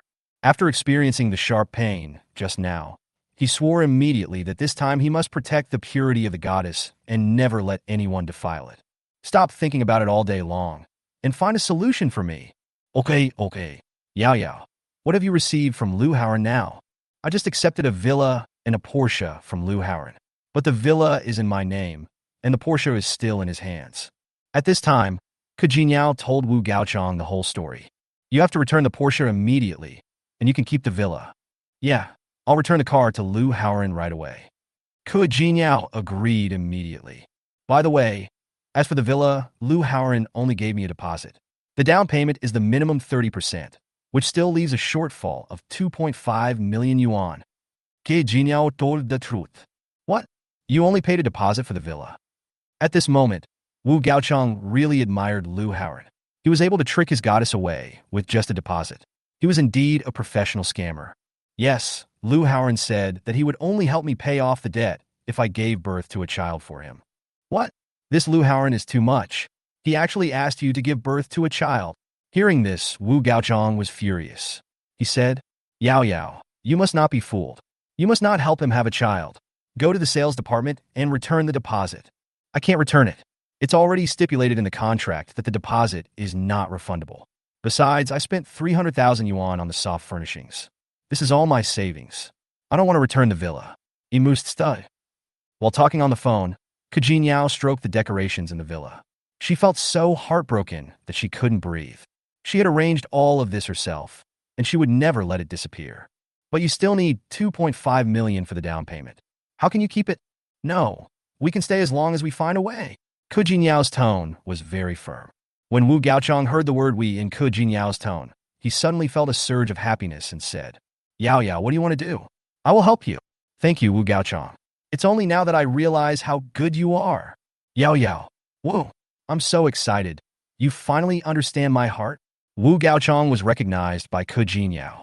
He was so excited that he burst into tears and his voice became choked. Well, Wu Gaochang, can you lend me 2.5 million? I will pay you back. Ah, Yao Yao, where do I get so much money? Wu Gaochang was confused. You can ask your parents for it. Don't you civil servants have a high provident fund? You can even take out a loan. I can't believe that you can't raise 2.5 million yuan with such good conditions. How can this be possible? Wu Gaochang was in great difficulty. Ke Jinyao was unhappy when she heard this. Her mouth drooped, and she said angrily, Wu Gaochang, you can't even help me with this little thing, and you still say you like me. Why do you like me? Liu Haoran gave me a Porsche and a villa without me even asking. Okay, Yao Yao, don't be angry. I'll find a way. Wu Gaochang couldn't stand being compared to Ke Jinyao, especially when he was compared to Liu Haoran.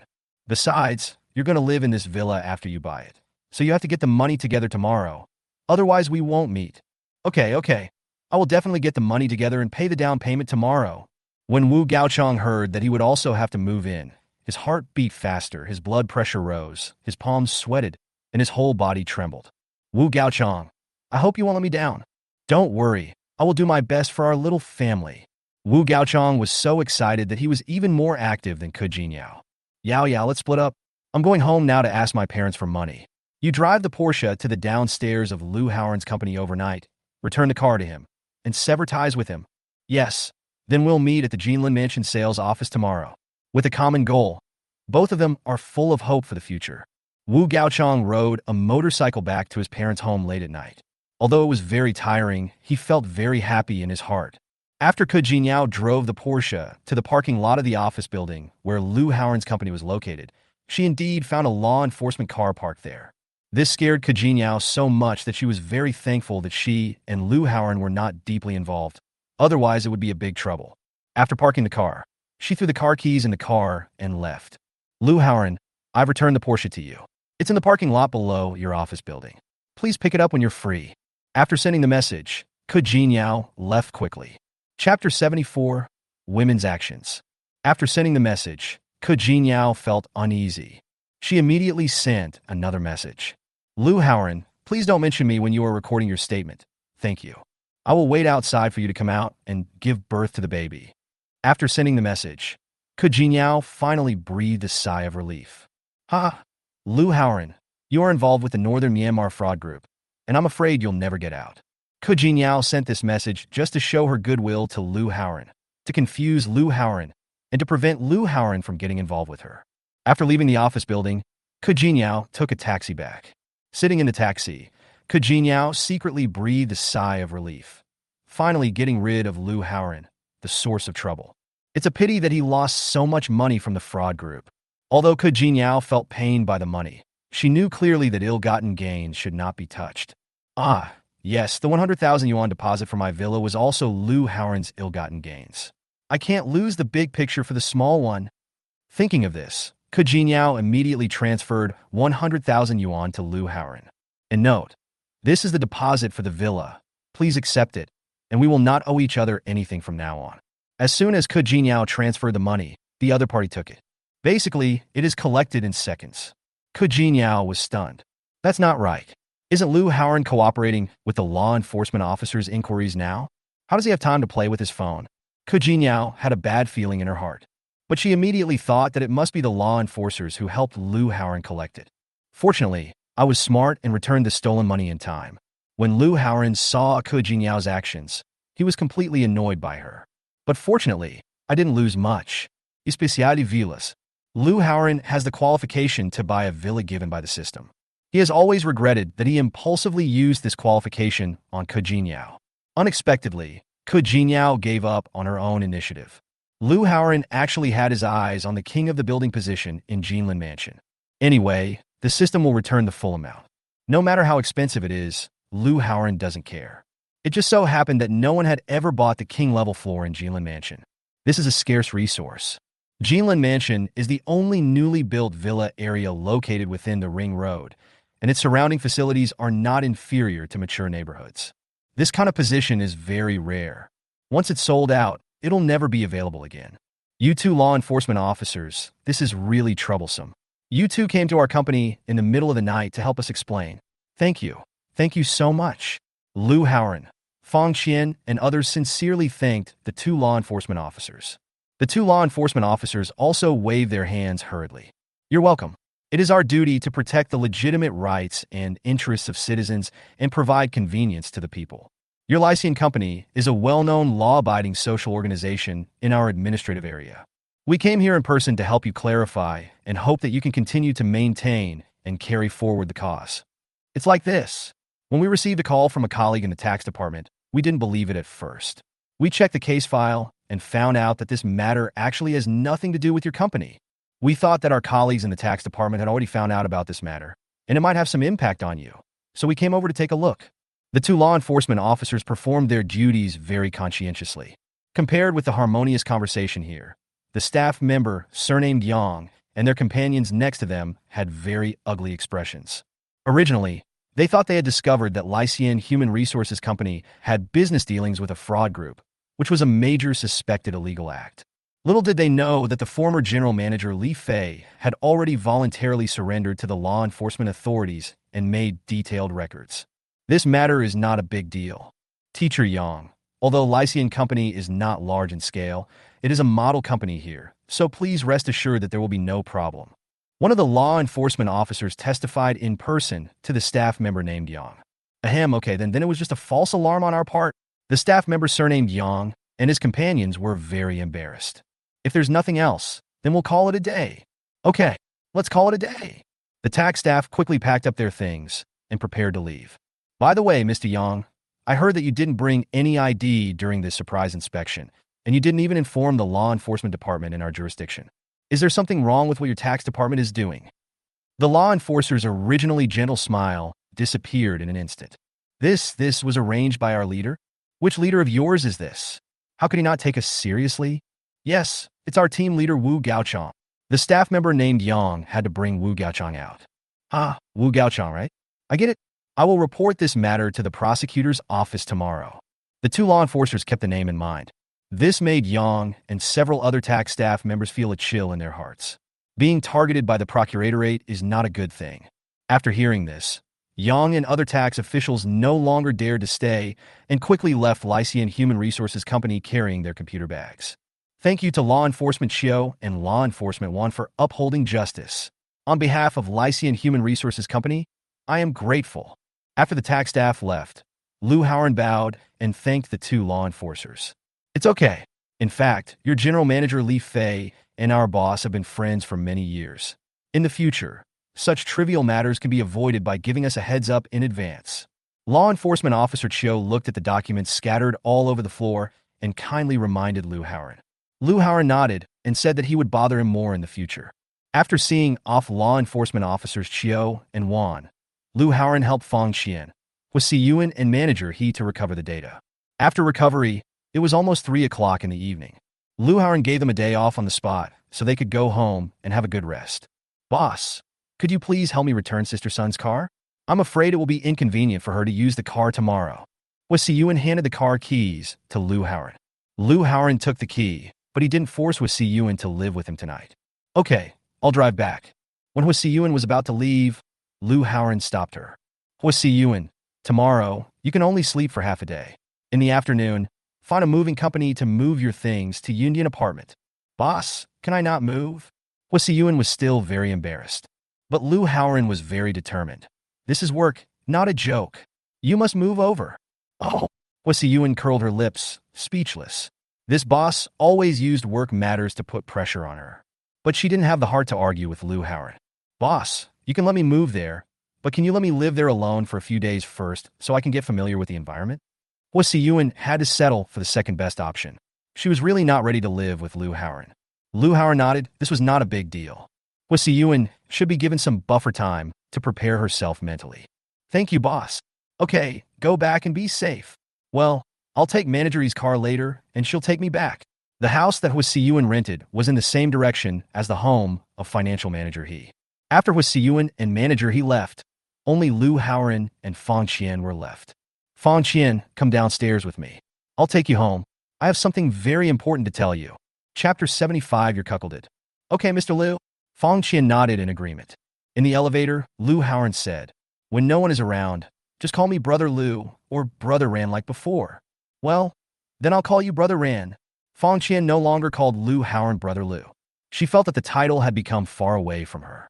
Walking into the underground garage, Liu Haoran found the Porsche that Kujin Yao had returned. He opened the car door, took out the car keys, and threw them to Fang Qian. Drive! Fang Qian took the car keys and sat in the driver's seat without saying a word. I'll give you this car later. What? What did you say, Brother Ran? Fang Qian felt that she didn't hear clearly. Liu Haoran had no choice but to repeat. I said, I'll give you this Porsche as a reward. Did you hear me clearly this time? This time Fang Qian heard it clearly. She was overjoyed and turned to look at Liu Haoran. She asked excitedly, Brother Ran, why did you suddenly reward me with such a nice car? I feel unworthy of it. You deserve this. You helped me set up Howan Media Company and saved me so much money. This car belongs to you. In fact, what Fang Qian did at Howan Media Company was completely contrary to what Liu Haoran wanted. But Liu Haoran still knew what was right and what was wrong. He understood that Fang Qian was really thinking about him. Liu Haoran had long wanted to give Fang Qian a gift. It just so happened that Kujin Yao didn't want the Porsche, so she gave it to Fang Qian. Thank you, Brother Ran. Actually, I shouldn't have been so petty. I am sorry. Fang Qian suddenly burst into tears. Why are you still crying? Liu Haoran hurriedly tore off a tissue to help Fang Qian wipe her tears. Fang Qian quickly grabbed the tissue and wiped it herself. Brother Ran, let's keep a certain distance from now on. I'm afraid Yuan Mei will misunderstand. Fang Qian decided not to fantasize about becoming a couple with Liu Haoran anymore. She has been thinking about it these 2 days and giving herself psychological hints. Her future life goal is to become a professional woman and Liu Haoran's indispensable right-hand man. She will be satisfied then. Hearing Fang Qian say this, Liu Haoran just smiled faintly. I still have work to arrange for you, so stop crying. Fang Qian sobbed a few times and controlled her emotions. How are the operations at Future Edge going? Liu Haoran has been asking Fang Qian to inquire about and pay attention to the operations of Future Edge Company. The company has been having a hard time lately. I heard that the game Future's Edge has affected the gaming experience. Many guild players have quit the game, and those individual players have simply stopped logging in. Fang Qian had already guessed that this result was most likely done by the programmer Liu Haoran had asked some time ago, but Fang Qian suppressed her curiosity and never asked. What about their shareholders? I heard that some shareholders are no longer optimistic about the game Future Edge and are preparing to withdraw their investment. Zhao Mingxian is now in a state of panic. On the one hand, he is trying to find ways to fix the problem, and on the other hand, he is lobbying shareholders not to withdraw their investment. In addition, there are rumors that he is quietly raising funds to deal with the withdrawal of these shareholders. I know. Lou Howard couldn't help but smile. In fact, in order to deal with the future Edge game company, in addition to hiring programmers, he has another killer weapon. But it's not necessary now. Brother Ran, do you have anything else to ask me? Fong Qian became even more certain that it was Lou Howard who made future Edge game company what it is today. But she did not want to interfere with Lou Howard's decision. No more questions. Well, there is one more thing. The tax raid tonight is actually a conspiracy against us. I feel the same way. Does Ran know who is behind this? I know who it is. It's a classmate of mine named Wu Gaochong, who works in the tax department. Lou Howard nodded, narrowed his eyes slightly, and sneered. This revenge must be avenged. How do I report it? In fact, Fong Qian also hated the person behind the scenes with gnashing teeth. Lycian Human Resources Company is also her hard work, and now she is also the one who actually manages Howen Media Company. It's very simple. Isn't he here to secretly check on us?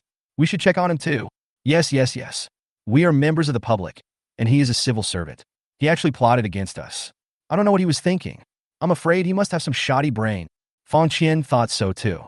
The most direct way to take revenge on Wu Gaochong was to return it intact. Go find a private detective company to check whether Wu Gaochong has committed any crime. Given Wu Gaochong's character, bribery is inevitable. Okay, I'll deal with this as soon as I get to work tomorrow. Fong Qian immediately nodded in agreement with a cold look. After the two of them reached an agreement, Fong Qian sent Lou Howard back to Sun Shiqian. When Lou Howard returned home, Sun Shiqian was already asleep. Hubby, you're back. Sun Shiqian was hugged by Lou Howard from behind and asked in a daze. Well, go to bed.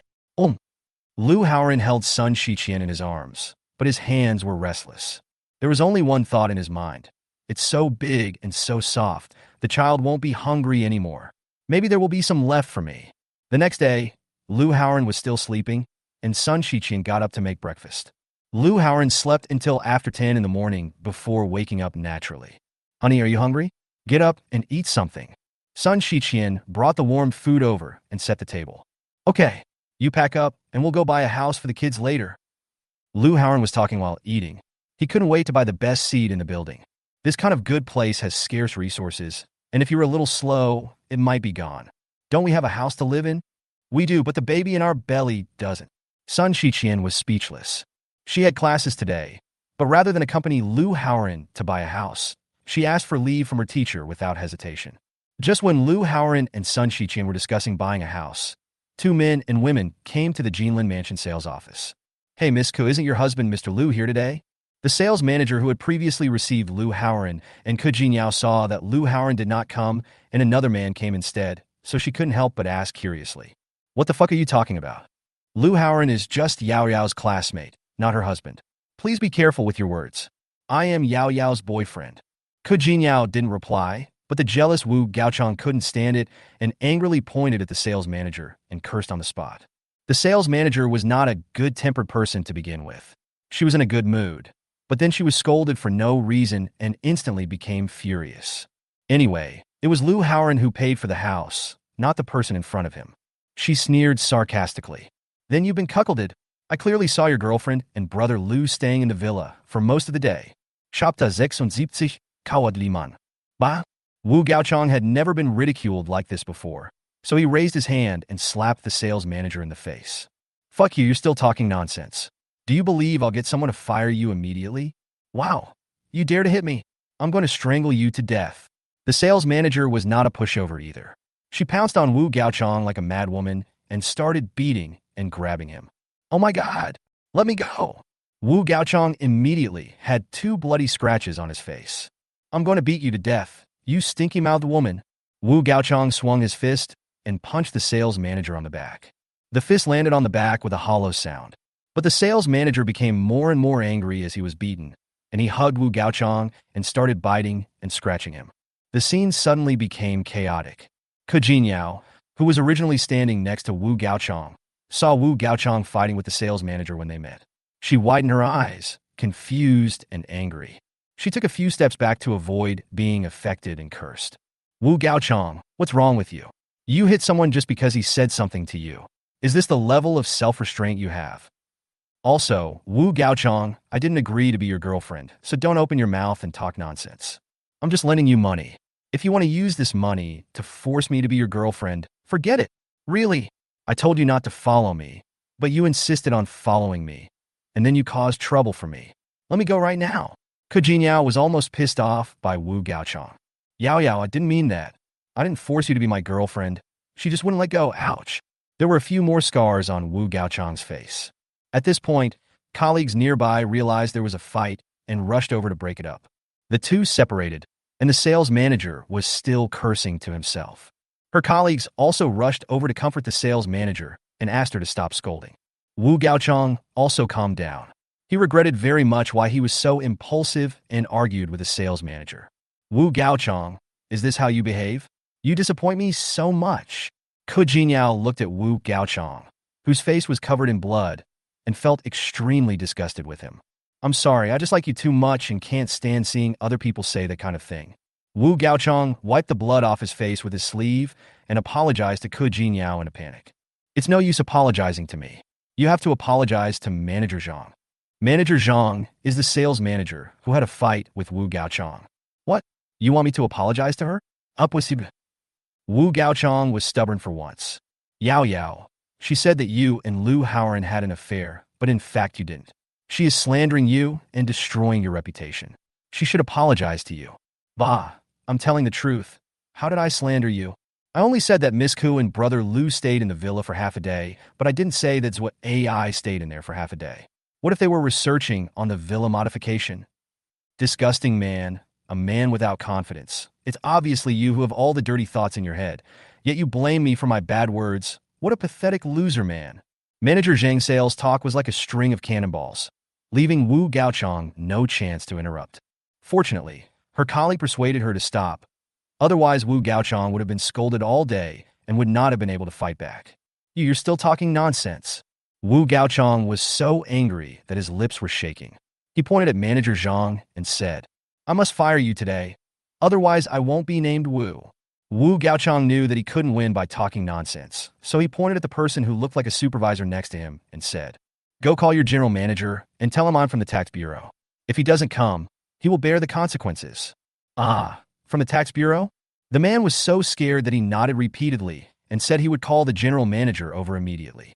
Soon, the general manager hurried down from the second floor of the sales office. Hello, I'm He Yang, the general manager here.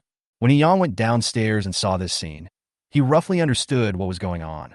He wiped the cold sweat from his forehead and felt speechless and helpless. He didn't expect that Manager Zhang, an employee, would actually fight with a customer. Sir, I'm sorry for hurting you. On behalf of the Jinlin Mansion, I sincerely apologize to you.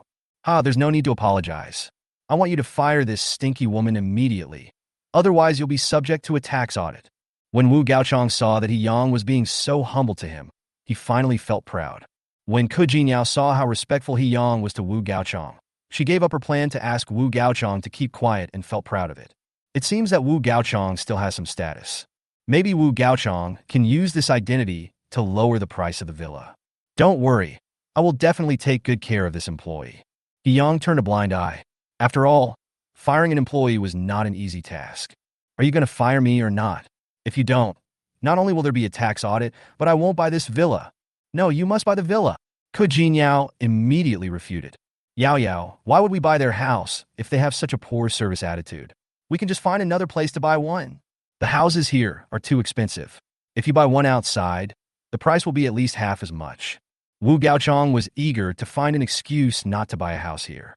But Ke Jinyao refused to do it, pouted and said unhappily, Wu Gaochong, I told you, you must buy it here, you must buy it here. Okay. Wu Gaochong quickly agreed, and he turned to He Yang and said, Mr. He, you have to fire this stupid sales manager. Fuck you. You are a public official who is openly using the guise of public power for personal gain. Believe it or not, I will report you immediately. Manager Zhang is not afraid of being fired. It's just a sales job. If he doesn't want to do it, then forget it. Wu Gaochong's face darkened after hearing this. Go ahead and report it. If you report it, this company will get more attention. Then you will know the pain. Seeing that the two were about to quarrel again, Hyung immediately turned around and yelled at Manager Zhang. You've already been fired. If you keep talking nonsense here and cause losses to the company, I'll make you pay for it. Get out of here. Hyung saw that Manager Zhang was not afraid of those who wore shoes, even though he was barefoot. Although offending the people in the tax department had no impact on Manager Zhang, it was still more or less troublesome for the company. Hyung simply fired Manager Zhang.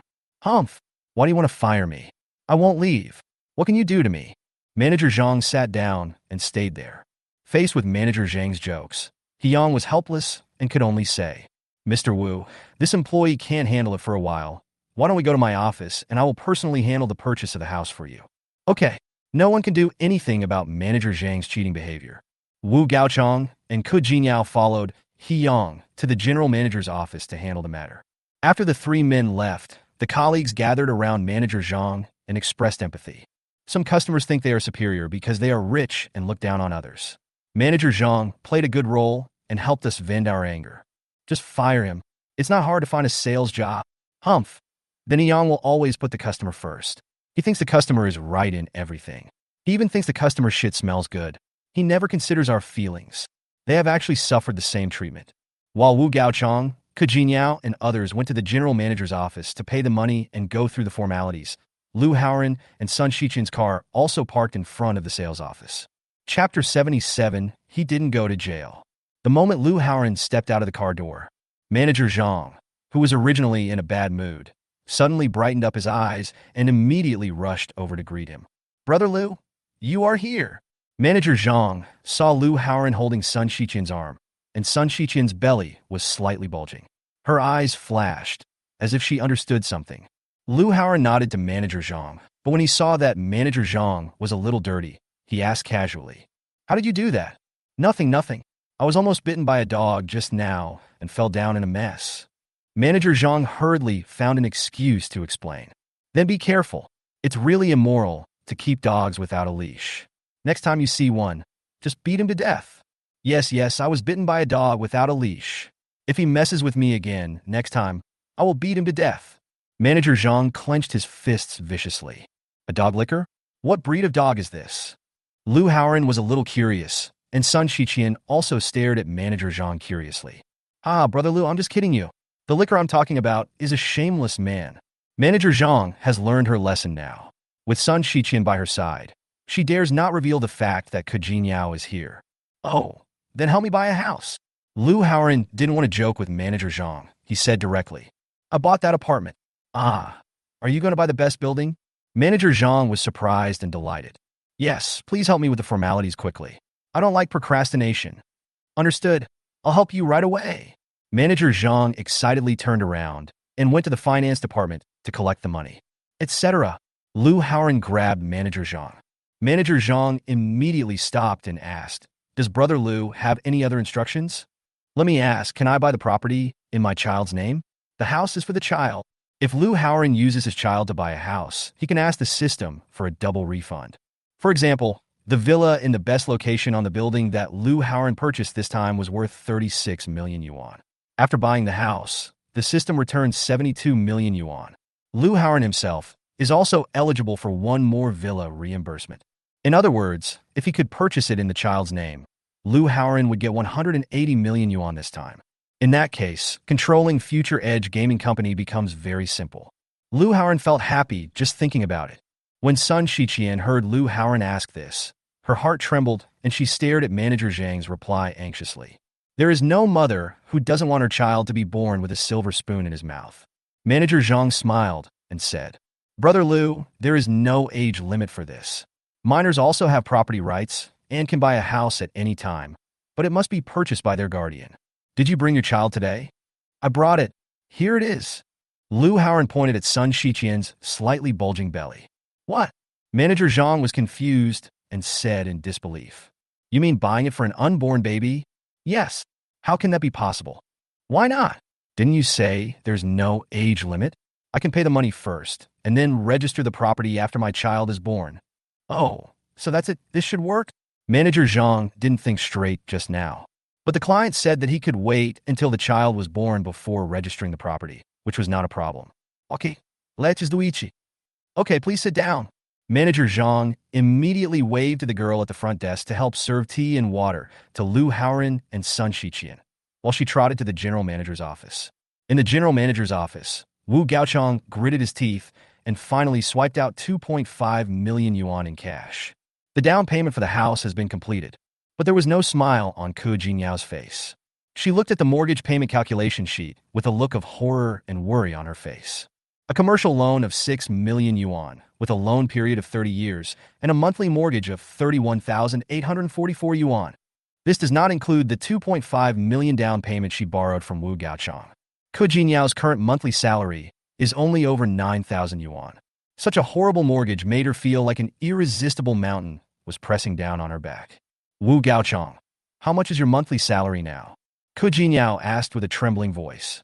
Wu Gaochang said with a hint of pride, my current monthly salary is 5,600 yuan, and my year-end performance bonus is 140,000 yuan, plus the Provident Fund. For someone who has just graduated for 2 years, this income is enough to make him stand out from the crowd. But Ke Jinyao shook her head and said, not enough, absolutely not enough to pay the mortgage. Yeah, don't worry, I still have extra money. As Wu Gaochang said this, he wanted to pull Ke Jinyao's arm. Ke Jinyao jumped away like a flea and said, Wu Gaochang, what do you want to do? I just wanted to touch your arm. Wu Gaochang's face turned pale when he saw Ke Jinyao despised him in front of General Manager He Yang and his staff. Just want to touch it? Ke Jinyao has already understood that Wu Gaochang's income is completely incapable of giving her a happy life, and she must completely put an end to Wu Gaochang's unrealistic ideas. We have nothing to do with each other right now, and you want to touch me. So once we are in a relationship, will you hold my hand? Won't we kiss after we get married? Puff! He Yang and others couldn't hold back their laughter any longer. What are you laughing at? Is this how you treat your customers? Wu Gaochang had no choice but to vent his anger on He Yang and others. I'm sorry. I just can't help it. I won't laugh anymore. He Yang and others despised Wu Gaochang's flattering behavior. If it weren't for the fact that Wu Gaochang was a client and a member of the tax department, they would have stopped acting with Wu Gaochang long ago. Bang! The door of the general manager's office was pushed open, and Manager Zhang shouted breathlessly, Boss hurry up, I sold the best apartment in the building, and the customer is in a hurry to pay the money and go through the formalities. What did you say? You sold the building, King? He Yang couldn't help but breathe rapidly. Although there are many rich people now, due to the current economic recession, few people actually buy the best properties. And he can come up with 36 million to buy the king of buildings, so he must be a big shot. He Yang couldn't help but get nervous. Yes, it's sold. The customer is downstairs. Manager Zhang pointed to the window and asked everyone to look downstairs. The general manager's office is located in the attic on the second floor of the sales office. There is a glass window between the office and the lobby, and you can see the entire lobby from here. He Yang looked in the direction of the finger and saw Lu Haoran sitting with his legs crossed, leisurely drinking tea with a beautiful woman. There were 2 waiters serving beside them. Is it him? Yes, it's him, Miss Ke's husband Lu Haoran. Then take me to receive the distinguished guests. All of you follow me. He Yang doesn't care who is whose husband. He only cares that his best building is sold. He immediately called on his men to follow him to receive Lu Haoran. Boom! Lu Haoran. It's actually Lu Haoran. Lu Haoran didn't go to jail. He even bought a luxury villa. Ke Jinyao's eyes widened as if they were about to jump out of their sockets. Her mouth opened wide as if she wanted to swallow the whole world. Her face turned pale, as if all the blood had been drained away. Her heart felt like it had been hit by a heavy hammer, making it almost impossible for her to breathe. Chapter 78. Not enough. Ke Jinyao slowly turned her head and looked at Wu Gaochang. She stared at Wu Gaochang with eyes as sharp as knives, and complex emotions such as anger, disappointment, and deception kept flashing across her face. Did you know this a long time ago? Wu Gaochang's whole body became stiff as Ke Jinyao stared at him. He lowered his head from time to time, and sometimes turned to the side. His eyes flickered and he didn't dare to look Ke Jinyao in the eye. Wu Gaochang, I am asking you, did you already know that Lu Haoran was not a fraudster and had not been arrested by law enforcement officers? Ke Jinyao gritted her teeth, wishing she could tear Wu Gaochang into pieces. Wu Gaochang was frightened by Ke Jinyao's ferocious look and dared not to reply. I'm asking you, are you dumb? Ke Jinyao bared her teeth and cursed angrily. Yao, I'm doing this for your own good. You don't know that Liu Haoran is involved with at least 3 women at the same time, and the one outside, Sun Shiqian, is pregnant with his child. Do you know how much my heart ached when you said Liu Haoran was your boyfriend that night? I was so heartbroken that I couldn't sleep every night. Yao Yao, if you marry me, I will be devoted to you for the rest of my life. If you follow Liu Haoran, he will just abandon you in the end. Wu Gaochang gritted his teeth, mustered up his courage, and said a few words in a row, trying to wake Ke Jinyao up. Bang! Ke Jinyao angrily slapped Wu Gaochang on the face, leaving 5 fingerprints. It's no good for a dog to meddle in other people's business. Do I need you to take care of my affairs? Let alone Liu Haoran having 3 women. Even if he had 30 women, I would rather follow him because he can buy me a villa and a Porsche. And what about you? It took me half my life to get the down payment, and after buying the house, you still want me to bear a huge mortgage. And you gave me that crappy motorcycle. Did you want me to get hit and killed? Bullshit single-mindedness. Your heart is not even enough for a dog to eat. Ke Jinyao was so angry at Wu Gaochang. She was not satisfied with what she said and slapped him again. It's all because of you, you bastard, that I misunderstood Brother Ran. You've ruined me. My Porsche is gone. My villa is in huge debt. I can't survive. Whoa. Wu Gaochang was slapped twice in a row. What hurt him was not his face, but his heart was torn apart. Yao Yao, if beating me can make you feel better, then go ahead and vent your anger, and then I'll talk to you about reason. Speak your mother's words and shut your stinky mouth. I will never believe a word you say again. Whoa. Ke Jinyao squatted on the ground. Just wanted to have a good cry. Wu Gaochang was very sad to see Ke Jinyao so sad, especially because Ke Jinyao had lost her trust in him. He said, Yao Yao, I know the pain of being in love with someone. In that case, I will let go and let you be with Liu Haoran. Only when you are hurt by him will you understand my good intentions for you. I will wait until you see his true face, and then you will definitely come back to me. Wu Gaochang's eyes were red as he made up his mind. He could understand Ke Jinyao's feelings towards Liu Haoran, just like he felt the same way about Ke Jinyao. Never turn back until you hit the wall. If you want to win back Ke Jinyao, you have to break things before you build them back. Let Ke Jinyao suffer at Liu Haoran's hands, and then she will know how good you are. Wu Gaochang, what do you mean by this? Ke Jinyao raised her head and looked at Wu Gaochang in confusion. Wu Gaochang laughed bitterly. Yao Yao, what I mean is that I should let you go to Liu Haoran first so that you can see his true face. Come on, I'll take you downstairs now to explain the situation to Liu Haoran and ask him to forgive you. Having said that, Wu Gaochang was about to open the office door and go out. No, Danica. Ke Jinyao was horrified. Wu Gaochang asked in confusion. Why don't you go? I can't let Brother Ran know that I'm with you now. Thinking of this, Ke Jinyao immediately shouted. Stay away from me. This? Why is this? Because Ran will dislike me for having had any contact with you. I didn't touch you. It's brotheran doisent kno. Alright? You reminded me. Ke Jinyao immediately took out her cell phone and started recording the video. Why are you recording the video? We are alone in a room now. I want to record a video to prove my innocence. Wu Gaochang was despised like this. He was heartbroken, but he could do nothing about it. Yao Yao, you can go down and find Liu Haoran yourself now, confront him, and ask him why he bought a house with another woman when he already has you. No, it won't go. Ran Ge hates me interfering in his affairs.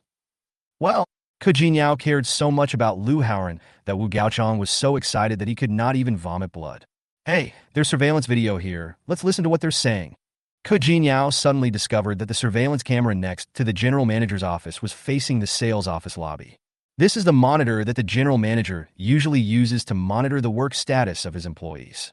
The surveillance video was in muted mode at this time, so Ke Jinyao immediately turned on the audio. Sure enough, the sound from the lobby downstairs came out clearly. Wu Gaochang immediately moved closer to watch, but was ordered by Ke Jinyao to stand 2 meters away from her. And Ke Jinyao's phone was constantly taking pictures of Wu Gaochang. The purpose is to leave evidence and avoid being misunderstood by Liu Haoran. Mr. Liu, let me confirm with you again. Are you sure you want to buy our best-selling building? General Manager He Yang was half sitting on the sofa, leaning forward, holding the card machine and the contract in both hands. Liu Haoran nodded in confirmation. Are you sure you want to buy it? Then please swipe your card. General Manager He Yang personally entered 10 million on the card machine and handed it to Liu Haoran respectfully. This is a deposit of 10 million. As you said, the remaining 26 million will be paid after you and your wife's child is born and you report to the housing authority.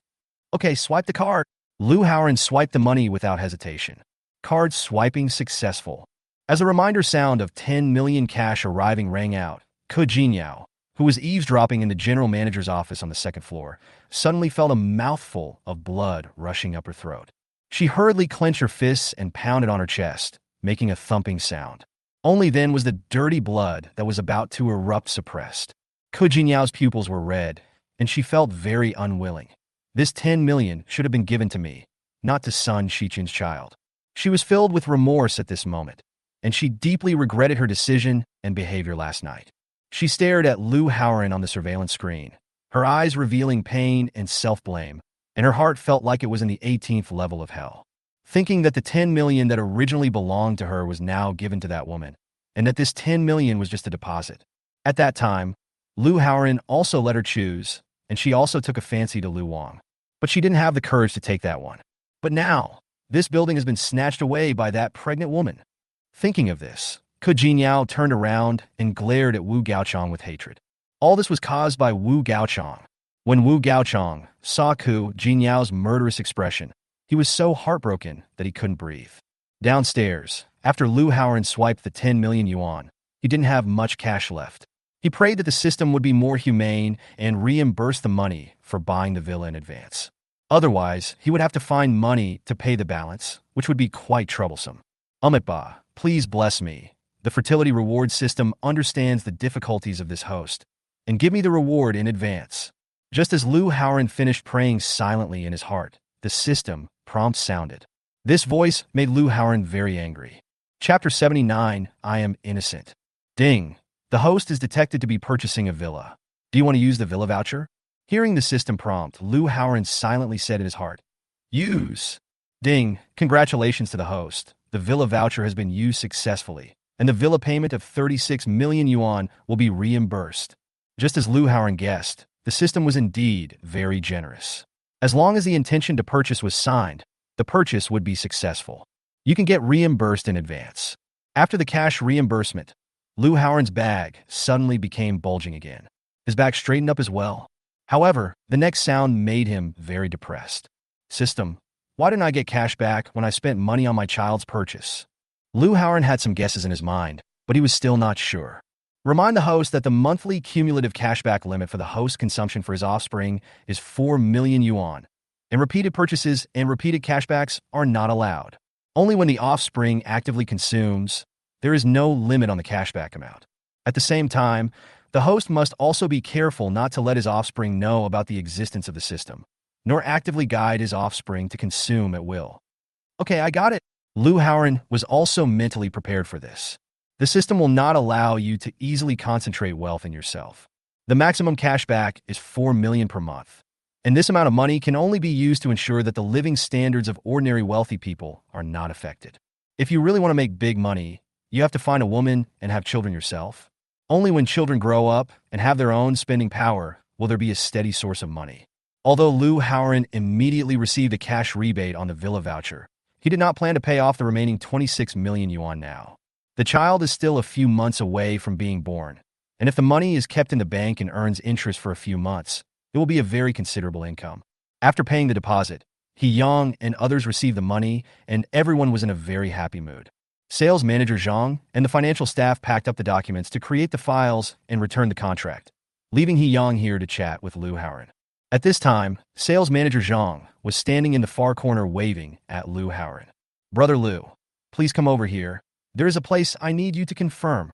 When waving, Lu Haoran found that sales manager Zhang was winking at him, as if he had something to say. Okay, I'll be right there. Lu Haoran stood up and walked over. Sales manager Zhang whispered, Brother Lu, my sister-in-law, is not here. Let me tell you something. What's the matter? Tell me. That's the girlfriend you brought last time, is Ke. She is now in the general manager's office on the second floor with a man named Wu Gaochang. What are they doing here? When Lu Haoran heard this, he subconsciously looked towards the second floor and frowned. When sales manager Zhang saw that Lu Haoran was angry, she immediately exaggerated the fight between her and Wu Gaochang. She said that the purpose of the fight was that she couldn't stand Wu Gaochang's affair with Ke Jinyao.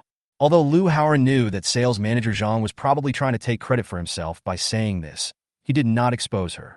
After knowing what happened, Lu Haoren snorted coldly. This time, he was really angry, but his expression remained unchanged, and he walked back calmly as if he had not known anything. Mr. He, I heard that manager Zhang was fired by you. Is that right? How you're talking about firing Xiao Zhang? That's not a big deal. I just wanted to appease the customer. Xiao Zhang is an excellent sales manager here. How could I really fire her? In fact, He Yang's anger had subsided after Lu Haoren bought the villa. Although sales manager Zhang has some flaws, his performance is indeed good. Today, I even sold the best building that had been unsold for a long time. Compared to making money, the so-called Wu Gaochang from the tax department is nothing. Even if the tax department comes to investigate, they are not afraid. They have not committed any crime. So what is there to be afraid of? Okay, that's fine. Lu Haoren immediately pulled Sun Shiqian and prepared to leave the sales office. Brother Ran, wait, let me explain. A beautiful woman suddenly ran out from the attic stairs on the second floor. This woman is Ke Jinyao. Ke Jinyao ran to Lu Haoren frantically, grabbed Lu Haoren's arm, and burst into tears. Brother Ran, I was wrong. I was really wrong. Please forgive me. What does it have to do with me whether you are wrong or not?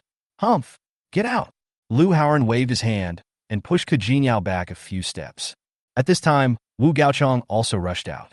When he saw Ke Jinyao was about to fall, he rushed over to support her. Bang! Ke Jinyao's body felt as if pricked by a needle. She instantly bounced off Wu Gaochang's hand and slapped Wu Gaochang in the face with her backhand. Angrily, "Don't touch me!" Wu Gaochang hurriedly took a step back and raised his hands. "I won't touch you. I was just afraid that you would fall. I'd rather die than have you touch me. You licker, get lost." Wu Gaochang didn't dare to say anything else and just stood there pitifully, not daring to move. Lu Haoren raised his head and glanced at Wu Gaochang and saw that there were indeed several deep bloodstains on his face. Moreover, the bloodstain was torn by Ke Jinyao's slap, and the wound was torn and bleeding again. Seeing this, Lu Haoren felt relieved and secretly thought that manager Zhang had done a great job in catching him. When Ke Jinyao saw Lu Haoren's eyes, she hurriedly took out her cell phone and showed it to Lu Haoren. "Brother Ran, you have to believe me, I didn't let Wu Gaochang touch me. When we were alone together, I recorded the whole process. This is my video. I've always been innocent. Here is my proof. We are just ordinary classmates. You don't have to explain anything to me." After saying that, Lu Haoren took Sun Shiqian's hand again and prepared to go out again. "Lu Haoren, stop." Wu Gaochang took another step forward and stopped Lu Haoren. "What's up?" Lu Haoren turned his head slightly and asked with a frown. "Please be nice to Ke Jinyao. Don't make her sad." Wu Gaochang gritted his teeth and glared at Lu Haoren. Bang! Before Lu Haoren could say anything, Ke Jinyao chased after him and slapped him again. "Who told you to talk to Brother Ran like that?" Wu Gaochang covered his bloody face with his hands, his eyes full of grievance. Lu Haoren suddenly laughed out loud and pulled Sun Shiqian and said, "Wife, let's go. Don't let this ugly, bloody monster scare the baby in our belly." The two left hand in hand. Wu Gaochang felt angry and aggrieved. Ke Jinyao hurriedly chased after him. "Brother Ran, there is really nothing between me and Wu Gaochang. You must believe me. Miss, please don't disturb our customers." General Manager He Yang hurried over to stop Ke Jinyao. Ke Jinyao had no choice but to stop and stare at Lu Haoren and Sun Shiqian with a sense of loss. When she saw the villa outside, greed appeared in her eyes, but soon she thought of the monthly mortgage of more than 30,000 yuan, and fear and worry appeared in her eyes. After Lu Haoren helped Sun Shiqian get into the car, Sun Shiqian sighed. "Honey, that Ke Jinyao is so pretty. I can't even compare to her. What's the point of being pretty? Loving money is not a terrible thing. What's terrible is being obsessed with money." Although Lu Haoren usually felt that he could ignore Ke Jinyao, when he learned that Ke Jinyao was walking with Wu Gaochang, he got angry for no reason. That's not the case. Ke Jinyao is also a miserable person. Her character must have been formed by the environment around her since she was a child. But I heard her say that she has always been clean, which shows that she has a moral bottom line. Maybe. Lu Haoren agreed with Sun Shiqian's statement. "Honey, let's not talk about that woman yet.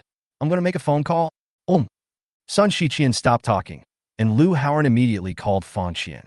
"Fang Qian, how is Wu Gaochang's investigation going?" Chapter 80. Hey, The door is locked and no one outside can hear it.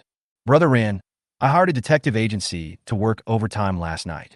They conducted a detailed investigation on Wu Gaochang through their own channels, and the results showed that everything was normal and nothing was found. Fang Qian is very efficient in her work, and Lu Haoran admires her for this. This Wu Gaochang is really vigilant.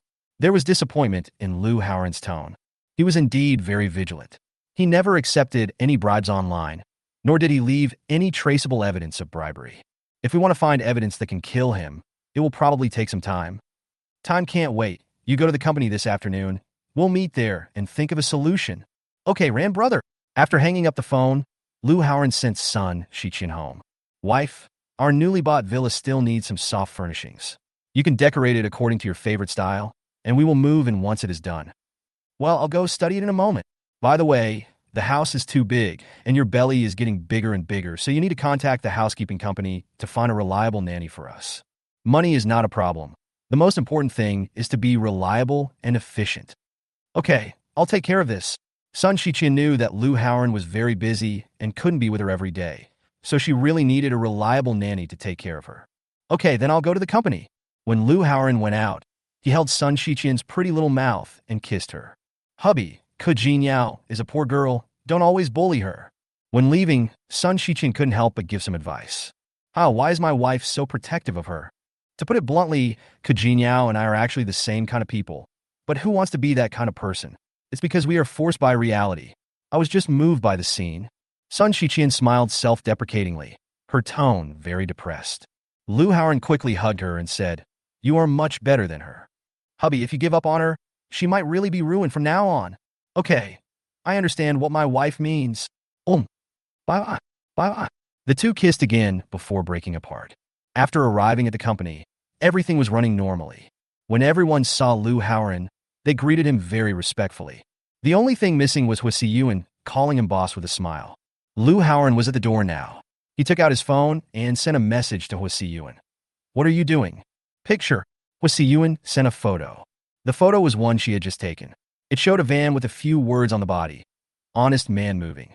Lu Haoran couldn't help but laugh when he saw these words. Why did he feel that this girl was making a sarcastic remark about him? Lu Haoran immediately replied to her, "Not bad. You are a good and obedient child." Hug and kiss expression. These two emoticons were sent by Lu Haoran to Hua Siyuan for the first time. Hua Siyuan immediately responded to him. The expression of hitting the head. "Boss, I want to take 2 days off and go visit my classmates." "Okay, it's approved." "Thank you, boss." Humph. This girl always finds excuses to delay living with me. After turning off the phone screen, Lu Haoran touched the key to Yundian apartment in his trouser pocket. If it doesn't work, just force her melon out. She probably won't say anything. Well, Lu Haoran quickly shook off the random thoughts in his mind. When he entered the general manager's office, Fang Qian was already sitting inside waiting for him. "Brother Ran, do you have any ideas?" "Yes." Lu Haoran nodded and said, "You spend money to find a few people, use the beauty trap or bribery. No matter what method you use, you must get Wu Gaochang for me." Is this too much? But not at all. If we honestly collect evidence against him, it will give him time to grow, and we might be the ones to fall. Lu Haoran knew very well the consequences of being lenient towards the enemy. "Okay, I'll arrange it right away." Fang Qian gritted her teeth and decided to be ruthless for once. "Yes, don't feel any psychological burden. Good people don't live long, but evil people live for thousands of years. It takes evil to deal with evil. We will be the evil ones and get rid of the harm for the people." Lu Haoran patted Fang Qian on the shoulder and encouraged her. Through a private detective company, Fang Qian identified a good-looking corporate financial accountant who had worked with Wu Gaochang before. Fang Qian originally wanted to leave this kind of thing to a private detective company. But after thinking about it, I felt that it was inappropriate, so I contacted him personally after getting the information. The financial accountant's name is Huang Cuizue. When Fang Qian met Huang Cuizue, she found that this woman was of average appearance. But this Huang Cuizue has a slightly plump figure that makes men unable to walk and an extremely charming look.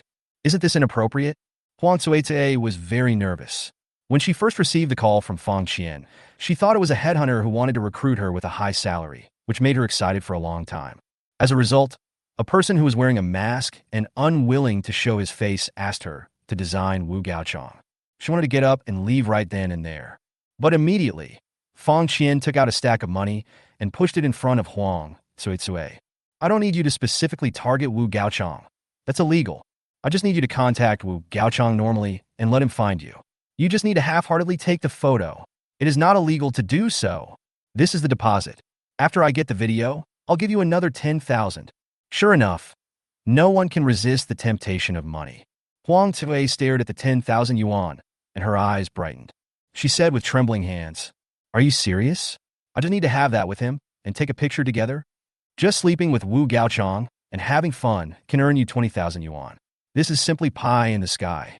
It's up to you then. I just need the photos."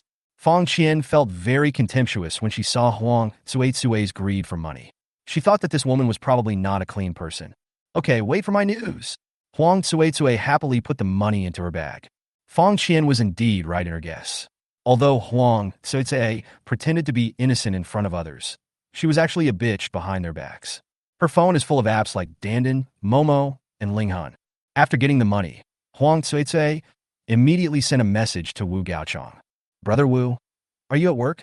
I want to come here to file my taxes and then treat you to a meal."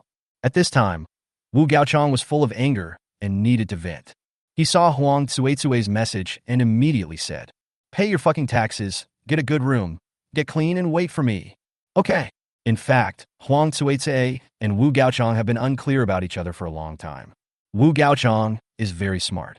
Every time he checks into a hotel, he never brings his ID card. Therefore, private detectives were unable to find Wu Gaochang's hotel registration information. In the evening, after Wu Gaochang came out of the hospital after having his wounds treated, he rushed over in a hurry according to the location sent by Huang Cuizui. After meeting Huang Cuizui, he discovered that today's meeting place was in an extremely private family restaurant. The so-called family restaurants are restaurants located inside residential areas. These restaurants rent houses in residential areas and convert bedrooms into private rooms. And the sound insulation in the room is excellent. Generally speaking, everyone who comes here to eat understands this. Slut, you are quite romantic. Eating and doing it at the same time, this idea is really interesting. After Wu Gaochang walked into the box, he locked the door. Once the door is locked, no one from outside can open it or hear anything without a key. Chapter 81, Finding a New World. Wu Gaochang looked around the private room. There was a set of soft leather sofas inside. Anyone who knew would know what the sofas were used for. Then he looked at Huang Cuizui again. Huang Cuizui tied her hair up to reveal her fair neck. She wore a tight white t-shirt with two big cartoon eyes printed on key positions. The big cartoon eyes appear bulging due to the pressure of the plump figure. Huang Cuizui is wearing yoga pants. The tight yoga pants show off a very beautiful triangle area. When Wu Gaochang saw the woman's dress, his Adam's apple moved, and he swallowed madly. But at this moment, Huang Cuizui's expression was incompatible with this extremely ambiguous atmosphere. She looked angry and said angrily, "Chief Wu, what do you mean by this? Who is the slut? Please speak with some respect." TSK, you're pretending. A few times before, you called me dad, and you admitted that you were a piece of shit. So what if I call you a piece of shit now? Wu Gaochang, this is the first time we met, and you insulted me personally. I'm here to host a business dinner with you on behalf of the company, considering that you are my leader. I can ignore the insults you just said to me, but I'm warning you one last time, please keep your mouth shut.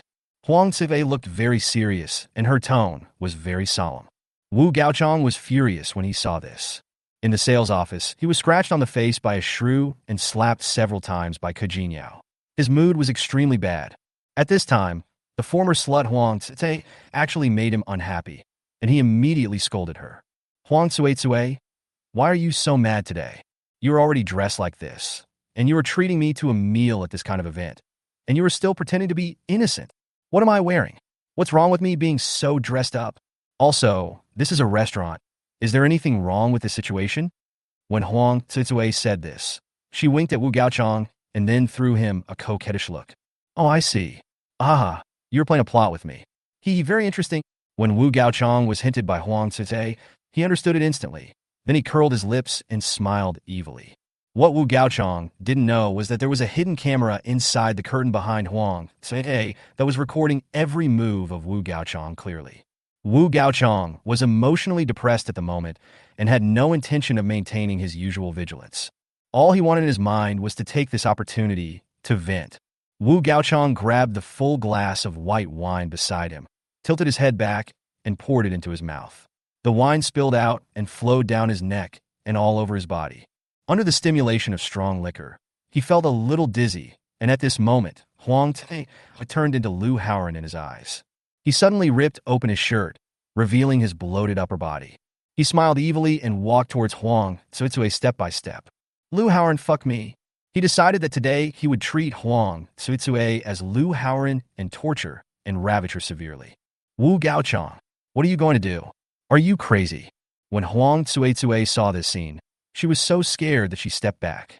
What? Ha! You are the hateful Lu Haoran today. Ha! Wu Gaochang became ferocious, and Huang Tite was so scared that she shrank her neck and retreated away. But the expectant look in Huang Tsuitsue's eyes did not escape Wu Gaochang's eyes. He laughed out loud and became even more unscrupulous. Then, Wu Gaochang pounced on her like a madman, ignoring Huang Tsuitsue's frantic resistance and pleas for mercy. Huang Te gradually seemed to lose her strength and acted as if she wanted to resist, but was unable to. The more this happened, the crazier and more perverted Wu Gaochang became. Not long after, Wu Gaochang lay down on the sofa, panting, and closed his eyes to rest. Huang Te put on her clothes in a hurry, grabbed her coat by the curtain, and pulled it, taking away the hidden camera without leaving any trace. Wu Gaochang, I hate you. You will regret your actions today. Huang Tite opened the door sobbing and ran out of the hotel crying. Fuck, Huang Tite, didn't you treat me to a meal? Who will pay for the meal if you run away? Huang Tite ran away, and Wu Gaochang only realized what was happening. But when he ran out of the door, he couldn't find her anymore. Damn this woman! Wu Gaochang cursed and felt that he had been cheated out of his meal money. When he thought of the word pit, his head suddenly buzzed as if it had been hit by a heavy hammer. Huang Tsuitsue tricked me. With a click, Wu Gaochang felt dizzy and fainted on the ground. When he fell to the ground, the severe pain brought him back to consciousness. Oh no, I'm miserable. Wu Gaochang was so scared that he was shaking all over. He crawled on the ground looking for his phone, but the more he wanted it, the harder it was to find. At this moment, Wu Gaochang's cell phone rang. He finally found his cell phone. When he grabbed the phone, he saw a call from Lu Haoran on the screen. At this moment, he understood everything. I understand everything. Wu Gaochang slapped himself in the face, feeling extremely regretful. I really deserve to die. He looked at the 3 words Lu Haoran on the screen of his mobile phone, as if he had seen a devil and did not dare to touch them. But I had to swipe the answer button. Old Wu, where are you? Are you free tonight? I feel like you haven't eaten enough, so let's go out for a midnight snack, as 2 old classmates. Huh? Lu Haoran's cheerful voice came from the other end of the phone. Lu Haoran, what do you want to do? Wu Gaochang gritted his teeth. It turned out to be Lu Haoran's fault. Hey, old classmate, I just want to treat you to a midnight snack. Why are you talking to me in such a hateful tone? Call. Wu Gaochang took a deep breath and said in a hoarse voice. Boss Lu, I was wrong. What's wrong? I don't understand what you were saying. Lu Haoran said in a teasing tone. Boss Lu, from now on, Kejinyao is your woman. Please be magnanimous and forgive me. Haha, Kejinyao has always been my woman. You think too much. I'm sorry. I really thought too much. I sincerely apologize to you. Wu Gaochang spoke in a very humble tone. When he said this, his heart was broken into pieces. Kejinyao was the dream lover of his life, but because of a fatal mistake he made, he might have lost the right to have her forever. Boss Lu, I will make up for my mistakes. I won't come out for supper tonight. Tomorrow I would like to invite you and sister-in-law, Kejinyao, to have dinner together to apologize to you. Could you please do me the honor? Wu Gaochang needs time to calm down before going to Lu Haoran to negotiate. At the same time, he would take the initiative to send Kejinyao to Lu Haoran's bed to show his submission. Faced with the prospect of going to jail, he finally came to his senses. Let's talk about it later. Lu Haoran hung up the phone. Brother Ran, we have the evidence against Wu Gaochang. Should we report it to the procuratorate? Chapter 82, Arrange Your Wedding Night. Fong Qian's face was flushed at this time. Just now, she and Lu Haoran watched an 18-plus blockbuster together. Hearing Fong Qian's question, Lu Haoran shook his head and said, Let's keep this to ourselves. Don't let anyone else know. What about Wu Gaochang? After putting in so much effort, Lu Haoran actually said that he would keep this matter to himself. Seeing Fang Qian's unwilling expression, Lu Haoran smiled and said, "Just use this kind of unpresentable means to play with him. If I really tell people about this, I'll have no friends anymore." "Oh, I see." Fang Qian instantly understood what Lu Haoran meant. She felt a little regretful. She was unwilling to not use such good evidence to destroy Wu Gaochang. Wouldn't that mean Wu Gaochang will be free again? Oh no, Wu Gaochang is still of some use to us. Let's wait and see what happens after the waste is recycled. Oh, wow. Fang Qian no longer dwelled on this matter. By the way, you must cut off all contact with Huang Cuizue in a timely manner, and don't let anyone use you as an excuse. Lu Haoran reminded. Fang Qian said, "Don't worry, Brother Ran. Huang Cuizue doesn't know who I am at all. All payments on her end are in cash. Including the private detective company, I contacted them as an online friend." Good. Lu Haoran was indeed very confident in Fang Qian's work. Just as Lu Haoran and Fang Qian were discussing Wu Gaochang sat, slumped in the box with his mind working frantically. He slapped himself as he thought of a solution. What a pig I am. I didn't even take heed of Huang Cuizue's unusual behavior today. Damn it. Wu Gaochang slapped himself hard on the face, but didn't feel any pain. Lu Haoran, you are so despicable. You actually use such a despicable method to deal with me. You're not a human being. Fuck you. Wu Gaochang cursed angrily. Yao, my heart aches. I'm afraid I have to give you to that bastard Lu Haoran. But don't worry, I won't despise you. I'll wait for you to come back to me after you get hurt by that bastard. While reflecting, Wu Gaochang shoveled his face hard, as if this face was not his. Under the tremendous force, the wound that had already been covered with medicine began to bleed again. But Wu Gaochang seemed unaware and let the blood seep out, then flow to the side of his lips, and then he rolled it up with his tongue and swallowed it into his stomach. What Wu Gaochang didn't know was that because he was too crazy and perverted just now, he still had Huang Cuizue's disgusting things in his hands. The slaps he gave just happened to cause the remaining stuff from Huang Cuizue to seep into her blood. Yao, I can't think of a better solution to calm Lu Haoran's anger. If I can't get Lu Haoran to forgive me, I will definitely go to jail and my life will be ruined. Yao, I have no choice but to give you to that bastard Lu Haoran to abuse. Thank you for your hard work. In the end, Wu Gaochang made the decision to himself. He called Ke Jinyao on the spot. Wu Gaochang, are you annoying? Why are you calling me again? Haven't you hurt me enough? If you call me again, I will block you. As soon as the call was connected, Ke Jinyao's angry curses were heard. Yao, don't be angry. I'm here to help you this time. Do you still want to go back to Lu Haoran? Wu Gaochang was afraid that Ke Jinyao would hang up the phone, so he answered quickly. Sure enough, Ke Jinyao suddenly became alert and said in surprise. Wu Gaochang, what do you mean by this? Do you have a way to get me back to Brother Ran? Yes, as long as you listen to my arrangements. I can arrange for you and Lu Haoran to spend the night together tonight. Wu Gaochang found it extremely difficult to say the word bridal chamber. These two words are as hard to swallow as an unpeeled sea buckthorn pear covered with thorns. Okay, I'll follow your instructions. How do we do it? Tell me now. The next day at work, Lu Haoran opened the system and sorted out his recent gains. Fertility Reward System. Host, Lu Haoran. Lifespan, 3 years and 6 months. Constitution, 11. Nearly 4 months have passed, and Sun Shiqian and Zhuo Weiwei have become pregnant.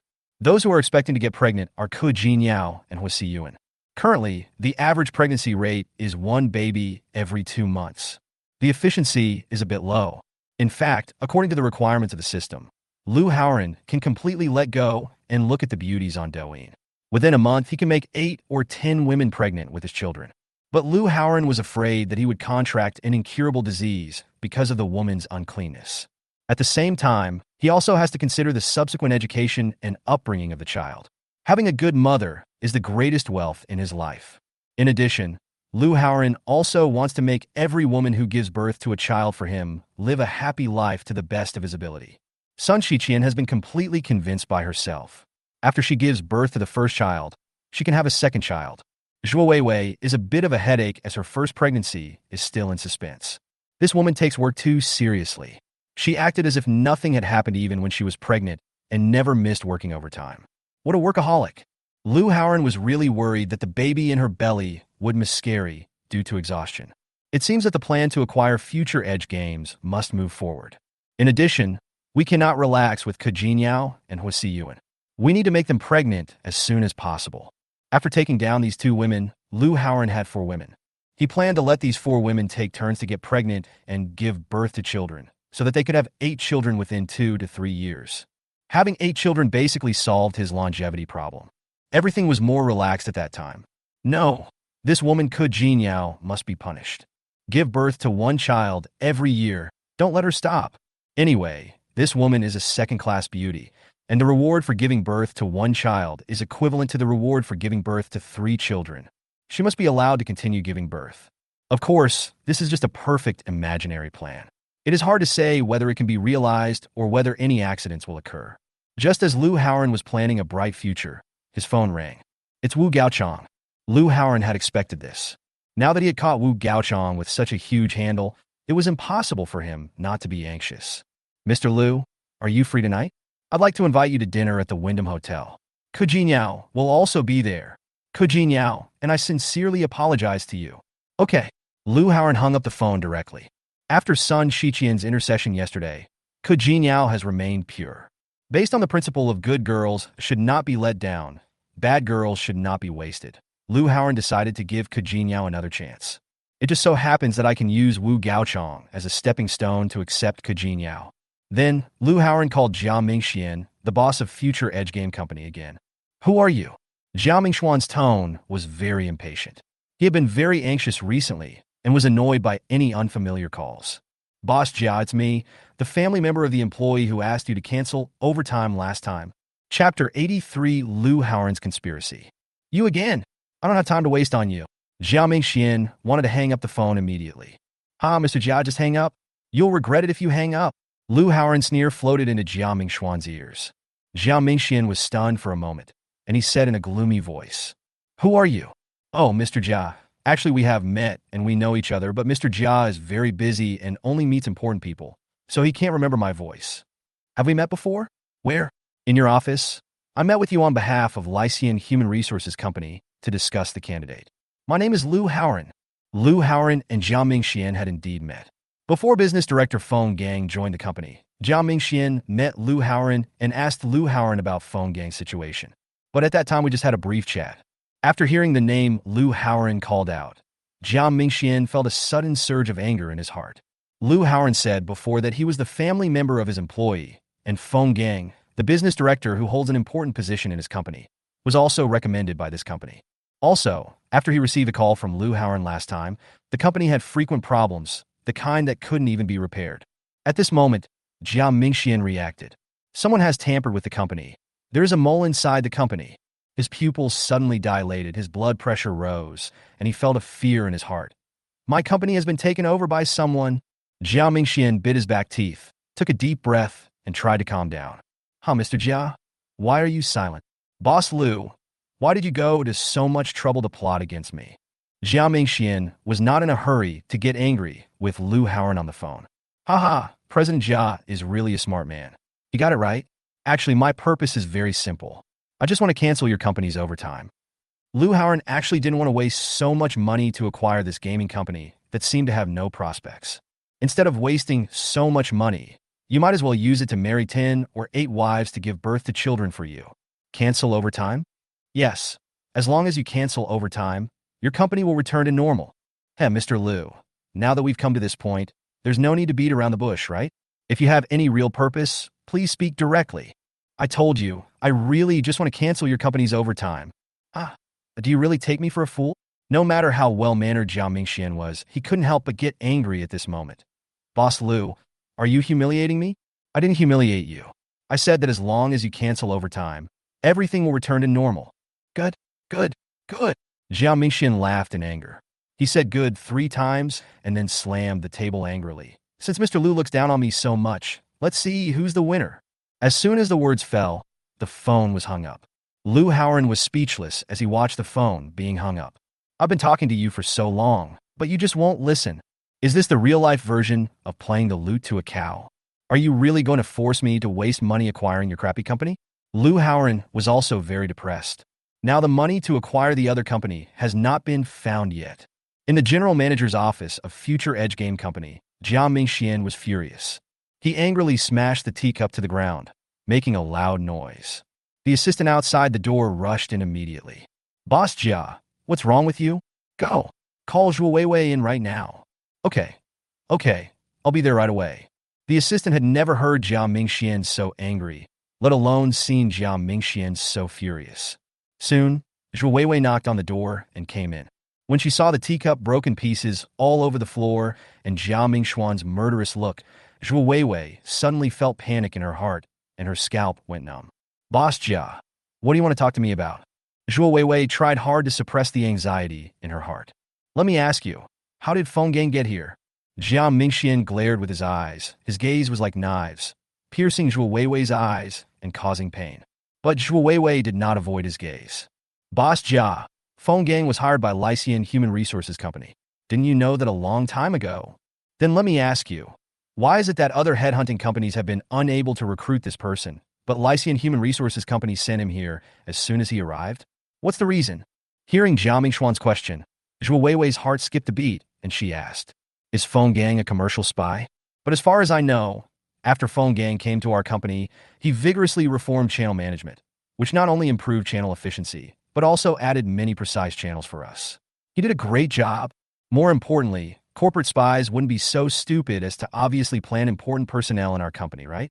After Zhuo Weiwei's analysis, Jia Mingxian also felt that Feng Gang did not seem to be a commercial spy, and his anger subsided a little. Feng Gang is here, and the channels are pretty good, but don't you realize that our company is about to collapse? Isn't this due to a large number of reasons? Is this a problem with the procedure? Your sensitivity is so poor. I am really disappointed. After the conversation, Jia Mingxian finally confirmed that the little girl who had followed him since graduation had not been turned against. Boss Jia, do you mean there's a traitor in our company? In fact, Zhuo Weiwei had this suspicion a long time ago, but Zhuo Weiwei was unwilling to doubt her colleague. It looks like you can still be saved. Jia Mingxian stared at Zhuo Weiwei again. This is my last chance for you, Zhuo Weiwei. You are the person I trained and the person I trust the most in the company. I hope you won't let me down again. Zhuo Weiwei's face immediately changed. She took a deep breath and said solemnly, Boss Jia, Zhuo Weiwei, will never betray you in any way, whether you betrayed me or not. Let the facts speak for themselves. Zhuo Weiwei felt very heavy-hearted because she was suspected by Jia Mingxian. Boss Jia, let me tell you the truth. I am pregnant with Lu Haoran's child from Lycian Human Resources Company. But don't worry, I have severed all ties with him, and the company's cooperation with them has also ceased. What? You are actually pregnant with Lu Haoran's child? When Jia Mingxian heard this, he was shocked and heartbroken. At the same time, he was also very pleased that Zhuo Weiwei even told him that she was pregnant with Lu Haoran's child. That proves that Zhuo Weiwei has always been honest and loyal to herself. In fact, Zhuo Weiwei has the same birthday as his daughter who was lost in his early years, and Zhuo Weiwei looks very similar to his wife, and a little like him too. When Zhuo Weiwei came for the interview, he thought she was his daughter.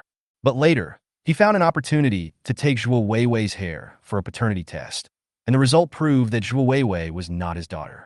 From then on, he treated Zhuo Weiwei as his own daughter. Yes, Mr. Jia, I have been pregnant for a month. How could you be like this? Alas! Jia Mingxian suddenly felt like he couldn't breathe.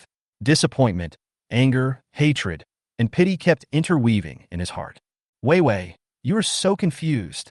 Do you know the evil ambitions of Lu Haoran? Although Jia Mingxian hated Lu Haoran, he had to admit that Lu Haoran's plan and methods were the best. Lu Haoran not only infiltrated the program department, but also distracted his attention by using the guise of business director, and secretly used the beauty trap to make his beloved Zhuo Weiwei pregnant. This is just a superficial strategy. In secret, the true extent of infiltration of one's own company cannot be found out clearly. Jia Mingxian felt a chill in his heart when he thought about it.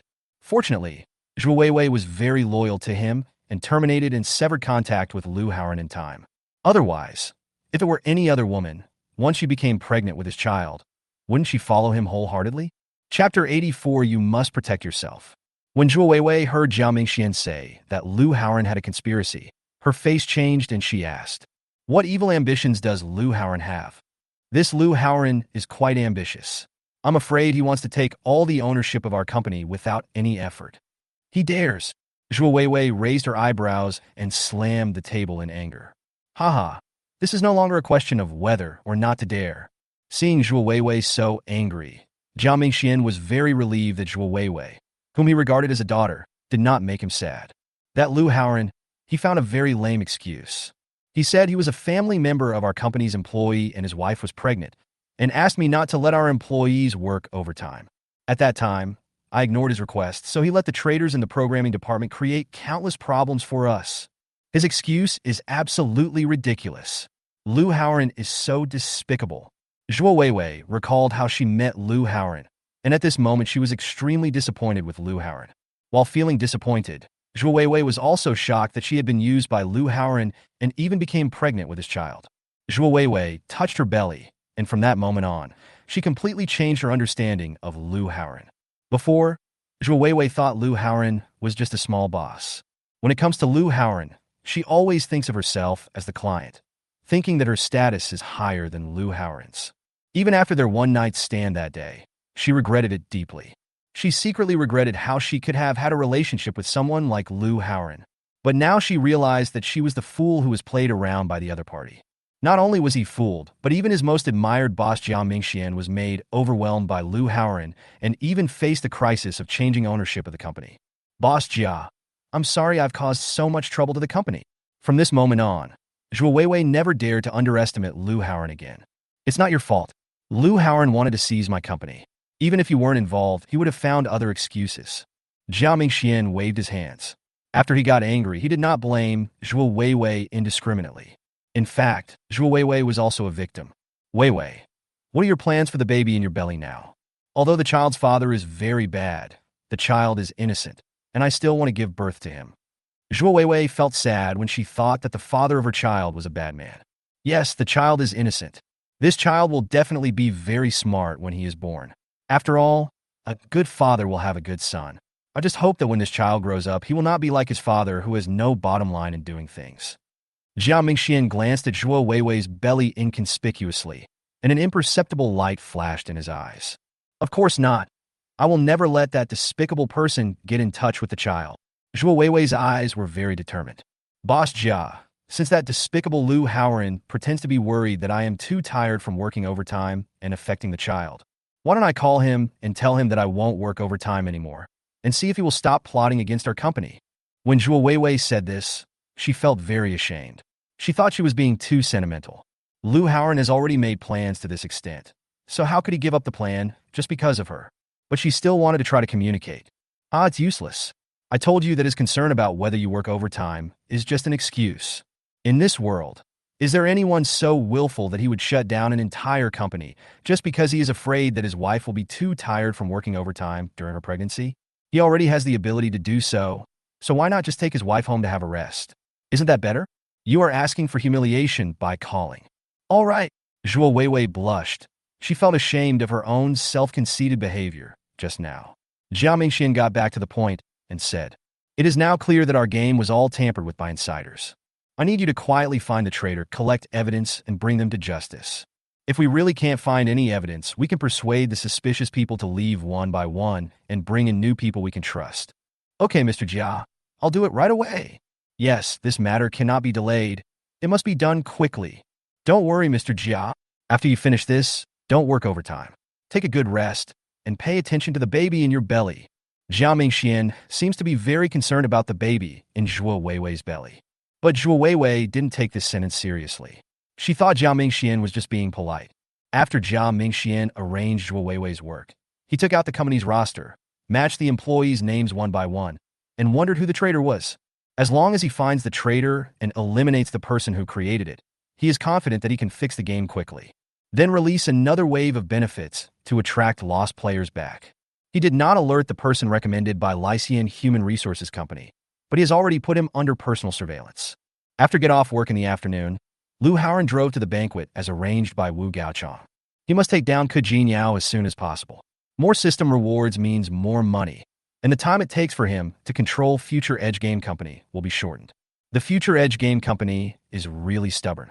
Today, he once again asked them not to arrange overtime for their employees. Unfortunately, the other party didn't listen. Not only did he not listen, but he made Zhuo Weiwei even busier. Because in the afternoon, Lu Haoran secretly inquired about the situation through the recruitment manager, Zhou Ying there. Zhuo Weiwei is still busy. Especially since this morning, for some reason, Zhuo Weiwei took over the work that was originally done by Zhou Ying and did it herself, which made Zhuo Weiwei very busy. Lu Haoren wondered if Jia Mingxian already knew that his woman was Zhuo Weiwei. So he specifically targeted Zhuo Weiwei to take revenge on himself. Humph, Jia Mingxian, if you don't accept my toast, you'll have to drink the wine for punishment. Just wait and see. Lu Haoren started the car, stepped on the accelerator, the engine hummed, and the car shot out instantly. In fact, what Lu Haoren cared about was whether his woman Zhuo Weiwei worked overtime. Whether other employees work overtime or not doesn't matter to him much, and helping other employees to obtain benefits is just a side thing. If Jia Mingxian is willing to stop arranging overtime for Zhuo Weiwei, he can even fire Zhuo Weiwei. As long as Zhuo Weiwei no longer overworks and affects the health of the baby in her belly, Lu Haoren will not bother to waste energy and time targeting him. Inside the presidential suite of the Wyndham Hotel, Wu Gaochang stood inside and personally directed the hotel staff to decorate the presidential suite to be as romantic and sentimental as a wedding room. In order to obtain Lu Haoren's forgiveness, Wu Gaochang spent a lot of money. He looked at the room full of bright red and romantic roses, and his heart felt like a tangled mess, painful yet unable to be torn apart. Sir, you're going to spend the wedding night with your wife tonight, but why do you seem to be in a bad mood? One of the 4 great joys in life is the wedding night. At this time, you should be happy. The waiter standing by kindly comforted Wu Gaochang. Get lost, you idiot. If you can't speak, shut up. Wu Gaochang started to curse directly. The waiter was confused at first. Then he angrily waved his sleeves, left the suite immediately, and no longer paid any attention to Wu Gaochang. After the waiter left, Wu Gaochang took out a box of Durex from his pocket. He placed the Durex on the bedside with trembling hands, muttering, I can't go to jail. Yao Yao, I'm sorry for your hardship. You must protect yourself. Chapter 85 Force Kiss. Not only Wu Gaochang helped Lu Haoren prepare a beautiful wedding room, but Ke Jinyao was also very nervous at this time. At Wu Gaochang's suggestion, she prepared to give Lu Haoren a surprise. Ke Jinyao wore what she thought was the most beautiful gauze dress tonight, and was sitting in front of the makeup mirror putting on makeup. The makeup artist looked at Ke Jinyao in the mirror and couldn't help but admire. Ms. Ku, you are so beautiful. Are you getting married tonight? Our hotel doesn't have any wedding banquets booked today. It's not a wedding, but it's 10 or 100 times more important than a wedding. So please help me dress up a little prettier. Ke Jinyao was very nervous. She was not sure whether Lu Haoren would accept her again. No problem. You have a natural, flawless appearance, and with my makeup, your man will be amazed. About half an hour later, Wu Gaochang sent her a text message. Ke Jinyao, Lu Haoren's car is here. Come out to greet him. Wu Gaochang no longer dared to call Ke Jinyao Yao Yao. Firstly, he was afraid of being scolded by Ke Jinyao, and secondly, he was afraid of being heard by Lu Haoren and causing misunderstanding. Is Ran here? I'll be there soon.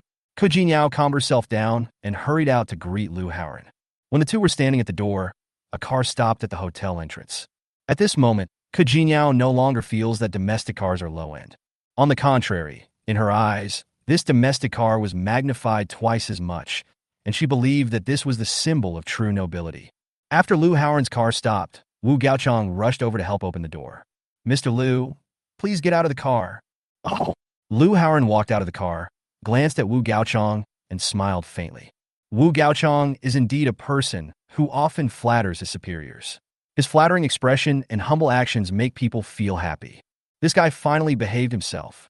It is true that evil needs to be dealt with by evil. At this time, Ke Jinyao appeared in the lobby with a bunch of bright roses in her hands.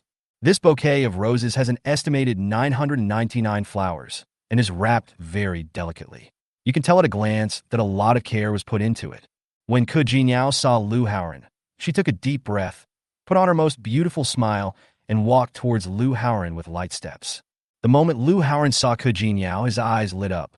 It really deserves the system score of 93 points. Just looking at the appearance, it is so beautiful and perfect. Not only Lu Haoren's eyes lit up, but also the staff in the hotel lobby and the guests staying in the hotel were stunned. In all their lives, they had never seen such a beautiful woman. When Wu Gaochang saw Ke Jinyao, who had dressed up carefully, he could no longer suppress the smile he had forced himself to put on. At this moment, his heart was bleeding.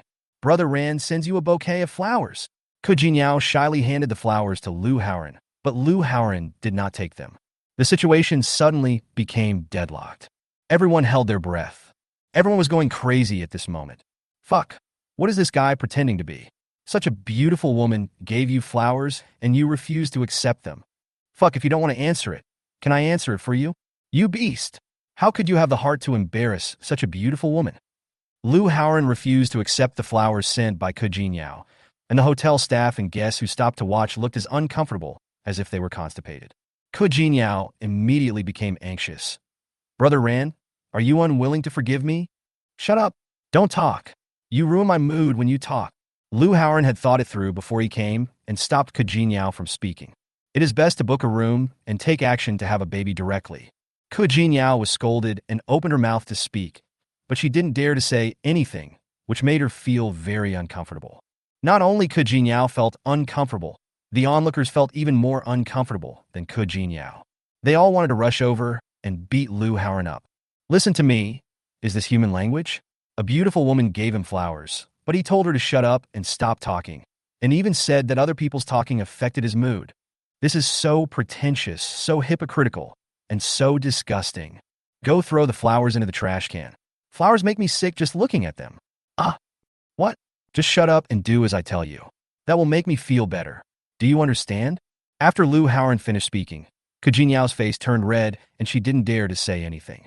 She could only nod, trot over, and throw the flowers into the trash can. Phew! Finally, the old man who was eager to do good things couldn't help but speak. Young man, what are you doing? It's fine if you don't accept the flowers this girl gave you, but why did you let her throw them into the trash can? How can a grown man like you be so resentful? Yeah, don't be so *king pretentious. You can't bully a woman like this. Hurry up and apologize to this girl. You are simply embarrassing a man. Lu Haoran's behavior of bullying Ke Jinyao angered everyone.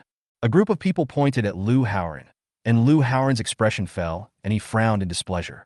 Wu Gaochang was shocked when he saw it. He immediately yelled at the crowd of onlookers. What are you doing? Get out of here! Ke Jinyao also panicked and shouted to the onlookers. All of you go away. This is none of your business. No matter how my brother Ran treats me, I'm happy. Please stay out of my business. Ke Jinyao and Wu Gaochang suddenly turned around and drove away the group of people who spoke well of them. The crowd of onlookers were all stunned. My kindness is really taken for granted. There are actually such despicable people. Brother Ran, let's go. Let's get out of here. Ke Jinyao pulled Lu Haoran straight to the reserved private room. Wu Gaochang also rushed over. Wu Gaochang, why did you follow us into the elevator? Get out! When Wu Gaochang saw Ke Jinyao and Lu Haoran entering the elevator, he hurriedly stepped into the elevator but was driven out by Ke Jinyao. Wu Gaochang swallowed his breath and reluctantly exited the elevator. He could only watch the elevator door slowly close. Brother Ran, after the elevator closed, Ke Jinyao's eyes immediately lit up. She turned around and put her arms around Lu Haoran's neck. Kiss me! Ke Jinyao was half a head shorter than Lu Haoran, but she stood on tiptoe, hung on Lu Haoran's neck, and kissed him. Lu Haoran was stunned by this moment. He only felt a very comfortable fragrance rushing into his arms, followed by two soft lips pressed against his own. This is the first time in my life that I have been forcefully kissed by a woman. This was the only thought in Lu Haoran's mind at this moment. This feels so good. Lu Haoran did not push Ke Jinyao away, but took the initiative to bite her soft lips. Ding dong! The elevator has arrived. The elevator slowly opened, but the two people were entangled with each other and showed no intention of separating. The elevator slowly closed again. Just as the elevator was about to close, someone pressed the button to open it from outside. Mr. Lu. The person who pressed the elevator button was Wu Gaochang. Chapter 86, Everything is in Vain. At this time, Wu Gaochang saw Lu Haoran and Ke Jinyao hugging each other tightly, and his eyes widened. Although Wu Gaochang had already prepared himself mentally to face Lu Haoran and Ke Jinyao doing such disgusting things. But that was just his imagination. When he saw it with his own eyes, he was angry, jealous, sad, and frustrated. Wu Gaochang, why did you follow me? Are you disgusting? Ke Jinyao and Lu Haoran's passionate kiss was interrupted by Wu Gaochang, and she had to let go of Lu Haoran and walk out of the elevator. At this moment, Ke Jinyao hated Wu Gaochang to death. I have something else to discuss with Mr. Lu. What is it? While talking, Ke Jinyao pulled Lu Haoran into the presidential suite. The suite is decorated very warmly and romantically, and the living room of the presidential suite is already filled with a large table of delicious food. I would like to ask Mr. Liu to forgive me and not to spread the news. Wu Gaochang followed him in and closed the door of the presidential suite. Everything he did today was because of Liu Haoran's words. If he didn't hear Liu Haoran's words, he wouldn't be able to sleep peacefully. Liu Haoran pretended not to hear and just looked at the two of them with a sneer. Ke Jinyao was puzzled. What do you want Brother Ran not to spread? What are you talking about? I don't understand. Nothing. Then I'll go out and come back to see Mr. Liu later. Wu Gaochang was in a very complicated mood at this time. Wu Gaochang invited Ke Jinyao over and prepared a presidential suite for Liu Haoran and Ke Jinyao, just to make Liu Haoran happy so that they could talk about their own things when they were in a good mood. Liu Haoran said at this time, "No need to go out. Just wait for me here. I will arrange something for you later." "Oh, okay, I'll wait for you." Wu Gaochang felt relieved when he heard this. Liu Haoran was still willing to talk to him and arrange things for him. This meant that Liu Haoran would not directly report what he did last night. "Brother Ran, let's go eat." Ke Jinyao took Liu Haoran's hand and prepared to go to the dining table to eat. Liu Haoran didn't want to eat, so he pulled Ke Jinyao into the room and talked for a long time. I don't know how long it took, but Liu Haoran became incredible. Ding, fertility failure. Will there be a reminder if pregnancy fails? Isn't this right? However, Liu Haoran quickly realized that failure was normal and it was impossible to succeed every time. But the next system prompt made Liu Haoran's mood plummet. Ding, it was detected that Ke Jinyao had a congenital defect and was infertile. What? When Liu Haoran heard this system prompt, he was stunned. It turns out that Ke Jinyao was born with a congenital defect and is unable to have children. He stared at Ke Jinyao, who was lying on the ground, his eyes filled with disappointment. Damn it, everything was in vain. Ding, considering that the host lacks basic identification ability and wastes a lot of time and energy, it is now recommended that the host purchase ordinary identification skills. Ordinary identification technique? What is this? Ding, ordinary identification technique can identify and distinguish any disease, but does not have the ability to treat it. It also has many other identification capabilities, which need to be explored by the host, and the system will not elaborate on them. How do I buy it? What do I need to buy? Ding, the system is not yet fully deployed, and the mall function is not open. If you need to purchase, you can let this system buy it on your behalf. The ordinary appraisal skill is equivalent to 1 year of life, and the purchase fee is equivalent to 2 years of life. A total of 3 years of life is required. Oh my god, the purchasing fee is twice as expensive as the product itself. What a profiteer. I won't buy this from you. Liu Haoran now has only 3 years and 6 months to live. If he spends 3 years buying this ordinary identification technique, his life will be in danger. Liu Haoran doesn't want to be in such a hurry to find a woman to have a baby anymore. Ding, considering that this is the first time for the host to purchase something, this system will give you a shopping experience price, and the shopping fee is discounted to 1 month of life. Then buy it. As long as it was within his lifespan, Liu Haoran bought this book of ordinary identification techniques without hesitation. Ding, lifespan deduction completed. Ding, congratulations to the host. You have obtained the ordinary identification skill. The system voice ended, and some inexplicable knowledge points appeared in Liu Haoran's mind. He turned on the system, and the light screen in front of him changed. Fertility Reward System. Ost, Ryohon. Lifespan, 2 years and 5 months. Constitution, 11. Skills, General Identification. After obtaining the ordinary identification technique, Liu Haoran couldn't help but look at Ke Jinyao, who was gasping for breath on the ground out of curiosity. Congenital ovarian hypoplasia results in the inability to produce eggs and infertility. Damn, it's true. Liu Haoran shook his head and thought to himself, Ke Jinyao is completely useless. There is absolutely nothing we can do. In his opinion, modern medicine cannot solve this problem.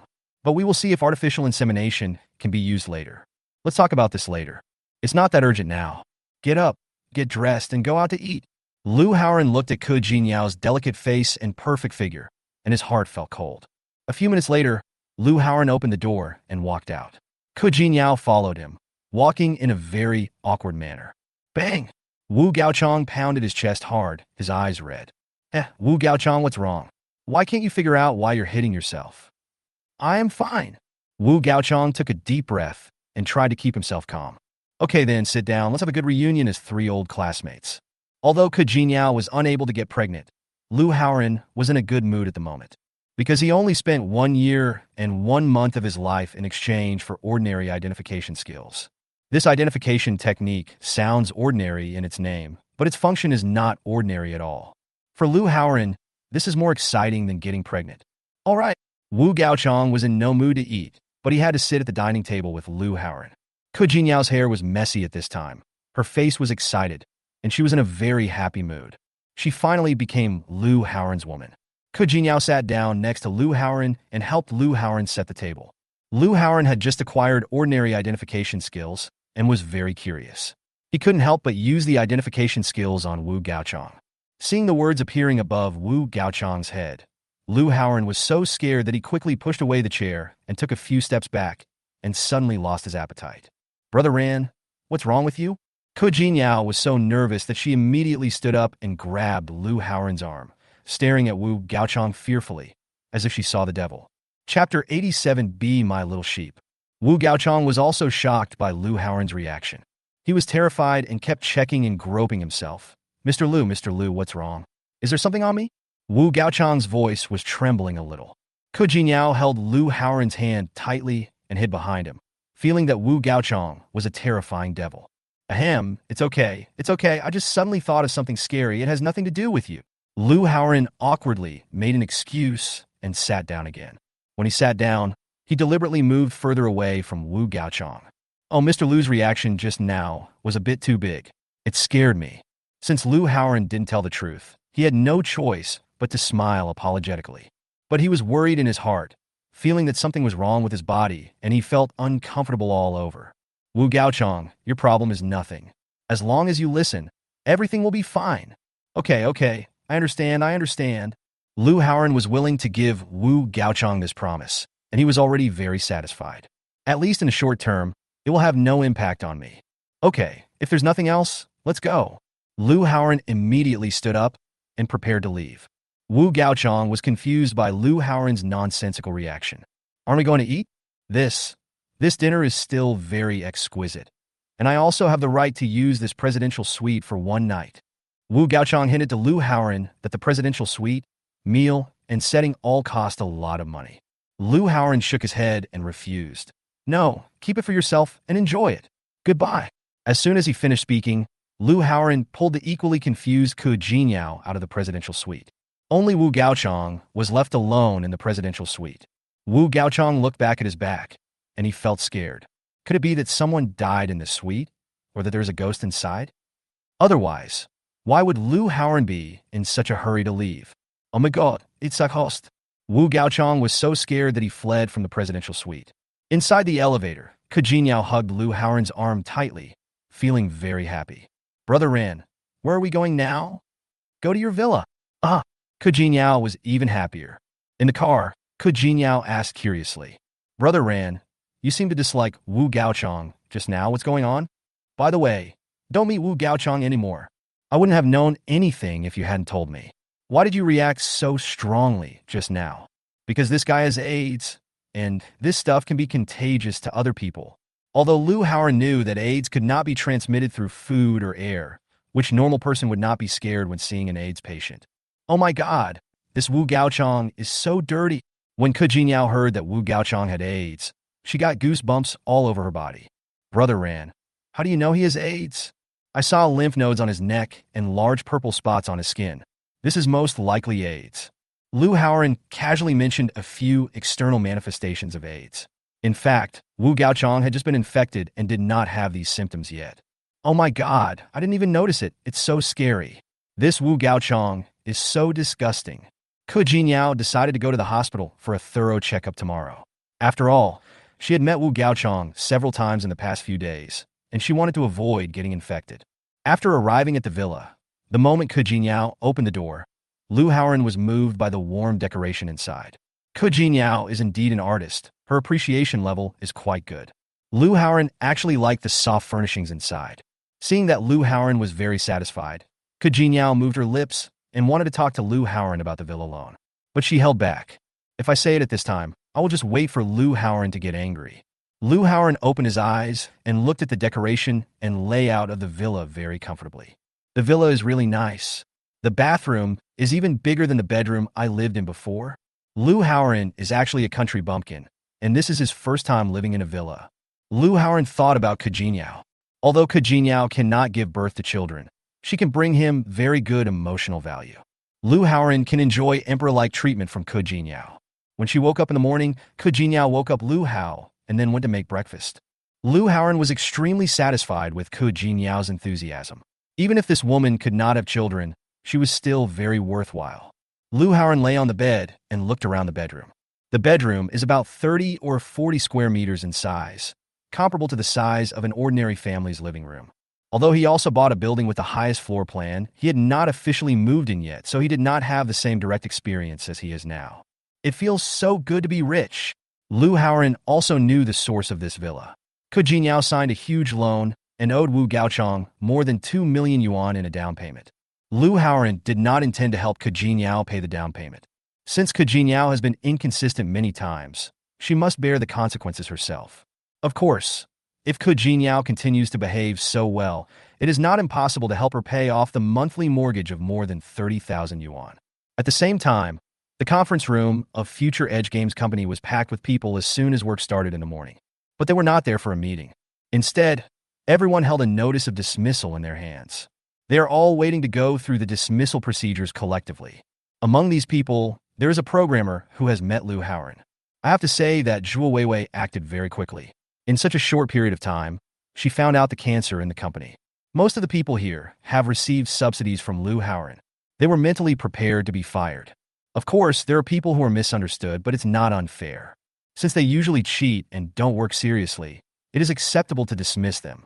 Moreover, Zhuo Weiwei's dismissal was also legal, and the dismissal compensation should be given. After completing the dismissal procedures for this group of people one after another, a new group of programmers were immediately hired to take over all the matters they were responsible for. Chapter 88: No Breathing Space. Zhuo Weiwei was efficient and resolute in her work, and there were also a reserve of new programmers, so most of the important positions were quickly taken over. Everything went smoothly. After finishing all this, Zhuo Weiwei negotiated with the business director Feng Gang and Lu Haoran's classmate Lu Changjiang separately. After Feng Gang and Lu Changjiang finished their negotiations, they immediately contacted Lu Haoran to meet. When Lu Haoran received the call, he was still enjoying the life of an emperor at Ke Jinyao's place. Feng Gang and Lu Changjiang had something to discuss, so Lu Haoran invited them to his office. Boss Lu, Zhuo Weiwei has an appointment with both of us today. After Feng Gang and Lu Changjiang sat down, they got straight to the point without even having time to take a sip of tea. She informed us that we would be fired in a month. Since we had not been employed for 3 months, she notified us a month in advance and did not give us any dismissal compensation. Yes, Mr. Lu, Zhuo Weiwei's attitude is very tough. There is no room for turning back, and I don't know what happened. Feng Gang and Lu Changjiang received the same results. Both of them were confused and were notified of their layoffs for no apparent reason. Oh, I see. Lu Haoran was not surprised. When he turned on his phone just now, many programmers he had contacted before sent him messages saying that they had been fired. Some programmers even asked him to give them additional subsidies. Lu Haoran blocked him on the spot. Feng Gang knew that Zhuo Weiwei was Lu Haoran's woman. In fact, I can see that Zhuo Weiwei is very dissatisfied with me all of a sudden. If it weren't for the fact that there is no reserve talent for my position and it takes a certain amount of time to recruit new people, she would probably fire me on the spot. This woman has a bad temper and does things quickly. It's good enough that she can talk to you too nicely. Lu Haoran was also inexplicably broken up by Zhuo Weiwei. Mr. Lu, what should we do? Can you think of a solution? I don't want to lose this job. Lu Changjiang finally got a job he liked, but he was fired just after he started working. He really couldn't accept it. If I really get fired, I won't be able to hold my head up in front of my classmates anymore. Feng Gang also had an expectant look in his eyes. It was not easy for him to find a job in a senior management position. Moreover, his every move is transparent in the industry. If he was fired before completing his probation period at Future Edge Games, it would be a joke in the industry. What are you afraid of? She can't fire you. Lu Haoran crossed his legs, looking very calm. Why is this? Feng Gang and Lu Changjiang didn't believe it. Zhuo Weiwei represents the boss Jiao Mingxian in the company. If she wants to fire us, it's a done deal. Jiao Mingxian? That's not up to him. Lu Haoran smiled confidently. Just focus on your work. You don't have to worry about anything else. Is this possible? The two of them never believed Lu Haoran. Don't you even believe me? No, that's not the case. We just don't think it's logical. Feng Gang waved his hands repeatedly to explain. There are so many illogical things. You just need to trust me. Okay. Thank you, Mr. Liu. Thank you, Mr. Liu. After Feng Gang and Liu Changjiang returned to Future Edge Game Company from Lu Haoran, they immediately continued to work according to the previous work intensity and requirements. Everyone looked at him strangely. The news that Feng Gang and Liu Changjiang were notified of their resignation has spread. Normally, in this situation, when the person learns that he or she has been fired, he or she should be depressed and work passively. But Feng Gang and Liu Changjiang acted as if nothing had happened. The organizations that were supposed to hold meetings continued to hold meetings, and those that were supposed to meet with channel partners continued to meet with them, and were not affected at all by the dismissal. Someone with a curious mind asked Liu Changjiang, "Brother Liu, you've been fired. Why are you still working so hard?" Liu Changjiang gave him a simple smile. "Stand at the last post and hold on till the last minute. This is my life creed." In the afternoon, Liu Haoran received an advertising message pushed by the Future Edge Game Company. Liu Haoran registered the game account of this company, so he was able to receive it. The general content of the advertisement is that the game Future's Edge has been reborn from the ashes. Not only has it been repaired, but the version has also been updated and a new way of playing has been added. Now that old players have returned, there are benefits worth 3,000 yuan. Oh my god, Jiao Mingxian is really efficient. He fired the programmer who wrote this in the morning and notified me that it had been fixed in the afternoon. Liu Haoran opened the forum to check the players' feedback. Sure enough, the forum became lively again, but it was all active game discussions. Those that existed before are rarely mentioned anymore. Liu Haoran couldn't help but curse. Damn it, didn't the programmers say they wrote it themselves? Can't anyone without any skills fix it easily? As soon as they left, they cleared it all out in less than half a day. Liu Haoran felt that giving 100,000 yuan each was too much. A bunch of useless programmers. No wonder they complain about the low salary and few benefits given by the company. It turns out they themselves have no skills. No wonder Jiao Mingxian was so tough that day and hung up on me as soon as we disagreed. Liu Haoran felt like he was slapped in the face. The problems written by the programmer were easily solved by the other party. If Jiao Mingxian was given more time, it would not be difficult for his game to regain its previous daily active users. However, Liu Haoran had already anticipated these things. They were not a big deal and would not affect the final result. Liu Haoran crossed his legs and tapped the desk with his fingers while thinking. Looks like we have to up the ante. Jiao Mingxian must not be given a chance to breathe. He immediately called Wu Gaochang and suggested that Wu Gaochang set up a Future Edge Game Company. Wu Gaochang agreed on the spot. He said this was a small matter and that marginal game companies have been cheating on their taxes. Their company hired an expert in tax avoidance to manage its finances and used various means to reduce its tax payments. Companies like this should have been audited long ago. It's just that the local authorities took into consideration that it would be difficult for marginal game companies to survive in the future and therefore did not take them seriously. In addition, Future Edge Game Company is also a frequent visitor to the Social Security Department, with frequent employee complaints about failure to pay Social Security as required. After making arrangements for Wu Gaochang, Liu Haoran called Feng Qian again. Let Feng Qian notify Hua Siyuan and arrange for the newly recruited filming team to go to Union Apartment to start shooting the video tonight. Feng Qian excitedly agreed, and Haoran Media Company finally officially started. In the past few days, she has used the capabilities of a headhunting company to quickly recruit a professional with a good reputation and high cost-effectiveness in the media industry to serve as deputy general manager. Brother Ran, the new CEO Xiao, is currently at the Haoran Media Company upstairs. Do you want to meet him? Feng Qian had never seen a boss like Liu Haoran before. He really didn't want to take care of anything in the new company. He didn't even interview for very important positions and directly authorized Feng Qian to handle everything. Of course, Liu Haoran also has requirements, which are good looks in someone with character. These are not difficult tasks for Feng Qian, who specializes in headhunting. Okay, call her over so I can talk to her. Liu Haoran nodded in agreement. Chapter 89: Pregnancy Before Marriage. After obtaining Liu Haoran's consent, Feng Qian took the new colleague to the Lycean Human Resources Company downstairs. Boss Liu, this is Xiao Manyan, the new deputy general manager of Haoran Media Company. After Feng Qian knocked on Liu Haoran's office door, she brought in a mature woman in her 30s. The woman was very beautiful. She dressed simply and exquisitely, giving off a sense of elegance, intelligence, and maturity. Lu Haoren's eyes lit up. I didn't expect Fang Qian to recruit such a good-looking deputy general manager. Fang Qian's work is truly reassuring. Hello, Mr. Lu. When Xiao Manyan saw that Lu Haoren was so young, she was also stunned, but she quickly adapted and greeted Lu Haoren. Sit down. Lu Haoren pointed to the chair in front of the desk and asked her to sit down.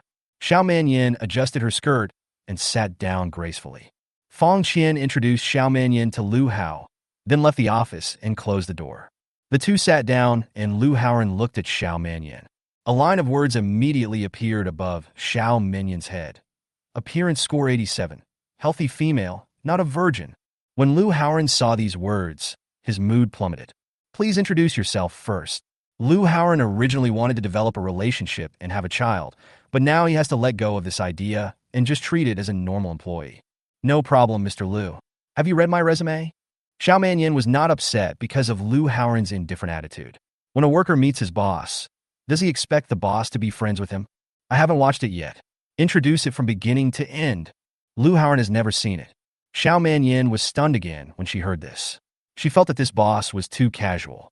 After all, he is the second in command of Haoren Media Company, or even the first in command. Because Fang Qian is not a practitioner in this industry, most of the time it was Xiao Manyan who proposed the suggestions, and Fang Qian agreed directly. For such an important position, the boss didn't even look at my resume.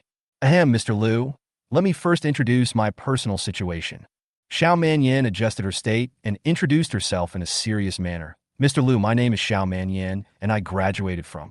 Xiao Manyan first introduced her basic information, then introduced her work experience, and mentioned her work performance. Lu Haoren did not interrupt Xiao Manyan's self-introduction. After listening carefully, he suddenly said, "How is your marriage? Do you have any children?"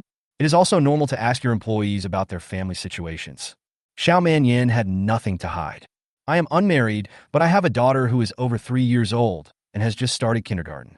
My parents take care of her on a daily basis. No plans to get married, no plans to have a second child. I am a married woman with children, and my work will not be affected by family problems. Having a child out of wedlock. Lu Haoren was surprised. He himself also specialized in having children out of wedlock. At this time, he felt empathy for Xiao Manyan. Although he felt empathy, Lu Haoren had no intention of developing any further relationship with Xiao Manyan. He didn't want to help others raise their daughter for free.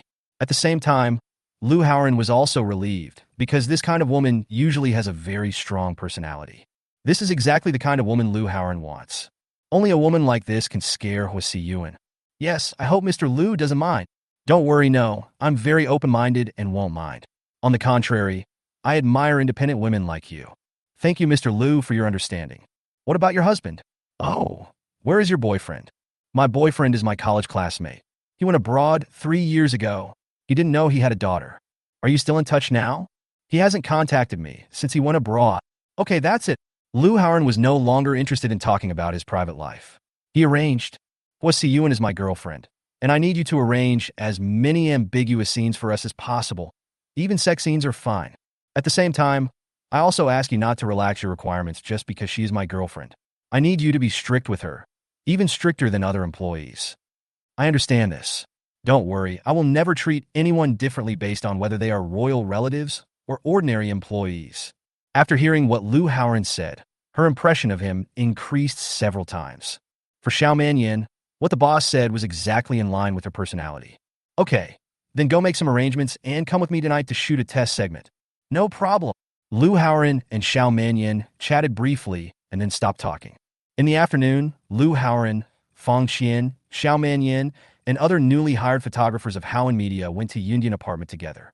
When they walked into the Yundian apartment, everyone was shocked by its luxury, especially Xiao Manyan. She originally thought that Lu Haoren was just a lucky young entrepreneur. But at this moment, she was completely shocked by Lu Haoren's financial resources. When Hua Siyuan saw a group of people coming in, she suddenly felt very nervous. While Fang Qian and Xiao Manyan were preparing the equipment, Hua Siyuan pulled Lu Haoren into the room. Boss, didn't you say that we live here by ourselves and shoot the video ourselves? Why did you call Sister Qian and Mr. Xiao over? In addition to Fang Qian, Hua Siyuan also met these new colleagues for the first time today. And it was her first time shooting, so it would be strange if she wasn't nervous. Lu Haoran spread his hands and said, "It's very unlikely for two half-baked people like us to make a good video. If you want to make being an internet celebrity a career, you need a professional team to manage it. So, no matter how nervous you are, you have to bite the bullet and do it." Okay. Hua Siyuan even felt that she began to stutter. Lu Haoran hugged Hua Siyuan's shoulders and patted her. "Come on, only by overcoming psychological barriers can you succeed." Hua Siyuan couldn't feel Lu Haoran's intimate actions, and she was really nervous at the moment. Lu Haoran was very satisfied with this situation. "If I don't force Hua Siyuan, this girl will just keep playing Tai Chi with me. I just moved and need some time to adapt, and then I have to take leave to decorate the house. Find all kinds of reasons to refuse to live with me and refuse to shoot short videos with me." Because Hua Siyuan is not a fool, she knows that once she lives with Lu Haoran or shoots short videos, it means that she will be pounced on by this man. As for how far he fell, it was completely controlled by Lu Haoran. So Hua Siyuan buried her head in the sand like an ostrich, trying every possible way to delay it. "Actor, actress, are you ready for filming?"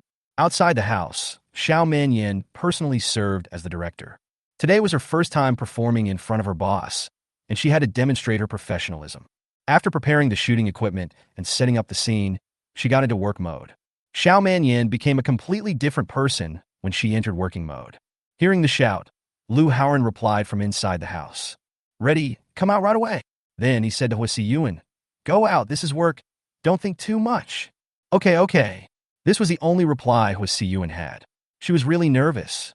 Under Lu Haoran's urging, Hua Siyuan gritted her teeth and walked in front of the spotlights and cameras. Chapter 90, First Shooting.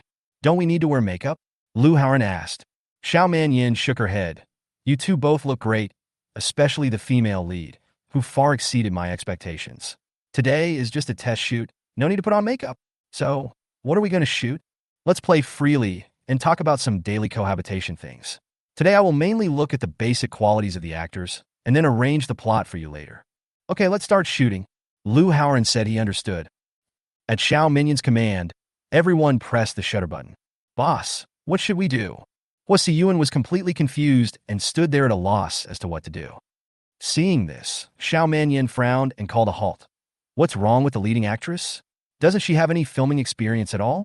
During the filming process, in the eyes of the director, all the actors are her subordinates and have to obey her arrangements. Even though she knew that Lu Haoran was the boss and Hua Siyuan was the boss's girlfriend, she still had to be strict when necessary. I don't know what to do." Hua Siyuan has never filmed it before.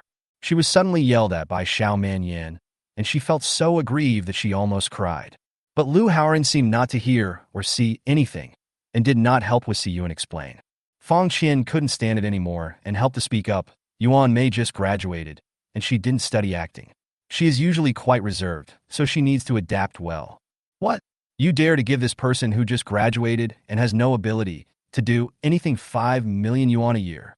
Xiao Manyan had learned about the salary that Fang Qian and the others had previously agreed upon. When she saw Hua Siyuan's 5 million yuan annual salary contract, she paid special attention to Hua Siyuan. When she saw Hua Siyuan, she nodded secretly. With her looks, she was indeed qualified for an annual salary of 5 million. Xiao Manyan's words immediately caused the situation to become awkward, and the atmosphere became stagnant. Hua Siyuan blushed on the spot. "Ahem, Director Xiao. This is the boss's expectation for Hua Siyuan. We also believe that Yuan has this ability." Fang Qian explained awkwardly.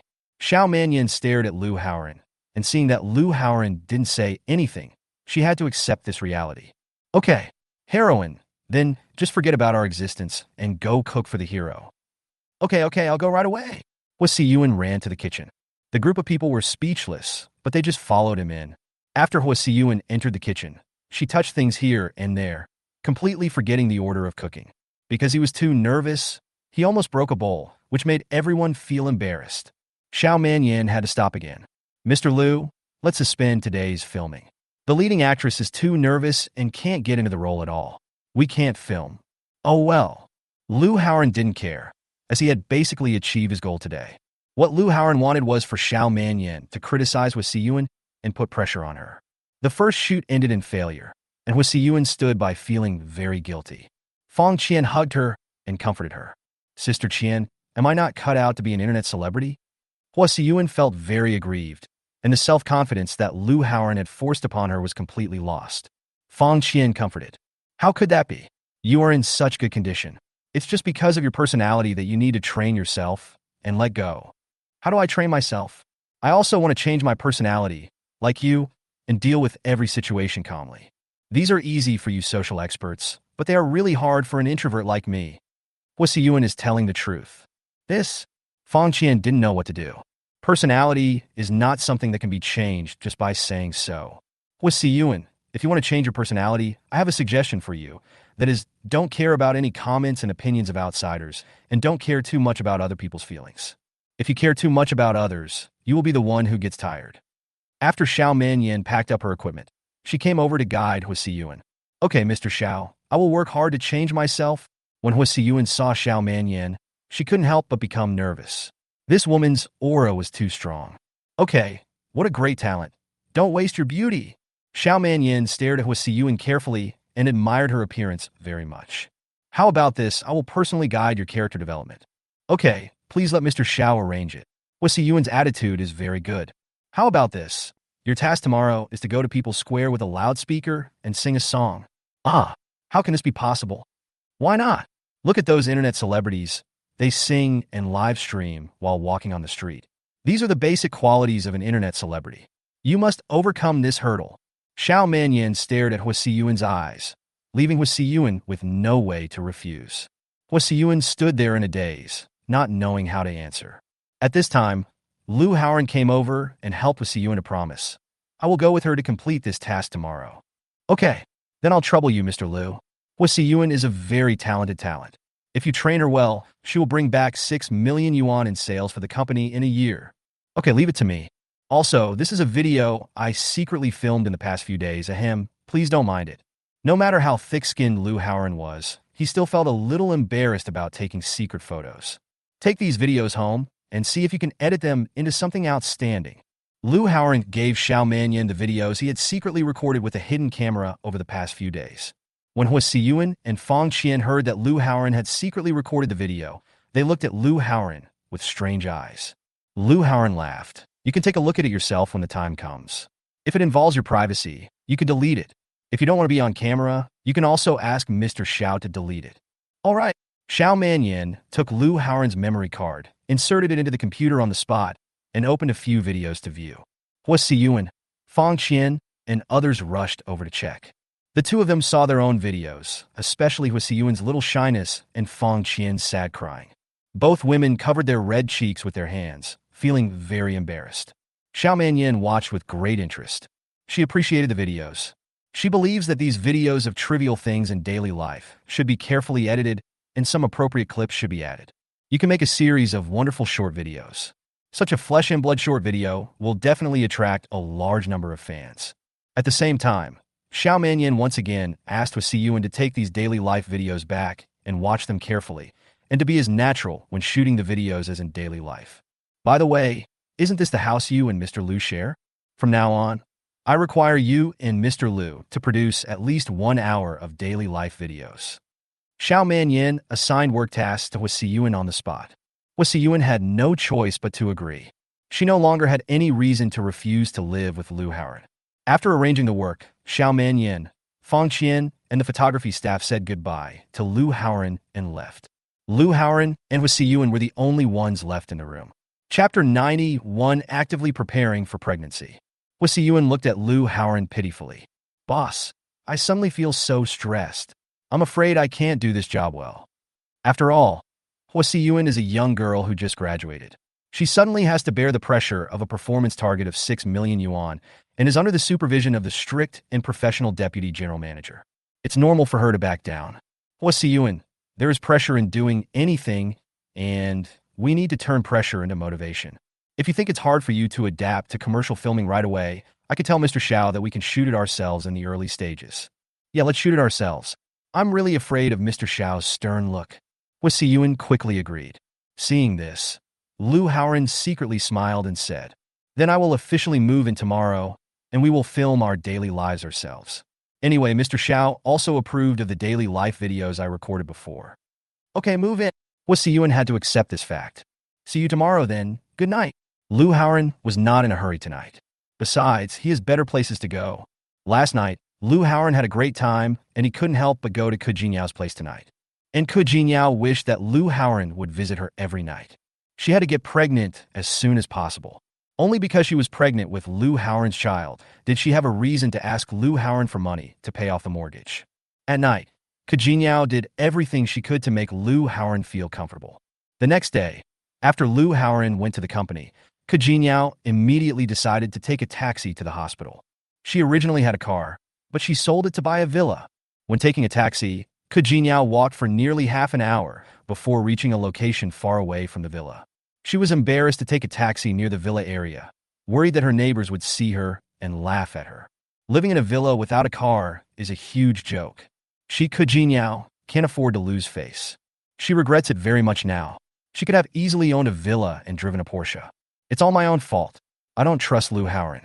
This resulted in a huge debt and the loss of his Porsche. In the end, he had to try hard to please Lu Haoran. Fortunately, when I was trying to please Lu Haoran, I felt very comfortable and enjoyed myself. This relieved her depression a lot. I have to get pregnant with Lu Haoran's child as soon as possible. Ke Jinyao secretly vowed that she would never believe anything anyone else said again and would only believe Lu Haoran. Only Lu Haoran can make her live a good life. Ke Jinyao had two purposes for going to the hospital today. The first purpose was to have a physical examination. She had recently come into contact with Wu Gaochong, an AIDS patient, and she didn't want to be infected. But this is a secondary purpose. She also knows that AIDS is not so easy to spread. It will not be transmitted through food or air, but it is still worrying. The second purpose is to ask a doctor to prescribe some medicine that can promote conception.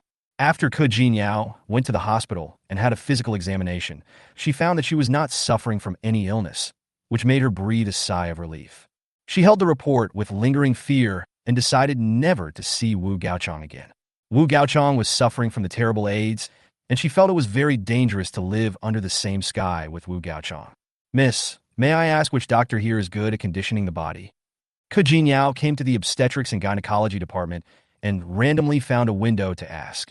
Coincidentally, Nurse Huang was on duty at this window. This Nurse Huang is the one who bullies Sun Shiqian, the fat nurse. Nurse Huang looked up and glanced at Ke Jinyao. She didn't want to respond, but she thought that she could help her grandfather attract customers, so she said, "What are you treating? I'm trying to get pregnant recently and want to have a baby as soon as possible." Is that so? Then you have to choose Chinese medicine.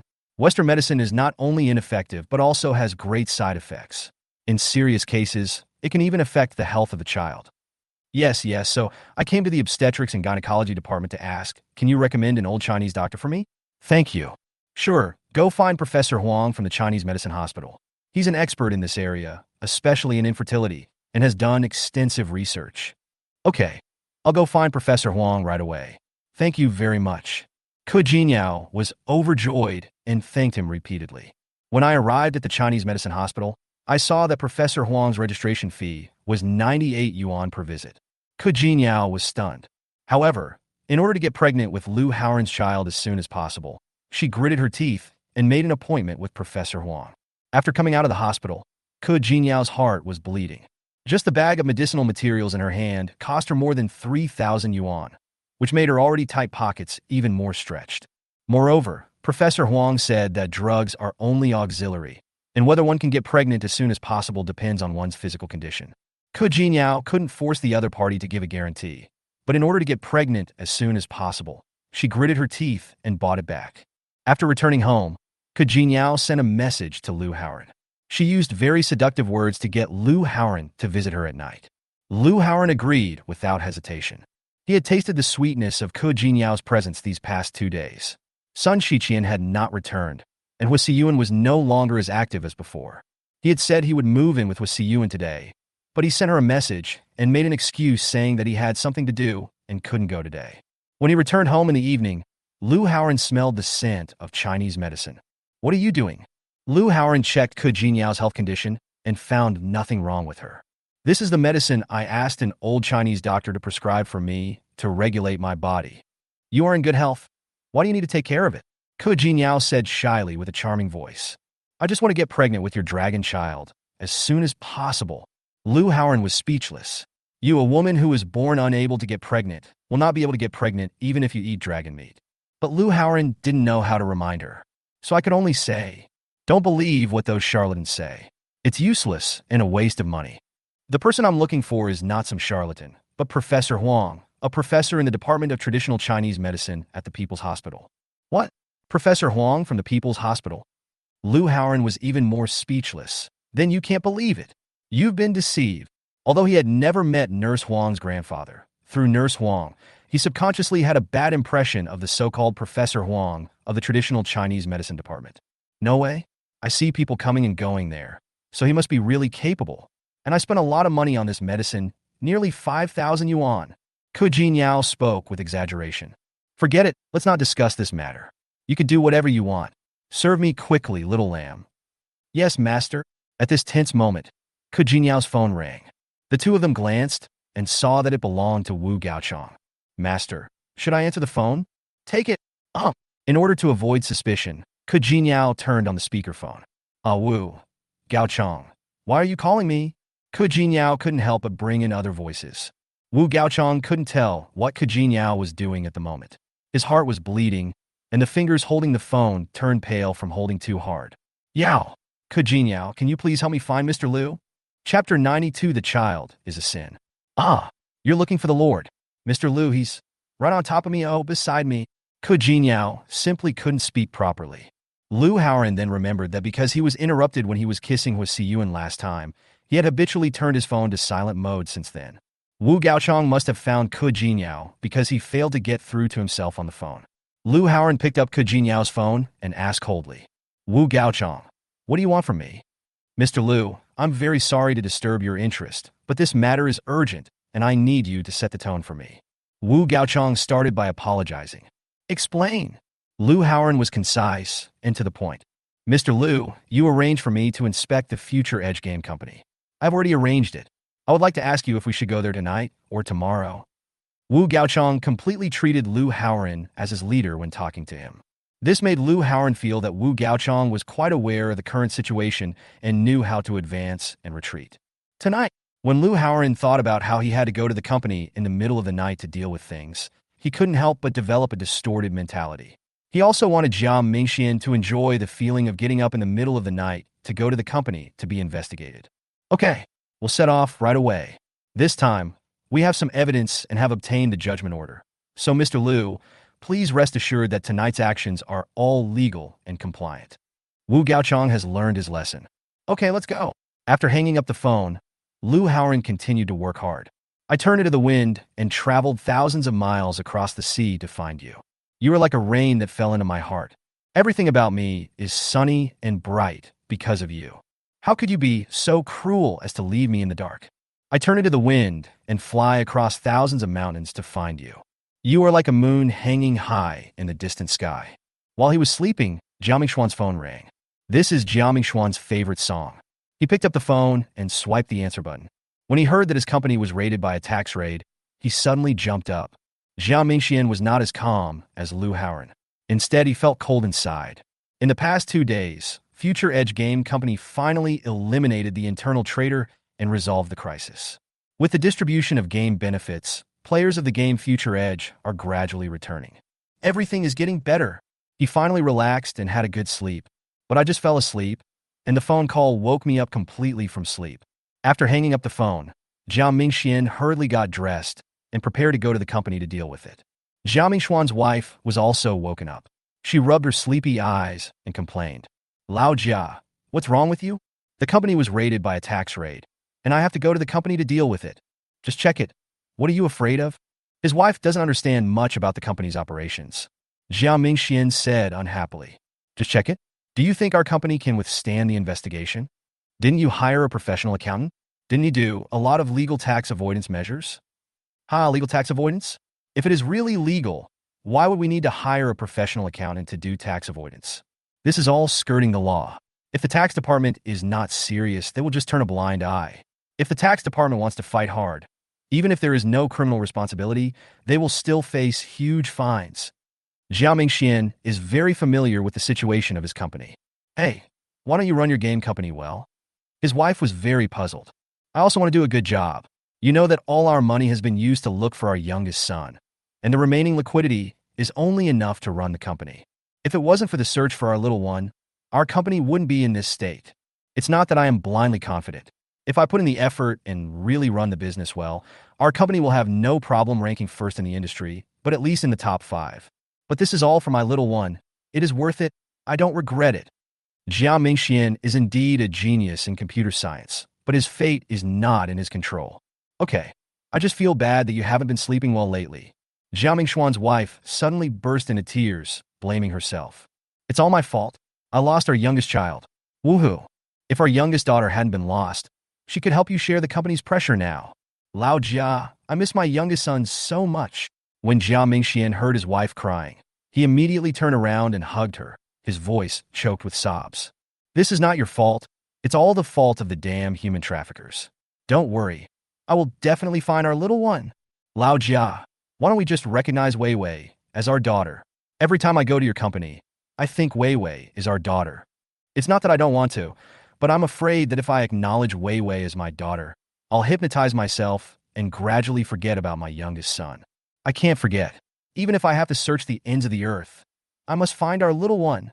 Jia Mingshuan's eyes were unusually firm.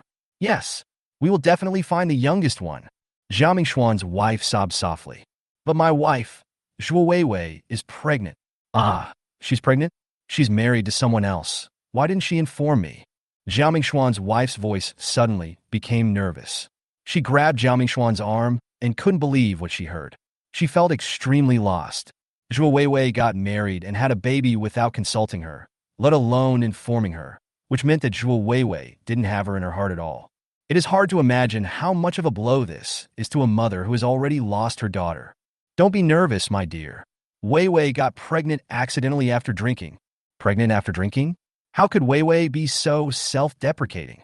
Jia Mingshuan's wife had an unhappy expression on her face, as if she had found out that her own daughter had turned bad. Don't get me wrong, Weiwei is a good girl. That night, it was just an impulse between young people. I asked about it. It was purely an accident, or even a plot. And she has cut off contact with that man, which is actually a good thing for us. Lao Jia, what do you mean? Jia Mingshuan's wife suddenly became excited again. The ups and downs of her mood almost made her unable to breathe. Yes, Zhuo Weiwei's child has no father. We can let Zhuo Weiwei adopt the child to us as a grandson. When Jia Mingxian mentioned this idea, he was so excited that his whole body was shaking. Good, good, good. Jia Mingshuan's wife burst into tears. Old Jia, we have a child. We finally have a child. Hey, don't get excited. This is just an idea I had.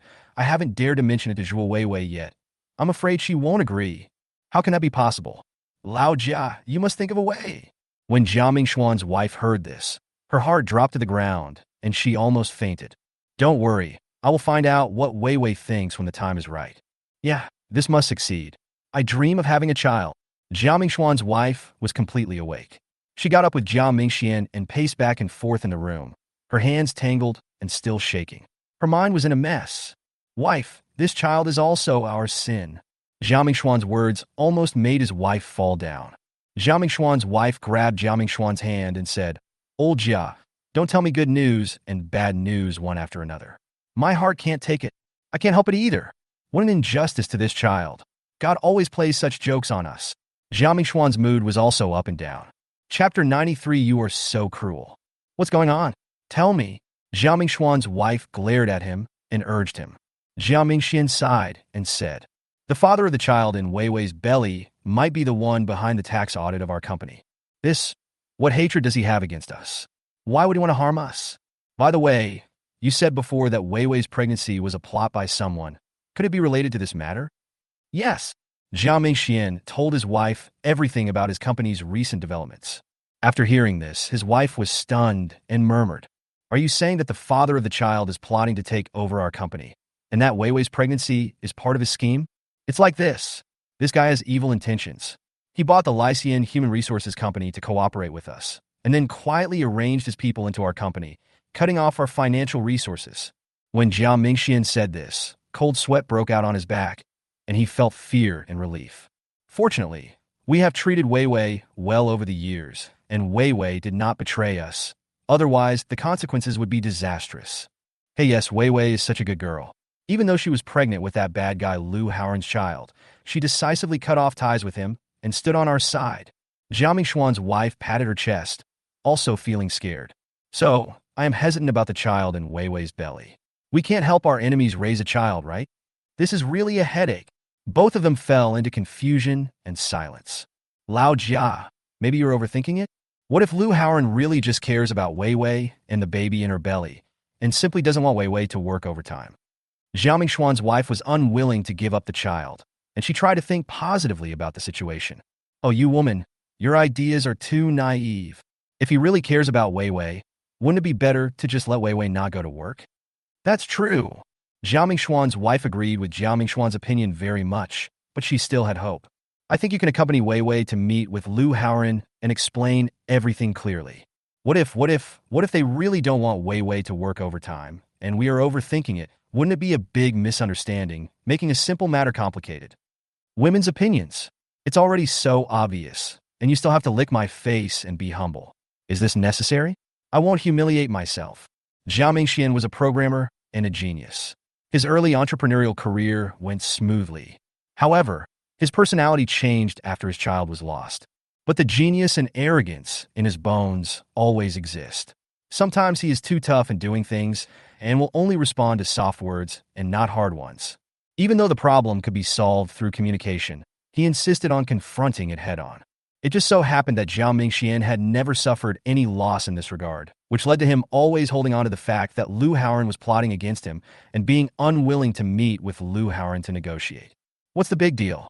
Even if Lu Haoran is not here for Wei Wei and has other purposes, we can still meet and discuss. We can discuss things properly. Lu Haoran slapped me in the face. What else can I discuss with him? I won't see him. Even if we have to meet, he should come to see me. The couple had an argument about this matter, and at this time, the company called again. Boss Jia, you don't have to come to the company. The company's financial director spoke in a very low voice. Why? Because the tax department has solid evidence. They have issued us a ticket and ordered us to pay the taxes and late payment fees within 10 days. In addition, they will conduct further investigations, and if a crime is found, criminal liability will be pursued in accordance with the law. How much do I have to pay? In fact, Jiao Mingxian was not very afraid of criminal responsibility. Sometimes he even wished someone would shoot him. This way, he wouldn't have to blame himself for losing his child. 20 million? What? 20 million in 10 days? How is that possible? Jiao Mingxuan's last bit of hope was completely destroyed. At this moment, he already understood that he was indeed being targeted. 20 million is neither too much nor too little. If it were in the past, it would be affordable. But recently, the game Future Edge, which was created by programmers under the instructions of Lu Haoran, has led to the loss of players and a sharp drop in sales. In order to solve the problem, the company carried out large-scale layoffs and provided huge subsidies, and then recruited a group of new people to replace the layoffs. All of this requires considerable cost expenditure. All of the above factors have resulted in the company's capital chain being on the verge of breaking. Now the tax department requires that 20 million in taxes be paid within 10 days. Isn't this forcing Future Edge Game Company to death? Moreover, the amount of 20 million is just below the 30% penalty line for tax evasion. This clearly told him that Lu Haoran was using this matter to force him. Lu Haoran, you are so cruel. Jiao Mingxian could no longer hear what the financial director was saying. The financial director also knew about the company's recent situation. He could only sigh, hang up the phone, and let the boss digest this information first. Wife, look, this is the child's father. He has planned everything out perfectly, one thing after another, and he doesn't give us any chance to breathe. Do you still expect to negotiate with such a cruel person? Jiao Mingxian said angrily. He is deliberately trying to kill Future Edge. Have you ever asked Lu Haoran what he wants? What else can he want? What else can we give him? He even used connections like tax auditors, so is there any need to ask what his purpose was? Either he is our competitor and wants to completely destroy Future Edge, or he wants to force me to sell the company to him at a low price. I think we should meet and talk. Anyway, things are like this now, and it would be best to meet and negotiate. Jiao Mingxuan's wife still wanted to meet Lu Haoran in person. If it doesn't work, I'll go see him. Forget it, you've never been involved in the company's management, so you'd better not show up. Zhuo Weiwei, and I will go to meet them tomorrow. Since his wife was so insistent on meeting Lu Haoran, Jiao Mingxian couldn't find a solution in a short time. He also knew that being angry would not achieve anything. As the head of a company, you have to bow your head when you should. Jiao Mingxian is proud, but not stupid. He also knew at this time that things had developed to the stage where he had no control over it, and he had to have a talk with that evil Lu Haoran. Okay, then I'll call Wei Wei and ask her to arrange a meeting with Lu Haoran. Jiao Mingshuan's wife and Zhuo Weiwei were in frequent contact, so she immediately called Zhuo Weiwei to tell her that the company was being investigated by the tax authorities. When Zhuo Weiwei heard this, she was also extremely angry. She couldn't bear it any longer, so she hung up the phone on the spot and wanted to confront Lu Haoran. Chapter 94. Women don't hit, they climb up the roof and tear down the tiles. At this time, Lu Haoran was playing with Ke Jinyao while waiting for Wu Gaochang to give him feedback. For companies that actually have tax problems, Wu Gaochang doesn't need much time at all. Wu Gaochang personally led the inspection team, cut the Gordian knot, and issued a ticket after obtaining some evidence. This is the result of Lu Haoran's instructions. Lu Haoran asked him to issue the maximum ticket, but it was just below the level of criminal liability. Jiao Mingxian and Lu Haoran have no life-and-death feud, so there is no need for him to send Jiao Mingxian to prison. Lu Haoran had just finished his conversation with Wu Gaochang when he called again. Upon closer look, it turned out to be Zhuo Weiwei. Lu Haoran, our company was subject to a tax audit. Was it you who arranged this? As soon as the call was connected, Zhuo Weiwei lowered her voice and patiently questioned Lu Haoran. It could be heard that she was trying her best to suppress her inner anger. At this moment, Zhuo Weiwei no longer dared to underestimate Lu Haoran. Even though she was very angry, she no longer dared to treat Lu Haoran as an ordinary supplier as before. Zhuo Weiwei, didn't you say we shouldn't contact each other? Lu Haoran thought of Zhuo Weiwei's previous arrogance, and he couldn't help but retort. Anyway, Zhuo Weiwei has been pregnant for a month, and the fetus is relatively stable. As long as you don't do strenuous exercise at this time, the fetus will not be in any danger. And it will be more difficult to have an abortion now. Zhuo Weiwei has lost the best chance to have an abortion. Lu Haoran is no longer as cautious towards Zhuo Weiwei as before. Lu Haoran, I'm talking to you about serious matters now. Please don't mention the past anymore. You tricked me into getting pregnant with your child. I accept the consequences. Calculate? Why use such an ugly word? We are in love. One is willing to fight, and the other is willing to be beaten. There is no calculation. You are so shameless. I can't find any evidence, and I can't win the debate. I admit defeat. Zhuo Weiwei just felt that she had never felt so aggrieved before. Even though she was pregnant by Lu Haoran, he was still acting weird. Lu Haoran, let me ask you again, was it you who arranged for our company to be audited by the tax department? You are being audited by the tax department, and you come to ask me this, don't you think it's funny? Lu Haoran responded unceremoniously. Shouldn't you think about whether your company is doing anything illegal? Also, if you haven't violated any law, then even if someone arranges a tax audit, you don't have to be afraid, right? After Lu Haoran's speech, Zhuo Weiwei was left speechless. At the same time, she also confirmed that tonight's tax audit was most likely Lu Haoran's doing. Lu Haoran, let's meet tomorrow. Why do you say no contact, and you say meet up, and then meet up? With this attitude, you still want to meet up, but I'm busy. As soon as he finished speaking, Lu Haoran hung up the phone. Women, if you don't teach them a lesson, they will just take advantage of you. Yeah, Brother Ran, I will listen to you from now on. Ke Jinyao just listened to the conversation between Lu Haoran and Zhuo Weiwei. Not only did she not dare to get angry, but she also learned a lesson from it. At the same time, she also gloated over Zhuo Weiwei's misfortune. Zhuo Weiwei is also following her old path. Poor thing. Who knows, he might end up like me, gaining nothing and losing both the wife and the army. Thinking of this, Ke Jinyao couldn't help but hug Lu Haoran tightly, letting Lu Haoran do whatever he wanted.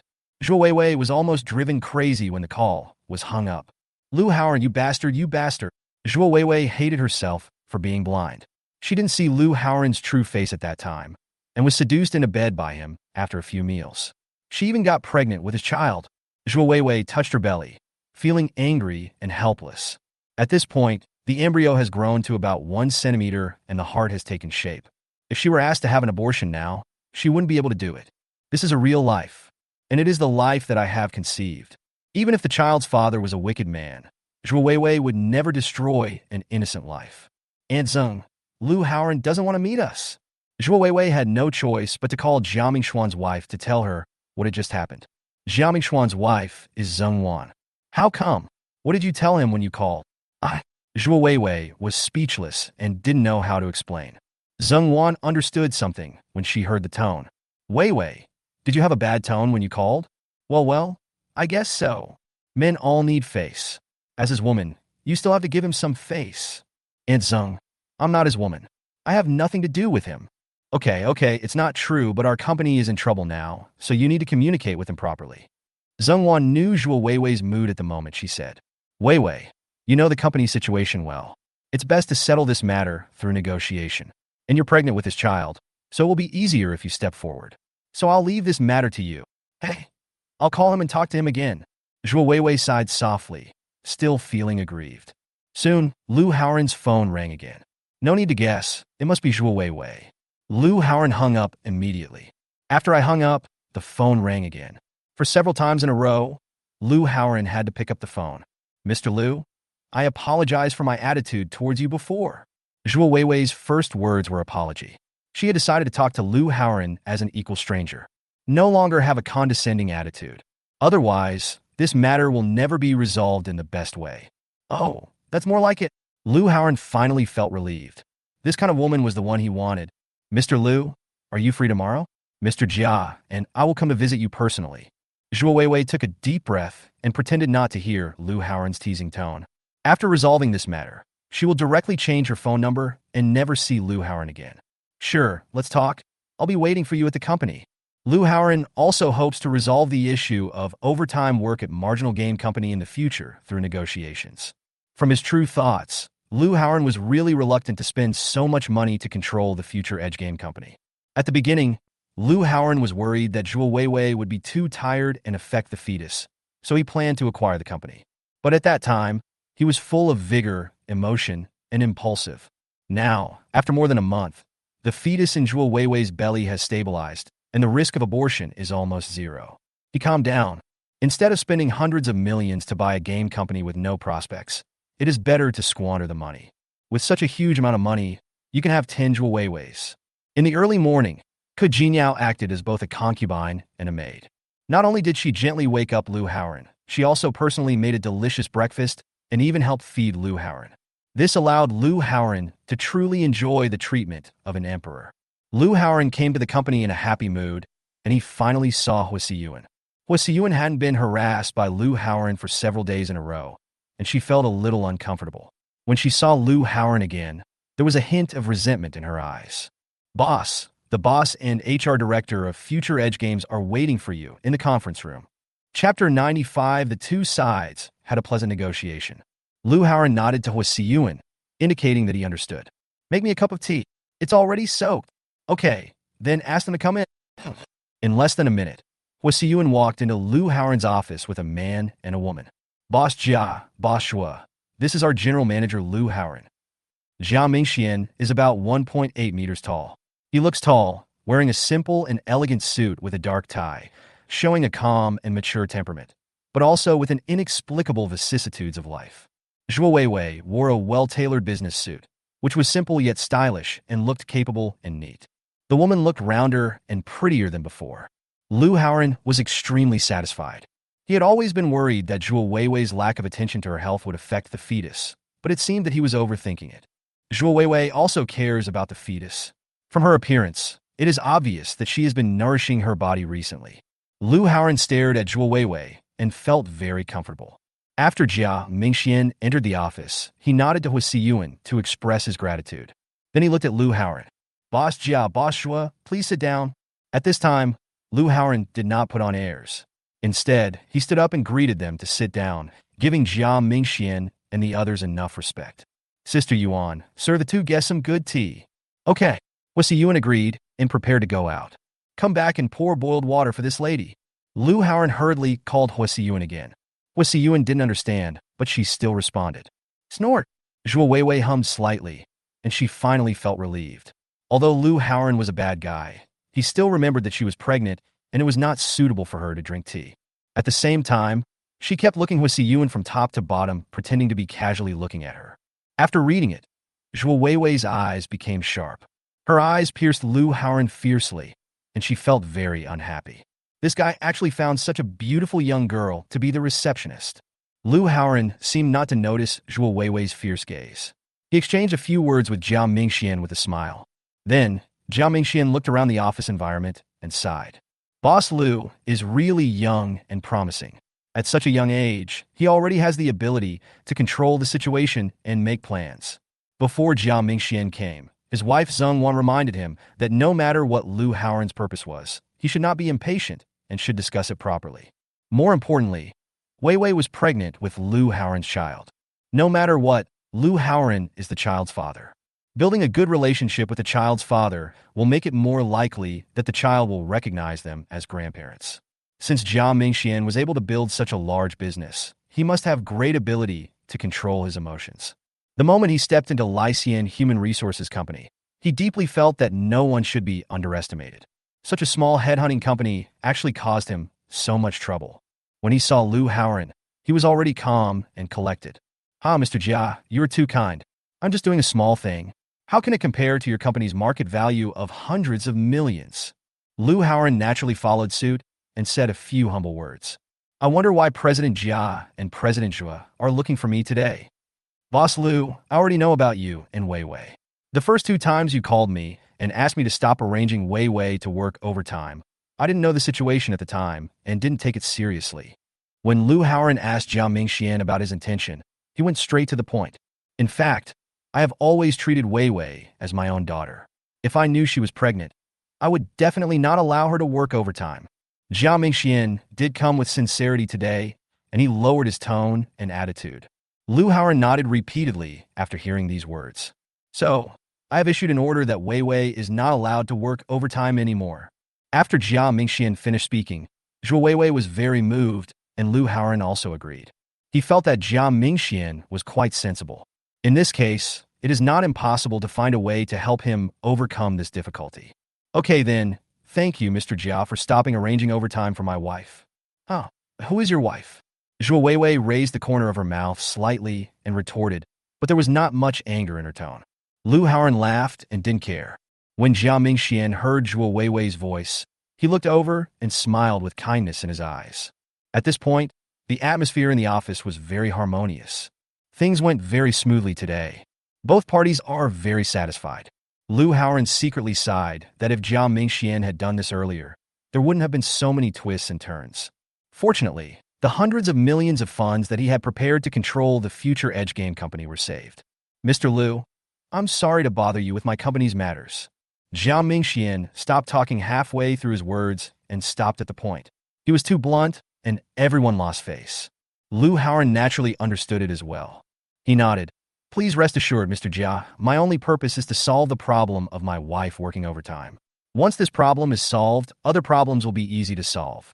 That's fine. Jiao Mingxian secretly breathed a sigh of relief, but at the same time, when he heard that there were other questions, his heart tightened. It turned out that Lu Haoren's purpose was not just to stop Zhou Weiwei from working overtime. He said anxiously, after hearing what Mr. Lu said, does Mr. Lu have any other questions? Please rest assured, Mr. Lu, as long as it does not involve our company's management issues, I can help solve it. Jiao Mingxuan's words not only showed his attitude, but also strengthened his position. That is, Lu Haoren's other problems cannot interfere with the management of his own company. When Zhou Weiwei heard this, she didn't care about Lu Haoren calling her madam left and right. She stared at Lu Haoren. In her opinion, Lu Haoren's final words, other problems are easy to solve, were the key points. Hey, why are you two so nervous? In order to avoid misunderstandings between Jiao Mingxian and Zhou Weiwei, Lu Haoren tried his best to maintain what he considered to be the most harmless, gentle, and lovely smile, and said, I'm just helping your company's employees get some benefits so they don't have to work overtime. This shouldn't be a difficult thing, right? Oh, by the way, there is one more small matter. Feng Gang and Lu Changjiang, the new employees of your company, were recommended by me. You cannot fire them. Lu Haoren was not lying, nor was he trying to embarrass Jiao Mingxian. He was really just trying to seek benefits for the employees of future Edge Game Company. He really wanted Feng Gang and Lu Changjiang to continue working at future Edge Game Company. In Lu Haoren's view, this is also a very small matter.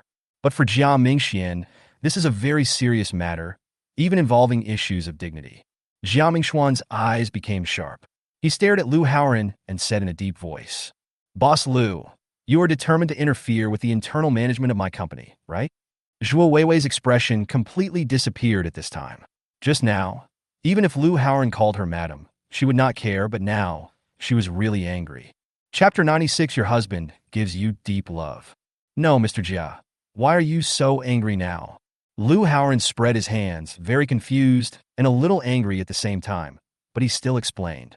I used to be an ordinary office worker, and what I hated most was that the company arranged overtime but did not give overtime pay. So, I asked your company employees not to work overtime. Are you angry? Also, my friends Feng Gang and Lu Changjiang are doing a great job. You can't fire them just because you misunderstand me, right? After Lu Haoran finished speaking, he looked at Jiao Mingxian and waited for his reply. Boss Lu, if my employees don't work overtime, I will need to increase the labor costs by 1/3 or even 1/2.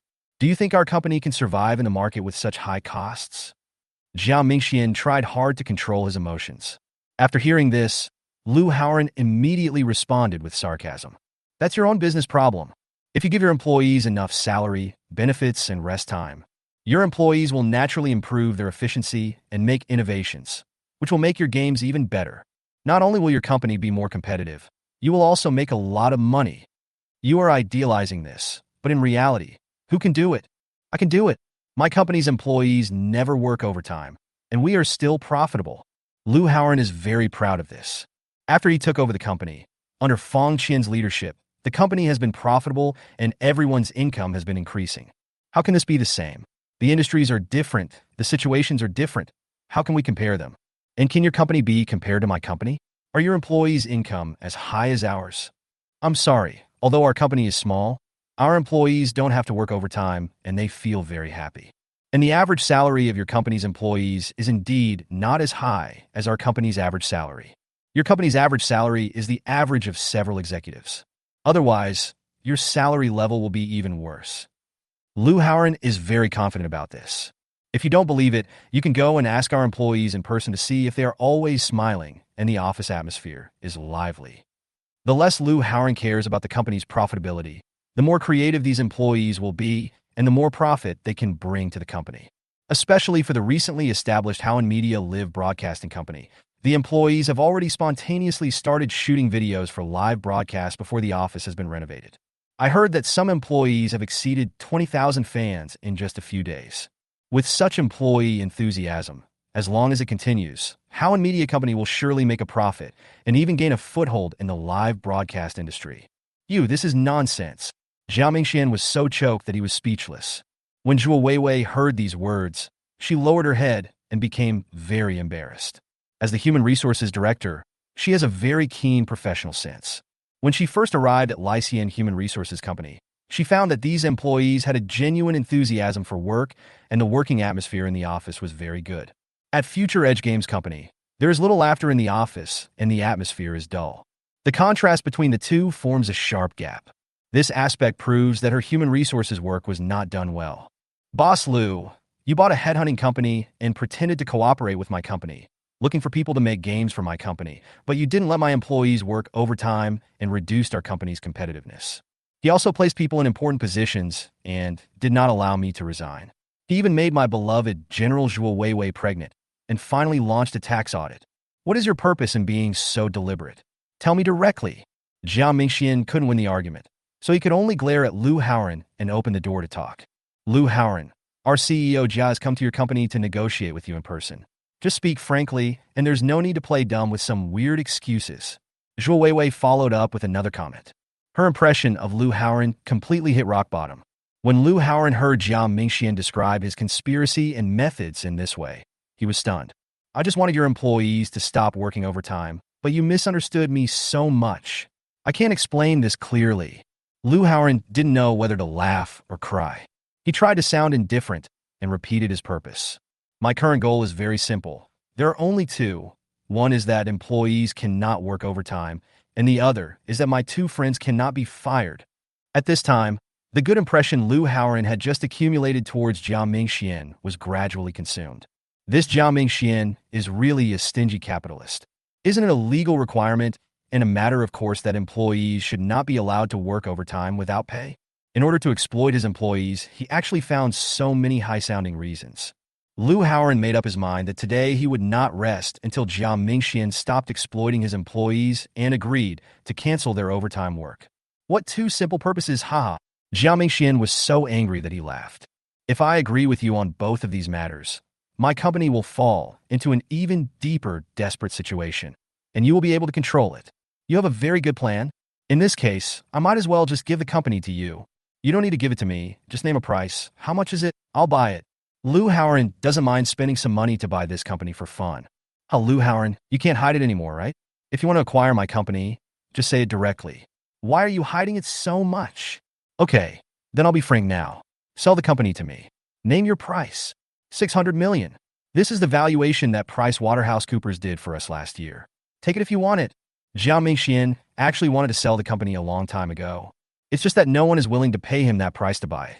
After selling the company, he no longer had any worries, and he also had enough money to look for his lost daughter. Jiao Mingxian, do you think I don't understand the market, and I'm easy to cheat? You can even ask for 600 million. I can only give you 80 million yuan at most. If you agree, I will take it. If you don't agree, please leave my office. Lu Haoran immediately ordered them to leave. The reason why Lu Haoran said 80 million was because after Hui Siyuan was arrested, according to the system's cashback rules, that would be 100 million. He now offers 80 million, leaving 20 million to negotiate with Jiao Mingxian. When Jiao Mingxian heard the order to expel him, he knew that there was no need to talk about it any further. And even if he did, there would be no result. Snort! Jiao Mingxian immediately slapped the table, stood up, and said to Zhuo Weiwei, Weiwei, let's go. All right. Zhuo Weiwei had no say in these matters. She came here today just to accompany Jiao Mingxian. Zhuo Weiwei stared at Lu Haoran hatefully. Lu Haoran raised his eyebrows and whistled at Zhuo Weiwei in a nonchalant manner. Madam, why don't you stay and let your husband give you his deep love? Nausea! Zhuo Weiwei cursed and quickly followed Jiao Mingxian out. Huh? Lu Haoran laughed heartily in the office. Jiao Mingxian still doesn't accept it. Just wait. Next time you come, it won't be worth even 80 million. After Jiao Mingxian and Zhuo Weiwei got in the car, Zhuo Weiwei asked worriedly, Boss Jia, it's obvious that Lu Haoran won't give up until he achieves his goal. What should we do? The tax department has to pay 20 million yuan immediately. Chapter 97. Mr. Jia's amazing analysis. 20 million yuan is not a big problem. We can get a bank loan to solve it. Jiao Mingxian showed deep concern. I didn't expect Lu Haoran to be this kind of person. I'm sorry, Mr. Jia. When Zhuo Weiwei saw Jiao Mingxian's worry, she felt very guilty and made a difficult decision. Why don't I just resign? I'll stay away from Chengdu and never come back. It's all my fault that the company was ruined. No, don't. Jiao Mingxian was horrified. What he actually wanted most was the baby in Zhuo Weiwei's belly. If the company is gone, it's gone. But it is hard to find someone who looks so much like himself and his wife, Zhuo Weiwei. Zhuo Weiwei has become the spiritual sustenance of him and his wife. Why? Zhuo Weiwei was very surprised that Jiao Mingxian cared about her so much. Because I only trust you in the HR department, and you must not leave at this critical moment in the company. Then I won't leave. This is a very normal reason. Thinking of this, Jiao Mingxian couldn't help but stare at Zhuo Weiwei's belly inside. The father of the child in your belly is no ordinary person. The child has such good genes. After he is born, he will definitely be a smart baby. Well, this is the only good thing about Lu Haoran. As a mother, Zhuo Weiwei also believes that her child has good genes and will definitely be a very smart and cute baby. Haha, Lu Haoran is smart, but he still lacks experience. His methods are not sophisticated enough. And he is not calm enough. He has exposed his trump card. Ha! Jiao Mingxian suddenly had an idea and smiled confidently. Seeing this, Zhuo Weiwei asked, Boss Jia, what do you mean by this? Looking back now, Lu Haoran's plan has already surfaced, and he has even revealed his trump card. Therefore, this Lu Haoran is nothing to be afraid of. Jiao Mingxian's eyes became brighter and brighter, and he nodded secretly, thinking that he had seen the whole situation clearly. But Zhuo Weiwei became more and more confused and couldn't understand. Seeing this, Jiao Mingxian taught Zhuo Weiwei. Weiwei, there is one thing you young people cannot do by taking shortcuts, and that is the accumulation of experience. The accumulation of experience can only be increased through experience, and experience requires time to experience. So, there is a saying that old ginger is still spicy. Next, you should listen to my analysis carefully, remember Lu Haoran's lessons, and turn them into your own experience. Oh, cool. Zhuo Weiwei sat up straight and pretended to listen attentively. Every step Lu Haoren took was useful and caused us great trouble, even threatening the survival of our company. But he was not experienced enough and left our company a chance to survive every time. Now think about it. Every time Lu Haoren uses methods on our company, are they all one-off and lack continuity? He was constantly incoherent, and every move he made was poorly timed. Yeah, but what about a more detailed analysis? Zhuo Weiwei still didn't quite understand. Jiang Mingxian continued. First of all, Lu Haoren is too young and impatient. He just took possession of your body without taking the time to conquer your feelings. If he is patient and spends a month or two using the baby in your belly to coax you, will you marry him and completely make you his? Hearing this, Zhuo Weiwei's face changed, and she started thinking from the bottom of her heart. She really agreed with what Jiang Mingxian said. If Lu Haoren had expressed his love sincerely at future Edge Game Company that day, then she would really be with Lu Haoren and even get married. Jiang Mingxian guessed Zhuo Weiwei's thoughts and said with a smile, "That's what young people are like, blindly confident. Not only did he miss the opportunity with you, he also tried to force us not to let our employees work overtime, thereby reducing our competitiveness and cutting off his own arm. But he had no idea that this plan would expose his attempt to undermine our company. He must still not have figured out how he could cut the Gordian knot and fire all the suspicious insiders. Then, Lu Haoren's methods are not ruthless enough. If he uses his methods to the extreme, then he will definitely ask his tax friends to investigate our company thoroughly. Even if they cannot send me to jail, they will let the law enforcement agency detain me for a period of time. At that time, our company, combined with the problems that had accumulated before, naturally collapsed again." That's true. Zhuo Weiwei felt a chill on her back when she heard this. If Lu Haoren had really done what Jiang Mingxian said, there would be no chance for the two of them to sit in the car and analyze the situation today.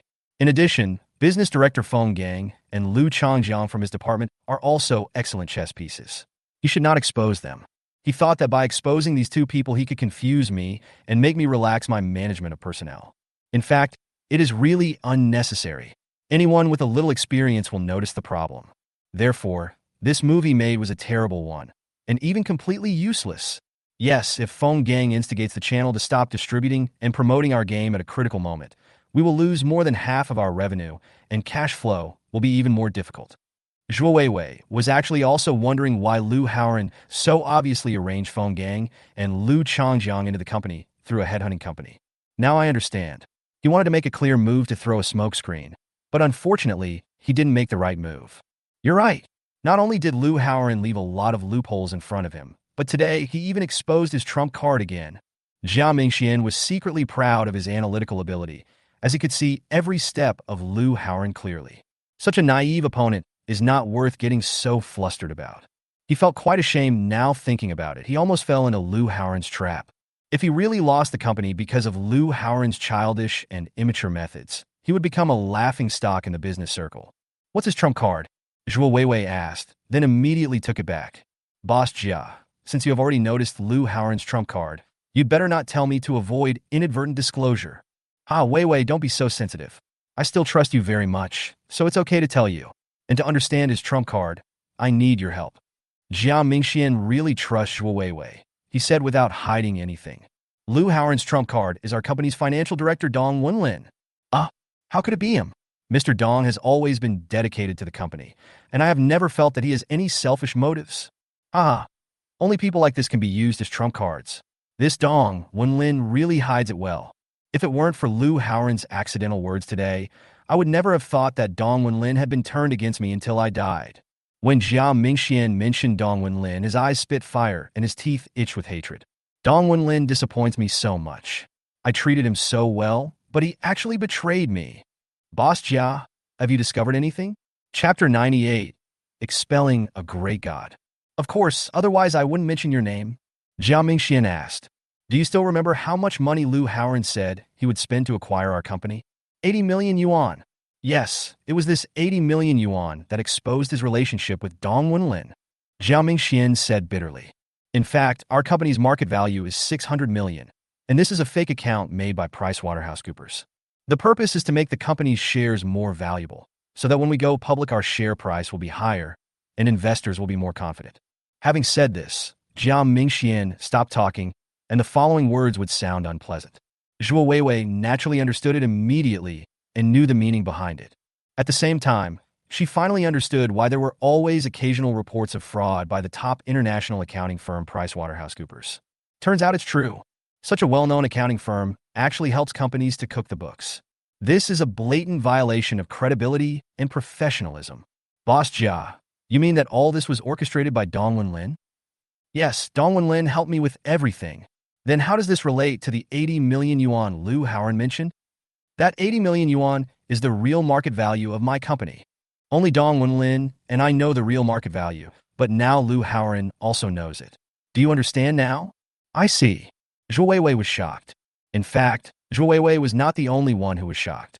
When Jiao Mingxian heard the 80 million yuan quoted by Liu Haoren, he was shocked on the spot. At that time, Jiao Mingxian felt very disappointed. Dong Wenlin as a person in his position are second only to himself in importance. I didn't expect that such an important person would be instigated by Liu Haoren. However, he quickly realized that Dong Wenlin being exposed was actually a good thing. Just deal with him in time. Then you will have nothing to worry about. At the same time, it also made him realize how loyal Zhou Weiwei, whom he treated like a daughter, was to him. Even though Zhou Weiwei was pregnant with the other man's child, she still stood on his side. How precious this is! Also, when our company was audited by the tax authorities, we were issued a ticket in less than half an hour. This proves that it was Dong Wenlin's cooperation with the tax authorities that resulted in such efficiency. Indeed, the tax inspection was too fast. Basically, they came, checked it, and then issued a ticket. It was really weird.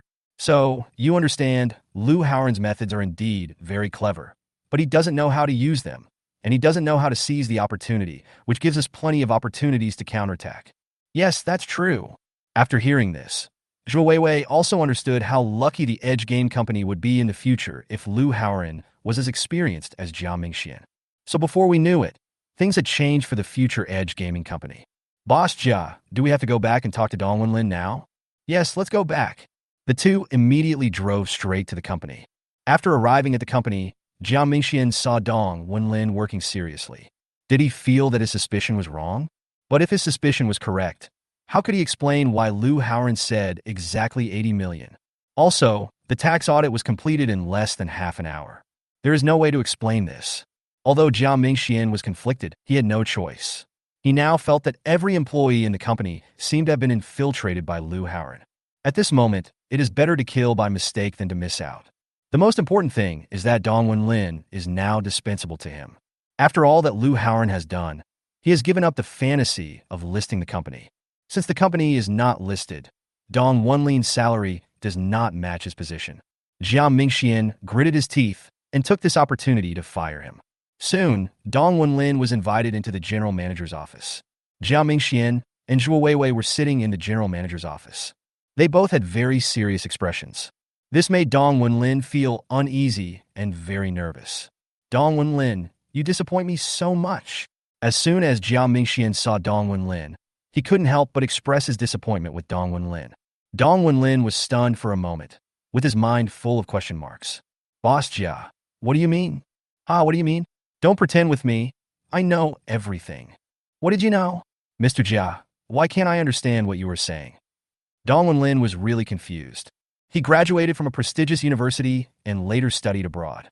After graduation, he has been working in an internationally renowned accounting firm. Later, Jiao Mingxian hired him to Future Edge Game Company with a high salary, with the purpose of helping Future Edge Game Company go public. He thought he was diligent and wholeheartedly helped Future Edge Gaming Company design its financial system, and even helped Future Edge Gaming Company create a false market value. He chose Future Edge Gaming Company as his first venture, and he was bound to become a big hit in the financial circle. So I have always worked diligently and never had any selfish motives. Today, Jiao Mingxian suddenly came to talk to him, which really confused him. Dong Wenlin, you are still playing dumb in front of me. I am so disappointed. Jiao Mingxian kept shaking his head, feeling extremely conflicted. Forget it, let's part ways amicably. You can resign on your own initiative, but don't worry, I will not reduce your compensation by a cent. This, Dong Wenlin didn't know how to explain it. Boss Jia already knows about you and Liu Haoren, so please sign it.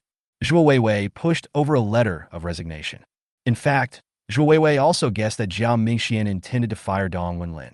After all, the company really can't afford to support such a great god. What's going on between me and Lu Haoran? I don't even know Lu Haoran. We haven't even met each other. Mr. Jia, Mr. Zhua, do you two have any misunderstandings about me? Dong Wenlin took the resignation letter and took a look at it, but he did not sign it. There is no misunderstanding. Now that things have come to this, let's all be honest. Don't let it end up in a quarrel. It will be embarrassing for everyone. Boss Jia, can you tell me the whole story? In that case, explain it to me. How did Lu Haoran know that our company's real market value is only 80 million? I don't know how he knew about our company's situation, but I'm sure it wasn't me who leaked it. Dong Wenlin understood it immediately, but he really couldn't explain it, because he really didn't do it. Haha, I know you won't admit it, so let's not waste our time arguing. I have more important things to do right now. Oh, that's it. Dong Wenlin is also proud, so just resign if he wants to. He grabbed the pen and quickly signed his name on the resignation form. Dong Wenlin left so abruptly that Jiao Mingxian snorted coldly. See, he left right away, which means he is guilty. After Dong Wenlin signed and left, Jiao Mingxian sighed helplessly in his heart. Dong Wenlin, I am sorry for you. Maybe I have wronged you, but there is no other way. In order for my plan to go smoothly, I have to be the bad guy and find an excuse to send you away. It seems so. Zhuo Weiwei felt very uncomfortable. She didn't feel that Dong Wenlin felt guilty at all, but she had to agree with Jiao Mingxian at this time. Boss Jia, Dong Wenlin knows that our company has falsified accounts. Will he use this to threaten us? Chapter 99, he suddenly attacked me, and I couldn't dodge. No, our company's false accounting was not disclosed and no application for listing was submitted. Even if he wants to use this to threaten us, we can deny it. Not only will he not be able to threaten us, but he will also have a bad reputation in the accounting community. Okay, Zhuo Weiwei always felt something was wrong, but she couldn't remember what it was. Thinking of the company's current situation, she could only sigh inwardly. The most important thing is to survive. Everything else is secondary. The overall economic environment has been bad in the past 2 years.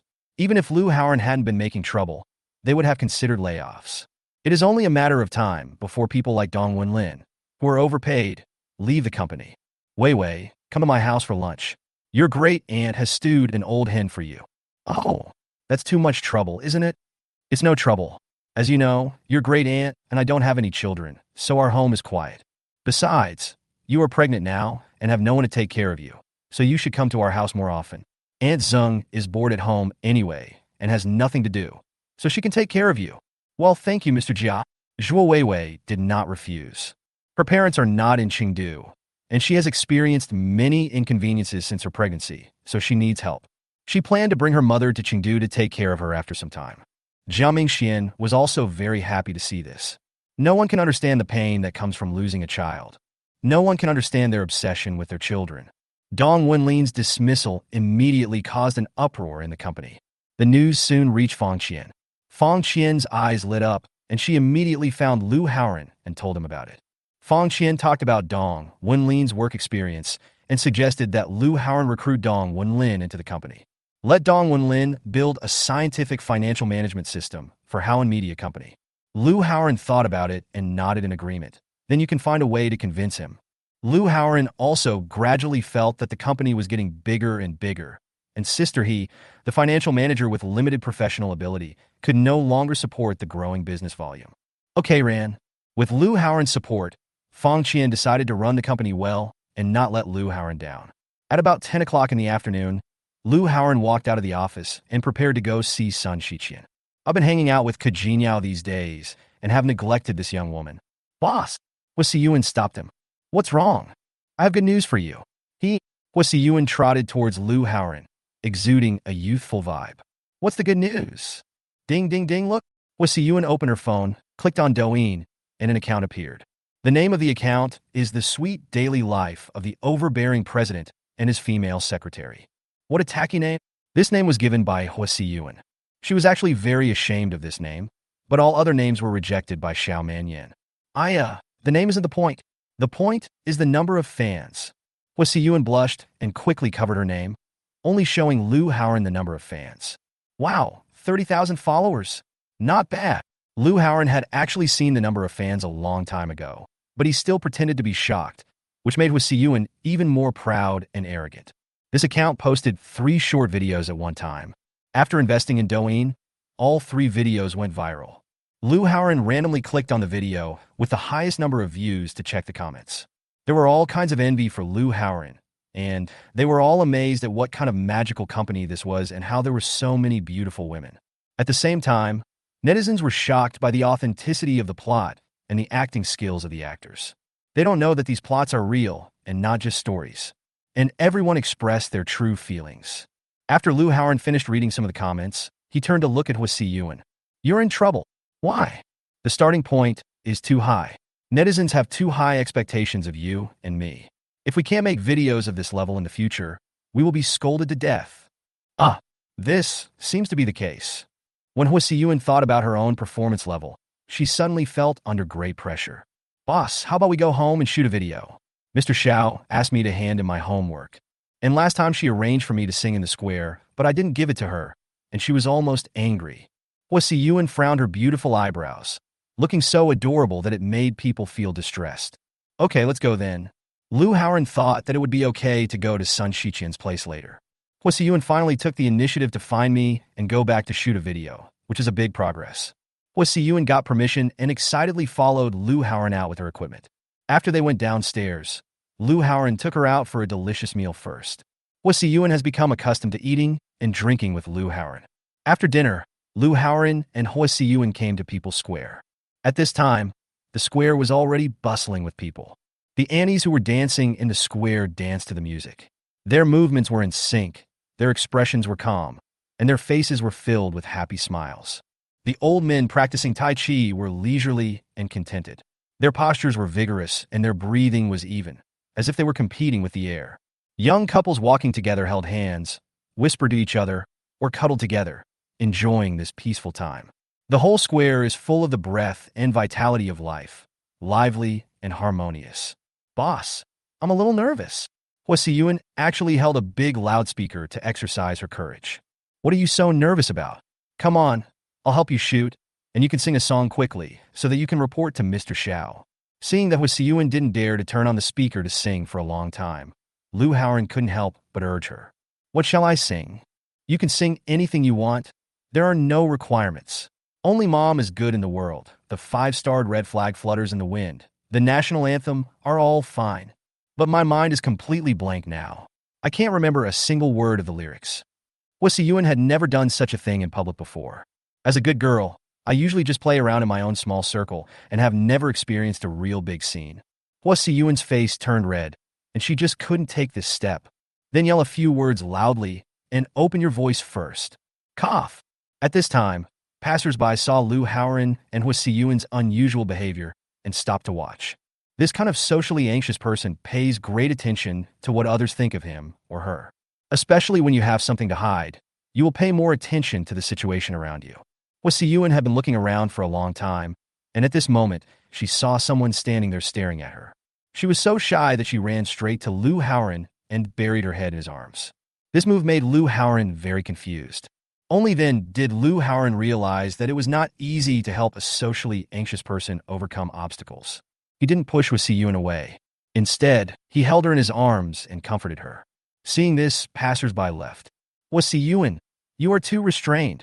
I've never seen you be so exaggerated before." That was in front of acquaintances. I really felt uncomfortable in front of strangers. After Hwa Si-yoon threw herself into Lu Howren's arms, she did not let go in time. Lu Howren looked down and saw the cute little mouth and couldn't help but kiss it. Hwa Si-yoon's eyes widened. She didn't expect Lu Howren to attack her so suddenly. Chapter 100 Can't Wait. Hwa Si-yoon tried to struggle, but was held tightly by Lu Howren. Lu Howren clasped her waist tightly with both hands. Lu Howren's breath was hot and heavy, and every breath made her heart beat faster. Her consciousness gradually became blurred, and she could only feel Lu Howren's breath and body temperature. The moment she closed her eyes, it seemed as if the whole world stopped. The surrounding sounds, lights, and breath all disappeared, leaving only her and Lu Howren. She felt her own heartbeat echoing in her ears, as if telling her that this was love. Hwa Si-yoon stopped struggling and let Lu Howren kiss her. "See, no one actually pays attention to us." Lu Howren let go of Hwa Si-yoon and motioned for her to look around. Hwa Si-yoon followed Lu Howren's gaze to check the surrounding situation. There were indeed all kinds of passers-by. When they saw Lu Haoran and Hua Siyuan kissing intimately, they just glanced at them and passed by. No one can remember what they look like or what they do. In this busy world, everyone is so busy with their own affairs that they don't have time to pay attention to what others are doing. Even if you do something, people's memory of it will only last a few seconds and will be forgotten in the blink of an eye. So why should you care so much about what other people think of you? Yeah, I understand. Hua Siyuan nodded, not quite understanding. Come on, I'll take you to square dance. Lu Haoran pulled Hua Siyuan into the group of ants. The ants didn't care about their joining, as if the two were already part of the whole. Hua Siyuan understood more deeply the meaning of Lu Haoran's words. Hua Siyuan is naturally gifted with graceful dancing skills. Her dancing attracted countless eyes, whether old men, young people, or women, as if they were attracted by a magnet. As for Lu Haoran, his body was stiff, but he looked very funny when he danced square dance. Although his dancing posture was not as graceful as Hua Siyuan's, he did not care about the eyes of people around him and still enjoyed the dancing process to the fullest. This made Hua Siyuan couldn't help but laugh secretly, and at the same time she became more confident. As time went by, more and more people gathered around, and Hua Siyuan began to feel overwhelmed by the gazes from everyone around her. She looked at Lu Haoran pleadingly, hoping that he would take her away. But Lu Haoran didn't seem to notice her look. Instead, he walked over and grabbed her hand and continued jumping together. This made Hua Siyuan extremely embarrassed. Yuan, I like you. Lu Haoran suddenly shouted at Hua Siyuan. Oh my boss, how embarrassing. Hua Siyuan almost collapsed and tried desperately to escape, but was held tightly by Lu Haoran. When they heard Lu Haoran confess his love to Hua Siyuan, the onlookers all applauded. At the same time, the word boss made the crowd understand the identities of the two people. It turned out that the company boss was confessing his feelings to his employees. Everyone was jealous, but most of them still expressed their blessings. At this time, Lu Haoran walked to the speaker and pressed the pause button. Ladies, could you please help me play the accompaniment of Radio Love Song? I want to present a song to you all with my girlfriend. The Andes who were dancing in the square had already noticed their situation. Now hearing Lu Haoran's request, they immediately agreed and said that it was on the playlist. The Annie who was leading the dance played the accompaniment of the song very actively. Then, the melody of this classic song slowly played from the speakers. Yuan, let's sing a song together called Radio Love Song. Lu Haoran walked over and grabbed Hua Siyuan, who was frozen in place. Hua Siyuan then remembered that her task was to sing a song in the square. She immediately agreed with a blushing face. Who can turn off the power of the moon in the sky? It illuminates the silence of you and me too clearly. We know so little about love. Lu Haoran may be lacking in dancing, but he is very precise in his pronunciation when singing. He is born with a good voice and wins warm applause from the audience every time he sings. Led by Lu Haoran, Hua Siyuan also began to hum along. Lu Haoran nodded to her, encouraging her to open her throat. Hua Siyuan looked into Lu Haoran's eyes and finally mustered up the courage to sing. The duo's singing quickly resonated with the crowd, and everyone couldn't help but hum along. Some middle-aged women even danced to the music, creating an extremely lively atmosphere. After the song ended, thunderous applause broke out. At this moment, Hua Siyuan felt everyone's encouragement and recognition, and her eyes were full of confidence. Lu Haoran and Hua Siyuan returned to Union apartment. Before Lu Haoran could react, Hua Siyuan rushed in her bedroom like a mad bull and quickly locked the door. Lu Haoran stood there in confusion, not knowing what was going on. He walked over and knocked on the door gently, asking doubtfully, Yuan, what happened? What are you doing? Hua Siyuan replied nervously, I'm afraid of wolves. Ha! You think too horribly of me. Lu Haoran instantly understood what Hua Siyuan meant. The corners of his mouth turned up and his eyes narrowed into slits. Good night, Yuan. He did not force Hua Siyuan to open the door. Well, see you tomorrow, boss. Hua Siyuan behind the door breathed a sigh of relief. See you tomorrow. Lu Haoran no longer paid attention to Hua Siyuan. He took off his shoes comfortably, put on slippers, and went into the bathroom, humming a little tune. He lay in the bathtub, enjoying the rose bath prepared for him by the apartment housekeeper. Hey, it's a double bathtub, but I'm the only one who can enjoy it. This little girl doesn't know how to enjoy herself. Sister Yuan is too naive. Do you think you can escape from my clutches? Wait a minute. When you're done washing up, I'll let you open the door voluntarily. Lu Haoran was taking a bath while talking to himself proudly, feeling particularly happy. Hua Siyuan, the little hot pepper, is already on the plate, ready for him to taste at any time. Today is a good day. Everything you wish for will come true. Lou Howard was in high spirits when singing in People's Square today, and even couldn't help humming song Zooeying's Good Days while taking a bath. This bathing equipment is a constant temperature bathtub. Lou Howard felt so comfortable lying in it that he didn't want to come out. About half an hour later, Lou Howard came out of the bathtub and put on a bathrobe. He tiptoed to the door of Hwasi Yuan's room and put his ear to it to eavesdrop on the noise inside. Although the sound insulation in the house is excellent, Lou Howard's body has been strengthened by the system, and his hearing is far superior to that of ordinary people. He heard the sound of water in the house and sighed helplessly. Women are so slow in taking showers. I was numb from the water and had to get out, but this little girl is still showering.